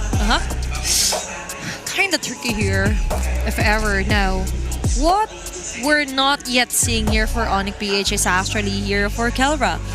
We do consider the Ruby still viable option here to show, but I haven't seen him yet. I think you go traditional marksman here for Kelra. You can't go fighter. Alice is just gonna Alice enjoy. and Khalid, Yeah. So Onyx, I mean, to be fair, you can play the, you can play the Lunox and Gold. Oh wait, Eve back. TNC, call me crazy, but Novaria might just be hell of a pick here for TNC. If they find it, if they find the Novaria on blue 4-5, that could work. We've seen a successful Novaria so far here on our playoffs, but let's see if they will be able to see that. Okay, ban Phobius. I think Lapu should be the next ban here for TNC, honestly. Options for Kirk as well. Let's discuss that one. Yeah, Lapu. I think that's the best one. Is the Arlet still a possible option if the Lapu will be banned out? Even if you take Arlet, they have an Alice on the side of TNC, and against this lineup, I don't think they're worried about like displacements. They have a lot of ways. They actually want to be in front of you. So if you use Final Slash and these guys commit, like the Isenchin, Gatotkacha, Alice is gonna be like, hey, I can flicker on you. I can use my Throne of Ruin and then just kill off the other members of Onyx PH. Let's see, that's a beautiful ban. And featuring Chow as well here for... Well, 1v1. Let's go! Let's go, 1v1. Dance off. No, I'm just kidding. A face-off from Chow representing the Sonics. Yep. And Madame representing the Phoenix Army. Yes. Now we're talking. Things are getting more interesting here. I love the prod. I like the fun. Very fun to watch here at Cuneta Astrodome. What I don't like is his Farsa ban though. Why? They already have a Farsa. Oh, alright. Sorry, they already have a Gatot and a Isenchin. I mean, the Farsa is okay because we have a Lunox. This tells me this is a mid lane Lunox on the hands of Super Friends. So for Onyx Philippines, for them to save this flex up until the last pick, you go XP/Roam here. Lapu again is open for Onyx to take. Maybe the KB is open here for Lancy if he wants to. But a Cho, as I've mentioned, will be picked off here for Onyx. That's probably a Cho Gold 8. I don't like this though. It made the draft for Onyx very funnel-esque. Like they rely heavily on the Isenchin, and then you have a Khalid and Alice problem, which does not solve anything. You're right. Even if you build up more physical attack damages here for a Cho, it doesn't eliminate the fact that the Isenchin will still be the sole funnel here or damage dealer here for Onyx Philippines. Now for TNC, what do we see 1-1? is the possibility here for Lancy as well? Yes, the 1-1 for Benny is I think still the Warrior open. 1-1. The Warrior 1-1 is good. End of one game. Oh, Esmico. They And they take a Valentina. Switching up. Valentina for Lancy. Now we're talking. Now they won't lack onto the crowd controls. They have the firepower. Oh no. They have the setup. Onyx Philippines, is this a flex show? No, Kelra, you don't go Natan. This is so greedy. This is so greedy. You have a YSS, the niche protection. You don't go Natan. We see some reaction. We hear some reactions, of course, across the other broadcasts. No, you go something else. You go something else. You go Lunox Gold, I believe. You take a different mid. No! He locks it in! It's going to be Nathan Gold Lane. Is this the hero that will turn things around into the favor of Onyx Philippines? But for this draft, Wolf, I see some frustration in your face, especially onto that last pick for Onyx PH. I mean, it shows that the draft is equal, but TNC dominates early to mid-game, and Onyx is greedy as hell. They need all the farm that they can get, but how could you against Alice, Khalid, and Esmeralda? But let's see on how will they ride the tide. Is it time for them to bow down as Onyx slowly crumbles down? TNC waiting for the final point. Let's head on over to the land of Dawn-casters. It's your turn. We are approaching the point of no return as TNC go into Game 4 at match point. Onyx PH have one chance, one more game to turn this around, to take us all the way. Mobile Legends. Who would have thought we'd actually arrive at this point? And who would have thought we'd be seeing the M6 World Champions in this dilemma? Not me, Brigida, not me, I'll tell you that. I'm gonna throw my predictions out the window. The way things are going, TNC are changing the game. And if I look at Onyx draft, heading into this very important game, I'm feeling a mixture of accepting the fact that there has to be some change, while also still banking on comfort, on Kelra's signature playstyle when he is on a marksman. It's a hard carry game for the Super Fam, as he and King Kong will take up all the farm, and just the same, they put a hero on Brusco that can playmate, that can disrupt Shaknu's quick sand guard, which again, he's played this already in the playoffs, and we've seen how he can build in full damage. I think TNC have to watch their steps here. They can't overheat. Yeah. Good thing for Onyx though is that given that they have this, well, as Midnight may call it, very greedy lineup, which you can somehow depend on for some damage, even when we are just in the early stages of the game. They're playing it with just the right amount of aggression. So we don't see any lanes really that far behind or losing out completely. It's a small lead for the Super Fam, and the conservative play from Super Friends allows Zaida to feed out and take the small camp. Shaknu on his back, the knock by Brusco. Oh, that's a flicker already forced out from the Mamba.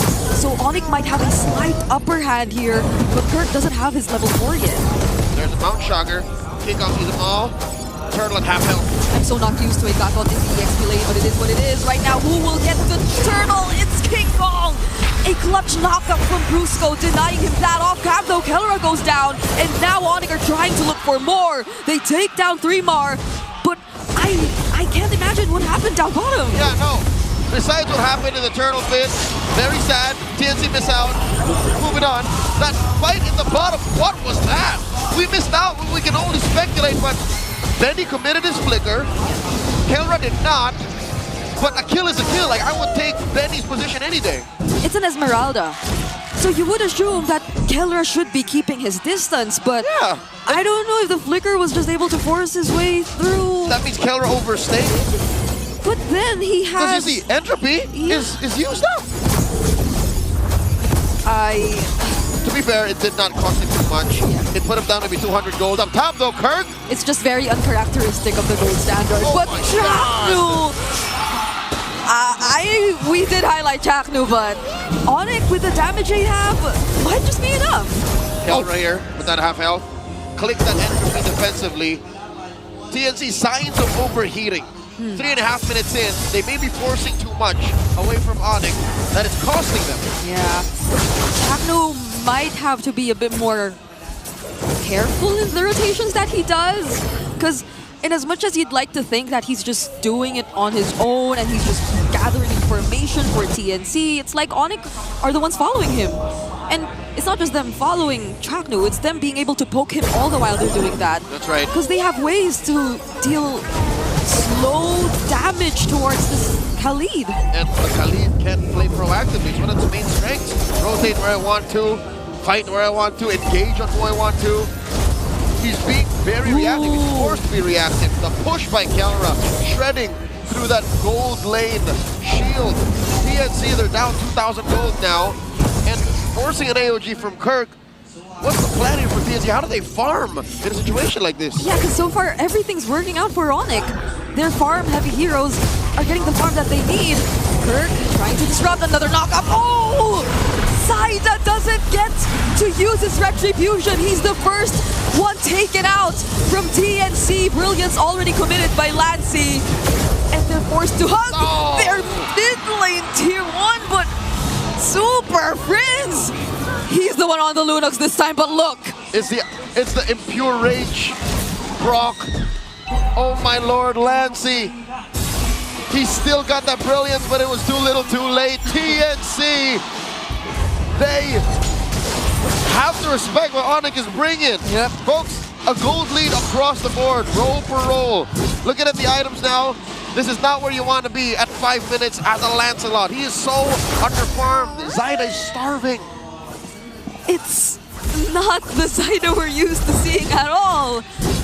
I don't even think Onyx have been doing much to disrupt his farming. It's just whenever they meet at the objectives, they have this way of dealing with Zaida head on. Is it really just Brusco? It's Brusco. I think it's also partly Kirk. And the vision that King Kong provides, it allows for Onyx to just be super macro-centric. Then bullies Kelra out. The rest of Onyx collapse on him. Oh, King Kong's able to deal with Benny. Throne of Ruin catching King Kong. Nobody has the traceless, but the fast execution from Zaida. But he gets to receive the way of the dragon. 2 junglers down, but 3 Mars chasing after everyone. But he'll have to gleam out. 2 for 1. Finally, TNC gets something in the exchange. Kelra's not done. Almost takes down Lancey. He gets on out of there. Close call. I think TNC are just giving too much away to Onyx. That's the story in the early game. Brigadier, you were wondering, is it because Onyx is attacking very specifically the farm of Zaida? No. It's just Zaida's been out of position too often. 2 deaths on a Lancelot early on. That's not how you want to start. Yeah, he just has his Varax right now. He used to be a much faster jungler in terms of getting what's needed, but another kick from Brusco turns into a casualty for TNC. 3mar as a tanky Alice can't stand long. Not as tanky just yet. I think at some point he just understood that he done messed up, and he didn't even use the flicker. Didn't even have a moment to gleam away. So Onyx will secure that final turtle. 3 for 3, 100% over to the Super Fam. And they're gonna stop Zaida from split pushing. Like, it's that bad. They honestly feel so locked in right now. Onyx, something might have just awakened in them. Yeah, again, we talked about how in the draft, it seemed like they just focused on themselves first, and then on a secondary note, allowed for the synergies to find themselves. That's why we see this odd Gatot Kacha XP lane. They just decided, hey, Kirk, just ruin their backline. Just go find a way to stop them from doing what they're doing. Yeah, it's odd, but it's what Onyx wants to play. And now they find another kill. Chapnu couldn't get things done. Mountain Shocker still not used by King Kong. He's waiting for the right opportunity. Brusco goes in, but that's just about it. He doesn't need to do much. He just shows himself there. And it felt like an effortless way for Onyx to win that team fight. Brigada, you know what this reminds me of? What? TNC versus Twisted Minds in the play-ins. In this very same spot, game number 4. It looked like TNC had a great draft. TNC was almost poised to take him down, but they stumbled and 3mar comes in. Kelra predicted the flicker Throne of Ruin and still had the entropy to get out. It's not the first time we've seen these reflexes from Kelra. He knows when there's such an attempt coming in.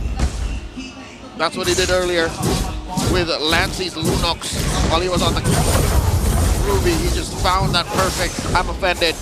7.5 up are Onyx. 9 minutes in. King Kong, Kelra, and Super Friends have found a way to make this very pretty lineup work. 3 cores, all sharing enough resources on the map given that it is at the expense of TNC.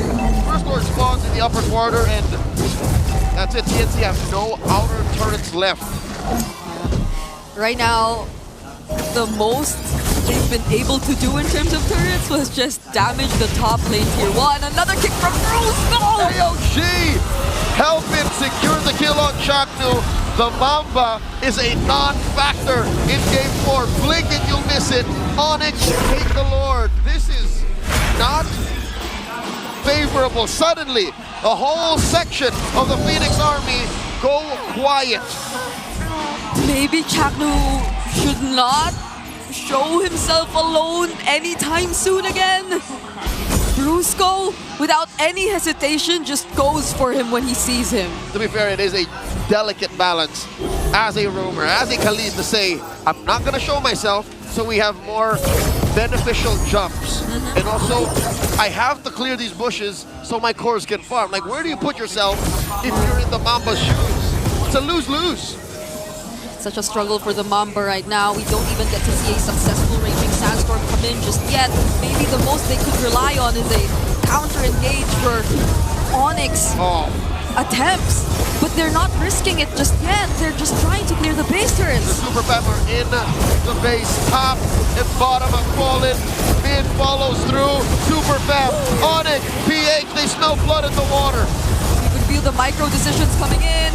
There's just so much damage right now from King Kong. Chaknu's already half HP. TNC clear the Lord, but Kara just went for the base!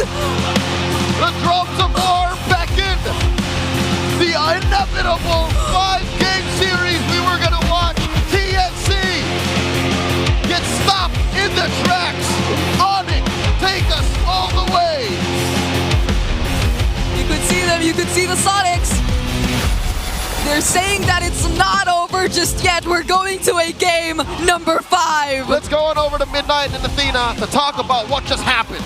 And with that, the crowd goes wild as Onyx PH stays on the game, ensuring a game number 5 in the making. I gotta ask, where was this Onyx yesterday in the past 3 games? This is the swag that they've had for 2 seasons now. Even with a comp like this, they make it work. The micro, the swag from Brusco, I miss this. Being able to get in your enemy's heads and be able to outplay them. Brusco was phenomenal on this show, alongside the combination of Super Friends. Even though I would say Keller was left to deal with Esmeralda by himself, the other 4 members of Onyx, they were having fun. King Kong was having fun. He was getting neutral objectives. And then, finally, the Sigma pattern is able to come through.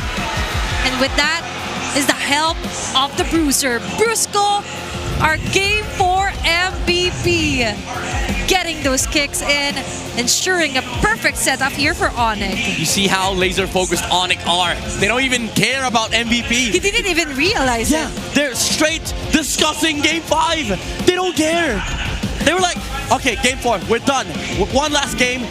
If we win this, we're gonna get we fight against TLPH, and then maybe we don't talk about M7. We just focus on this match. Yeah, and so far, that's how laser focused they are, that he didn't even realize there was a camera right in front of him. But what he did realize, what right in front of him is a show that is still open. And now that he got this show, it opened up a huge horizon here for Onyx Philippines to totally maneuver their way around.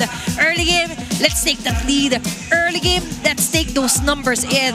Yeah, this is how Onyx used to play in Season 15.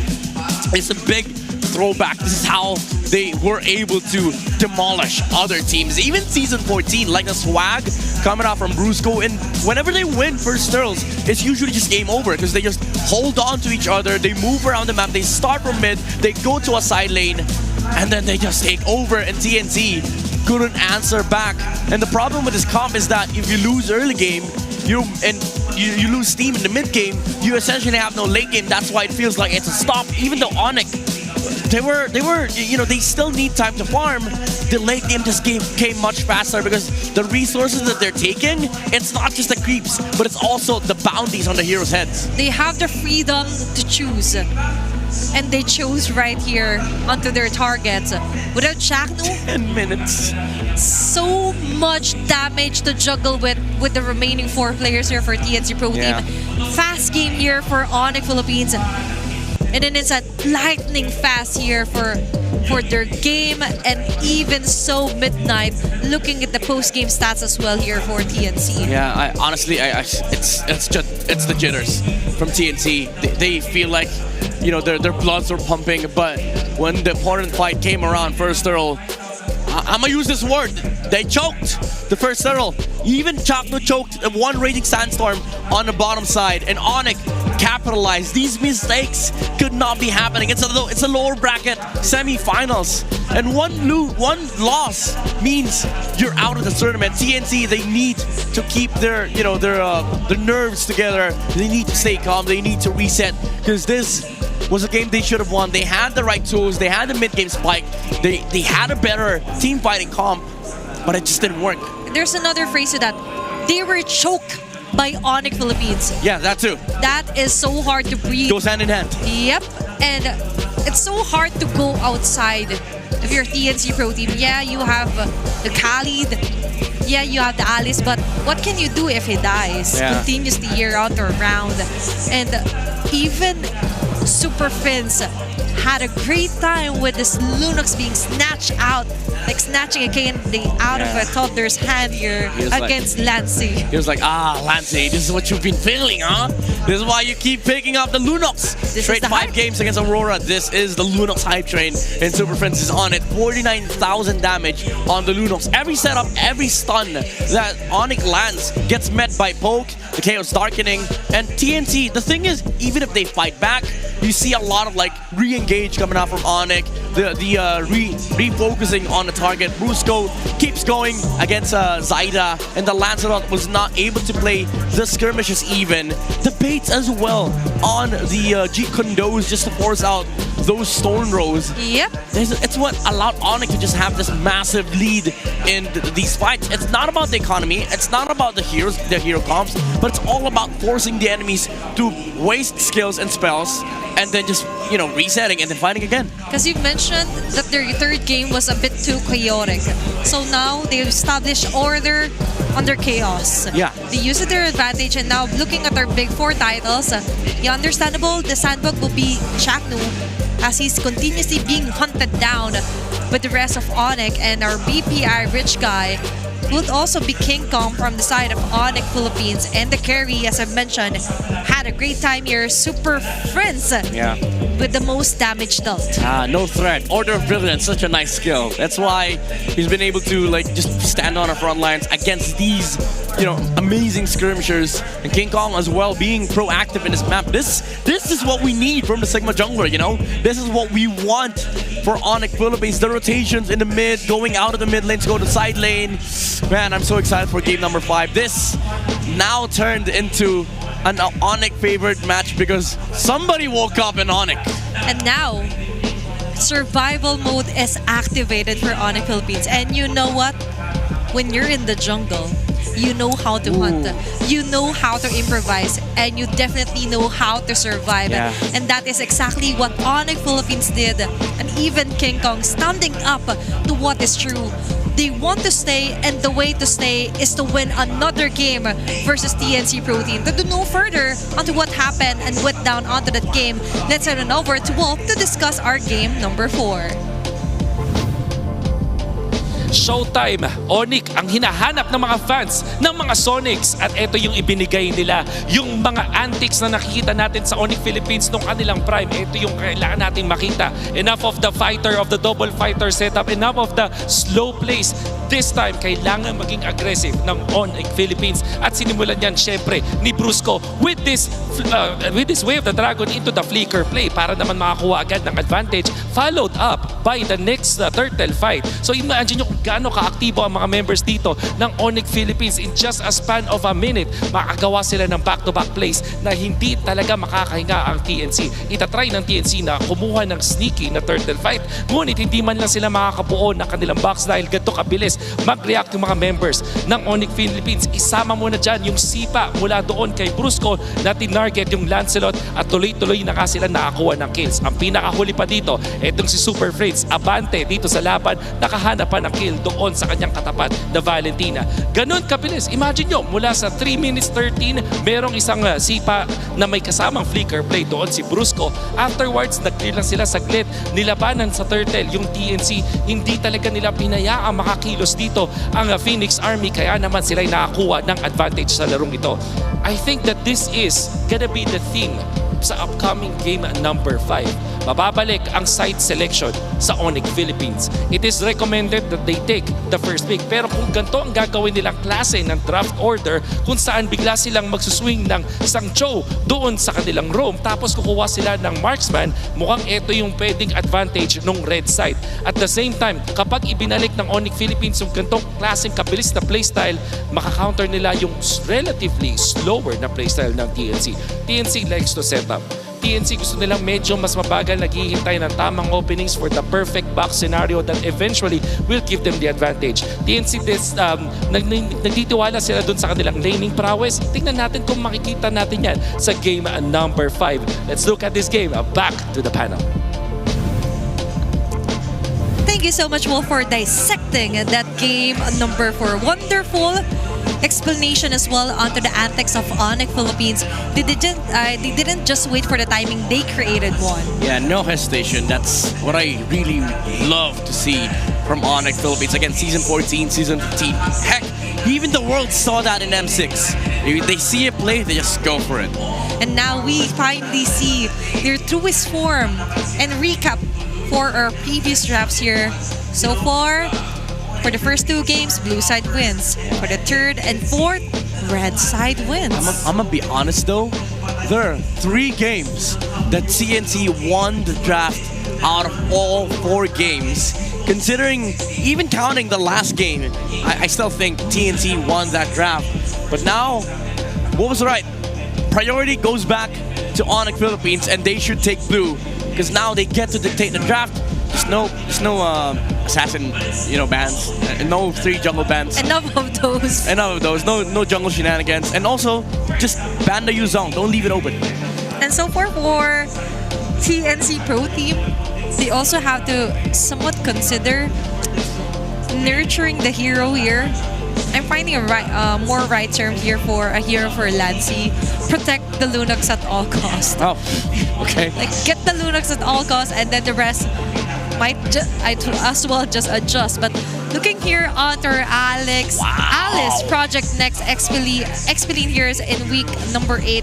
She is actually the highest with a contention rate of 72%. Also, just governing what an XP laner should be able to do in this patch. Get heals, also deal massive amounts of damage. He's sitting, in a very good spot of just balancing it out alongside Esmeralda, which is also played in gold, which is kind of unfair because she has the capacity to flex herself into the gold lane. But we're talking about Alice XP. So this is Alice on Project Next. She's busted, honestly. There's a big Alice, but there's also a Pobius. 100% win rate so far. Yeah, cool. Uranus. And for the Pobius for the previous matches, so we see some few successes, but with this Alice, I do agree with the draft. It went on the side of TNC, but it's all about the execution and the right targeting here for TNC of what went wrong here for game number 4. But it's all alright. I already predicted a game 5 for this last match of the day. We did. So even though it feels like I'm mounting from game number 4, at least we get to witness 5 full games of crazy MLBB. It is indeed crazy. I mean, there's a lot of Indonesian fans out there who are watching us. I know for a fact because Mirko's streaming this, so shout out to you, Mirko. This is Gila MLBB, and I hope to see Gila Heroes as well in game number 5. Yeah, Mashakal. No, I'm just kidding. I'm just kidding. I love that you quickly withdrew your statement. Yeah, no, please no. Keller, no. Yeah, Mashakal. No. It's time for you to avenge your Mashakal. If somebody is gonna go out of playoff contention and lose their M7 chance, please make it not a Masha gold. Or maybe not. I don't want to lose a co-panel here on the English Yeah, I'm desk. jumping off this desk if I see a Masha gold. Please no. But we Don't worry, it's, definitely see. Oh, it's actually high. Never mind. Don't clip that, please. That's a challenge. But anyway, so for our fifth match or fifth game, the last game for our lower bracket today, we might look like we're having fun and joking around, but there's a certain sad reality that after this game, one team will say goodbye to us and say goodbye to the dream to move forward and eventually go to the grand finals. But there's also another boss waiting for tomorrow. It's going to be Team Liquid Philippines. Yeah, I mean, even after this, job's not finished. So it is a tough road that these two teams have to go through, that they have to take towards that M7 and also grand finals spot. But it is a road that they will undergo. And for game number 5, I do think that all bets are off. Like, at this point, whatever cheese picks they have, just, put it out there. If Lancey somehow has a 5th hero in his arsenal, put it out. I think just stick with the Jushin Lunox if you really want to somehow cement a more stable pick here for Lancey. Safe pick. I'm not saying that he's not able to use other heroes on the mid lane. I'm just saying that they want a safer bet, a safer option here for TNC Pro Team. Just stick on what hero works best for Lancey. But also, they need to readjust onto their playstyle here with Chakno. And right on cue, let's check out Chakno's 9 playoffs history so far. This is indeed the return of the Mamba. Chakno coming out from execration, consistently being placed at a 2nd to 4th place, and even with Omega, 2nd to 3rd place, able to represent the Philippines under Omega's banner twice in MSC. Well, not twice in Omega, but once in Omega, once in execration, twice MSC reps. But after that, he had a downfall. But now he's back with TNC Pro Team after one season. Well, not yet over. In this one season, he might just go back, but this time around, he's forging his path towards the M Series. But Onyx takes 2nd pick. They're going on the red side here, Midnight. Okay. Are they planning to replicate Game 4's draft? Because at this point, TNC, if you see Lance, Gatot, Yisun Shin, you go straight for the Alice Lunox. You don't give Run Super for the Fits hills. Lunox. Oh, I thought run for the hills. Yeah, you go run for the hills. Go take that Lunox. Just lock it in, man. Might as well take it first pick. I don't care. As a matter of fact, it's an option. Yeah. But it's a final draft here for our last match of the day. Let's head on over and check out what our map will be. Reverse. Give me reverse. Flying I want to see 5v5 first turtle. There you go. I am feeling lucky.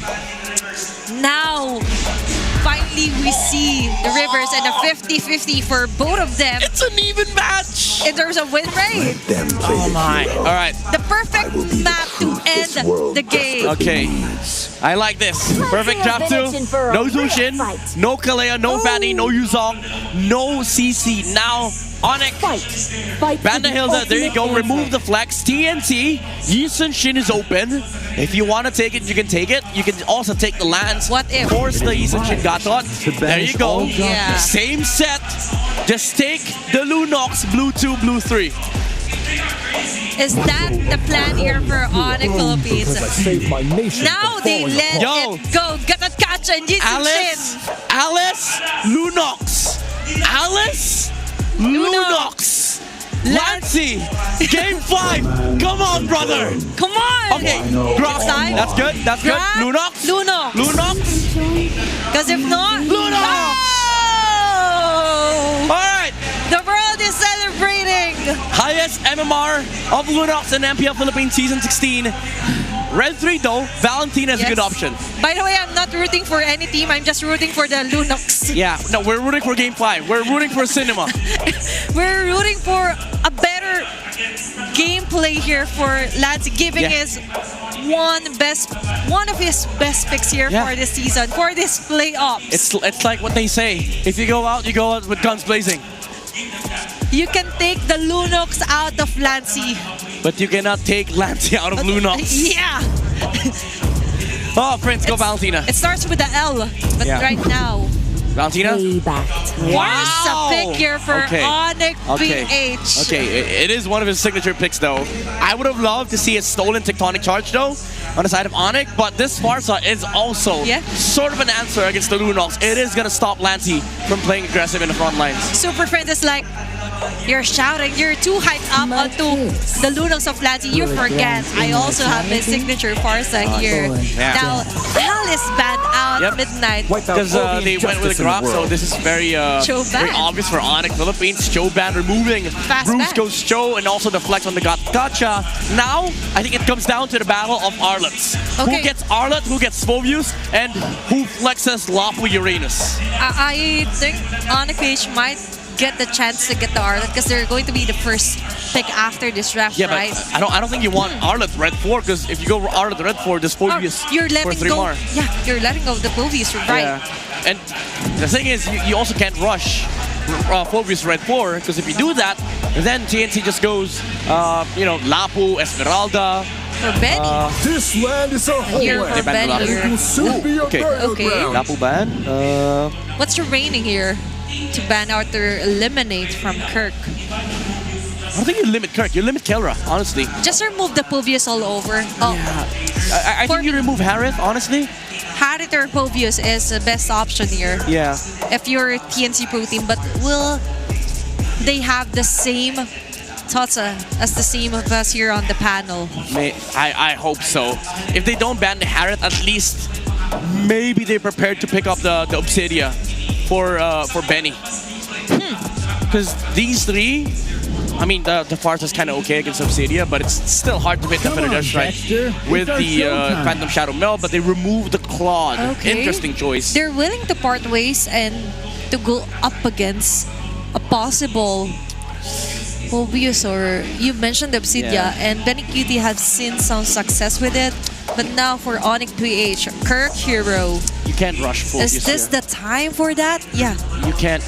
You could be easily countered out, but they are taking that route here. Phobius 4th pick here for Onyx PH. Yeah, they know. 3 Mars appearing already. He has a hero in mind. It's a Uranus. I know it! There's a Granger here! Uranus, and they steal the Granger. Harith. You go Harith. Now you go Harith if you're Kelra. You go Harith or you go Bane. Only 2 heroes. Harith! Best draft of the series. Even for both sides. Now we're talking for the final game. Both of them managed to get a very nice draft. We see their coaches hugging out onto the arena and even onto the PH broadcast. I'm hearing some agreement onto this draft midnight. Yeah, they're talking about the same thing. This is how unified the entire stadium is. It comes down to execution. It comes down to who is better at MLBB. And it comes down to this final game on who will survive, who will have the chance to crawl their way up to the grand finals as we move forward on to the last game of TNC and Onyx Philippines. Now it's time to shine! No turning back, no regrets, no surrender. Only one of these teams make it to the lower bracket finals in hopes of being the next AMP7 representative from the Philippines. It's Onyx PH versus TNC Pro Team for one last time tonight. And I love how we're headed into this game number 5 with a draft approved by our panelists with considerably, in their words, the best we've seen all series long from both of these coaches, from both of these teams. It took them 5 games. A lot of picks they didn't like, a lot of picks they actually loved. But now, unanimously, both Onyx and TNC are coming in fully loaded, 150% ready to fight for their chance. Brigida, consider this a chance. A chance. To make it to the grand finals. Because nothing's guaranteed. They still have to go through one more after this win. Whoever wins will go up against Liquid. But they're not the only ones who are ready. Nope. I could see their fans all hyped up both sides. The Phoenix Army and the Sonics have come in droves. They have filled Cuneta Astrodome to the brim with orange and yellow energy that I have not seen in years.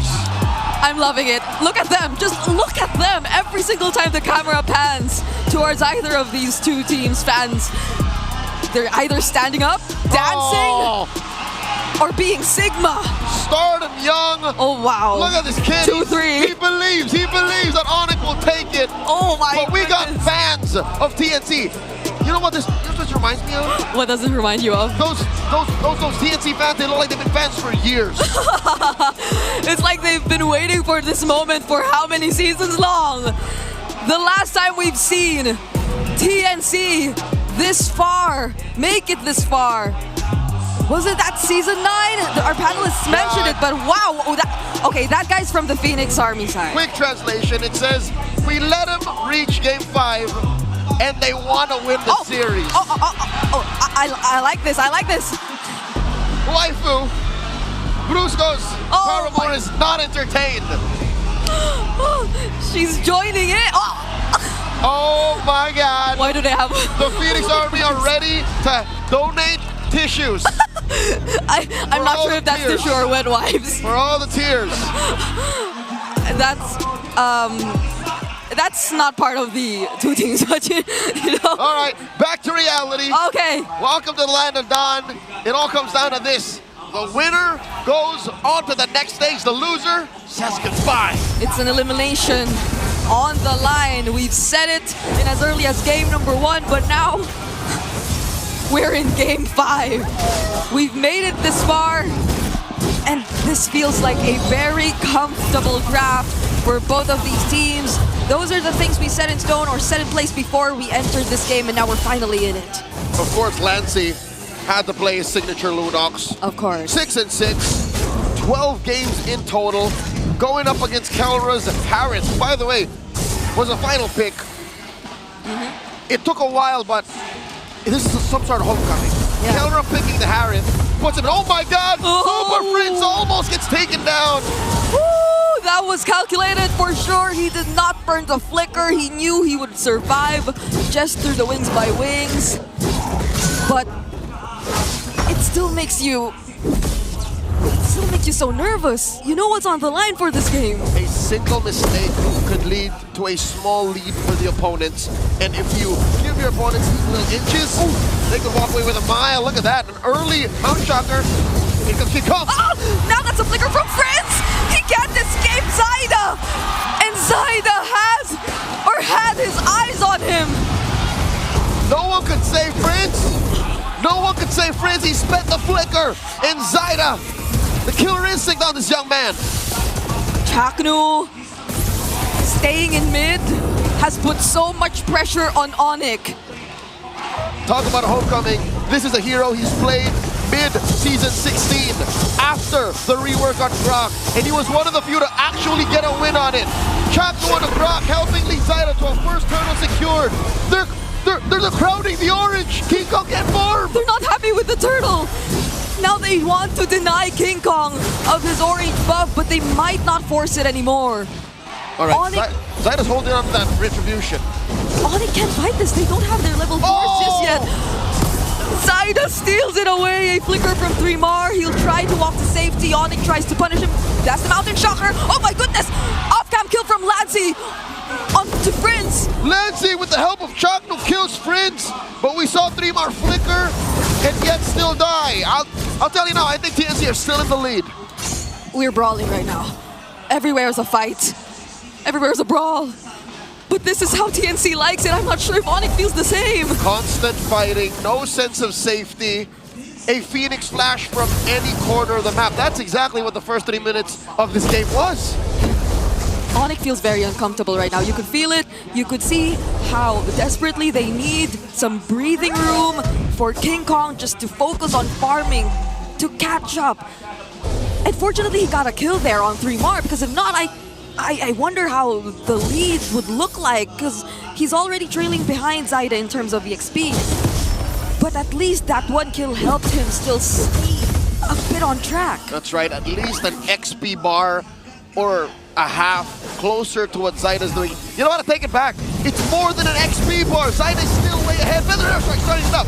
Okay, now they have their level 4s in, but the Revitalize is going to keep them safe. 3-Mar still being annoying as ever, but that's not going to turn into any kills for now. That's 1,000 gold lead TNC is looking at, lording over Onyx, making this second turtle spawning in the upper quarter. All the more still uncertain if Onyx can grab it. Benny Cutie bullies Kelra out of range, forcing him to drop that Salmon Force. Now eyes on the turtle. It's been a while since I've seen the Granger Harith matchup, but I'm pretty sure it doesn't necessarily work that way. No. Zyda, another turtle for TNC. Benny woke up. Benny, after games, oh my god, tech charge! And that's a successful flicker tech charge that we see from the Mamba. Brusco jumping in, unbreakable just in time. Nearly got caught in that wall. Kelra, not in a good spot either. And so is King Kong! Mind you, this is off of a turtle take and a sequence in the bottom lane. The gold lane advantage for Benny Cutie. This all led to a approaching 3,000 gold lead for TNC. They're running out of options on the PH. Where do they go? Even Kelra, he's struggling to just get back in lane, clear his minions, and he needs Brusco to be by his side in order for him to do just that.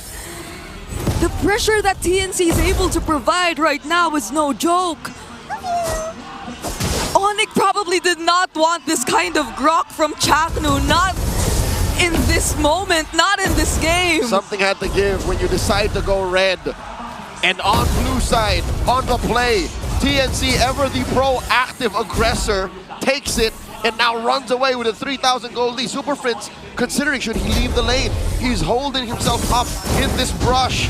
Kelra and Brusco getting trapped by 3-Mar. Lancey too pushing away. Benny Cutie. Oh, Grok. Chaknu's in the vicinity. Does not have a flicker though. Okay, I'm glad Prince actually recalled from there. It looked like a very dangerous spot for a Farsa who's sitting on a 0-3. He has a lot of catching up to do. Look at Lancey, 2 levels ahead of Super Prince. Oh god. And if you want to play around Prince in the early game, I don't think that's an option for Onyx anymore, because he's been completely shut down by the Phoenix Army. The Super Fam are out of their element. TNC are flushing them out, even their own side of the jungle as early as 6.5 minutes. It's a miracle that King Kong is able to get his own purple. Chaknu has been more than menacing. He is intimidating. He is a walking Terminator. He is Arnold Schwarzenegger. And he's back. Chaknu doesn't land the tech charge, but because of that, King Kong has no way to go. Zyda picking up his 3rd kill of the game, and all Onyx could settle for is a turret down bottom. And that's a trade. It's a losing trade, but something nonetheless for Onyx. They're down 5,000 gold. A push in mid. Lancey's reps on this Lunox are paying off. TNC, the end is nigh. The Phoenix Army knows this. As the Filipino broadcast would say, all the MMR he's accumulated, it's all worth it. Again, I can't remember seeing Prince in this kind of position. Countless scrims, multiple experiments in their training room. And this is what TNC was building up to. Who'd have thought that they would go this deep, that they would take Onyx, the M6 World Champions, the Season 14 champions, one of our MSC reps in the recently concluded EWC, to the limit. There's nothing Onyx could do here. Again, best case scenario, they somehow get farm on Kelra. He hasn't died yet. Super Prince, that's a lost cause. Like, he's going to passively get farm after the 8-minute mark. There it is. But really, my money's on Kelra. Like, he has to channel his old Omega days, his old Execration days, where he was the only carry. We gotta see the gold standard in action to save this game for Onyx. I'll get you one better. We need more than the gold standard now. We need the Filipino Savage. Kelra needs to unlock that, but he can't do it alone. they're gonna have to get nothing short of a miracle. I don't think the game is built the same way as it was. Kirk with the flicker! Brusco actually jumped in there, but was it gonna be worth it? Kazaida just dealt with every single member of Onyx trying to attack from a distance. What were they thinking? Were they just buying time? 3 more with the man-to-man defense. Checking on Kelra, keeping tabs on the Harris. This is too devastating. You lose your Holy Shields 8 minutes in the game. You lost your first Holy Shield 8 minutes in the game. 2 tier 2s down. It's just the mid left standing. Not even a question if Onyx should contest. They are in no shape to do so. Chaknu standing menacingly next to this turret as his minions take care of it. Onyx have put nothing on the board yet, but a push down bottom and a single kill. I feel like they desperately wanted to do something. They knew the Lord was coming up. They wanted to look for at least a kill or a way to get in some farm, but Chaknu! Another flicker forced out of Super Prince. This is such an uncomfortable game for the Monster Mage. The Phoenix Army are putting up a wall. They are uniting in their cause to provide the moral support that TNC needed. Bring it up. We're going back in time. The last deep run that TNC had was in 2022. In the midst of the pandemic, they were this close to making it to MSC 2022. And they're just a few moments away, a few kills, turrets, from getting to do that exact same run and achievement, if not more. They are 10,000 gold up, and they're about to break into Onyx PH's base. Look at this, King Kong! He's got too much on him. 3 more, flickers out! He's still alive! Onyx don't even get the kill on 3 Mars. Ida Thorn Rose to keep himself safe. But their turret in mid is barely up. They have a full wave approaching their base, but Onyx get to deal with it for now. Bottom lane inhibitor gonna be up next. King Kong very low, gets taken down by Zaida. King Kong can't survive that. 26 minutes before we see the Sigma jungler back. Could this be it? That's way too long. Onyx need all 5 members to defend. TNC, they have a decision to make. Do we force this now or do we wait for the Lord? TNC slowly but surely circling around their prey. 3 more gets caught up. The minions have spawned. The Zyda want to go in. 3mar tanking a lot of damage. Zyda finally joining the fight. Salmon Force already committed by Kelra. Brilliance by Lancy as well. They flushed them out for now. But Chaknu, he still has a text charge. Do they want to go for a team fight? I think the call for TNC is to take their time, take it slow. Approaching the 12k gold lead. Where exactly is this money? How bad exactly is the economy for Onyx? Because 12k between them, right? 12 minutes in. I'd say that's 2 items between their cores. It's that bad. It's not bad. It's so bad. It's miserable. It's been a while since we've seen Onyx PH put in a position like this. I don't know how the world is reacting to what's happening right now. True enough, 3,000 between Zaida and King Kong alone. 2,000 between Kelra and Benny Cutie. And even Lancy. All the more Lancy. Lancy on the Lunox. Over Prince, who had... I'd say it's an understatement to say that Super Prince had a bad early game. This is a moment Phoenix Army fans have been waiting for years. And here they are on the cusp of ending Game 5. 12,500 up. It's just a matter of time. Bring it up. Onyx have to pull out all the stops to defend. Yeah, they have to. That's an enhanced Lord that TNC are able to secure, but Kelra picked up the Holy Crystal just now. What's the play? What's the play? Why is Brusco holding himself here? Is he going to just recall, or is he going to try to go for the intersect? He might want to try and go. There's a minion behind him. He can't get away with this. Oh no! He hides behind, or he hides in the bush for now. All right, get a recall. All ults, all battle spells online. One final fight. What's the call gonna be? Does Chaknu want to go in? He finally does it! Knocks up 3! Benacutie takes 1 base down, but all TNC wants is the win! The Phoenix Army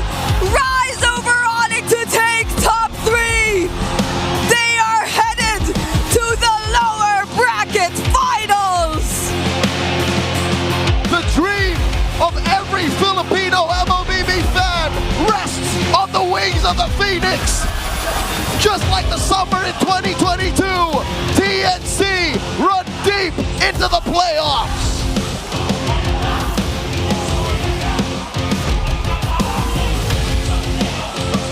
Forget a prediction.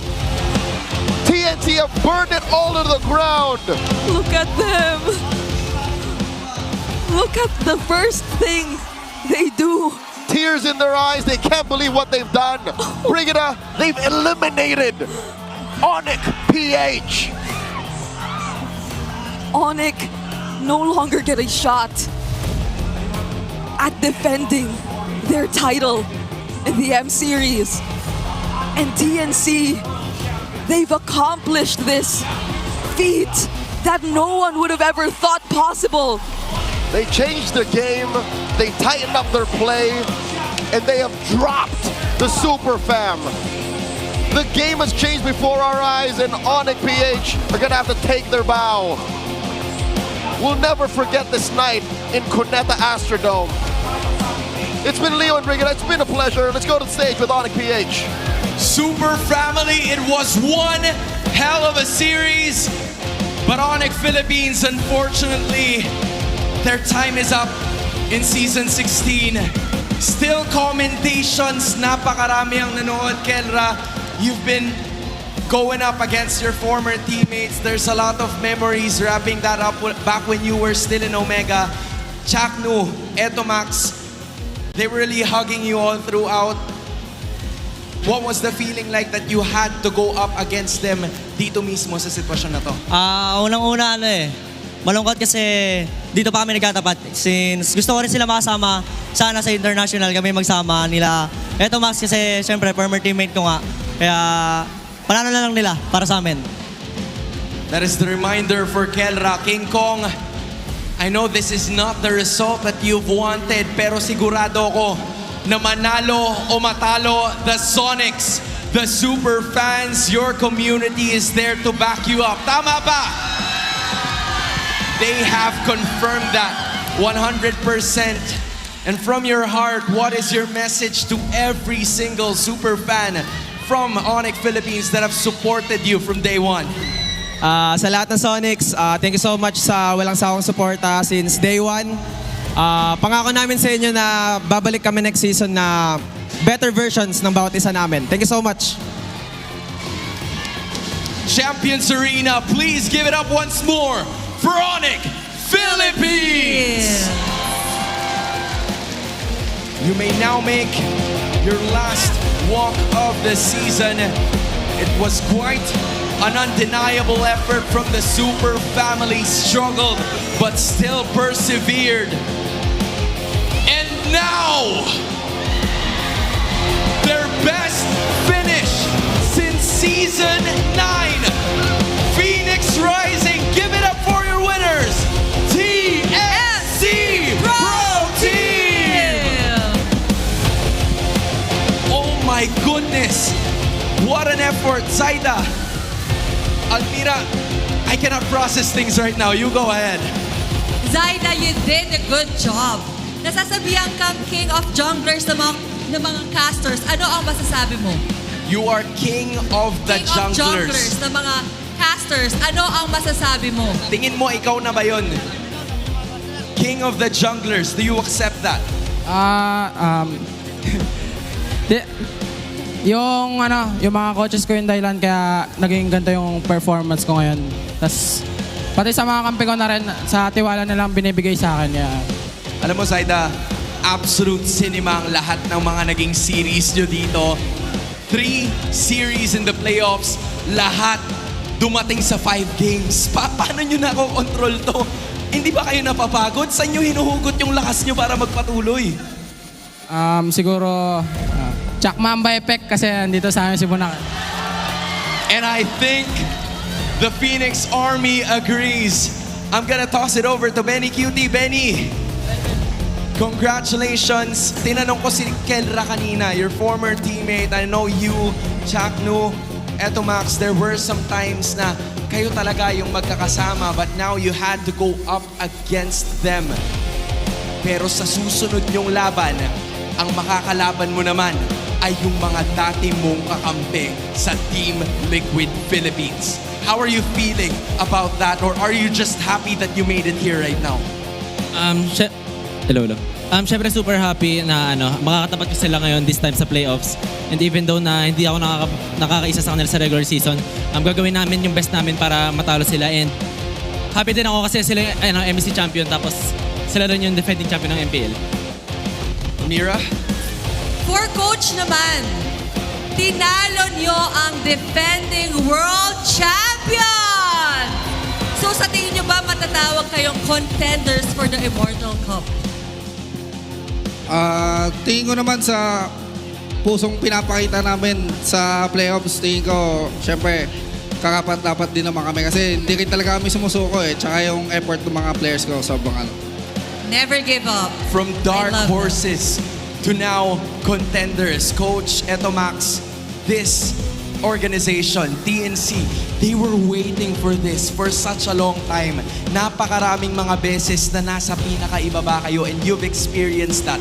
Anong nagbago in this last 2 seasons? Anong meron ng TNC ngayon na tsak mamahalin ng Phoenix Army? Siguro, para sa akin kasi yung buo-buo ng TNC mula players hanggang staff tapos coaching staff, parang lahat kami talaga parang redemption para sa amin kasi galing kami sa iba't ibang team tapos nagsama-sama ulit kami tapos yun nga, sobrang nakakatuwa na TNC nabigyan namin ng ganito. Kasi sobrang deserving rin talaga nila manalo Grabe rin yung support na binibigay nila sa amin.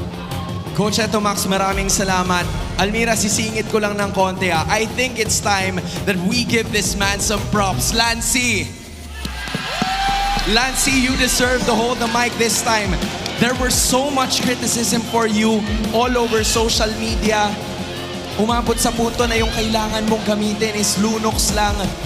Pero nag-MVP ka nung game number 3. What does this say about your character as a mid laner na dapat abangan ng iba sa mga members ngayon? Ano bang meron kay Lancy ngayon? Kasi ang daming kritisismo, ang daming, there's a lot of disrespect on your name. Anong gusto mong patunayan sa kanila heading into your next match? Siguro nagpapalakas lang sa akin yung tiwala ko lang sa sarili ko. Kahit na ang dami na lang nag-ano sa akin, buo pa lang talaga tiwala ko sa sarili ko Tsaka sa mga katim ko, yun lang. Just all for himself. He wants to prove something to himself, Almira. Right. I think we still have one more person to talk to. Chuck Mamba. Chuck Nu! Last time na umabot ka sa finals was season 9. So paano ka makikisigurado na makakaabot ka sa grand finals at to receive your first MPL PH championship?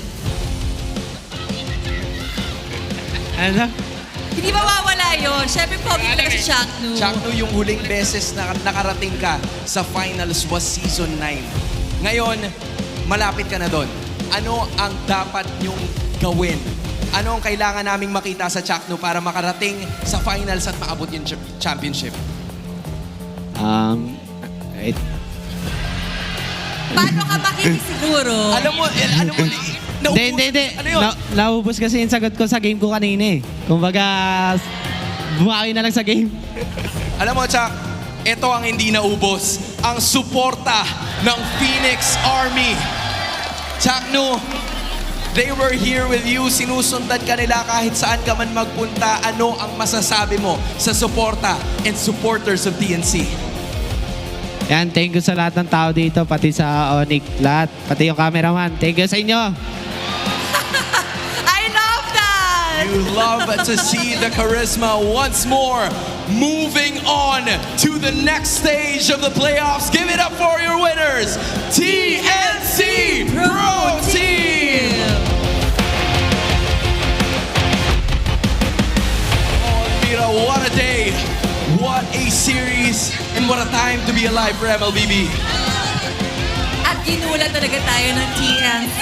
Laging may game 5. Alright, the Phoenix has risen to face another day at the playoff. Marami pa tayong makikita na mga laban not only from TNC but also from Team Liquid Philippines. The matter at hand is iba na ang magiging tema ng ating kwento mula sa ngayon kasi from a best of 5, it's gonna be a best of 7 tomorrow. But that's for another conversation. Sa ngayon, ibalik muna natin sa ating panel.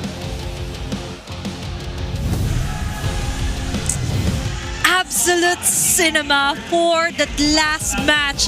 TNC Pro Team finally locking in their spot for our lower bracket finals. All applause and all praises, but all praises of course to our MVP, none other than Zaida. My goat. With his Lancelot play onto that last fight and last game. Quote me on this. Today, October 24. October 24, Zaida, best jungler of season 16 playoffs. Dude, this man has been really crazy on the jungle role. Of course, there's still 2 days left.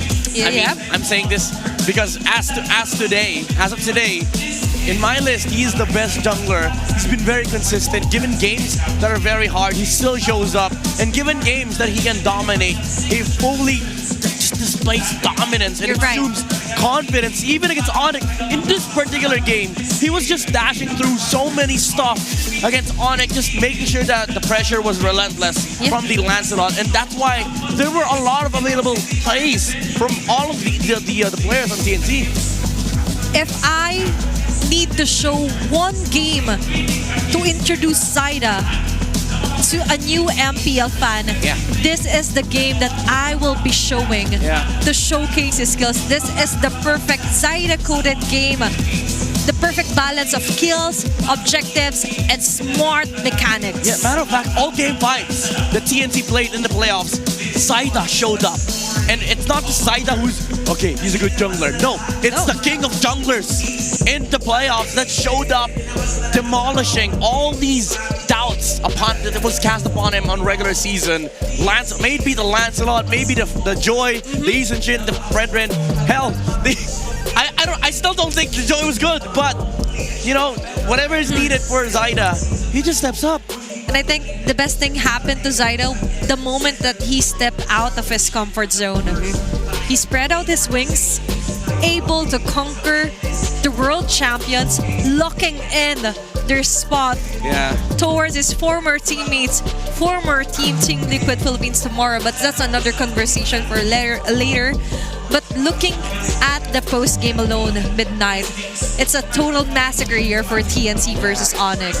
2 kills in Onyx Philippines, a lineup that wants to fight, a lineup that wants to break the early game of TNC. They fell short to the tankiness of the Uranus. We did mention that this was going to be fleshed out after the Lapu Lapu ban. It was basically Phobius and Uranus at that point. And I did say you could not rush the Phobius, and they did so. And what do we got? TNC just picked up the Uranus for themselves. Honestly, I think Onyx was just scared to pick up the Uranus because Lancey was on Lunox. This man is a walking threat. Whenever you see Lancey on Lunox, he changes up the draft. Yep. This is the perfect I told you so moment here for Midnight, especially on the it all started with there. It's the root cause of all the problems that piled up here for Onyx Philippines. And to be honest, the force of the cure for Super Friends was somehow one of the main and key factors that TNC Pro Team took advantage of. Early game, that was an almost first blood here accomplished by Lancey, but that wasn't enough, so Zaida came in and got the kill. Plus, you also have the mastery here from our wingman, Shaknu. Even utilizing the tech charge, even if it didn't hit, but that's the thing. He is covering the escape route here for King Kong and the members of Onyx Philippines. Now focusing on our BPI rich guy Zaida, it's really reflecting that now he's in a happy environment where he's shining, where he's taking the right angles and the right heroes that fits him best here for our game. To be honest, I never understood why there were so many doubts, why there were so many... Why doubt him? On Zaida, he was amazing when he debuted in Season 10 under Echo. Yep. He was amazing in Season 14, Season 15, sorry, not 14, 15. He was amazing in Season 16. And now, he could be amazing tomorrow in the lower bracket finals against TLPH. Oh, Zaida versus Carl, that's absolute cinema. There came a time where they go hand in hand on strategies, late night talks, played with each other, probably scrimmed each other. Became a shoulder to cry on in difficult moments, but tomorrow, only one will move forward onto our grand finals to go up against Onyx Philippines. But before that, we do have to acknowledge the stamina, the brains behind TNC Pro Team, getting another back-to-back Game 5. Yeah. It's not even 24 hours yet. Yeah, it's not, it hasn't been a full day since TNC last played their 5 games against Aurora, and now they played another 5. They've taken down Onyx Philippines. Let that sink, okay? The reigning world champion. And I've seen some comments that now another one has fallen. No back-to-back M Series world champion. No M5, the country, no M6. yes, Philippines still is the champion for the M Series, but there's going to be a new team being crowned as the M7 world champions. Third time since M5 that there will be no defending champions in the M Series. That's big. That's 3? TNC, yeah, that's 3. That's AP Bren, Onyx, and now, Echo, AP Bren, and then Onyx. And with that, let's move forward and let's check out on what happened onto that last game as we move forward, and we'll watch our Infinix mic check.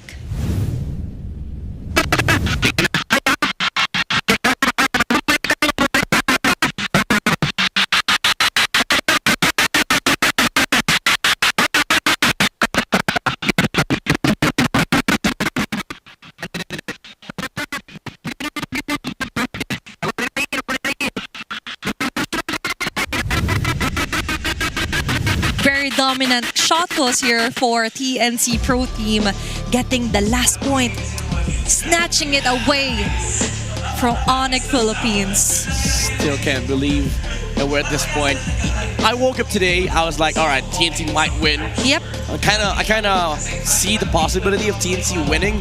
Now that it's real, removing Onyx from the competition in M7, even let alone in MPLPH finals, and now they have to face the remaining world champion, the MSC champion. Imagine if they do win against TLPH. Imagine. They could actually. No, it could.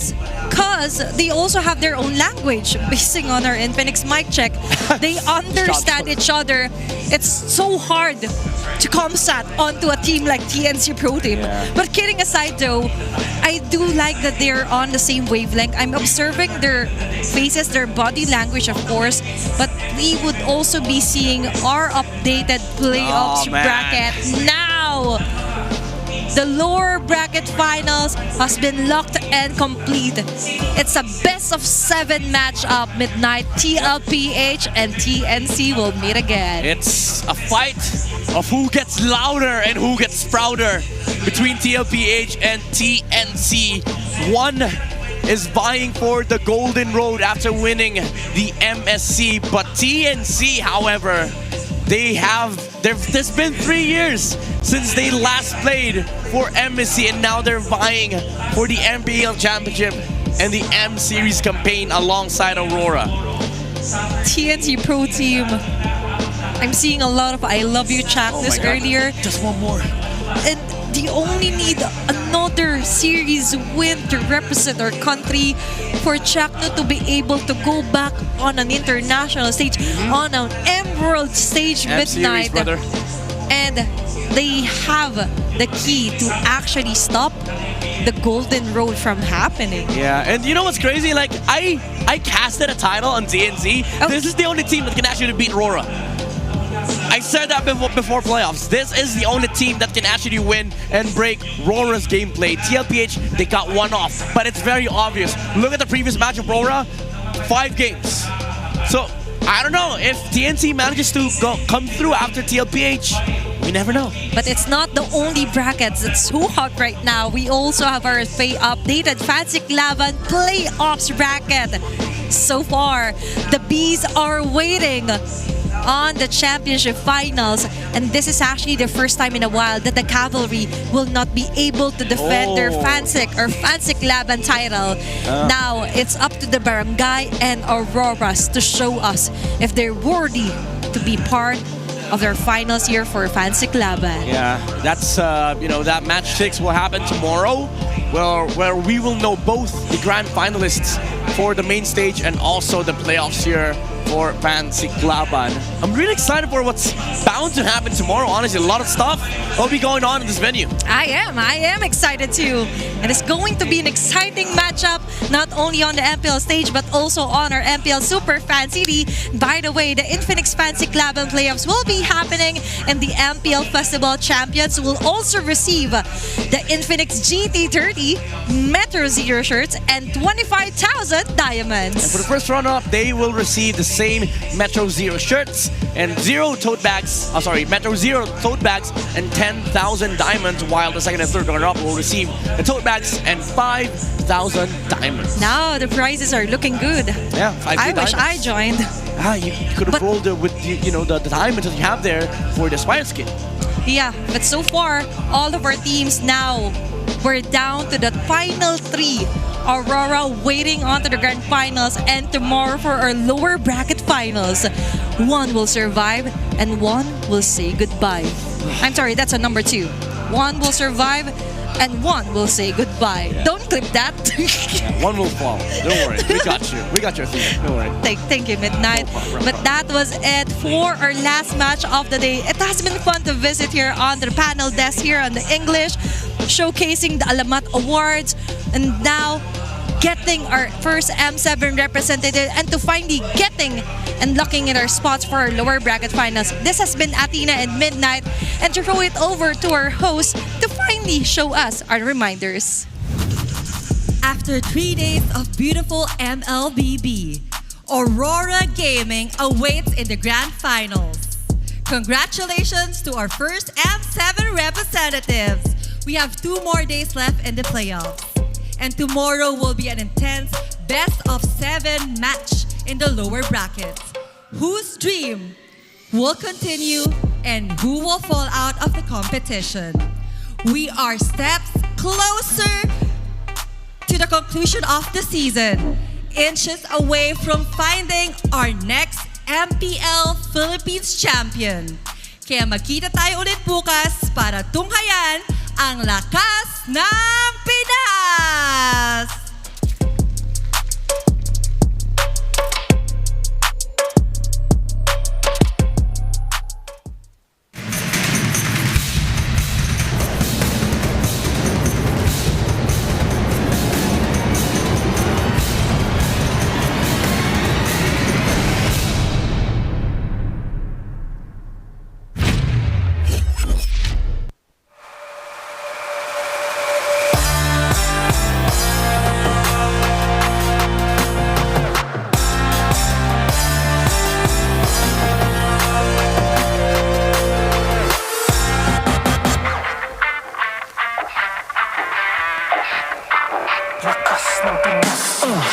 Malakas, Pilipinas, malakas kahit anong lane, we become the monsters. Malakas, Pilipinas, malakas face the golden sun and repping for the become the monsters. Malakas, Pilipinas, malakas face the golden sun and repping for the 3 stars. Get us to the top, no ifs, no buts, winning any game para to sa PINAS. Matitinag aming boses sa new level. Nasa kalye man o mobile, you know I become a legend. Listen, open fire, we unite, we winners. But with pressure, like diamonds are made of. Switching the lane, made a setup, kakatang buhat ni Hilda. Susundan ko ang iyong wakas, kasama pataas.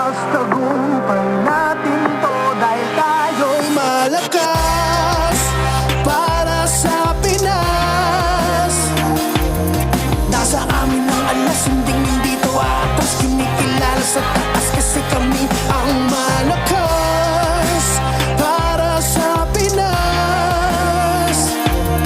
Nasa amin ang alas, hindi to aatas. Kinikilala sa taas, ganito kami sa Pinas, yeah.